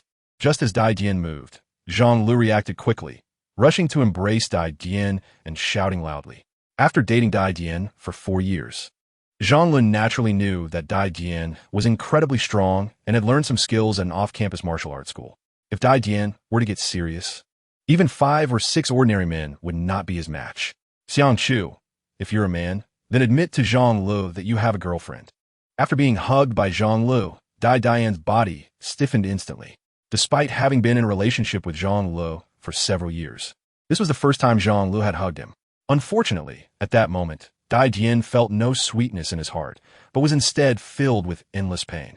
Upon hearing Dai Dian's words, Zhang Lu loosened his grip and looked at Xiang Chu with confusion. Dai Dian, I've only been to bed with Zhang Lu, so do you really think I'm not a man? However, I suspect you're not a man. Letting me take the lead after dating Zhang Lu for 4 years. What a surprise. At first, I thought Zhang Lu was lying to me. Xiang Chu adjusted his collar, looking at Dai Dian with a hint of pity. I have a girlfriend, and we're about to get married. I did nothing wrong today. It was Zhang Lu who initiated the seduction. If you don't believe me, ask her yourself. Chapter 310. Oh, isn't this my genius cousin? Why are you crying on the street? Who bullied you? As Xiang Chu was shouting, suddenly a piercing voice rang in his ears. Upon hearing this voice, Xiang Chu seemed to encounter something terrifying, his fair and handsome face turning pale, and his cries abruptly stopped. Noticing Xiang Chu's unusual reaction, Song Baiyu was puzzled. After hearing that voice, Xiang Chu was actually able to resist the torment of the mutated true energy. The newcomer must be quite formidable. Song Baiyu turned his head, and before he could clearly see who was speaking to Xiang Chu, he recognized someone familiar. Song Baiyu, what are you doing here? At the moment Song Baiyu saw Luo Shuyuan, her dazed expression suddenly became focused, and both greeted each other in unison. Standing next to Luo Shuyuan was a refined young man who bore a slight resemblance to Xiang Chu. Connecting this young man's address to Xiang Chu, Song Baiyu realized that the newcomer must be Xiang Chu's cousin. He was momentarily stunned. If Luo Shuyuan was shopping with Xiang Chu's cousin, then she must know Xiang Chu, right? Chapter 311. While Lu Kexing was speaking, he did not hide the murderous intent he directed at Song Baiyu. Lu Kexing was a man with a strong possessiveness. For him, anyone who had been intimate with Luo Shuyuan was unforgivable. Since Luo Shuyuan had just kissed Song Baiyu, he naturally sentenced Song Baiyu to death in his heart. Feeling Lu Kexing's astonishing killing intent, Luo Shuyuan tightly grasped Song Baiyu's arm, her eyes pleading with him not to act impulsively. At that moment, Luo Shuyuan regretted her actions. How could she involve Song Baiyu because of her selfish desires?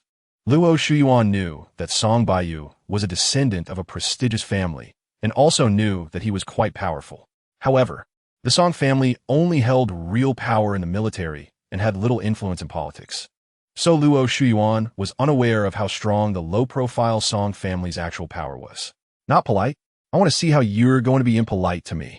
Song Baiyu sneered upon hearing this. He naturally sensed Lu Kexing's murderous intent. Since Lu Kexing had decided to kill him, Song Baiyu would not allow him to continue existing in this world. His usual approach was to nip all dangers in the bud. Chapter 312. How can you be fine? Turning his head with difficulty, Lu Kexing discovered that Song Baiyu was holding the black gold pearl, which he regarded as a treasure, looking at him with a mocking expression. Cold sweat streamed down Lu Kexing's forehead. The reason why the Lu family's meteor shower was terrifying was that besides its elusive techniques that made it impossible for the attack to avoid, the deadly poison on the black gold pearl was also a significant factor. Anyone who touched the black gold pearl would immediately turn into a pool of pus and blood, with no chance of survival. However, now Song Baiyu not only avoided the meteor shower, but also casually held the black gold pearl with his bare hands, which left Lu Kexing's mind in a state of confusion. Seeing Song Baiyu appear before him unscathed, Luo Shuyuan gasped in surprise and immediately rushed toward him, pounding her small fists on his body, tears streaming down her cheeks like a never-ending waterfall. At the moment Song Baiyu vanished, Luo Shuyuan felt her heart being torn apart, in unbearable pain. It was at this moment that she realized how significant Song Baiyu was in her heart. when Song Baiyu reappeared. She no longer wanted to hide her feelings for him. Chapter 313. True Energy Emanation. Staring in shock at the sports car reduced to powder, Lu Weisher was petrified. He had painstakingly practiced for decades to barely grasp a bit of true energy manipulation, yet this young man before him had also cultivated true energy, and his skill was far superior to his own. Remembering that the other party could also perform the Lu family's lost technique, Lu Su Qing Feng, he was even more grateful that he hadn't confronted Song Baiyu earlier. Luo Shuyuan clearly didn't expect Song Baiyu's strength to be so terrifying. Watching the luxury car worth hundreds of thousands scatter with the wind, her gaze at Song Baiyu was as if she were looking at a prehistoric monster. Although the Luo family's current strength was lacking, it didn't mean that Luo Shuyuan lacked basic knowledge. She had never heard of anyone whose true energy emanation could reach Song Baiyu's level. Senior, my child was ignorant and offended you. Please let him go this once, and I will make sure to deal with him properly. After Lu Kusheng, Lu Wei also knelt before Song Baiyu. It's not that I don't want to let him go, but he keeps wanting to go against me. I can't agree to this matter. Seeing Lu Wei, a richly dressed old man, kneeling before him, Song Baiyu felt an indescribable awkwardness, especially with Luo Shuyuan standing nearby. However, he had no good feelings towards Lu Kusheng, so his tone showed no signs of softening. Chapter 314. Haha, Li Chimu, I didn't expect a Li family to be so weak. Mingyu licked the drop of blood on his fingertip, his eyes a deep red. In front of Mingyu lay more than a dozen elite disciples of the Li family, all of whom had been disemboweled by him.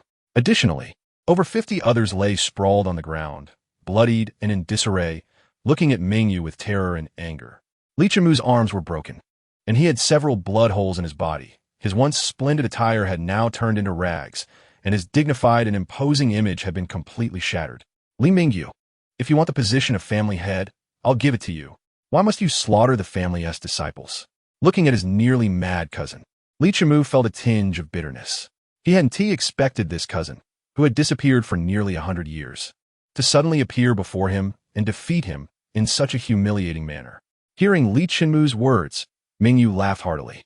That position of family head was mine 100 years ago. Now you say you'll give it to me? Isn't that ridiculous? These Li family disciples, who dare to offend me, deserve to be killed. Why do you have to hypocritically bring them up? Chapter 315. Although the soul capture technique can directly read others' memories, the sheer volume of a person's memories is overwhelming. Therefore, every time Song Baiyu uses the soul capture technique, he does not aimlessly read all of someone's memories, but selectively and purposefully extracts them. When the ancestor of the Qin family fought against Song Baiyu, he did not use blood rage, but relied on strange body techniques and an array of magical treasures. As a result, Song Baiyu did not connect the blood evil array with the Qin ancestor at all. Now, seeing Mingyu unleash blood rage, all of Song Baiyu's new and old grievances surged forth. If it weren't for the blood evil array, how could his sister have fallen in a blood rage and nearly lost her life? Remembering how his sister fell into a deep coma due to blood rage, Song Baiyu felt intense hatred for the one who set up the blood evil array. Finally seeing the culprit, his anger erupted uncontrollably. Evil forces dare to show their face? I'll destroy you. Song Baiyu snorted coldly and took out a self-made magical artifact, shouting loudly. With a shout, thunder and lightning filled the air, and all the piercing cries vanished without a trace. Even the overwhelming blood rage seemed to meet its nemesis, quickly retreating into Mingyu's body. Chapter 316. As the auction approached, people from all walks of life gathered in Shacheng, which had suddenly become lively from its previous quietness. Many business owners were surprised to find their stores suddenly thriving, especially entertainment venues and hotels that were packed to capacity. Many owners were busy from morning to night, making so much money that they could hardly close their mouths. In the conference room of the Shacheng City Bureau, Chen Youfa's brows were tightly knitted. The reason was simple. The sudden surge in population brought significant public security risks to Shacheng. The mysterious theft case at the joint supermarket had not yet been solved, and it seemed that all the thieves in the city had awakened overnight, reaching into the pockets of the newcomers. If these outsiders were just ordinary tourists, it wouldn't be a problem, but most of them were from ancient martial arts families or wealthy individuals, all with one goal: the various elixirs at the auction. Thus, these thieves were out of luck. Although some succeeded, many ended up with broken hands and feet. The city bureau was also unfortunate, whether the thieves succeeded or not. There was no denying the public security issues in Shaoxing. The newcomers were mostly powerful individuals, and it was too easy for them to exert pressure on the city bureau through the government. Sure enough, Chen Youfa was scolded early this morning. Chapter 317. Am I going to die? When Zhang Lu saw a large truck heading towards her, her body went soft, nearly collapsing to the ground. At that moment, she was filled with an overwhelming sense of regret. Just as she thought she was doomed, she saw Dai Dian rushing towards her. Then she was bumped by Dai Dian, her body flying through the air and landing inside the guardrail on the side of the road. Dai Dian, no, realizing what was happening.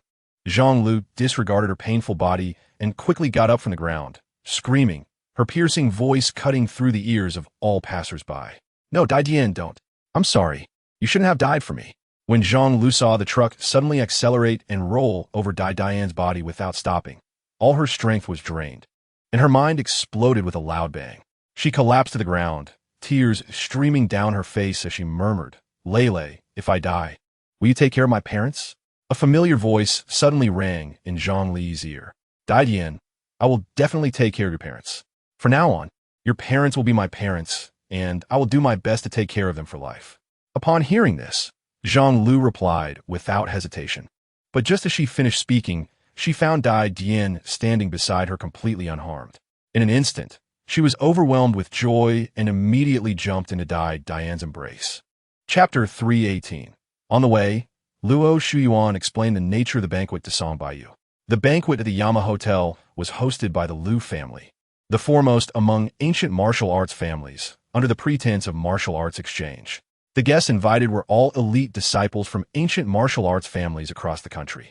The Lu family's reputation in the ancient martial arts community is well known, and since opportunities for these scattered families to interact are rare, the responses from invitees were enthusiastic, with no one declining the invitation. I didn't expect Lu Wei to have some skills. When Song Baiyu learned that the entire Yama Hotel had been booked by Lu Wei, he couldn't help but exclaim. Hearing Song Baiyu's words, Luo Shuyuan nervously looked around before quietly reminding him, Baiyu, when you enter the hall later, you mustn't say such things. Uncle Lu holds a very high reputation among both the older and younger generations. You know, when he took over the Lu family, their situation wasn't much better than the Luo family, but in just 10 years, he made the Lu family leap to the top of the ancient martial arts families. As Luo Shuyuan said this, her face was filled with admiration. Song Baiyu could tell that she genuinely respected Lu Wei. Remembering that Lu Wei was able to kneel before him, he realized he was indeed not a simple person. So he did not refute Luo Shuyuan and quietly listened to her recounting Lu Wei's achievements. Chapter 319. Huzi's words left Song Baiyu speechless. This kid must have taken the wrong medicine today, finding ways to provoke others. However, Song Baiyu did not reprimand Huzi this time. No matter how wrong Huzi was, he was just a child, and he was still on his side. But the young man who took Huzi seriously was out of line. Did he think he could do something wrong and not be criticized? Hi, you crack me up. Chung Dong. This little fatty is insulting you by calling you someone else's son. You're at a loss now. As soon as Huzi finished speaking, a fiery and sexy girl beside Meng Li burst into laughter, while the others struggled to hold back their laughter. The young man, named Chung Dong, saw his companions looking at him with amused expressions and felt a surge of anger. He stepped forward and reached for Huzi, shouting loudly, Little fatty, you're asking for it. Seeing Chung Dong make a move, Meng Li and the others seemed unfazed, showing no surprise and not even attempting to dissuade him. After teasing Chung Dong, Huzi was feeling quite pleased when he suddenly caught sight of Chung Dong's fierce gaze. A chill ran down his spine, and when he saw Chung Dong lunging at him, his face turned pale with fear, and he shrank into Song Baiyu's embrace. Chapter 320. What did Luo Shuyuan just say? She said that policeman is her boyfriend? After taking a few steps, Meng Li suddenly halted, looking puzzled as he asked the person next to him. Yeah, she introduced him like that just now, saying that policeman is her boyfriend and the little fatty is her son. Chung Dong casually replied, but after speaking, he suddenly realized something was off. Shouldn't Luo Shuyuan's boyfriend be Lu Kexin? If I remember correctly, the reason the Lu family supported the Luo family was that they wanted to marry into the Luo family, and the Luo family only has Luo Shuyuan as their daughter, right? At this moment, not only Meng Li and Chung Dong realized the issue, but the whole group also became aware of it. with Meng Li casting a dark glance in Luo Shiyuan's direction. Brother Meng is absolutely right. That's how it is. After Cheng Dong echoed Meng Li, he immediately became excited, saying, "Do you think the Lu family knows about this?" I estimate that the Lu family probably doesn't know.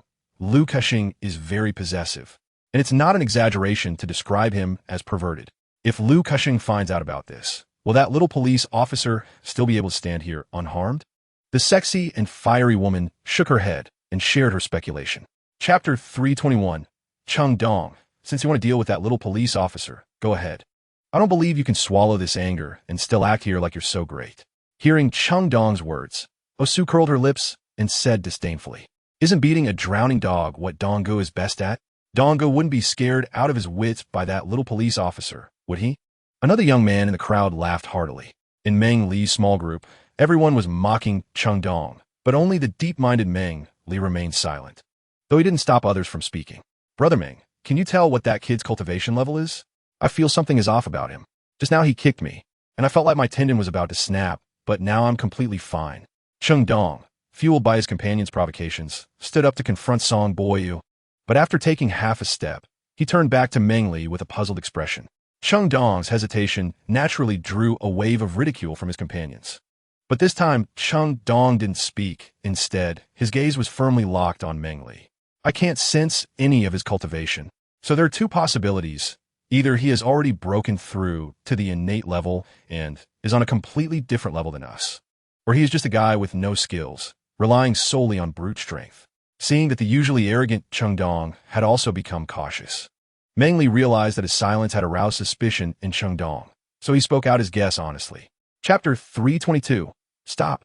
Seeing Cheng Xiaoyu angrily attacking Song Baiyu, Lu Wei raised an eyebrow and hurriedly stepped in front of Song Baiyu to block Cheng Xiaoyu. The two palms clashed, creating a loud bang in the hall. Lu Wei staggered slightly, and Cheng Xiaoyu also stumbled, his old face turning red. "Lu Wei, what do you mean by this?" Cheng Xiaoyu, who had lived a life of luxury for decades, was being provoked by a junior for the first time, and naturally he was furious, wanting to finish off Song Baiyu with one strike. What he didn't expect was that Lu Wei would actually fight him over a stranger, which made his face turn ugly. "Cheng Xiaoyu, if you don't want the 7 ancient martial arts families to become 6, you should teach your son a lesson and then apologize to Mr. Song." Lu Wei glanced fearfully at Song Baiyu, afraid that he would blame him for meddling. Seeing that Song Baiyu had a neutral expression, he anxiously advised Cheng Xiaoyu. Lu Wei was very clear that Cheng Xiaoyu's skills were on par with his own. Although Lu Wei had not fought with Song Baiyu, he had seen Song Baiyu display his true energy and the 13th layer of the Lu Su Qingfeng technique. Based on these 2 points, even if he teamed up with Cheng Xiaoyu, it would not be Song Baiyu's match. Yet now, Cheng Xiaoyu was foolishly trying to teach Song Baiyu a lesson, which was akin to seeking death. Chapter 323. With a loud shout from Cheng Xiaoyu, his true energy surged around him, causing the dishes on the table to rattle. Those with slightly lower cultivation levels among the aristocratic youths staggered and turned pale, having to hurriedly retreat. Isn't this the Cheng family's essence demon dissolution technique? Seeing Cheng Xiaoyu's momentum suddenly increase tenfold, Lu Wei, who had been silent until now, immediately stood up in surprise and exclaimed, "Ah, the essence demon dissolution technique.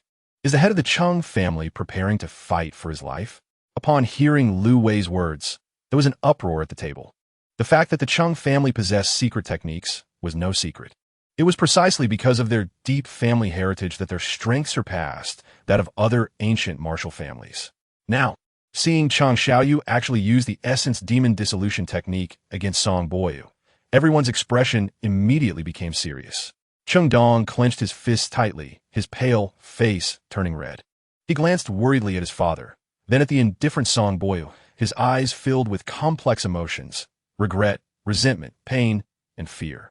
Although Meng Li and others didn't feel as deeply as Cheng Dong, they were all soaked in sweat, their faces devoid of color, and they didn't dare to meet Song Baiyu's gaze. Chapter 324. After Song Baiyu and his group left the Yama Hotel, the hall fell into an indescribable silence. Almost everyone wore a bitter smile. The shock brought by Song Baiyu's actions in the hall was simply too great. "Meng Li, starting today, you are to stay in the hotel and are not allowed to go out. When you get home, you are to stay put. If I find out you dare to sneak out to play, I won't need Song Baiyu to take action. I'll personally break your legs. Meng Yuanjun glared coldly at Meng Li and sternly reprimanded him. Dad, when Meng Li heard that his father really intended to confine him for 20 years, his face turned pale, and he opened his mouth to argue, but after being glared at by Meng Yuanjun, he reluctantly closed his mouth. Osu and the others were not in a better situation, as they were all ordered by their elders to be confined. Meng Li never expected that a little police officer he inadvertently provoked would possess such powerful strength. He felt extremely bitter, but when his gaze fell on the ashen-faced Cheng Dong beside him, he felt a bit relieved. Although being confined for 20 years was a very cruel thing, it was still better than the destruction of his family. Chapter 325. Xiang Chu saw that Lu Wei's expression was serious. He bent down and methodically recounted his experiences over the past few days, but he didn't know the identities of the people he encountered, only that they were very skilled. And he had no power to resist them. What you mean is, as long as we provide a certain quantity of quality jade, we can obtain our family's entire Lu Su Qing Feng technique. When Lu Wei heard Xiang Chu's last statement, he finally couldn't contain his excitement. Although jade is expensive, it has a price, but the family's Lu Su Qing Feng technique is something that can't be bought. Lu Wei's ancestors worked for nearly 200 years to perfect the Lu Su Qing Feng technique with no success. This is also why Lu Wei's attitude toward Song Baiyu changed drastically after seeing him display the 13th layer of the Lu Su Qing Feng technique. How could those people possess our Lu family's entire Lu Su Qing Feng technique? Logically, only our ancestors would know the entire Lu Su Qing Feng technique. Lu Wei frowned and pondered for a moment, feeling confused, but when he heard Xiang Chu describe the appearance of those people, none of them resembled his ancestors. Chapter 326. Old man, let's see how long you can keep jumping around. After being monitored for several days, Xiang Chu knew that Lu Wei had begun to suspect him. So he had been hiding in his room, not daring to go anywhere, even avoiding making phone calls. However, Xiang Chu was unwilling to be monitored by Lu Wei, so he spent a large sum of money to bribe a waiter, asking the waiter to help install a surveillance camera in Lu Wei's bedroom, starting to conduct counter-surveillance on Lu Wei, always ready to seize the opportunity to break free from Lu Wei's control. Lan Fengzhu, isn't that the legendary cultivation world? Could it be that Yin Yin is from the cultivation world? I might be in for a big break now. Xiang Chu was afraid that he would waste too much time in the room and wouldn't have a chance to escape control. So he hurriedly left the hotel after only eavesdropping on a part of the conversation between Lu Wei and Song Baiyu. A few minutes later, Xiang Chu appeared in a 3-star hotel in Yangon District. Xiang Chu, why did you take so long to get here? I'm upset. As soon as Xiang Chu walked into the lobby, a girl jumped in front of him, pouting her pink lips and playfully complaining. Baby, I'm just doing this for your and Grandpa's safety. I've been monitored these past few days, and if I act recklessly, it will definitely expose your whereabouts. Xiang Chu said affectionately, wrapping his arms around the girl's slender waist and speaking with deep emotion. Chapter 327. Xiang Chu's schemes were quite profound. Although he had been effectively under house arrest by Lu Wei in the hotel these past few days, he had learned clearly about the events that took place in the hotel banquet hall involving several ancient martial arts families. When he heard that his cousin Lu Kaxing had mysteriously returned to Guangdong province and that the Cheng family was facing extermination due to a word from Song Baiyu, he realized that his situation was somewhat precarious. After escaping from the Yama Hotel, Xiang Chu had no intention of going back. For him, the powerful figures in Lan Fengzhu were clearly of much greater importance than the Lu family, and he was more valued here. Brother Xiang, why are you hiding behind? You don't have some kind of conspiracy, do you?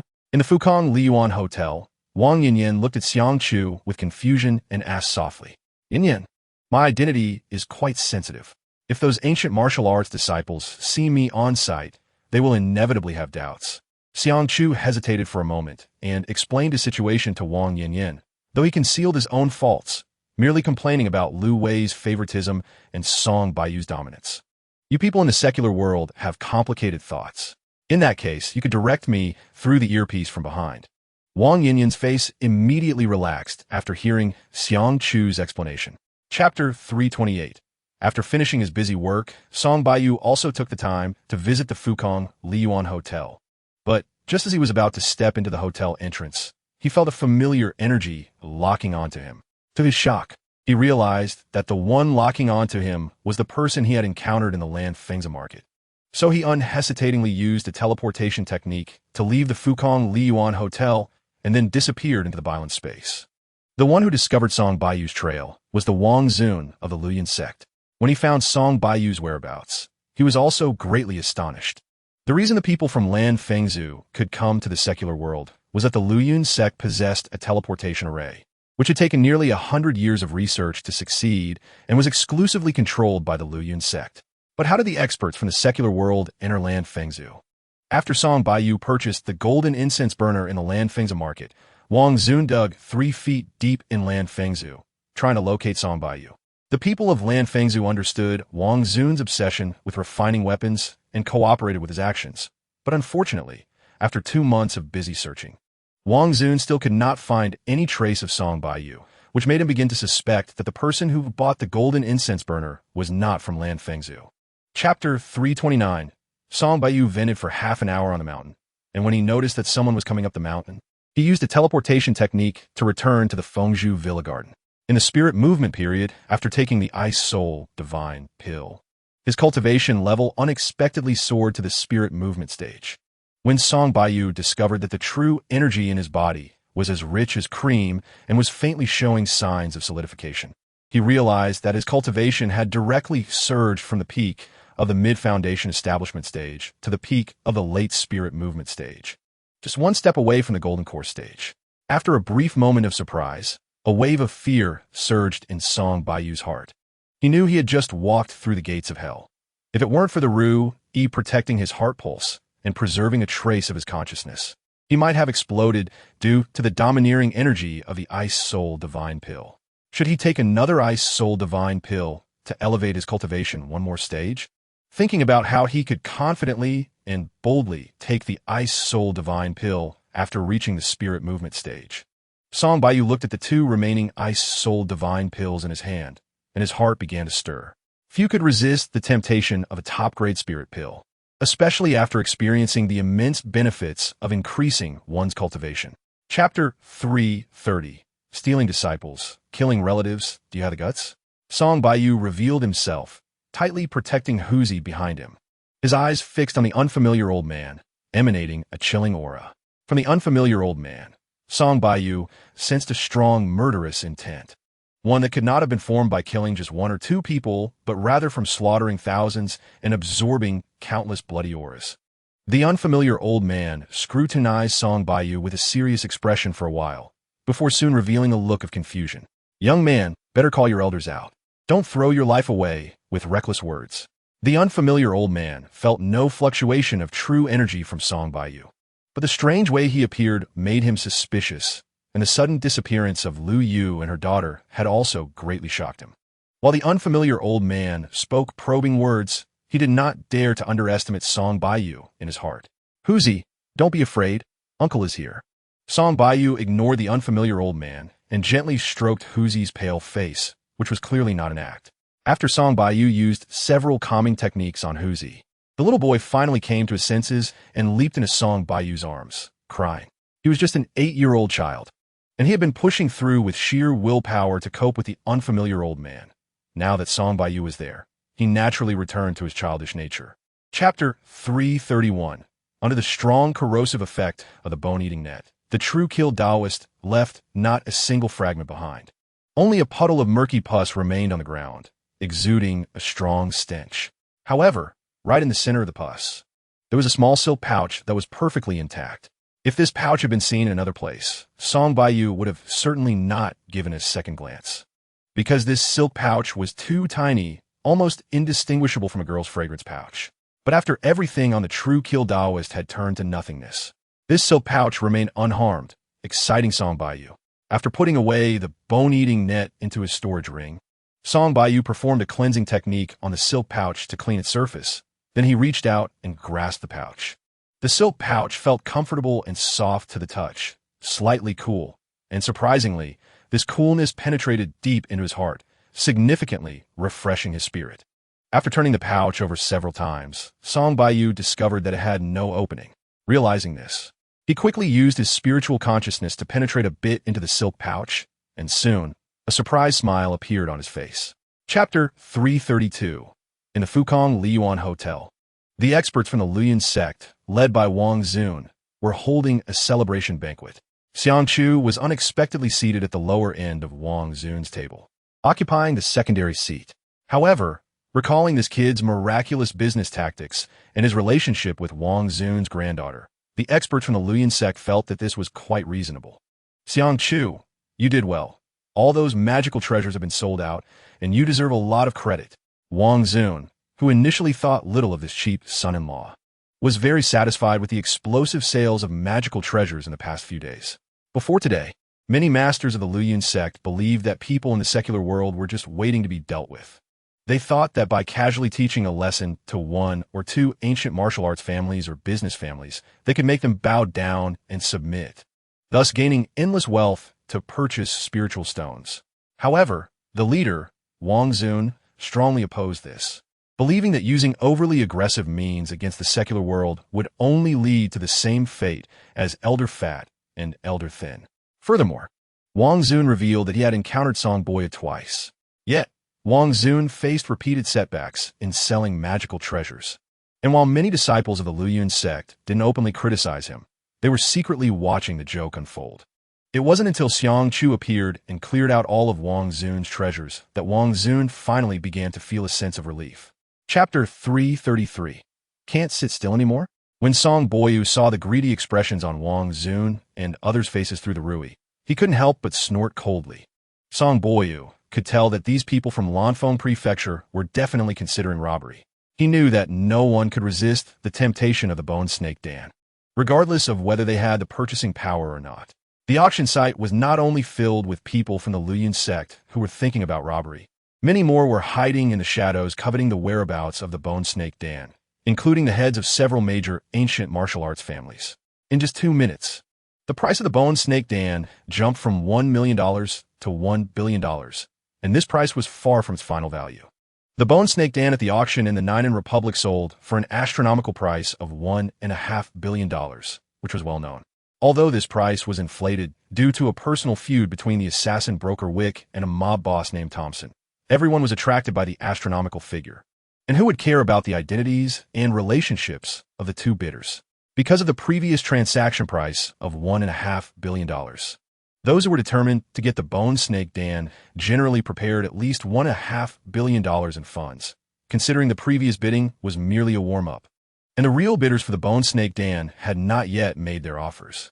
Chapter 334. Song Boyu knew that the moment Wang Xun clearly saw his face, the battle between him and Wang Xun would inevitably result in a fight to the death. This was because he possessed the supreme treasure of the Luoyuan sect, the Luoyuan Ju, and Wang Xun knew the secret of his presence in Lanfeng Prefecture. Therefore, Song Boyu didn't bother to waste words with Wang Xun and immediately launched his strongest combat technique. The water blue silk shirt is not something you can keep safe. A common man has no crime, but bears the burden of treasure. I advise you to hand it over. Wang Xun calmly dissolved Song Boyu's attack into nothingness and said seriously, "Let's talk. If you have the ability, just make a move and steal."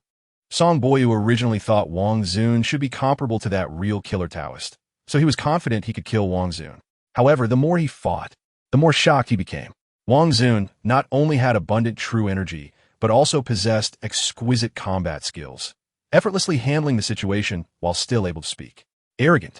Simply too arrogant. I want to see what you are capable of being so arrogant. Seeing that Song Boyu was unyielding, Wang Xun became angry. With a wave of his hands, a fierce blade aura erupted from his palms, cutting directly at Song Boyu's arm. Chapter 335. Kid, this is your own doing. Don't blame me for being rude. If Wang Xun initially treated Song Boyu like a mouse and didn't take him seriously, after Song Boyu unexpectedly severed one of his arms, Wang Xun finally exploded with rage. "I have never been polite with you," Song Boyu disdainfully replied, his attacks coming in waves. Previously, under Wang Xun's suppression, Song Boyu's spring and autumn Ju combat technique was greatly restrained, but now it flowed smoothly like clouds and water, finally releasing the pent-up resentment in his heart. What surprised Song Boyu was that perhaps due to the vast difference in their cultivation levels, his mutated true energy, upon entering Wang Xun's body, seemed to sink like a stone in the sea, showing no response at all. After repeatedly testing the mutated true energy to no avail, Song Boyu finally gave up on futile efforts. How is it possible? How can the secular world have such exquisite combat skills? The more Song Boyu fought, the more exhilarating it became, while Wang Xun grew increasingly alarmed. He realized that his wind blade technique was being restrained by Song Boyu's fist techniques. And if it weren't for his higher true energy cultivation and significantly richer combat experience, he might have already been subdued. Chapter 336. While refining the Xiang Dan. Song Boyu also refined a Tianhua Dan. The Tianhua Dan is a poison pill made primarily from Tianhua mushroom and corrupted heart mushroom, with other herbs as supplementary materials. While it is not entirely accurate to call the Tianhua Dan a poison pill, as it is completely non-toxic when taken normally, even resembling candy with no side effects. It becomes a lethal poison when it comes into contact with saliva and blood, temporarily incapacitating a cultivator's true energy. Seeing Wang Xun's severed arm bleeding profusely and his face turning pale, Song Boyu knew that Wang Xun was at the end of his rope. However, even in this weakened state, Wang Xun was still capable of killing him before losing his strength, and Song Boyu did not dare to provoke him recklessly. He was waiting for the moment when Wang Xun's mental guard relaxed, allowing him to crush the Tianhua Dan he had just held in his mouth and spit it out. Don't you want to know how I freely entered Lanfeng Prefecture? Seeing Wang Xun in a berserk state, Song Boyu realized he was in extreme danger and had to speak to divert Wang Xun's attention, so he wouldn't accidentally kill him. Chapter 337. Just as Wang Xun's head was severed by Song Boyu, the life jade token belonging to Wang Xun in the Elder Hall of the Luyun sect emitted a crisp sound and shattered into countless pieces, falling to the ground. The Luyun sect disciple on duty in the Elder Hall, upon seeing this, widened his eyes in terror and quickly ran out of the Elder Hall. What? Wang Xun is dead? The sect leader of the Luyun sect was left speechless after hearing the report from the duty disciple. The other elders and dignitaries in the conference hall also displayed expressions of disbelief as they rushed into the Elder Hall to check the life jade token, ultimately having to accept this heavy reality. Grandpa is dead? How could Grandpa possibly die? This must be a lie. Uncle Ouyang is definitely lying. After receiving the news of Wang Xun's death through the rumors from Lanfeng Prefecture, Ouyang Yinyan couldn't help but burst into tears. Upon hearing the news of Wang Xun's death, Xiang Chu felt as if he had been struck by lightning, completely stunned. When he noticed the hostile looks from several other Luyun sect members directed at him, he felt even more uncomfortable, as if sitting on pins and needles. Yet, he couldn't find any words to defend himself, as he was the only outsider in this small group of the Luyun sect. Chapter 338. After being tormented by Song Boyu for several hours, Su Tingting was truly exhausted and soon fell into a deep sleep. Song Boyu looked at the girl before him, who had shown him no reservations, and a warm smile appeared on his face. He affectionately placed his finger on Su Tingting's forehead, channeling a breath of life energy to stabilize her fetal breath realm while also healing her body, ensuring that no one would notice any signs when she returned to school. With Wang Xun dead, the people of the Luyun sect would surely be thrown into chaos, right? Thinking of how all the funds from the Flowing Cloud sex ale of magical artifacts were managed by Master Wang, and how Master Wang's storage ring had fallen into his hands, Song Baiyu smiled. Was there a need for him to inform several ancient martial arts families to be on guard against the desperate actions of the Flowing Cloud sect? Soon, Song Baiyu thought of another issue. The Flowing Cloud sect, having finally made some money, might go berserk after he snatched it away. However, after some consideration, he decided not to warn the major ancient martial arts families. After all, their foundations were not in Sand City, and if the Flowing Cloud sect really intended to act, the Leaf family would be the most at risk. If he alerted the ancient martial arts families now, those old fellows might guess something. Chapter 339. Counselor Zhou, what are you doing? As Acne was secretly observing Song Baiyu's Audi, a crisp voice suddenly sounded behind him. Acne shivered and showed a panicked expression. The guy with a face full of acne was Zhou Yinsun. After pleading with his uncle Zhou Kai to deal with Song Baiyu without results, he had been quiet for a while. Although Zhou Kai hadn't said anything to him, he knew that Song Baiyu was definitely not someone to provoke otherwise. His usually indulgent Uncle Wu Ti let him suffer. But today, seeing Song Baiyu and Su Tingting holding hands affectionately on their way to school, old grudges and new hatred surged in his heart, making him unable to resist taking a few more glances at Song Baiyu's Audi. Ah, Teacher Zhou. I'm just wandering around. Zhou Yinsun turned around and saw that it was the school's Ice Queen greeting him. He He was momentarily excited and at a loss. His eyes blank. I really envy you counselors. You don't have to prepare lessons, just do some daily work. So free. Zhou Yinran glanced absently at the Audi's license plate number and said distractedly. Chapter 340. Old Lin, don't drink to excess. Do you believe I'll have you taken to the police station? You're obstructing law enforcement, understand? The leading officer saw that Teacher Lin was deliberately making trouble, and he was irritated, unable to hold back his sarcastic tone. Oh, it's been a few days and you've gained some skills, huh? Dare to arrest me? I'll lend you 10 guts to try. Teacher Lin had hinted at Song Baiyu and was planning to drop the matter, but upon hearing the officer's words, he immediately shouted. Teacher Lin's voice was a bit loud, and when the police appeared at the classroom door, the hundreds of students in the classroom fell silent. All their attention focused on the few police officers at the door, so Teacher Lin's words clearly reached every student's ears. Huh. The classroom erupted in laughter. Teacher Lin usually appeared very serious in class, and he was as stern as could be. Coupled with his extensive references during lectures, he gave a sense of being knowledgeable, so students felt more fear than respect towards him. At this moment, seeing another side of Teacher Lin, the students' impressions of him changed significantly. Chapter 341. Haha, Director Wu. He got up. Yes, not dead. I'm not a murderer. When Zhang Pengzi saw that Song Baiyu stood up without any issue after he had just regretted wanting to bang his head against a wall for killing someone, his round body bounced up from the ground, hugging Deputy Director Wu in joy and tears. Hearing Zhang Pengzi's words, Deputy Director Wu's face twitched. He recalled that Song Baiyu had clearly heard the conversation he had with Zhang Pengzi, and he knew that the task assigned by Zhou Yinsuan had completely failed. However, seeing Zhou Yinran and Song Baiyu being affectionate, he inwardly cursed Zhou Yinsuan, saying that no matter how powerful Zhou Yinsuan was, he was merely a secretary at the Public Security Department, whereas Zhou Yinran's father was the executive vice governor. Now, Deputy Director Wu was just hoping that Zhou Yinran and Song Baiyu's relationship wasn't as harmonious as it appeared. After all, Song Baiyu had just faked being dead to deceive them, right? But Deputy Director Wu's hopes were soon dashed. Who are you? This person is my friend. I know whether he deceived me or not, and it has nothing to do with you. If there is nothing else, could you please leave? Zhou Yinran looked at the group of unknown individuals before her with suspicion, although she had a good impression of the polite Wang Yinyan. Seeing Xiang Chu's greedy face, her expression immediately turned cold as she said indifferently. Chapter 342. Zhou Xiao. Something big has happened. Zhou Yinsuan was sitting in his office discussing life with a girl when the office door was suddenly slammed open and Lu Dajuan stumbled in, startling Zhou Yinsuan. Director Zhou, you have a guest. I'll be leaving now.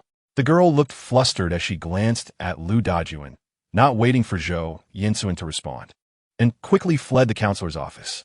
Zhou Xiao stared blankly at the girl's graceful figure until he could no longer see her, then cleared his throat and sternly reprimanded. Lu Dajuan, can you achieve something? What happened? Well, my cousin was arrested by the police. Everything was fine. He even caught Song Baiyu, but something happened at the school gate.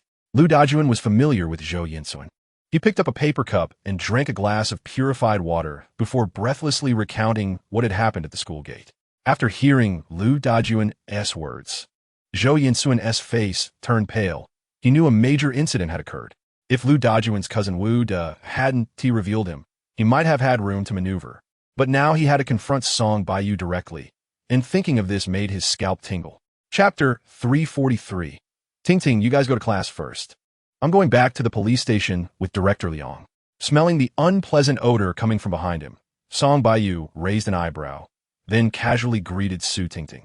Su Tingting and the others were already in class, and being called over by Zhou Yinsuan was unavoidable, seeing that things were done here. Su Tingting nodded obediently and returned to the large classroom with Yuan Runan and Tong Dan. On the way back to the classroom, Yuan Runan and Tong Dan didn't speak. What happened in the counselor's office was too shocking for them, and they needed time to digest it all. Seeing her two roommates silent, Su Tingting couldn't help but sigh. She had chosen to conceal her identity at school to make more friends, but unexpectedly, Zhou Yinsuan had ruined things today. Baiyu, you're going to the city bureau today, right? I heard Yinran say you have an Audi.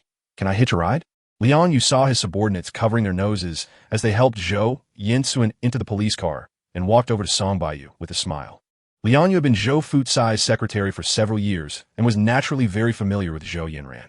He was also aware of the emotional ups and downs between Song Baiyu and Zhou Yanran, and thinking of how Zhou Yanran had helped Song Baiyu today, he intended to matchmake them. Chapter 344. Old Zhou, don't scare me. Wake up. Zhou Fucai muttered to himself for a while, then tilted his body and fell to the ground with a thud. Zhou Fucai was already old, and over the past 2 years, he had been overly worried about Zhou Yanran's matters. Coupled with the political pressure he faced, he was always in fear of enemy attacks. Hearing that his daughter was in danger, he finally couldn't hold on any longer. Seeing Zhou Fucai faint, Ai Yun was also at a loss. Fortunately, she was already in the hospital, and since Zhou Fucai was a public figure and somewhat familiar with the hospital, he was quickly arranged to the emergency room.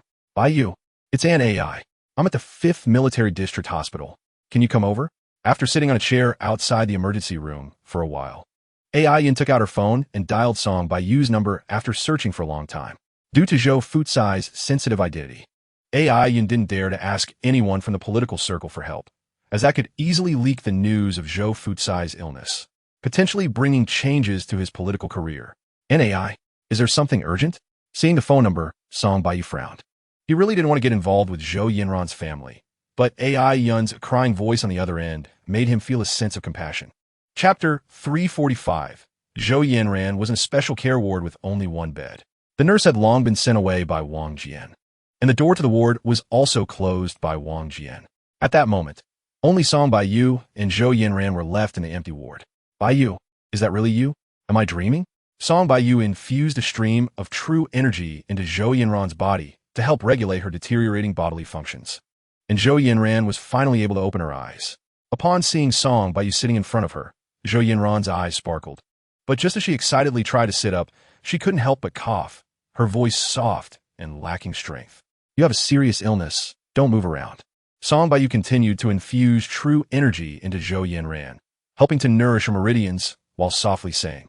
Zhou Yanran's long eyelashes trembled at his words, and a bright smile appeared on her face, as if a bit of color returned to her pale complexion. Baiyu, I really didn't expect you would come to see me. I thought you would never pay attention to me again. Zhou Yanran felt warm currents flowing from Song Baiyu's palm in her body, warming her heart, and her smile grew sweeter. It's been 1,381 days since you last held my hand, right? Chapter 346. Damn it, go chop this kid up. After a moment of daze, a deep voice from a burly man echoed in the casino building. Following that, there were rustling sounds as more than a dozen people pulled out guns they had hidden. Good, very good. Seeing that these people were actually armed, a cold smile appeared on Song Baiyu's face. He took out his phone and dialed Shan Pao's number. Shan Pao, I have some matters to handle over the Great Gate. Can you come over? At that moment, Song Baiyu regretted being too low-key. If it were another son of a prominent family from the capital, they would have already mingled with the local families in Shaoqing and could have resolved such trivial matters with just a few words. However, Song Baiyu found that he couldn't find anyone to help him at this moment, and he had to deal with this trivial matter himself, which left him quite displeased. Even at a time like this, you still want to act tough? I want to see how long you can keep it up. The burly man snorted disdainfully upon hearing Song Baiyu's commanding tone on the phone, and without hesitation, he shouted, First take this kid's gun, and if he dares to move, shoot him dead. Chapter 347. After the fall of the Yi family, the Song family became a standout presence in the military. Although there were a few other top leaders from other military districts who were not from the Song family, they had all received favors from the old man Song to varying degrees and lacked the strength and courage to challenge the Song family. After the National Day military exercises, Song Bo stationed a new army at Dazhong Mountain, officially to defend the border and deal with various emergencies, but the real situation was anyone's guess. The commander of this new army at Dazhong Mountain was Shan Pao, who had first received help from Song Baiyu at a supermarket and later had his life saved by Song Baiyu on the peak of Dazhong Mountain. Therefore, he held genuine admiration and respect for Song Baiyu. Upon receiving Song Baiyu's call for help, he rushed over without any hesitation. Control everyone in the casino, tear down the casino within 5 minutes. Song Baiyu glanced at the spirited Shan Pao and ordered coldly, I guarantee the task will be completed. After hearing Song Baiyu's command, Shan Pao brought his legs together, performed a standard military salute, and then waved his hand to break down the tasks. You can't do this. Our police station has always had a good relationship with the military district. How can you be so unreasonable? Group leader Liu from the Serious Crimes Unit shouted innocently after being disarmed, but unfortunately, no one paid him any attention. Song Baiyu didn't want to deal with him, and Shan Pao and the others were too pressed for time to care. Chapter 348. This is too much. This is really too much. When Qian Laosan heard that his casino was being torn down, he angrily pushed away the woman who was flirting with him and smashed a large part of the things in his bedroom. However, after venting for a while, Qian Laosan calmed down. Although Song Baiyu operated low-key in Shacheng and had never dealt with Qian Laosan had not given up on keeping an eye on Song Baiyu. So when Shan Pao arrived with the new army at Dazhong Gate, Qian Laosan had already confirmed Song Baiyu's identity. However, he hadn't had the time to take measures before the casino was demolished by Song Baiyu, which naturally made him furious. Why would Song Baiyu come to demolish his Dazhong Gate for no reason? Did he discover the family's assassination plan? Or was he simply standing up for a friend? Qian Laosan sat in his chair, gently tapping his fingers on the table, his brows furrowed tightly. Although Dazhong Gate was quite profitable, Qian Laosan didn't care much about this money. In fact, he didn't establish Dazhong Gate for profit, but aimed to unite the local forces in Shacheng through it, thereby forming a combined force that would prevent the Song family's influence from emerging in Longxi province. Chapter 349. Old man, why do you want to scare Baiyu? Aren't you afraid of scaring him into something serious? After hanging up the phone, Zhong Xinhong asked curiously, I actually hope to scare Baiyu. But do you think that's possible? The old man Song glared at Zhong Xinhong and laughed heartily. The Qian family has always been very arrogant.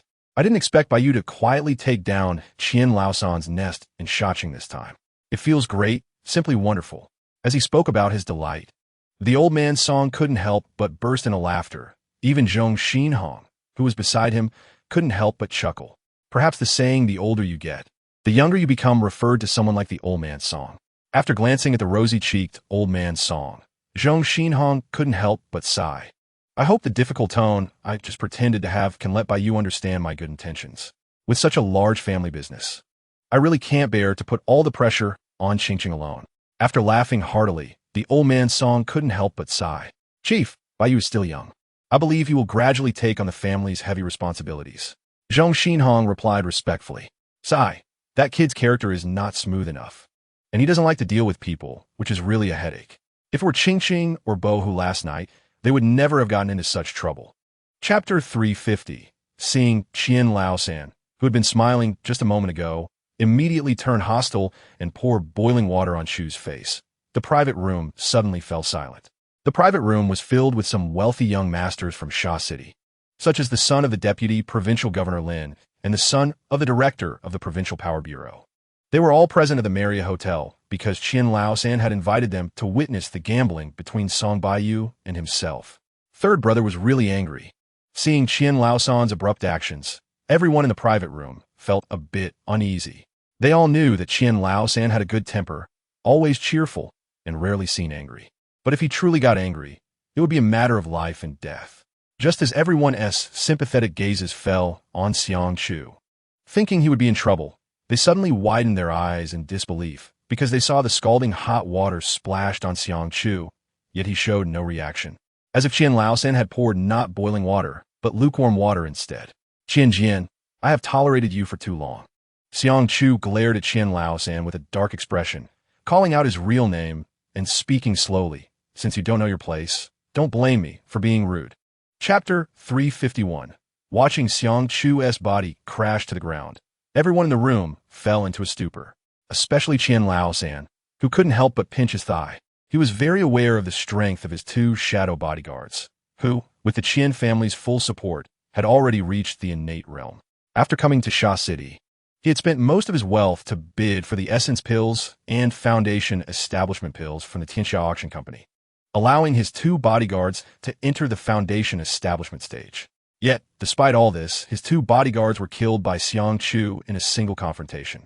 Just when Qian Laosan thought he was doomed, Song Baiyu descended from the sky and killed Xiang Chu in one blow, leaving Qian Laosan feeling as if he was in a dream. When did young people in this world become so powerful?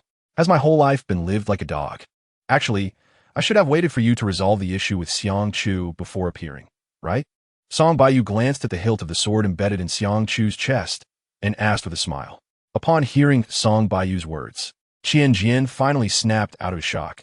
his face showing a hint of embarrassment. He knew that his advantage over Song Baiyu had been discovered.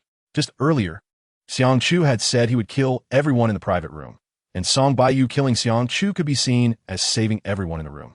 However, he had only used a piece of information to dismiss Song Baiyu, which was clearly a loss for Song Baiyu, even though there had been a rift between him and Xiang Chu. Chapter 352. Under Song Baiyu's orders, Qian Laosan quickly divided the bone snake pills into 2 portions of different sizes, giving them to the elderly men surnamed Sun and Tian, then nervously stood aside, his eyes fixed on the 2 bodyguards who had consumed the bone snake pills. Since the bone snake pills appeared in the Republic of Ni, a year ago, they had gained immense fame. Anyone with even a little knowledge knew of their miraculous properties, capable of allowing paraplegics who had been in wheelchairs for decades to stand up. Who wouldn't be tempted? However, since the bone snake pills had only appeared once or twice, many regarded them as a rare treasure. Now that they could witness the miraculous effects of the bone snake pills, everyone naturally held their breath. Under the gaze of the crowd, the pale face of the elderly man, surnamed Tian, who had been severely injured, slowly turned rosy, and his wounds healed at a visible rate. Meanwhile, the fingers of the elderly man, surnamed Sun, who had already been lifeless, actually moved, and his murky eyes slowly opened. He is alive? Really alive? How miraculous! Seeing that the elderly man, surnamed Sun, who had been dead, opened his eyes, someone in the private room softly exclaimed, and soon everyone's faces showed excitement. Chapter 353. Yin Yin. Should I go plead with Baiyu to refine another bone snake pill? Seeing Zhou Yinyan's increasingly haggard face, Ning Guanzhong showed a hint of reluctance. Uncle Ning, please don't make things difficult for Baiyu. If the bone snake pill were that easy to refine, would have taken him over a year to produce just 3, and this auction only had 1 for sale? Zhou Yinyan shook her head, her delicate and fair face showing a touch of sadness. After learning of my terminal illness, I considered leaving Baiyu, and after hurting him so deeply, I later found out he could refine such miraculous pills, which made me reconsider reuniting with him. Unfortunately, fate is not something we can control. He has already found a girl he loves deeply. Perhaps in Baiyu and his family's eyes, I am just a scheming girl. Hearing Zhou Yinyan's words, Ning Guanzhong opened his mouth but ultimately didn't say anything. Zhou Yinyan was a very strong-willed girl. She bore all her suffering quietly. If he hadn't been the captain of the special operations team and accidentally discovered that Zhou Yinyan regularly visited a private clinic, he might have been deceived as well. Chapter 354. At the Sha City branch of the special operations team, Ning Guanzhong stood in front of the floor-to-ceiling windows of the 52-story building, gazing at the magnificent night scene of Sha City, his face showing no joy or sorrow. Behind Ning Guanzhong stood 2 people, Wang Wei and Zhang Nanfeng, whom Song Baiyu recognized. The 2 stood there helplessly, beads of sweat forming on their foreheads, occasionally casting fearful glances at Ning Guanzhong, their faces filled with worry and regret. Is Song Baiyu still refusing to take your calls? Ning Guanzhong's loud voice suddenly echoed in the room, devoid of any emotional tone. Yes, Captain. Wang Wei and Zhang Nanfeng replied in unison, their mouths filled with bitterness. Ever since Song Baiyu had called Wang Wei and Zhang Nanfeng for help and was turned down half a month ago, he had developed a prejudice against the special operations team. He would avoid anyone from the team and directly reject their calls. Although Wang Wei and Zhang Nanfeng had anticipated this possibility, they had underestimated Song Baiyu's determination. Sigh, you 2 are truly more trouble than help. It's just a big gate. Do you need to be so wary? Ning Guanzhong glanced at Wang Wei and Zhang Nanfeng with disappointment, finally unable to hold back a sigh. Was Song Baiyu backing you? Do you really think the special operations team would suffer losses? You've let a small issue lead to a bigger loss. Chapter 355. Hello, sir. Please show your driver's license. Just as Song Baiyu was flipping through his notebook, a crisp voice rang in his ear, causing him to look up suddenly from his thoughts. Seeing the beautiful yet authoritative face of the female traffic police outside the car window, Song Baiyu casually pulled out his driver's license and handed it to her, realizing that he had parked for a bit too long. At that moment, he also noticed the unusual expression on Su Tingting's face beside him. Oh, it's Senior Song. I graduated from the same school as Dai Jian and often hear him mention you. Please keep your documents safe. After the female traffic police checked Song Baiyu's documents, she looked him over again and respectfully returned the driver's license, a sweet smile on her face. I'm sorry for the trouble. I'll leave right away. Song Baiyu nodded absently, not paying much attention to the female traffic police's face, and started driving again. In such a short time, Song Baiyu couldn't finish reading all the diary entries. He only picked out a few special dates to understand the true reason behind Zhou Yinyan's emotional breakup with him. Discovering that the content described in the diary was consistent with what Su Tingting had said left Song Baiyu deeply shaken and somewhat at a loss. Chapter 356. After making several phone calls, Song Baiyu's expression darkened because Su Tingting's phone was turned off. When he called Su Tingting's dormitory, Yuan Runan and Tong Dan both said there were no activities in class tonight. Without any hesitation, Song Baiyu drove to the Jinsha villa area and directly used a teleportation technique to enter Su Tingting's villa. Brother, by the time you see this note, I will have boarded the plane to Dabin City. After staying in this inland city for a long time, I thought about going to the seaside to breathe some fresh air. Brother, Teacher Zhou is facing the last days of her life. Please take good care of her and forgive me for leaving without saying goodbye. Tingting left. After entering the villa, Song Baiyu's first glance fell on a pink note on the coffee table in the living room, which was filled with hundreds of words. Silly girl. After seeing this note, the tension in Song Baiyu eased. As long as Su Tingting didn't do anything foolish, he could rest assured. He casually tossed the note into his storage pocket. Song Baiyu initially wanted to call Wang Wei to have the special forces pay attention to Su Tingting's whereabouts and protect her safety, but after picking up the phone, he dismissed the idea. Su Tingting's cultivation had already reached the innate realm, and she had learned all of his techniques. As long as she was cautious, she still had the ability to escape. Who in the special forces was qualified to protect her? Chapter 357. Young Master Song. We can't just blow them up. If we could, we would have already driven them out. Do you think we have a masochistic tendency to just sit here and watch them win the casino's money? Seeing Song Baiyu's indignant expression, Tang Ning became anxious and pulled at his sleeve, urgently advising him. Song Baiyu looked at Tang Ning in confusion but didn't speak, waiting for his explanation. I know the leader among those white people. Although he has a background in the underworld, he is also a member of parliament from Birmingham, England, and he even plans to run for mayor of Birmingham. He came here at the invitation of Longdong Province to establish a sister city relationship with Linlin City. If you go out and blow him up, he will definitely take the opportunity to create trouble, and that would be a loss for us. Tang Ning said with a bitter smile. Sister city? Upon hearing Tang Ning's explanation, Song Baiyu finally understood. It turned out that one of the white people named Zion was involved in both the legal and illegal realms, and he was backed by the entire Longdong province, which made him a bit reckless in Shaching. Since that's the case, let's have a good gamble with him. Hopefully, they won't lose their pants at the gate. Knowing Zion's identity, Song Baiyu realized he couldn't act rashly against those white people, or it would not only bring trouble to himself and his family, but also make it difficult for Tang Ning and the others to explain. Chapter 358. The negative second floor of the gate was a pure casino, divided into several large areas, each with different games. And the position where Balin was sitting was specifically for playing blackjack. Blackjack originated in France and is the most common game in all casinos. If rolling dice is the hottest and most lively game in the casino, then blackjack is the most calm and requires intelligence. The principle of blackjack is that the sum of the card points in the player's hand must not exceed 21 points. The closer one is to 21 points, the more likely they are to win. Cards 2 to 10 represent their face value. J, Q, and K are considered 10 points. And a blackjack is when one gets a total of 10 points with either a 10, J, Q, or K, along with an A. Blackjack beats any other total of 21 points in the game. Generally speaking, casinos often encounter situations where players are defeated due to gambling and in small gambling rooms. The relationship between the dealer and the players maximizes this possibility. Before Song Baiyu arrived at the casino, the invited gambling god played 3 rounds with Balin. But each round ended with a significant loss for Balin, indicating her deep skill in blackjack.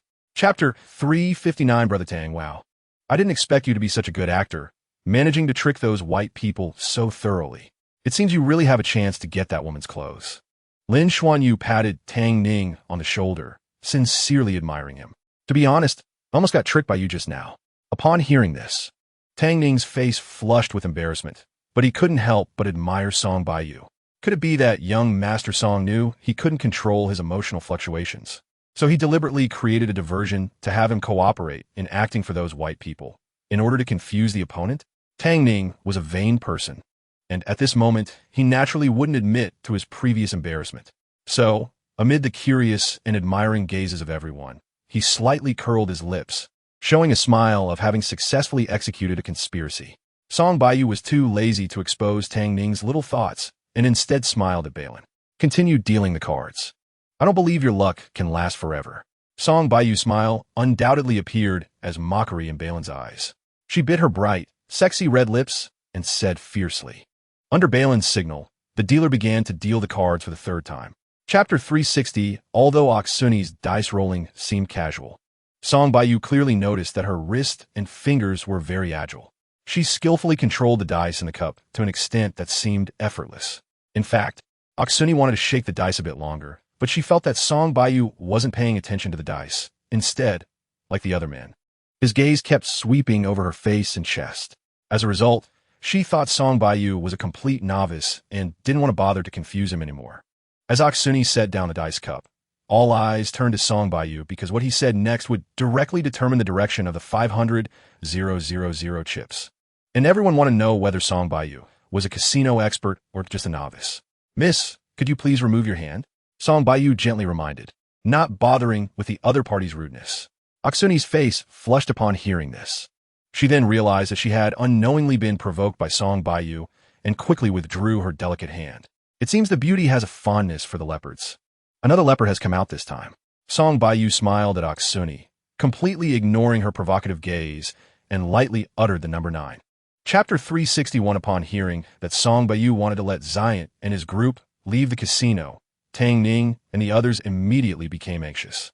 Even Yishuan's face showed signs of worry. It was important to note that Xiant and his group had won over 30 million at the casino today, and the casino had even suspended its business to deal with these troublemakers, resulting in countless indirect losses. How could they just let them go like this? Are you really willing to exchange chips for us? Xiant and his group were indeed intimidated by Song Baiyu's superb gambling skills. Although they were competitive, they didn't want to suffer a loss at this moment. After hesitating for a while, Xiant still decided to take the good and leave. Did I say I would exchange chips for you? Song Baiyu sneered, mocking. Since you came here to cause trouble, you should be professional. If you leave before the trouble is finished, how embarrassing would that be? Xiant was left blushing by a single comment from Song Baiyu. Realizing that he had unknowingly been played, he stepped forward, wanted to confront Song Baiyu, but quickly calmed down because what Song Baiyu said was true. If he left the big gate now, those in the circle would surely laugh at him once they learned of it. Chapter 362. Xiant, well done. Balin glanced at Song Baiyu defiantly and then affectionately kissed Xiant on the cheek. Balin, who had been angered by Song Baiyu earlier, was naturally pleased to see Xiant deal with him and began to assist Xiant in attacking Song Baiyu. The situation was no longer about whether Song Baiyu could defeat Xiant, but rather whether Xiant would relent. Balin clearly understood that with Xiant's vengeful nature and his skills in snooker, Song Baiyu was destined to suffer a humiliating defeat in this round. After being kissed by Balin, Xiant seemed to be invigorated. His next several shots were smooth, knocking down 8 red balls and potting the black ball 8 times, racking up over 70 points, and clearing the table was just a matter of time. However, Yishuan and the others had grim expressions, beads of sweat forming on their foreheads as they anxiously glanced towards Song Baiyu. Even if their billiard skills were poor, they realized that Song Baiyu had no chance left. After all, Xiant had a rare opportunity to humiliate Song Baiyu, and he certainly wouldn't let it go easily. Chapter 363. The snooker was done. Xiant gently poked the cue ball, and the crowd in the casino thought that Xiant had lost confidence against Song Baiyu. But when their eyes fell on the table, they widened in shock. Although Xiant's shot didn't pocket a ball, he executed a perfect snooker. The cue ball was tightly pressed against a brown ball and a yellow ball, meaning that if Song Baiyu wanted to hit a red ball, he would inevitably have to hit a color ball first, and even then, he might not pocket the red ball. Realizing that attacking was no longer an option for Song Baiyu, Xiant began to play defensively. After competing against Song Baiyu for 4 rounds, Xiant had already figured out Song Baiyu's playing style. Apart from his accurate shots, he had no other skills. Xiant's strategy was simple. Who said winning required potting balls? As long as Song Baiyu incurred penalties, he could win just the same. Is this still letting people play? It's too despicable. Tang Ning walked around the table twice before shaking his head in despair. unable to find a place to shoot, and finally couldn't help but complain angrily. Chapter 364. Yinran. I'm sorry. Uncle Ning originally wanted to help you, but didn't expect to make things worse and cause Baiyu to misunderstand you. In Zhou Yinran's hospital room, Ning Guanzhong looked at Zhou Yinran's sorrowful face, lowering his head in guilt, his eyes filled with regret. Uncle Ning, this isn't your fault. It's my own bad luck. Zhou Yinran, gazing out at the dark window, showed indifference in her eyes, her voice light and lacking any anger. After Song Baiyu left the hospital room, Zhou Yinran, with the help of AI Yun, woke up from the sleep spell that Song Baiyu had cast on her multiple times. It wasn't that Song Baiyu's spell had failed, but rather that after being put to sleep several times, Zhou Yinran had started to suspect and be wary. Therefore, she repeatedly begged her mother to wake her as soon as Song Baiyu left. Unwilling to spend her last days in a daze and wanting to cherish the moments spent with Song Baiyu. However, what Song Baiyu brought to Zhou Yinran today was clearly not happiness, but heart-wrenching pain. Zhou Yinran couldn't accept the sudden change in Song Baiyu's attitude and couldn't understand why his gaze toward her was filled with disgust and indifference. Chapter 365. Zhou Yinran stared silently at Song Baiyu. When she noticed that he was looking at her with a troubled expression, yet showed no intention of hugging her, her hope slowly turned into despair. The once sparkling light in her eyes dimmed, and tears of grievance rolled down her delicate cheeks onto the pillow. Baiyu, do you still refuse to forgive me? After a long silence, Zhou Yinran finally wiped away her tears and asked in a low voice, If I hadn't forgiven you, I wouldn't have entered the hospital room. Seeing Zhou Yinran's sorrowful expression, Song Baiyu felt a pang of compassion and instinctively replied, Then why can't you fulfill my last wish in life? Hearing Song Baiyu's words, Zhou Yinran's expression brightened slightly. She looked at him with wide eyes, puzzled. Could it be that one could truly forget everything in this world?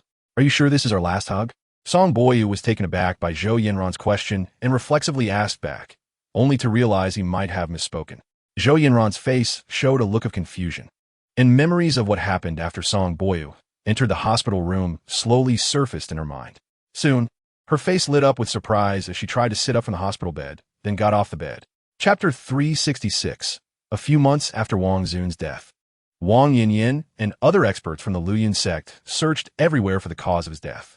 Unfortunately, Song Baiyu was too professional at destroying evidence, and the Luoyuan sect experts could not uncover the truth. It wasn't until they heard that a princess from the British royal family recovered by taking bone snake pills that they finally had a lead. Faced with such a group of fierce Oriental people, the British royal family naturally did not dare to hide anything and reveal the existence of the Black Arrow organization. However, the Black Arrow organization was originally a loose mercenary group, and its core members and base were quite mysterious. Therefore, even if the Luoyuan sect knew that Wang Xun's death was related to the Black Arrow organization, they still couldn't find them to take revenge. They could only continuously issue tasks to seek out mercenaries from the Black Arrow organization to vent their anger. Over the course of 3 months, the Luoyuan sect members had killed 17 members of the Black Arrow organization, and Su Tingting had organized several sniping operations to avenge those idle mercenaries, killing 3 experts from the Luoyuan sect. However, none of the snipers targeting the Black Arrow organization members survived, and they almost revealed the location of their base to the Luoyuan sect during the interrogations. Chapter 367. After 3 days of intimacy, Su Tingting realized a harsh truth. Song Baiyu was not someone she could handle alone. Did she really have to share Song Baiyu with other women? When this thought crossed Su Tingting's mind, she instinctively thought of Zhou Yinran, but she quickly snuffed out this absurd idea. This was a civilized society. How could the law allow polygamy? However, recalling the various wonders about Song Baiyu, Su Tingting felt it might not be impossible.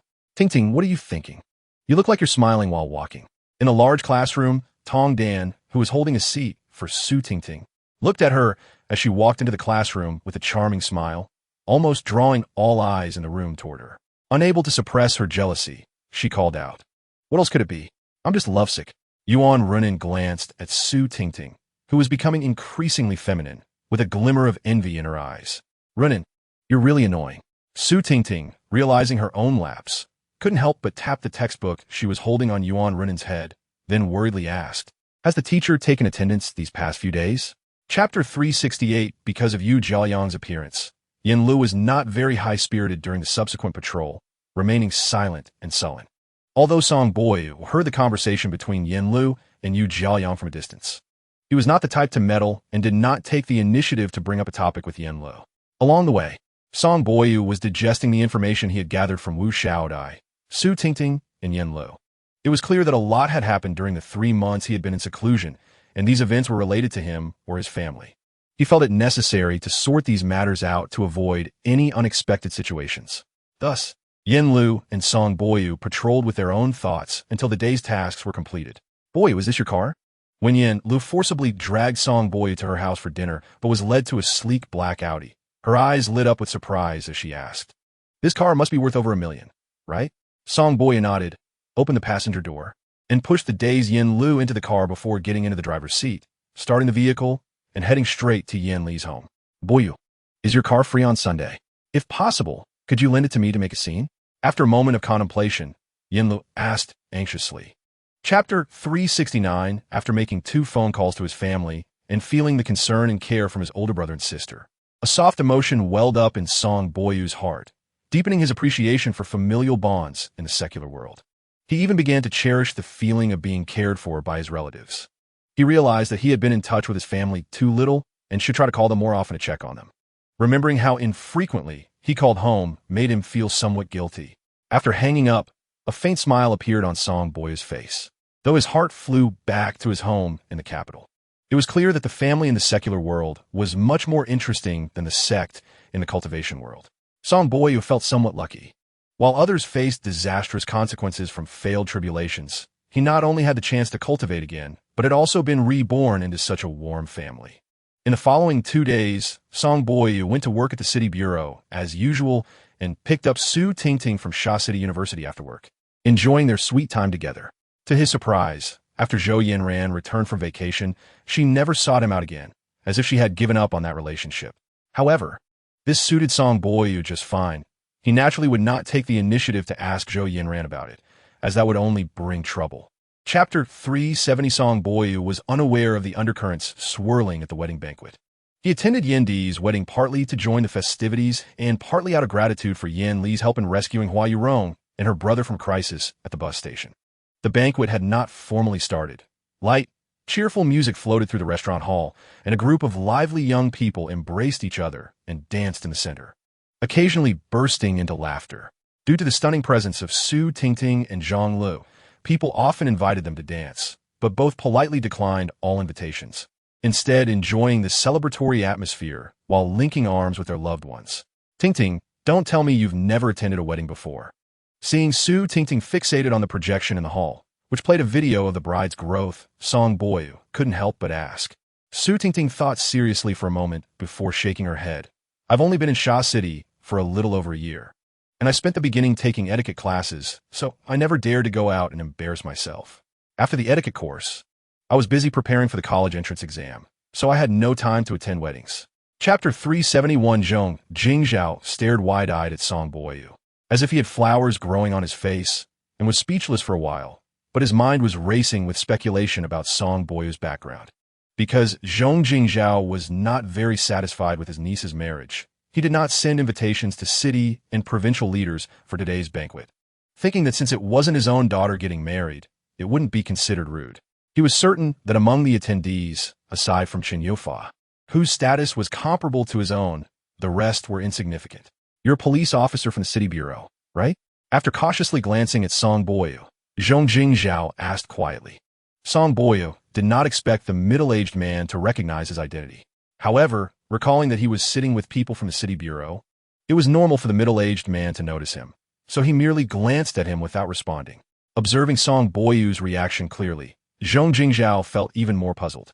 From Song Baiyu's astonished expression, he could almost conclude that Song Baiyu was indeed a police officer, but could a mere police officer carry 50,000 yuan with him?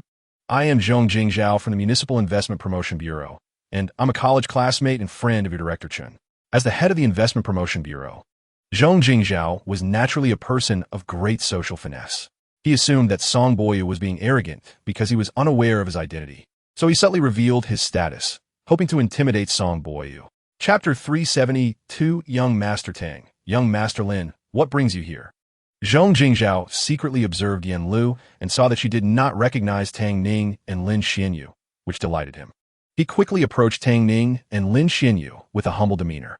Tang Ning gave Zhong Jingzhao a casual glance, smiled and nodded, then tossed a red envelope on the reception table at the entrance without speaking to him. Tang Ning's nod did not indicate that he recognized Zhong Jingzhao. It was merely a show of good manners.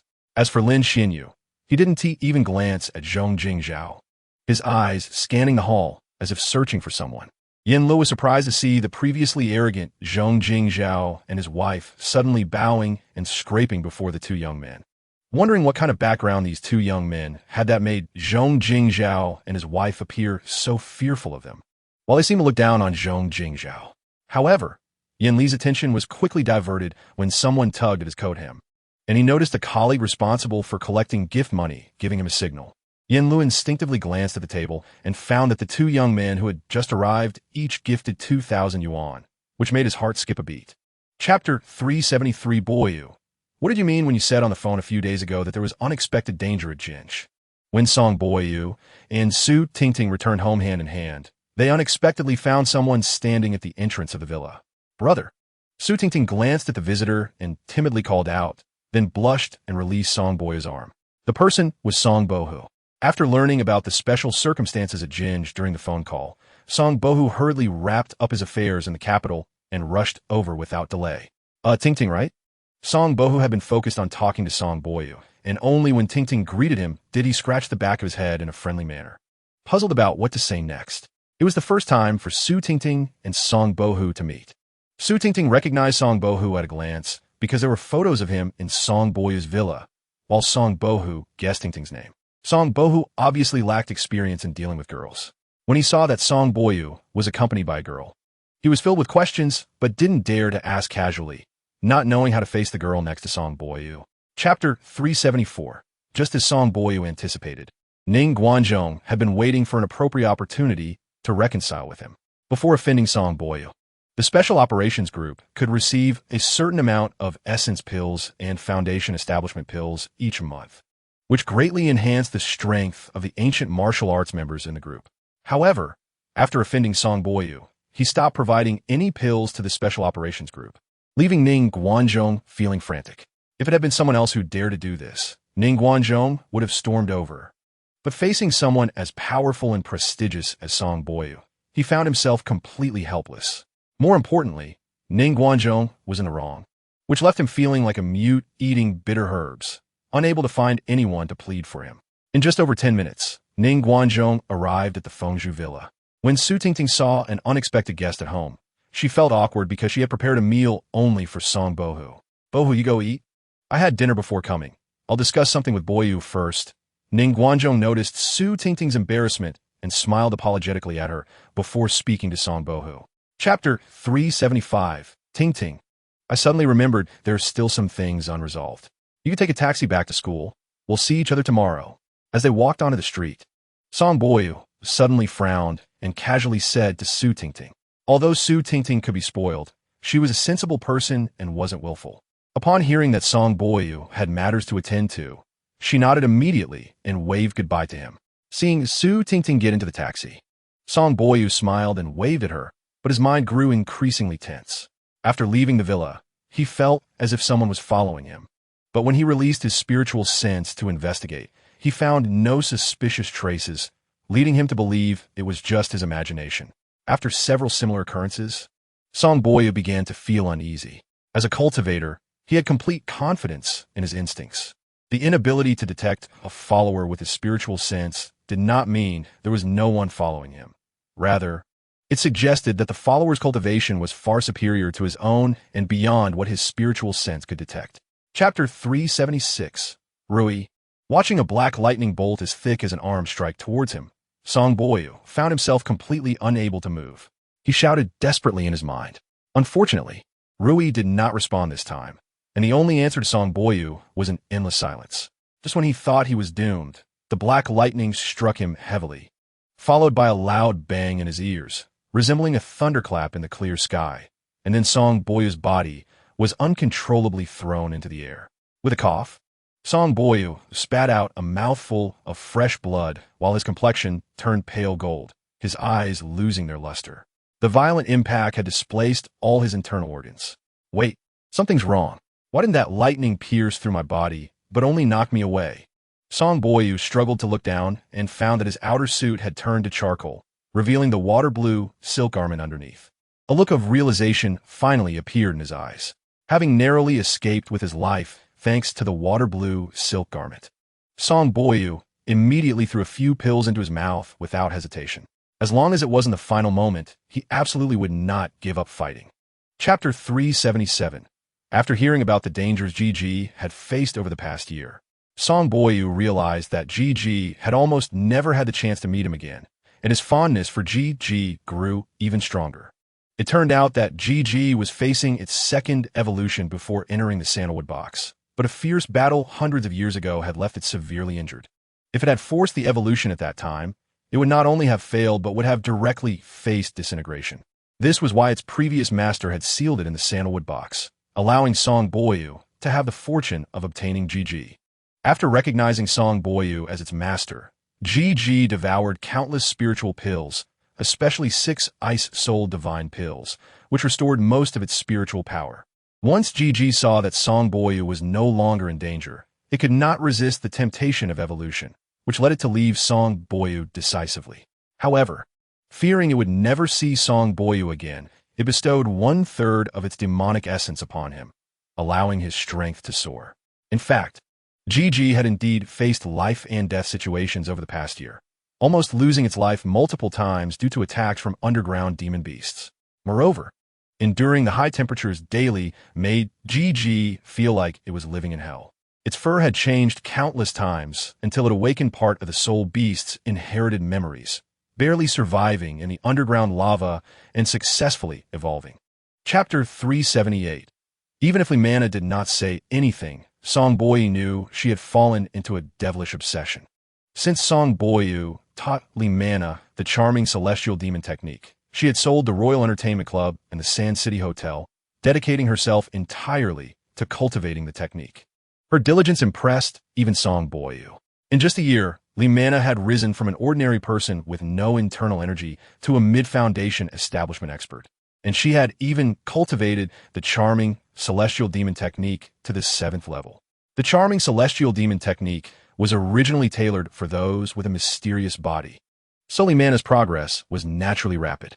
However, there was a significant flaw in her cultivation. She had been alone for years. If it weren't for the stimulation of the technique, she might have been able to endure it, but after practicing it, it felt as if someone was teasing her desires day and night, causing her constant torment. Song Baiyu had long known that Limana would encounter such dangers while cultivating the technique, and had subtly hinted at this. However, Limana had always taken it lightly, even saying it was just an exercise for her mental state. She had managed to endure for so long that Song Baiyu was greatly impressed by her character, but he never expected a problem to arise in the end. After hanging up on Limana, Song Baiyu dared not waste any time and rushed to her residence. If someone like Limana fell into a devilish obsession due to cultivation without timely intervention, she would either become a promiscuous woman or an ignorant idiot. Although Song Baiyu and Limana did not have much interaction, they shared a deep understanding, and he naturally would not allow anything to happen to her. In just 2 teleportations, Song Baiyu entered Limana's bedroom. Limana, who already had a voluptuous figure, exuded endless charm after cultivating the charming celestial demon technique, enough to captivate any man. Song Baiyu's fingers flew as he moved around her acupoints, using his true energy to clear the blockages in her meridians. A few minutes later, Limana's long eyelashes fluttered rapidly, and when she managed to lift her head and saw Song Baiyu treating her, she wanted to stop him. But her body was completely soft and powerless. Gradually, Limana found that her once uncontrollable body was regaining its freedom. Song Baiyu continued to treat Limana earnestly, the endless life force flowing through his hot palms into her body, and her slightly stiff form quickly softened under his large hands. A mature woman, with desire suppressed for so long, once stirred, could lead to extremely terrifying consequences. As Song Baiyu's healing work was clearly complete and he was about to rise, Limana suddenly hugged his neck frantically. Caught off guard by Limana's sudden attack, a loud bang echoed in Song Baiyu's mind, leaving him standing there without reaction. His mind was in chaos, and the only thread of rationality told him he shouldn't have relations with Limana, but his body betrayed his thoughts uncontrollably. With the body of a woman possessing the allure of experience, Limana was clearly much better in endurance and physique than Su Tingting, and her captivating charm was unmatched by the inexperienced Su Tingting. Chapter 379, Baiyu, thank you. You have allowed me to experience the joy of being a woman once again. After the cloud and rain, Limana, like a gentle wife, carefully cleaned the dirt off Song Baiyu and helped him put on his clothes before snuggling into his embrace. Whispering softly, Song Baiyu held back this mature and alluring woman, but a sense of emotion surged within him. He had felt something different when he first saw her, and he never expected to end up having relations with her. Was it possible that the fate between them had long been destined? Baiyu, don't worry. I won't disturb your life. You cured my daughter's terminal illness and gave me a new life. You could say you are my greatest benefactor. How could I ruin your happiness? My only hope is that when you feel lonely and isolated, you could remember me and come see me. Limana's voice was soft, like weeping, gently stirring Song Baiyu's heartstrings, making him hesitate, despite his initial intention not to make mistakes again. Song Baiyu looked at Limana seriously, and it seemed she understood his thoughts, raising her delicate head to quietly gaze at him.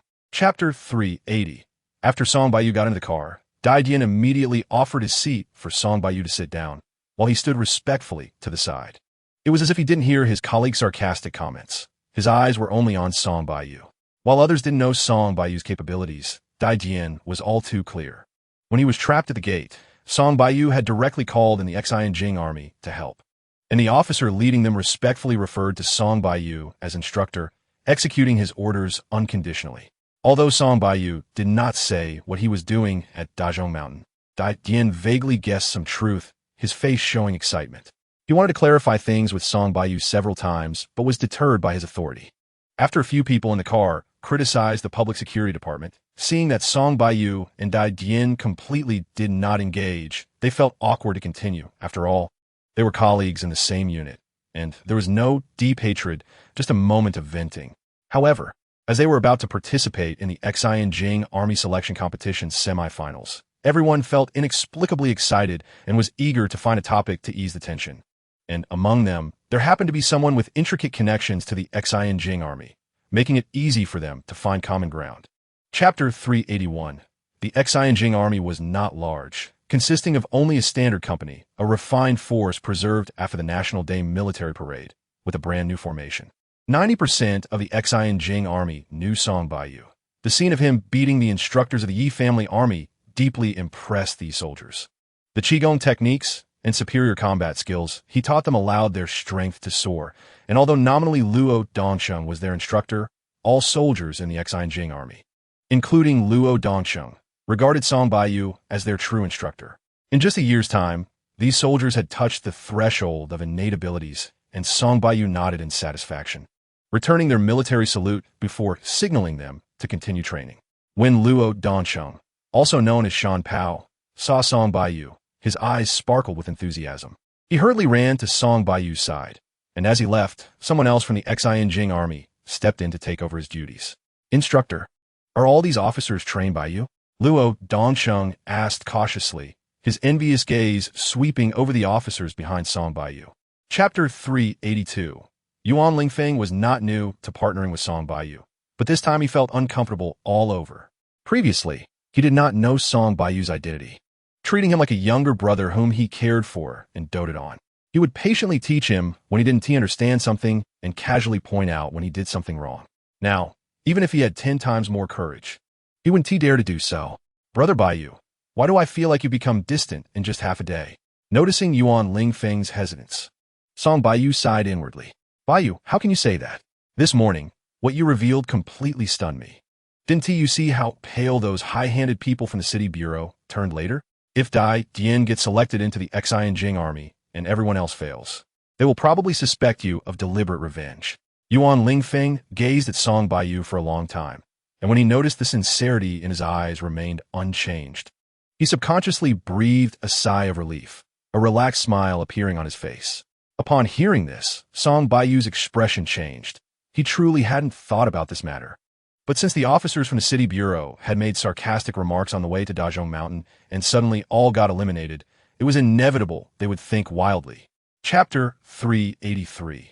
Song Baiyu was taken aback by this and smiled bitterly, realizing that his temperament developed in the cultivation world had not changed. He remained as irritable as always, unable to be provoked. I just remembered I have something to handle, so I won't engage in such a boring duel with you. Yuan Lingfeng's reminder calmed Song Baiyu's mood significantly. He glanced at Luo Dongyun and casually said, after saying that. Song Baiyu turned and walked towards the office building of the city bureau, seemingly ignoring Luo Dongqing's reddening face. You stop right there. Luo Dongyun, who had just been ready to duel with Song Baiyu, was furious when Song Baiyu turned to leave. His posture had been set, and his momentum was at its peak. But the opponent just walked away. Luo Dongyun was furious, pointing at Song Baiyu's back and shouting. This was also because Luo Dongyun had some reservations about Song Baiyu's identity. If it were someone else, he would have kicked them directly. This Song Baiyu is truly a coward. If he doesn't want to compete, he should just say so instead of going around in circles. It's really infuriating. I want to give this guy a beating. He deserves it. Chapter 384. Baiyu. Yin Lu shouted and then leaped towards one of the armed bandits. When Yin Lu called out, Luo Dongyun, who was slumped on the ground, sprang up like a carp and grabbed a stone half his height, throwing it at another armed thug. The other police officers from the municipal bureau were also not idle. They hurriedly picked up any weapons they could find and rushed towards Baiyu and his group. The sudden unity among them was not only due to their gratitude towards Song Baiyu for saving their lives, but more so as an act of self-preservation. Influenced by Yin Li's leadership, everyone knew that facing a cold-blooded terrorist like Baiyu, one Song Baiyu was dead. The bullets from the terrorists would soon be aimed at them. Rather than passively waiting for death, it was better to fight back. However, just as Yin Lu was about to approach the thug, and Luo Dongyun had just steadied himself, the remaining police officers only had time to make a defensive move when they witnessed a shocking scene. There was a clatter of gunfire, with countless bullets hitting Song Baiyu and Baiyu, yet it was as if they struck steel plates, producing a crisp sound of impact before falling weakly to the ground. Song Baiyu and Baiyu, who were hit by the bullets, seemed completely unscathed. Chapter 385. Song Baiyu's loud shout startled Hua Xiaobo, who had been engrossed in watching TV. He looked at Song Baiyu with a puzzled expression. Xiaobo, I wasn't scolding you. I was scolding those people from the municipal bureau. As Song Baiyu was about to get up and head back to his bedroom, he suddenly noticed Hua Xiaobo's nervous demeanor and understood that Hua Xiaobo had misunderstood him. Upon hearing Song Baiyu's words, Hua Xiaobo finally relaxed. For the past 6 months, Hua Xiaobo had been living at Song Baiyu's house while studying culinary arts in Shaoqing. Although he was responsible for preparing Song Baiyu's meals, Song Baiyu would often go missing, and he rarely spoke during meals, retreating to his bedroom to practice after eating, which led Hua Xiaobo to view him as a stern person, gradually developing a sense of respect towards him. Xiaobo, your chef class is coming to an end, right? Do you have any plans? Seeing Hua Xiaobo's reserved demeanor, Song Baiyu frowned. Why had Xiaobo become so distant? Was it because he hadn't communicated with him in a long time, leading to misunderstandings? Song Baiyu thought to himself and sat back down on the sofa, asking with concern. Chapter 386. Baiyu, has Xiaobo been causing you a lot of trouble while staying at your place? In the passenger seat, Hua Yuanyuan recalled how she had stiffly rejected Song Baiyu's kindness earlier and worried that he might misunderstand her, so she intentionally brought up the topic. Xiaobo is very considerate. How could he be a trouble to me? Plus, his cooking is so good that it opens my appetite every day. I should be grateful to him. Song Baiyu smiled at Hua Yuanyuan and instantly understood her thoughts. Haha, don't speak well of him. His personality is so impulsive that it's surprising he doesn't cause trouble. Thank you for helping me keep him in line for so long. Hearing Song Baiyu praise her brother's thoughtfulness, Hua Yuanyuan's delicate and fair face broke into a happy smile. There was actually no misunderstanding between them, and with mutual appreciation, the atmosphere in the car quickly became harmonious. Since he had initially behaved too recklessly, this time Song Baiyu was much more cautious. He didn't dare to keep staring at Hua Yuanyuan, even if he truly wanted to admire her alluring figure. He had learned to be clever and instead used his spiritual sense. Hua Yuanyuan was unaware of the many thoughts Song Baiyu had in an instant and chatted with him intermittently. She noticed how he kept his eyes straight ahead while driving and couldn't help but glance at him a few more times. Chapter 387. Seeing the driver's eyes clearly. Song Baiyu's anger surged. He threw a wad of cash at the reckless driver's face and shouted fiercely, "Get lost. Go as far away as you can." Seeing Song Baiyu's furious expression, Hua Yuanyuan's heart trembled. She instinctively grabbed Song Baiyu's other hand, revealing a pleading look on her face. The unexpected intimate contact with Song Baiyu had already made her feel embarrassed, and she didn't want their situation to become a topic of gossip. The reckless driver thought that his threat would make Hua Yuanyuan comply, but he didn't expect the young Audi driver to be so furious, directly throwing cash at him. He was taken aback, and, touching his red and swollen cheek from the cash, a fierce look flashed in his eyes. "You dare to throw money at me? I'll show you my power today." After saying this with a dark expression, the reckless driver picked up a stone from the ground and smashed it against Song Baiyu's car window, shattering it in just a few hits, while glaring at Song Baiyu as a show of defiance. Seeing the driver's provocative gaze, Song Baiyu was ready to strike him down with a punch, but his right hand was tightly held by Hua Yuanyuan's cool and smooth grip.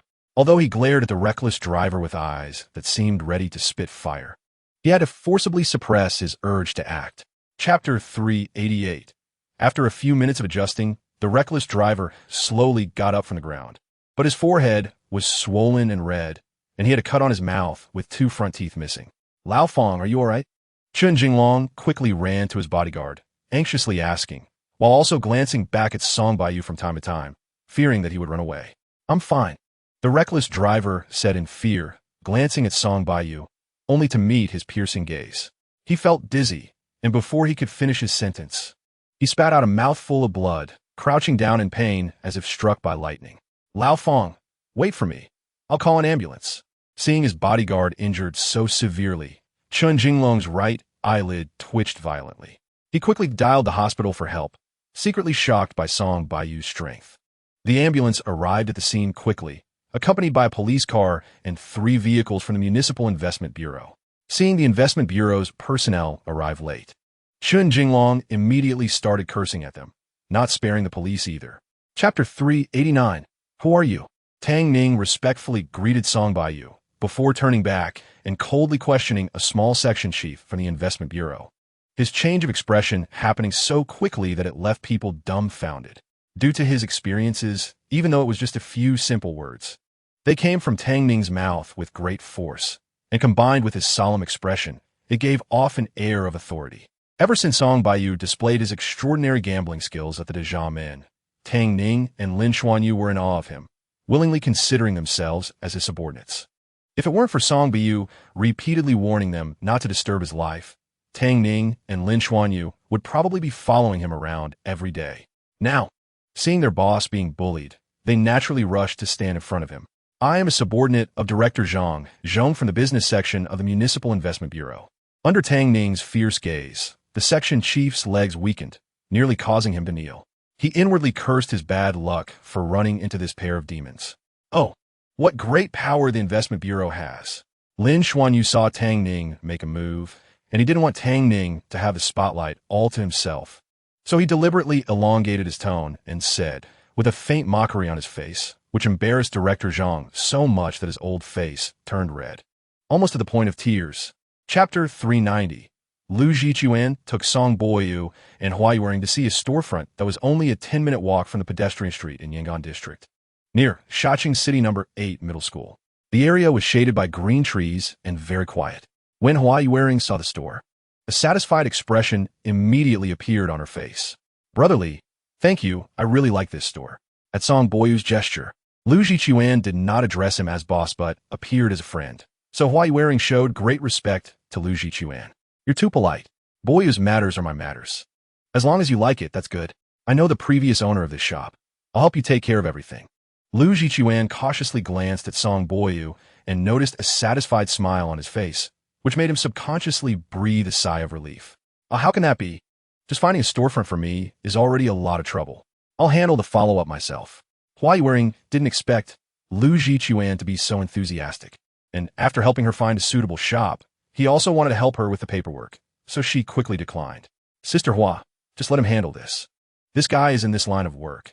He'll get things done efficiently and cost-effectively. If you go by yourself, you might get taken advantage of.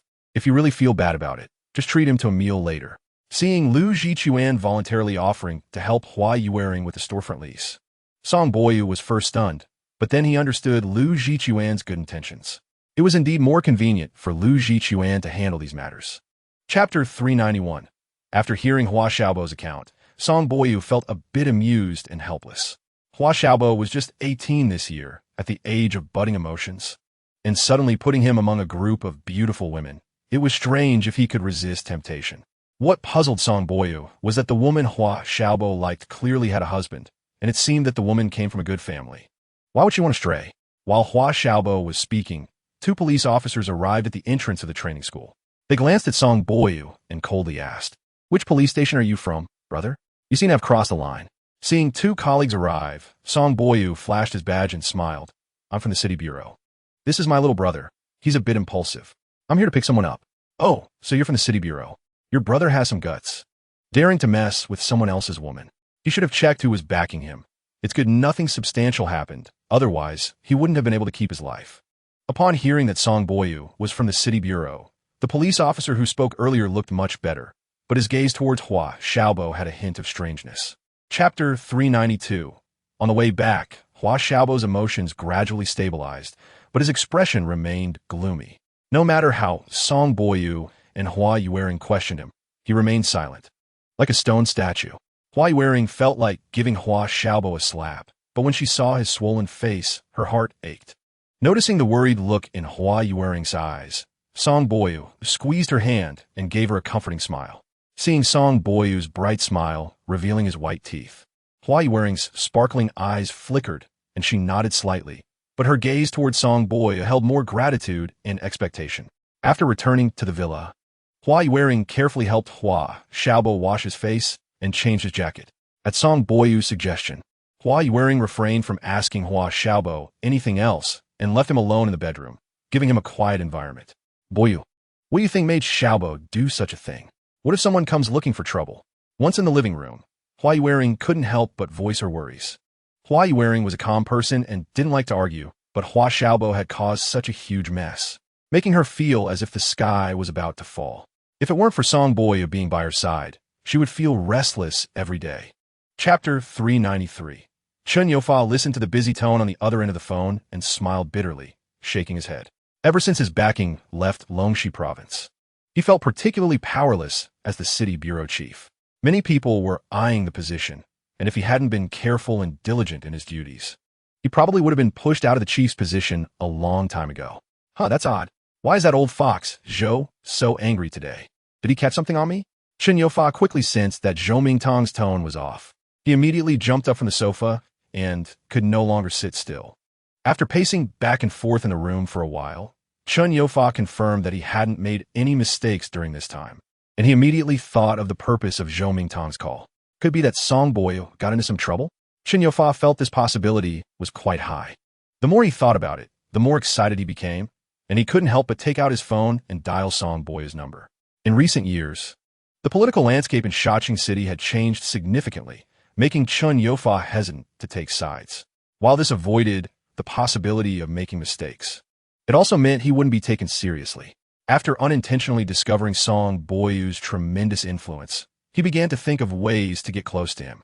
Unfortunately, he soon became disappointed because Song Boyu clearly had no interest in politics and didn't seem to want to build a close relationship with him.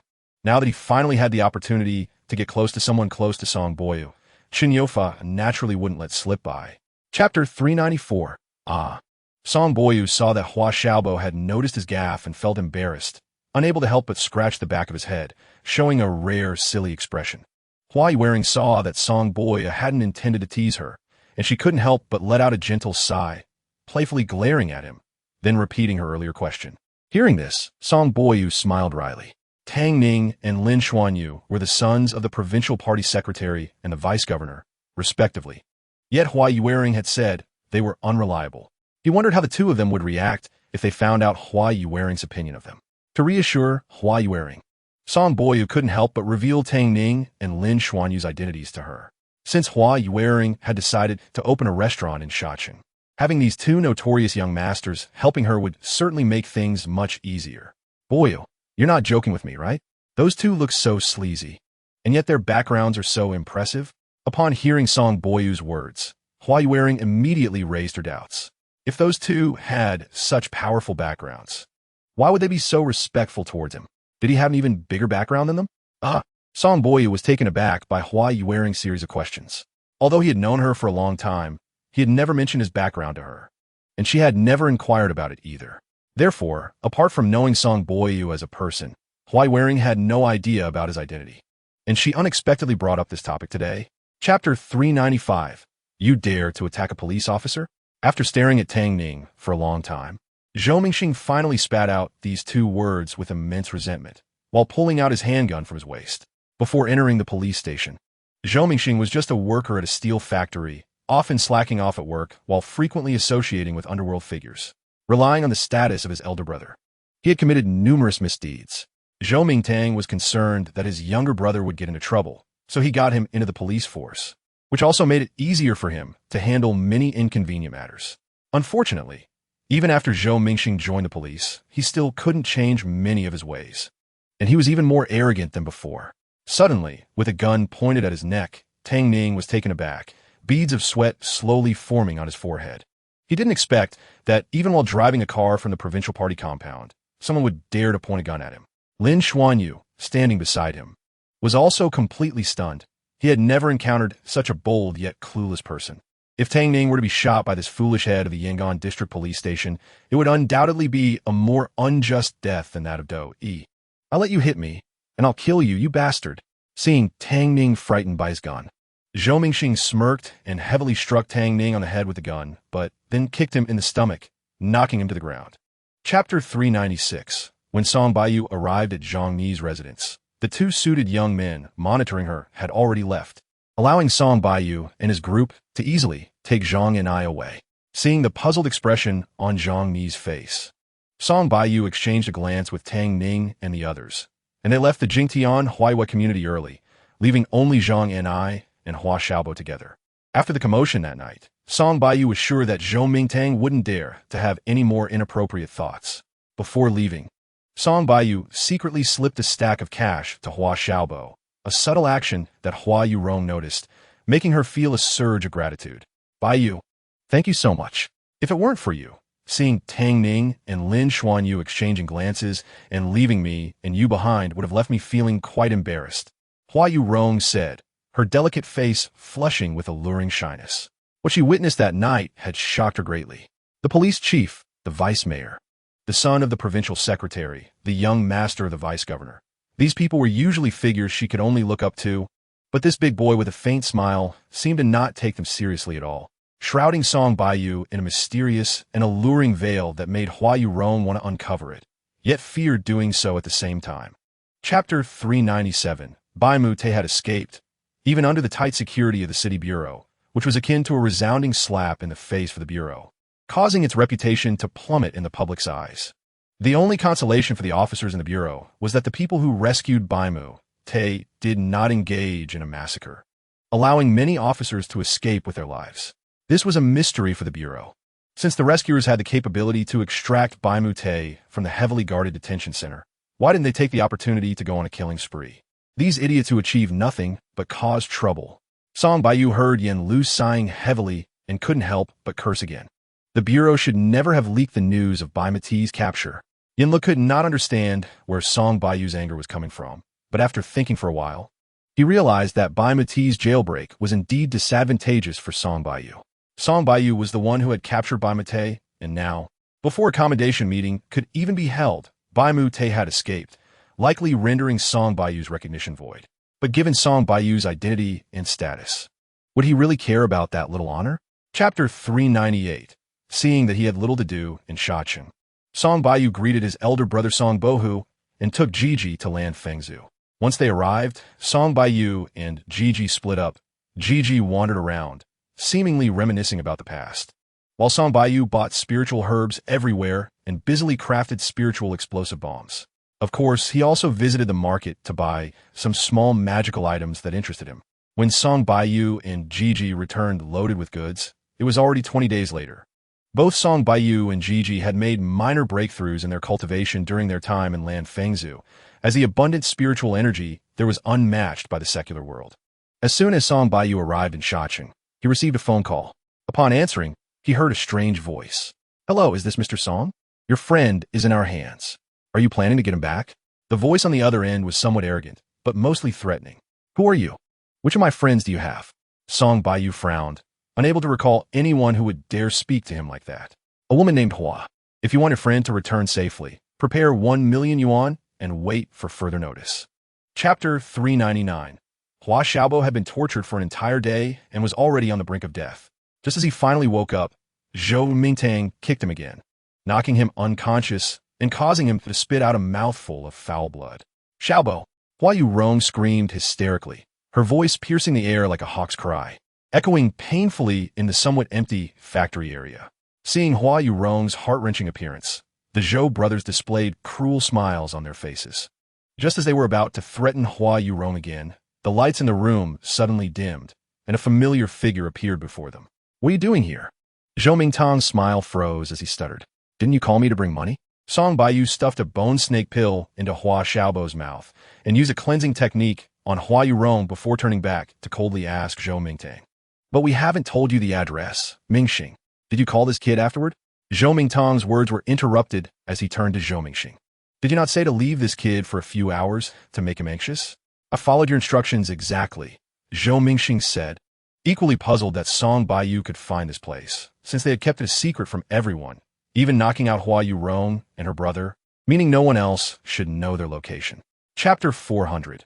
The main purpose of this operation is to intimidate the terrorists of Jingo. If we can control the local forces, that would be even better. On the plane, Song Bohu patiently explained the composition of Jingo's forces and the objectives of their mission. Jingo originally had a general controlling the local government. Although there were many unruly individuals, the order was relatively stable. After Wang Yinyin and other experts from Lan Fengzhu entered Jingo, the two sides clashed dozens of times with mutual losses. After a long period of competition, the general realized his crisis and had to seek assistance from the Republic government, which had long coveted the Jingo area, leading to a natural alliance. When Song Baiyu and the others entered the Jingo area, it was already late at night, which was part of the plan. After all, a large troop entering the Jingo area could easily attract attention, resulting in unnecessary casualties. The terrain of Jingo is complex, and the subtropical climate allows for a variety of tree species, making it feel as if Song Baiyu and his group had entered a primitive forest, weaving through thickets and occasionally startling wild animals. More than 2 hours later, Song Baiyu and his group finally arrived at their destination. Before them stood a house completely made of solid timber, hidden amidst the jungle, surrounded by several concealed watchtowers. Chapter 401. General Hao saw Padi and Kaz continued to provoke Song Baiyu and his group, and a playful smile appeared on his face. His plan was to drive the tiger to swallow the wolf, letting all foreign forces balance each other out due to disputes over interests, thereby achieving his goal of controlling these external forces. However, soon the smile on General Hao's face froze. Suddenly, there were a few muffled sounds, and Padi and Kaz, who had just been laughing loudly, suddenly started playing a head-butting game with each other like madmen. They were hitting each other with great enthusiasm, as if they felt no pain at all. Despite blood streaming from their foreheads, they still used all their strength to knock into each other. "The devil has come." General Hao stood dumbfounded for a while before tremblingly shouting, his eyes filled with terror as he frantically looked around, his legs shaking uncontrollably. Panic erupted in the woods surrounding the wooden house, with some people unable to help but fire their guns randomly. After being hunted by the experts of Lanfeng continent for several days, the hundreds of subordinates of Padi and Kaz were already scared out of their wits. Song Bohu looked at Song Baiyu in surprise, and with a wave of his hand, over 100 soldiers from the New Scene army immediately rushed into the dense forest, systematically eliminating their designated targets. Chapter 402. How dare you young ones act recklessly within the territory of Lanfeng continent? Hearing the groans of his companions, the white-haired elder, who had already rushed to Song Baiyu's side, changed his expression. His gaze towards Song Baiyu became wary, but remembering that there was an ancestor behind him, he felt reassured. Song Baiyu scanned the elder and instinctively frowned when he clearly saw the Luyun sect emblem on the elder's clothing. The experts of Lanfeng continent could reach the secular world through the teleportation array of Luyun sect, and he had forgotten to handle the most important thing during his trip to Lanfeng continent. "Gigi, do we have the confidence to destroy the teleportation array of Luyun sect?" Song Baiyu ignored the elder at the integration stage and instead communicated with Gigi using his mental power. Destroying the teleportation array is not difficult. You have the Luoyuan formula, which contains all the formations. The key is not knowing how many people in Luoyuan sect master the method of drawing the teleportation array, and whether there are relevant materials preserved in the Luoyuan sect's library. We need to fundamentally cut off the passage for the experts of Lanfeng continent to enter the secular world. After hearing Song Baiyu suddenly ask this question, Gigi was momentarily stunned, and then quickly picked up on the implication of Song Baiyu's words. Chapter 403, Crossing Tribulation Stage. Upon hearing Gigi's reminder, Song Baiyu's heart raced. In his previous life, he barely touched the edge of the crossing tribulation stage while frantically consuming pills, and his mental state was even further off. He never expected to encounter a master at the crossing tribulation stage today. Song Baiyu did not doubt Gigi's words. Gigi had lived in Lanfeng continent for hundreds of years and was certainly familiar with the top experts there. Gigi initially failed to recognize the cultivation level of the hidden master of Luoyuan sect, likely because the hidden master deliberately concealed his strength. Cautiously sizing up the hidden master of Luoyuan sect, Song Baiyu found himself in a difficult position. He knew that the reason the hidden master of Luoyuan sect had not attacked him, and even revealed the characteristics of the 10,000 tendril vine, was merely out of fear of the strength of his own sect, trying to make himself look good. In reality, he was completely alone without a large sect backing him up, so he could only fight the hidden master of Luoyuan sect to the death. Rui, lend me your strength. After making up his mind, Song Baiyu secretly called out to Rui and walked towards the hidden master of Luoyuan sect empty-handed. Song Baiyu did not draw the Moyuan sword, which he had refined into a high-grade magic weapon, because he had not practiced sword techniques, and his only combat skill was the spring and autumn formula. In this situation, he could only bring out his strongest combat skill to have a chance of survival. Chapter 404. After losing his true energy, the hidden master of Luoyuan sect could not use his true energy to protect his body. In an instant, half of his face was corroded to the bone by the intense corrosive effect of the corruption heart bullet, and even his eyes could not escape unscathed. Gigi, who had previously been wary of the hidden master's cultivation, had been quietly restraining and harassing him.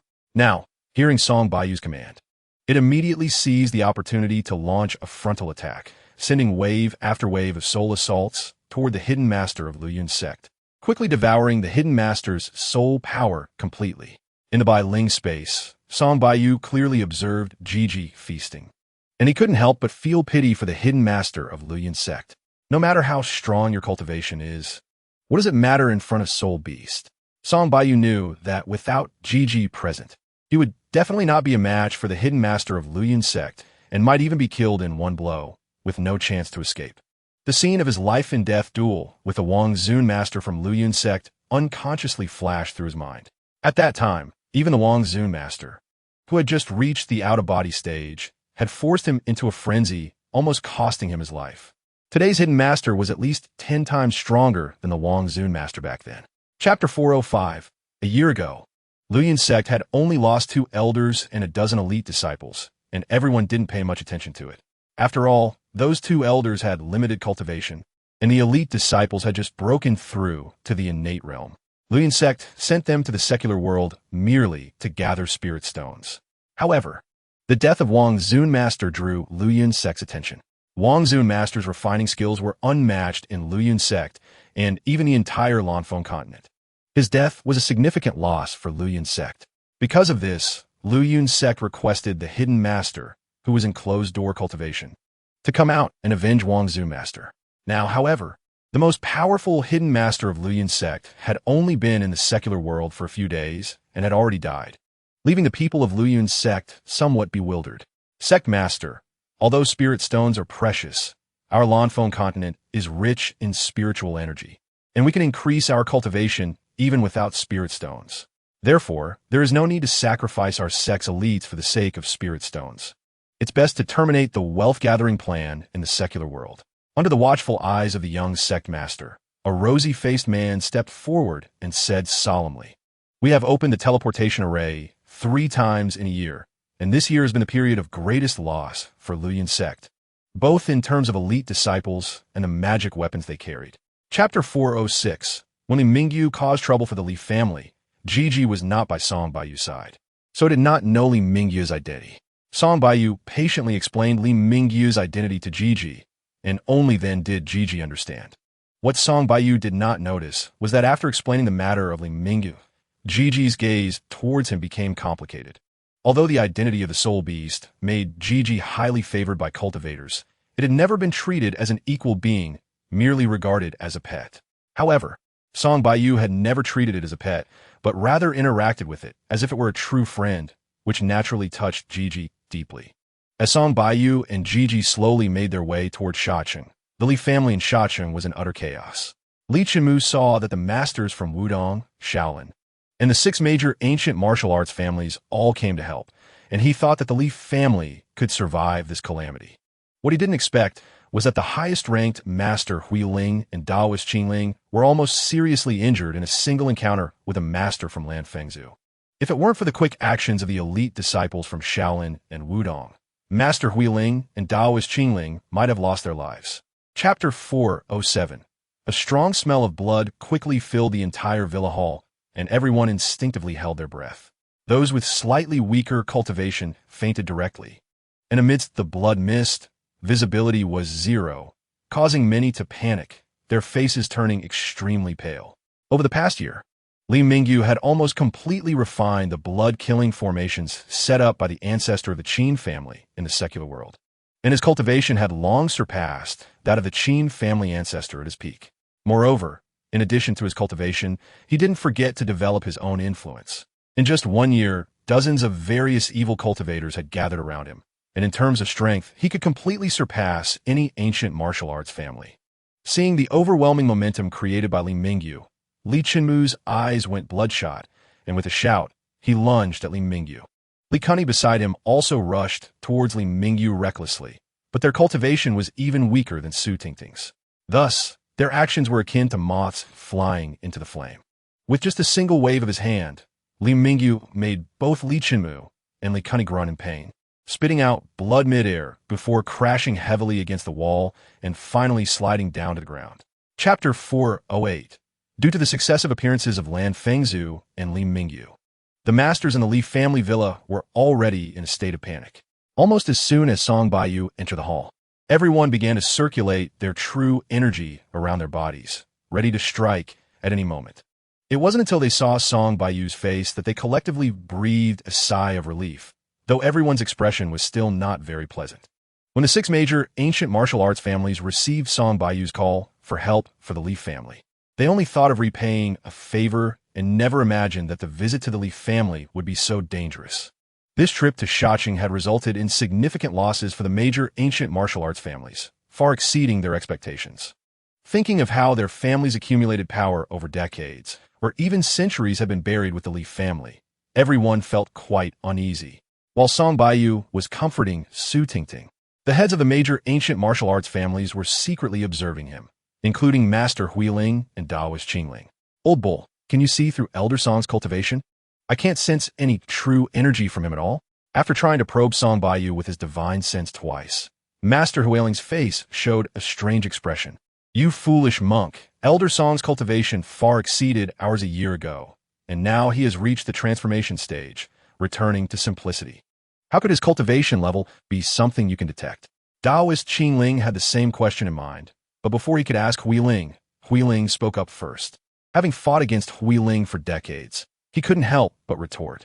Chapter 409. There were a total of 35 masters from Lan Fengzhu in the secular world, and they suffered the loss of 10 elites in the Li family.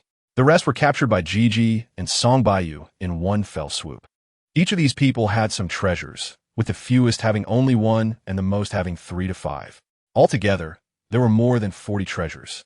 Song Baiyu had obtained many top-quality treasures from the Qin family ancestor, the true killer, Wang Zun's, and Hidden Zun, and with his own refining skills becoming increasingly refined.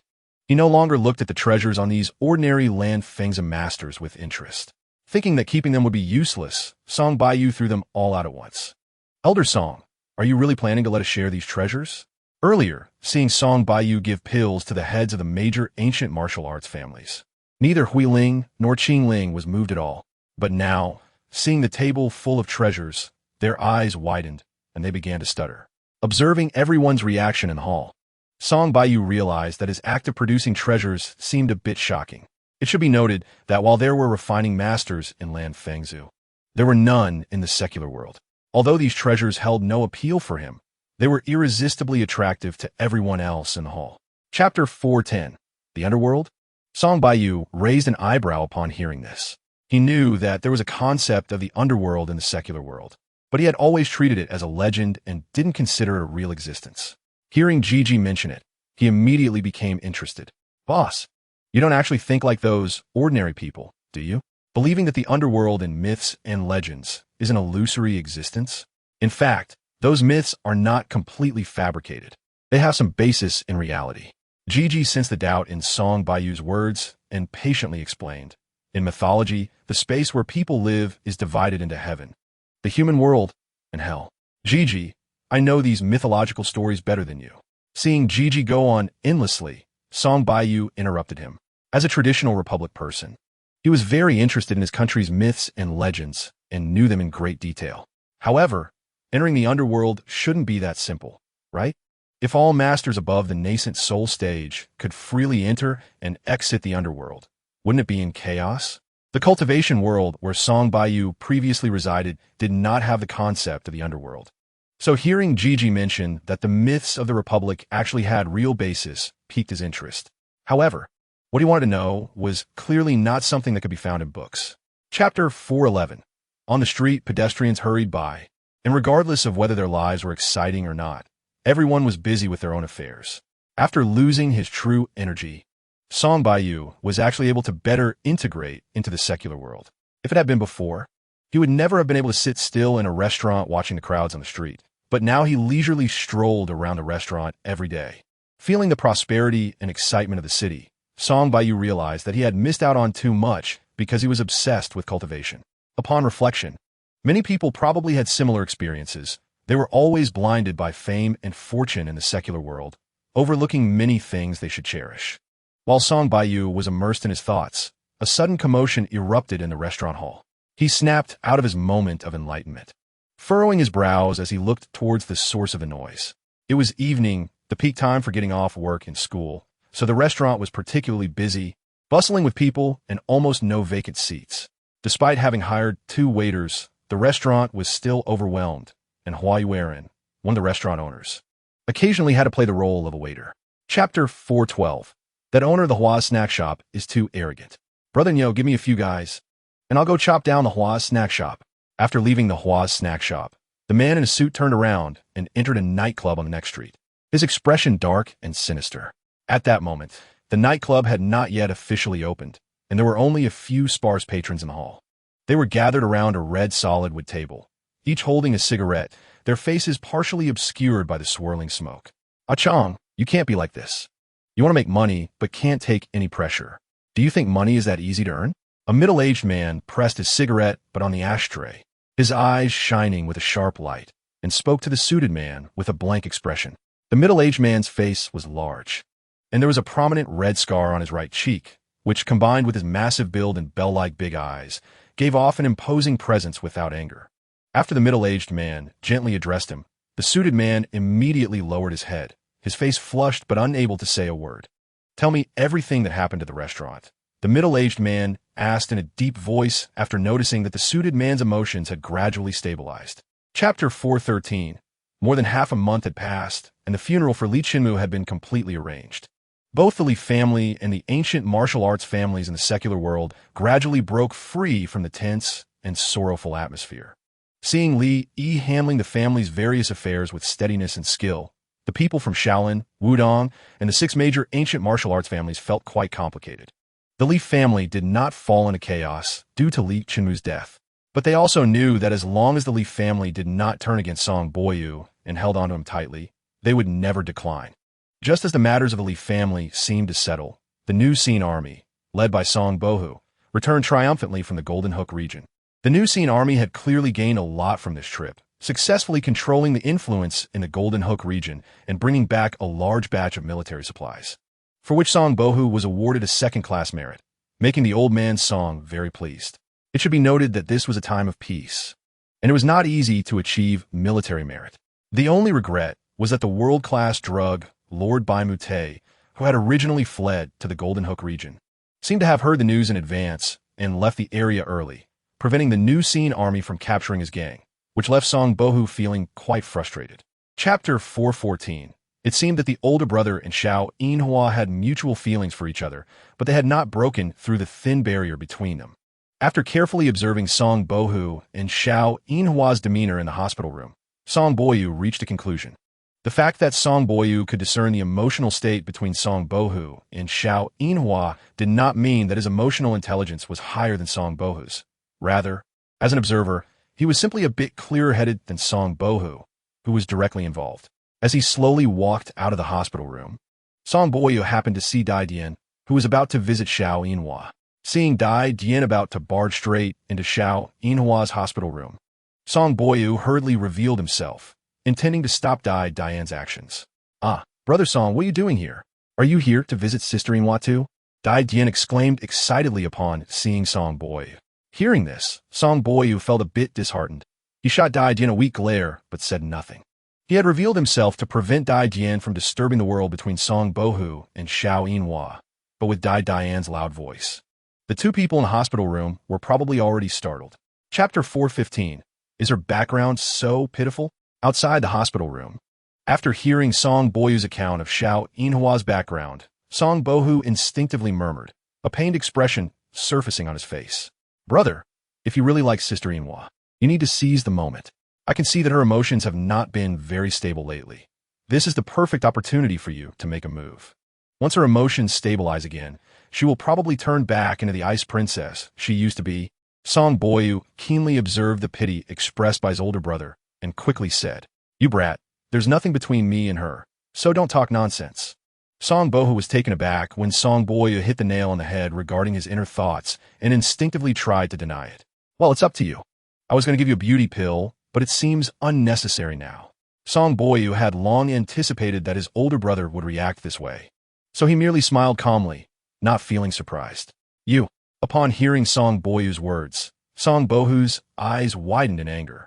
But when he met the sly smile in Song Boyu's eyes, he realized he had exposed himself, and a look of embarrassment crossed his face. "In fact, what we have between us isn't as you all imagine." Seeing Song Boyu visit Xiao Yinhua twice within an hour, Song Bohu could no longer be oblivious. It was likely that their family already knew about his relationship with Xiao Yinhua. Chapter 416. The western part of Lanfeng continent was predominantly hilly terrain, where most of the continent's residents concentrated. Lacking any cultivation talent, they could only rely on growing medicinal herbs to make a living, making the western part of Lanfeng continent a well-known, impoverished area. "Old man, the medicinal herbs we've planted have been ripe for several days. But young Master Song still hasn't come. Do you think he's not coming anymore?" An elderly woman in her 60s sighed from a wooden house near the river. Before this, she had already peeked outside the house several times. Sitting across from her was an old man, puffing on a pipe and frowning. Young Master Song is a man of his word. Since he said he would buy this batch of herbs, he will definitely come. Perhaps something has delayed him. Let's wait a bit longer. The old man exhaled a long puff of smoke and knocked the pipe, speaking with difficulty. But our family is in big trouble. We need the spirit stones urgently." The elderly woman felt slightly reassured by her partner's calmness, but still wore a face full of worry. Song Boyu heard the conversation between Lu Deshang and his wife from a distance. After scanning the area with his spiritual sense and finding no danger, he revealed himself, intentionally making some footsteps to alert the two elders to his arrival. Chapter 417. Amidst the thick fog, the Flowing Cloud sect was faintly visible within Flowing Cloud Mountain, with rays of light bursting forth from the sect's halls, adding a touch of ethereal beauty to the mountain. The Flowing Cloud sect had been operating in Flowing Cloud Mountain for over 1,000 years, not only maintaining the mountain's protective array as solid as a copper wall, but also showcasing the grandiose atmosphere of various cultivation caves and halls on the mountain, all leaving an impression of luxury and magnificence. 3 days prior, when Song Boyu was discovered entering the Flowing Cloud sect, he had completely gone into hiding, remaining in the Bailing space and not daring to come out. In fact, Song Boyu's reckless intrusion into the protective array had caught the attention of the sect's guardian beast and kept the sect's higher-ups on edge for a long time. It wasn't until they repeatedly searched Flowing Cloud Mountain and found no abnormalities that the sect's vigilance gradually dissipated. During these 3 days, Song Baiyu had not been idle. He continuously analyzed and calculated the changes in the protective array of Flowing Cloud Mountain, with Gigi becoming his best test subject, crashing around in the array to validate Song Baiyu's deductions. Song Baiyu already possessed the Flowing Cloud Sect's artifact refining classic, the Flowing Cloud Technique, which detailed the evolution steps of the protective array. Although the protective array had changed somewhat over the years, the modifications were limited. So Song Baiyu managed to grasp the new protective array of the Flowing Cloud sect without much effort. Chapter 418. The next morning, the Flowing Cloud sect began collecting spirit stones from non-disciples, such as the Mustache Man and Zhang Dezhu. Since this time, the teleportation array needed to send 200 people to the secular world. The spirit stones required to maintain the array were several times more than before, leading to many complaints about the Flowing Cloud sect's actions. Among these 200 people, the vast majority are from the Luoyuan sect, and the number of people from other sects has not significantly increased. The actions of the Luoyuan sect clearly make the other sects pay for them. Although many people are dissatisfied with the Luoyuan sect's practices, they have no way to deal with them, since only the Luoyuan sect controls the teleportation array on Lanfeng continent. If you're not convinced, you can simply choose not to go to the secular world. The Luoyuan sect's behavior is truly overbearing. If our sect had 1 or 2 array masters, we wouldn't be constrained by the Luoyuan sect everywhere. Another casual cultivator whispered to Song Baiyu. Song Baiyu smiled and nodded, but did not speak. This casual cultivator seemed to understand Zhang Dezhu's temperament quite well when Song Baiyu ignored him. He wasn't discouraged and instead continued to chatter about many things to Song Baiyu, most of which were complaints about the Luoyuan sect. Chapter 419. In the eyes of many cultivators on Lanfeng continent, the Luoyuan sect is like an untouchable behemoth. Therefore, no one expected anyone to attack the array masters of Lanfeng continent, and even the Luoyuan sect did not anticipate such an occurrence. However, this situation unexpectedly happened, and it occurred in the presence of all the experts gathered together. While everyone felt it was incredible, their eyes were also focused on the face of the Luoyuan sect's master. The Luoyuan sect has been very dominant on Lanfeng continent for a long time. It could even be said to be tyrannical, and no one has dared to provoke the Luoyuan sect for a long time. The deaths of several array masters from the Luoyuan sect today and the destruction of the teleportation array felt like a heavy slap on the face of the Luoyuan sect, making the experts of the Luoyuan sect feel a burning shame, especially under the gaze of many powerful cultivators from Lanfeng continent. Immediately close the mountain. Search everywhere. Even if we have to dig 3 feet into the ground, we must find the murderer. The face of the Luoyuan sect's master turned from red to green, from green to purple, and finally he gritted his teeth and shouted. Upon hearing the words "close the mountain," the crowd was in an uproar, especially the cultivators of Lanfeng continent who were previously enjoying the spectacle, their expressions changing dramatically. Chapter 420. Rui, is that you? It had been more than a year since Song Baiyu had heard Rui's voice, and he was a bit surprised to suddenly hear it. What did you say? There's a spiritual spring in the depths of Luoyuan Mountain, and you can absorb it? After hesitating for a moment, Song Baiyu recalled the meaning behind Rui's words and couldn't help but exclaim, but now the Luoyuan sect is under full lockdown, and there's also the divine beast. The tiger beast present. How can we get close to the spiritual spring? I fear no spirit beasts other than fully grown soul beasts. Rui scoffed, her tone revealing an air of superiority. Master, let's act quickly. Opportunities are fleeting. Once I awaken, your strength will soar. Song Baiyu did not notice Rui's urgency, but was instead stunned by her words. Rui was not afraid of any spirit beasts. However, after thinking it over, Song Baiyu realized that every time he faced a crisis, he had hidden in the Bailing space precisely because he relied on Rui's ability to shield his presence. Rui urged Song Baiyu several times before he came back to his senses, asked her a few questions, and confirmed that her actions would not bring any danger to Gigi or himself. He then entered the eternal space with Gigi. Chapter 421. Just as Rui finished devouring the spiritual vein and was about to leave the Luoyuan mountain range, suddenly the heavens darkened, and a dense black fog enveloped the Luoyuan mountain range. Meanwhile, those who had not yet managed to escape felt as if they were burdened by millions of pounds, unable to move at all. Not good. Rui screamed, her body trembling with fear. After panickingly shouting, she immediately flew toward the outside of Luyun Mountain, looking extremely flustered. No longer the arrogant figure she had been before. You wretched beast, even at this moment, you still wish to run? Rui's body only rose about half a foot before being trapped in midair by an invisible force, while a booming shout echoed from all directions into her ears. Upon hearing this familiar shout, the disciples of the Luyun sect, who were originally fleeing in all directions, halted their steps, especially Huang Yongzhao, the master of the Luyun sect, whose face showed a look of relief. Ancestor, save me. This evil dragon has devoured all the spiritual veins in Luyun Mountain, destroying the foundation of the Luyun sect that has lasted for thousands of years. Please punish this evil dragon. Huang Yongzhao knelt down, bowing in the air. Chapter 422 Whoosh.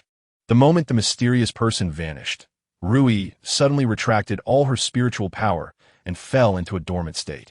Song Baiyu's body also swayed and fell to the ground. Boss, are you alright? Gigi did not expect that in just a few minutes, Song Baiyu would be so exhausted. Once he came back to his senses, he couldn't help but ask with concern, while his eyes vigilantly scanned the surroundings. Song Baiyu steadied himself and gently shook his head, saying, I'm fine, let's hurry and leave. With such a commotion happening at Luyun Mountain, many people will definitely come to check it out. Although Song Baiyu had appeared relaxed earlier, his heart was also hanging in the air. With Rui's strength not being a match for the mysterious person, he naturally couldn't be a match for the mysterious person either. Only managing to hold his ground under the pressure thanks to Rui's full support of spiritual power, Gigi understood that Song Baiyu had been gambling all along. In such a situation, Song Baiyu had no choice but to take risks, as at least gambling offered them a glimmer of hope for survival, whereas not gambling would lead to certain death. In the end, Song Baiyu won the gamble, and he won quite handsomely, not only preserving everyone's lives, but also obtaining the spiritual vein of Lanfeng Continent. Chapter 423. After deciding to establish a sect on Lanfeng Continent, Song Baiyu immediately began to take action. The battle between Rui and the mysterious person caused collateral damage, resulting in the deaths of over half of the experts gathered at Luyun Mountain. Very few managed to escape, most of them dying on the spot, while some, like Guaying, were severely injured and could only lie on the hot ground waiting to die. Song Baiyu and Gigi, eager to descend the mountain, did not specifically go to save people, but instead retreated down the mountain while treating those who were on the brink of death along the way. Of course, before administering the bone snake pill to these individuals, Song Baiyu did not forget to inscribe soul imprints on them. With the existence of such a heaven-defying method as the soul imprint, Song Baiyu didn't have to worry about whether those he saved would be loyal to him. By the time he reached the foot of Luyun Mountain, he had saved a total of 5 experts from Lanfeng Continent, only one of whom was a casual cultivator, while 2 were from the Luyun sect, and the other 2 were from smaller sects of Lanfeng Continent. These individuals were all saved by Song Baiyu under extremely serious injuries, so inscribing the soul imprints on them did not take much effort. The Luyun sect is truly finished. Just as Song Baiyu and his group had barely disappeared from the foot of Luyun Mountain, 3 figures swiftly crossed the peak of Luyun Mountain, each exuding an immense aura far surpassing that of the hidden masters of the Luyun sect. Chapter 424. After summoning Gigi, Guaying, Qinfeng, and Yang Yuanhui immediately turned pale, and their eyes were filled with terror as they looked at Song Baiyu. The soul-chasing Taoist is notoriously ruthless, stirring countless bloody storms in the windstorm continent, each time turning it upside down. Because of his vengeful nature, almost no one who offends the soul-chasing Taoist survives. Yang Yuanhui and Guaying are somewhat better off, as they are newcomers and not from the same era as the soul-chasing Taoist, but Qin Feng is different. He has truly felt the Taoist brutality and dominance. Don't be so nervous, I'm not the soul-chasing Taoist. Song Baiyu clearly didn't expect that Gigi would have such a shocking effect associated with his former master in Windstorm Continent. He was taken aback for a moment and immediately explained, the soul-chasing Taoist was surrounded and killed by masters from Windstorm Continent 1,000 years ago. I just happened to acquire the soul beast. Hearing Song Baiyu's explanation, Qin Feng and the others glanced at Zhang, chuling with confusion, eventually fixing their gaze on Gigi. Feeling the scrutiny, Gigi disdainfully sneezed and turned its head away, but its golden fur shone brightly, dazzling Qin Feng and the others to the point they could hardly keep their eyes open. Chapter 425. with the sound of this voice. A noisy sound of footsteps outside the house erupted, and a fierce-looking face first entered everyone's view. The leader, in his 50s, wore a smooth wool coat and had a large belly, with a face full of fat, causing his already small eyes to squint into a slit barely visible. Once he entered the house, his eyes began to greedily search the room, taking in everything without restraint. Behind him were more than 20 people, all armed with knives and sticks, wearing arrogant smiles. Upon entering, they began rummaging through the house, smashing anything they found displeasing without regard for Liu Deshang and the others. "Oh, you even found some helpers. Liu Deshang, you've grown bold, haven't you?" Seeing several unfamiliar faces in the house, the newcomer paused momentarily, then sneered in disdain. Liu Deshang clearly did not expect the young scoundrel's retaliation to come so swiftly. Seeing the aggressive demeanor of over 20 people, his face turned pale, and he sat on the ground speechless. Lu Fu'er, seeing his family's belongings being smashed, suddenly grabbed a nearby iron shovel and swung at the head of a nearby burly man. Chapter 426. Have you heard? That notorious Zhu family vanished into thin air overnight, and all those who assisted them have been killed. Brother, your information is outdated. I heard that Zhu family fort is no longer called that. It's now known as Wanyao Man. I believe it's some powerful cultivators who couldn't stand what the Zhu family was doing, so they wiped them out and established a sect right there. I just took a stroll around the outside of Zhu family fort. Can you guess what I saw? There was an announcement on the outer wall stating they are buying herbs in large quantities, and the prices are significantly higher than those in the market. Who knows if it's true? Zhu family fort is built against the mountains, covering an area of about 500 miles. Although it can't compare to the scale of the Liyuan sect, it is sufficient to support the development of a sect. After Yang Yuan Hui organized the Zhu family servants, Song Boyu led Qin Feng and the others into Zhu family fort. Song Boyu intended for Qin Feng to manage Wanyao Man, so he handed over all matters, big and small, to Qin Feng, while he busied himself around Zhu family fort every day, setting up dozens of formations to significantly enhance its defensive capabilities. Chapter 427. After ending the call with Song Boyu, Song Bohu took a deep breath, and his expression became much more pleasant. Half a month ago, after the country confirmed the existence of a cultivator's ruins in the Sichuan and Chongqing regions, it assigned Song Bohu and Ning Guanzhong to control the site, aiming to recover all the treasures within for the national treasury and prevent anyone from getting their hands on them. For this, Song Bohu mobilized the most elite forces of the Xinjiang army, and Ning Guanzhong was no exception. Even Master Huiling and Daoist Qingling were invited to oversee the situation. Song Bohu originally thought that he and Ning Guanzhong were well prepared enough to control the ruins. However, upon arriving at the entrance, he realized he was gravely mistaken. Just a group of over 20 evil cultivators led by Li Mingyu was giving them a headache, and the mysterious experts who came with Qian Laosan were even more unfathomable, completely disregarding him and Ning Guanzhong. Of course, aside from these groups, there were several others whom Song Bohu was completely unfamiliar with, which further complicated the mission. Over the past half-month, Song Bohu deliberately created several conflicts to test the strength of these people at the entrance of the ruins.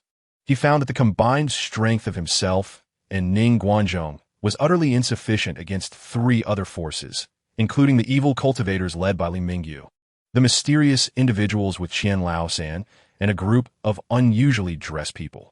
Chapter 428. Seeing Li Mingyu agree so readily, Huang Island Master instead showed a puzzled expression. He had fought against Li Mingyu once and knew that their strengths were comparable. Since he was not a match for the old white-haired man, how could Li Mingyu possibly retrieve his disciples from him? But soon, Huang Island Master's skeptical gaze turned to one of surprise, as he watched Li Mingyu stride confidently toward the old white-haired man.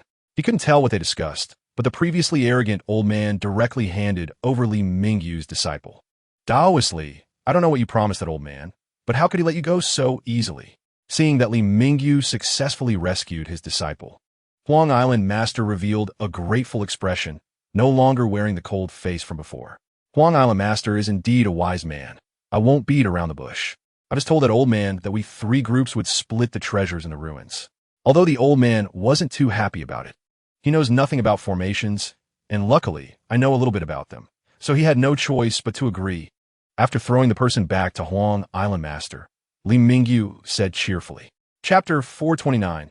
Huang Island Master, you're just in time. Help me block all these state dogs. I can't stand watching them standing by. Seeing Huang Island Master take the initiative to help, Li Mingyu laughed heartily, and the flag in his hand waved even more vigorously. I had this intention. Leave this matter to me. Huang Island Master chuckled lightly, leisurely positioning dozens of his disciples in the path of the Xinjiang Army and Special Operations team members retreating. Qian Laosan, who had been watching the commotion from the sidelines, suddenly changed his expression when he saw Li Mingyu and Huang Island Master suddenly attack the Xinjiang Army and Special Operations team. He intended to rise and assist, as the Qian family could be considered national dignitaries, and subconsciously, Qian Laosan regarded himself as part of the state. However, just as Qian Laosan was about to move, he heard a cold snort beside him. Zhao Sr., isn't it a bit excessive for them to attack the state's people? Qian Laosan said in shock. Seeing that the illusion formation is about to be breached, they naturally need to clear the field. Do they think they can attack us without dealing with the state's people first? Zhao Dake answered without addressing the question. Senior Zhao, you're joking. With you here, how could they dare to be reckless?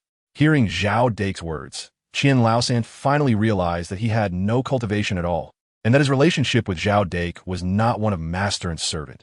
He had no right to order him to do anything.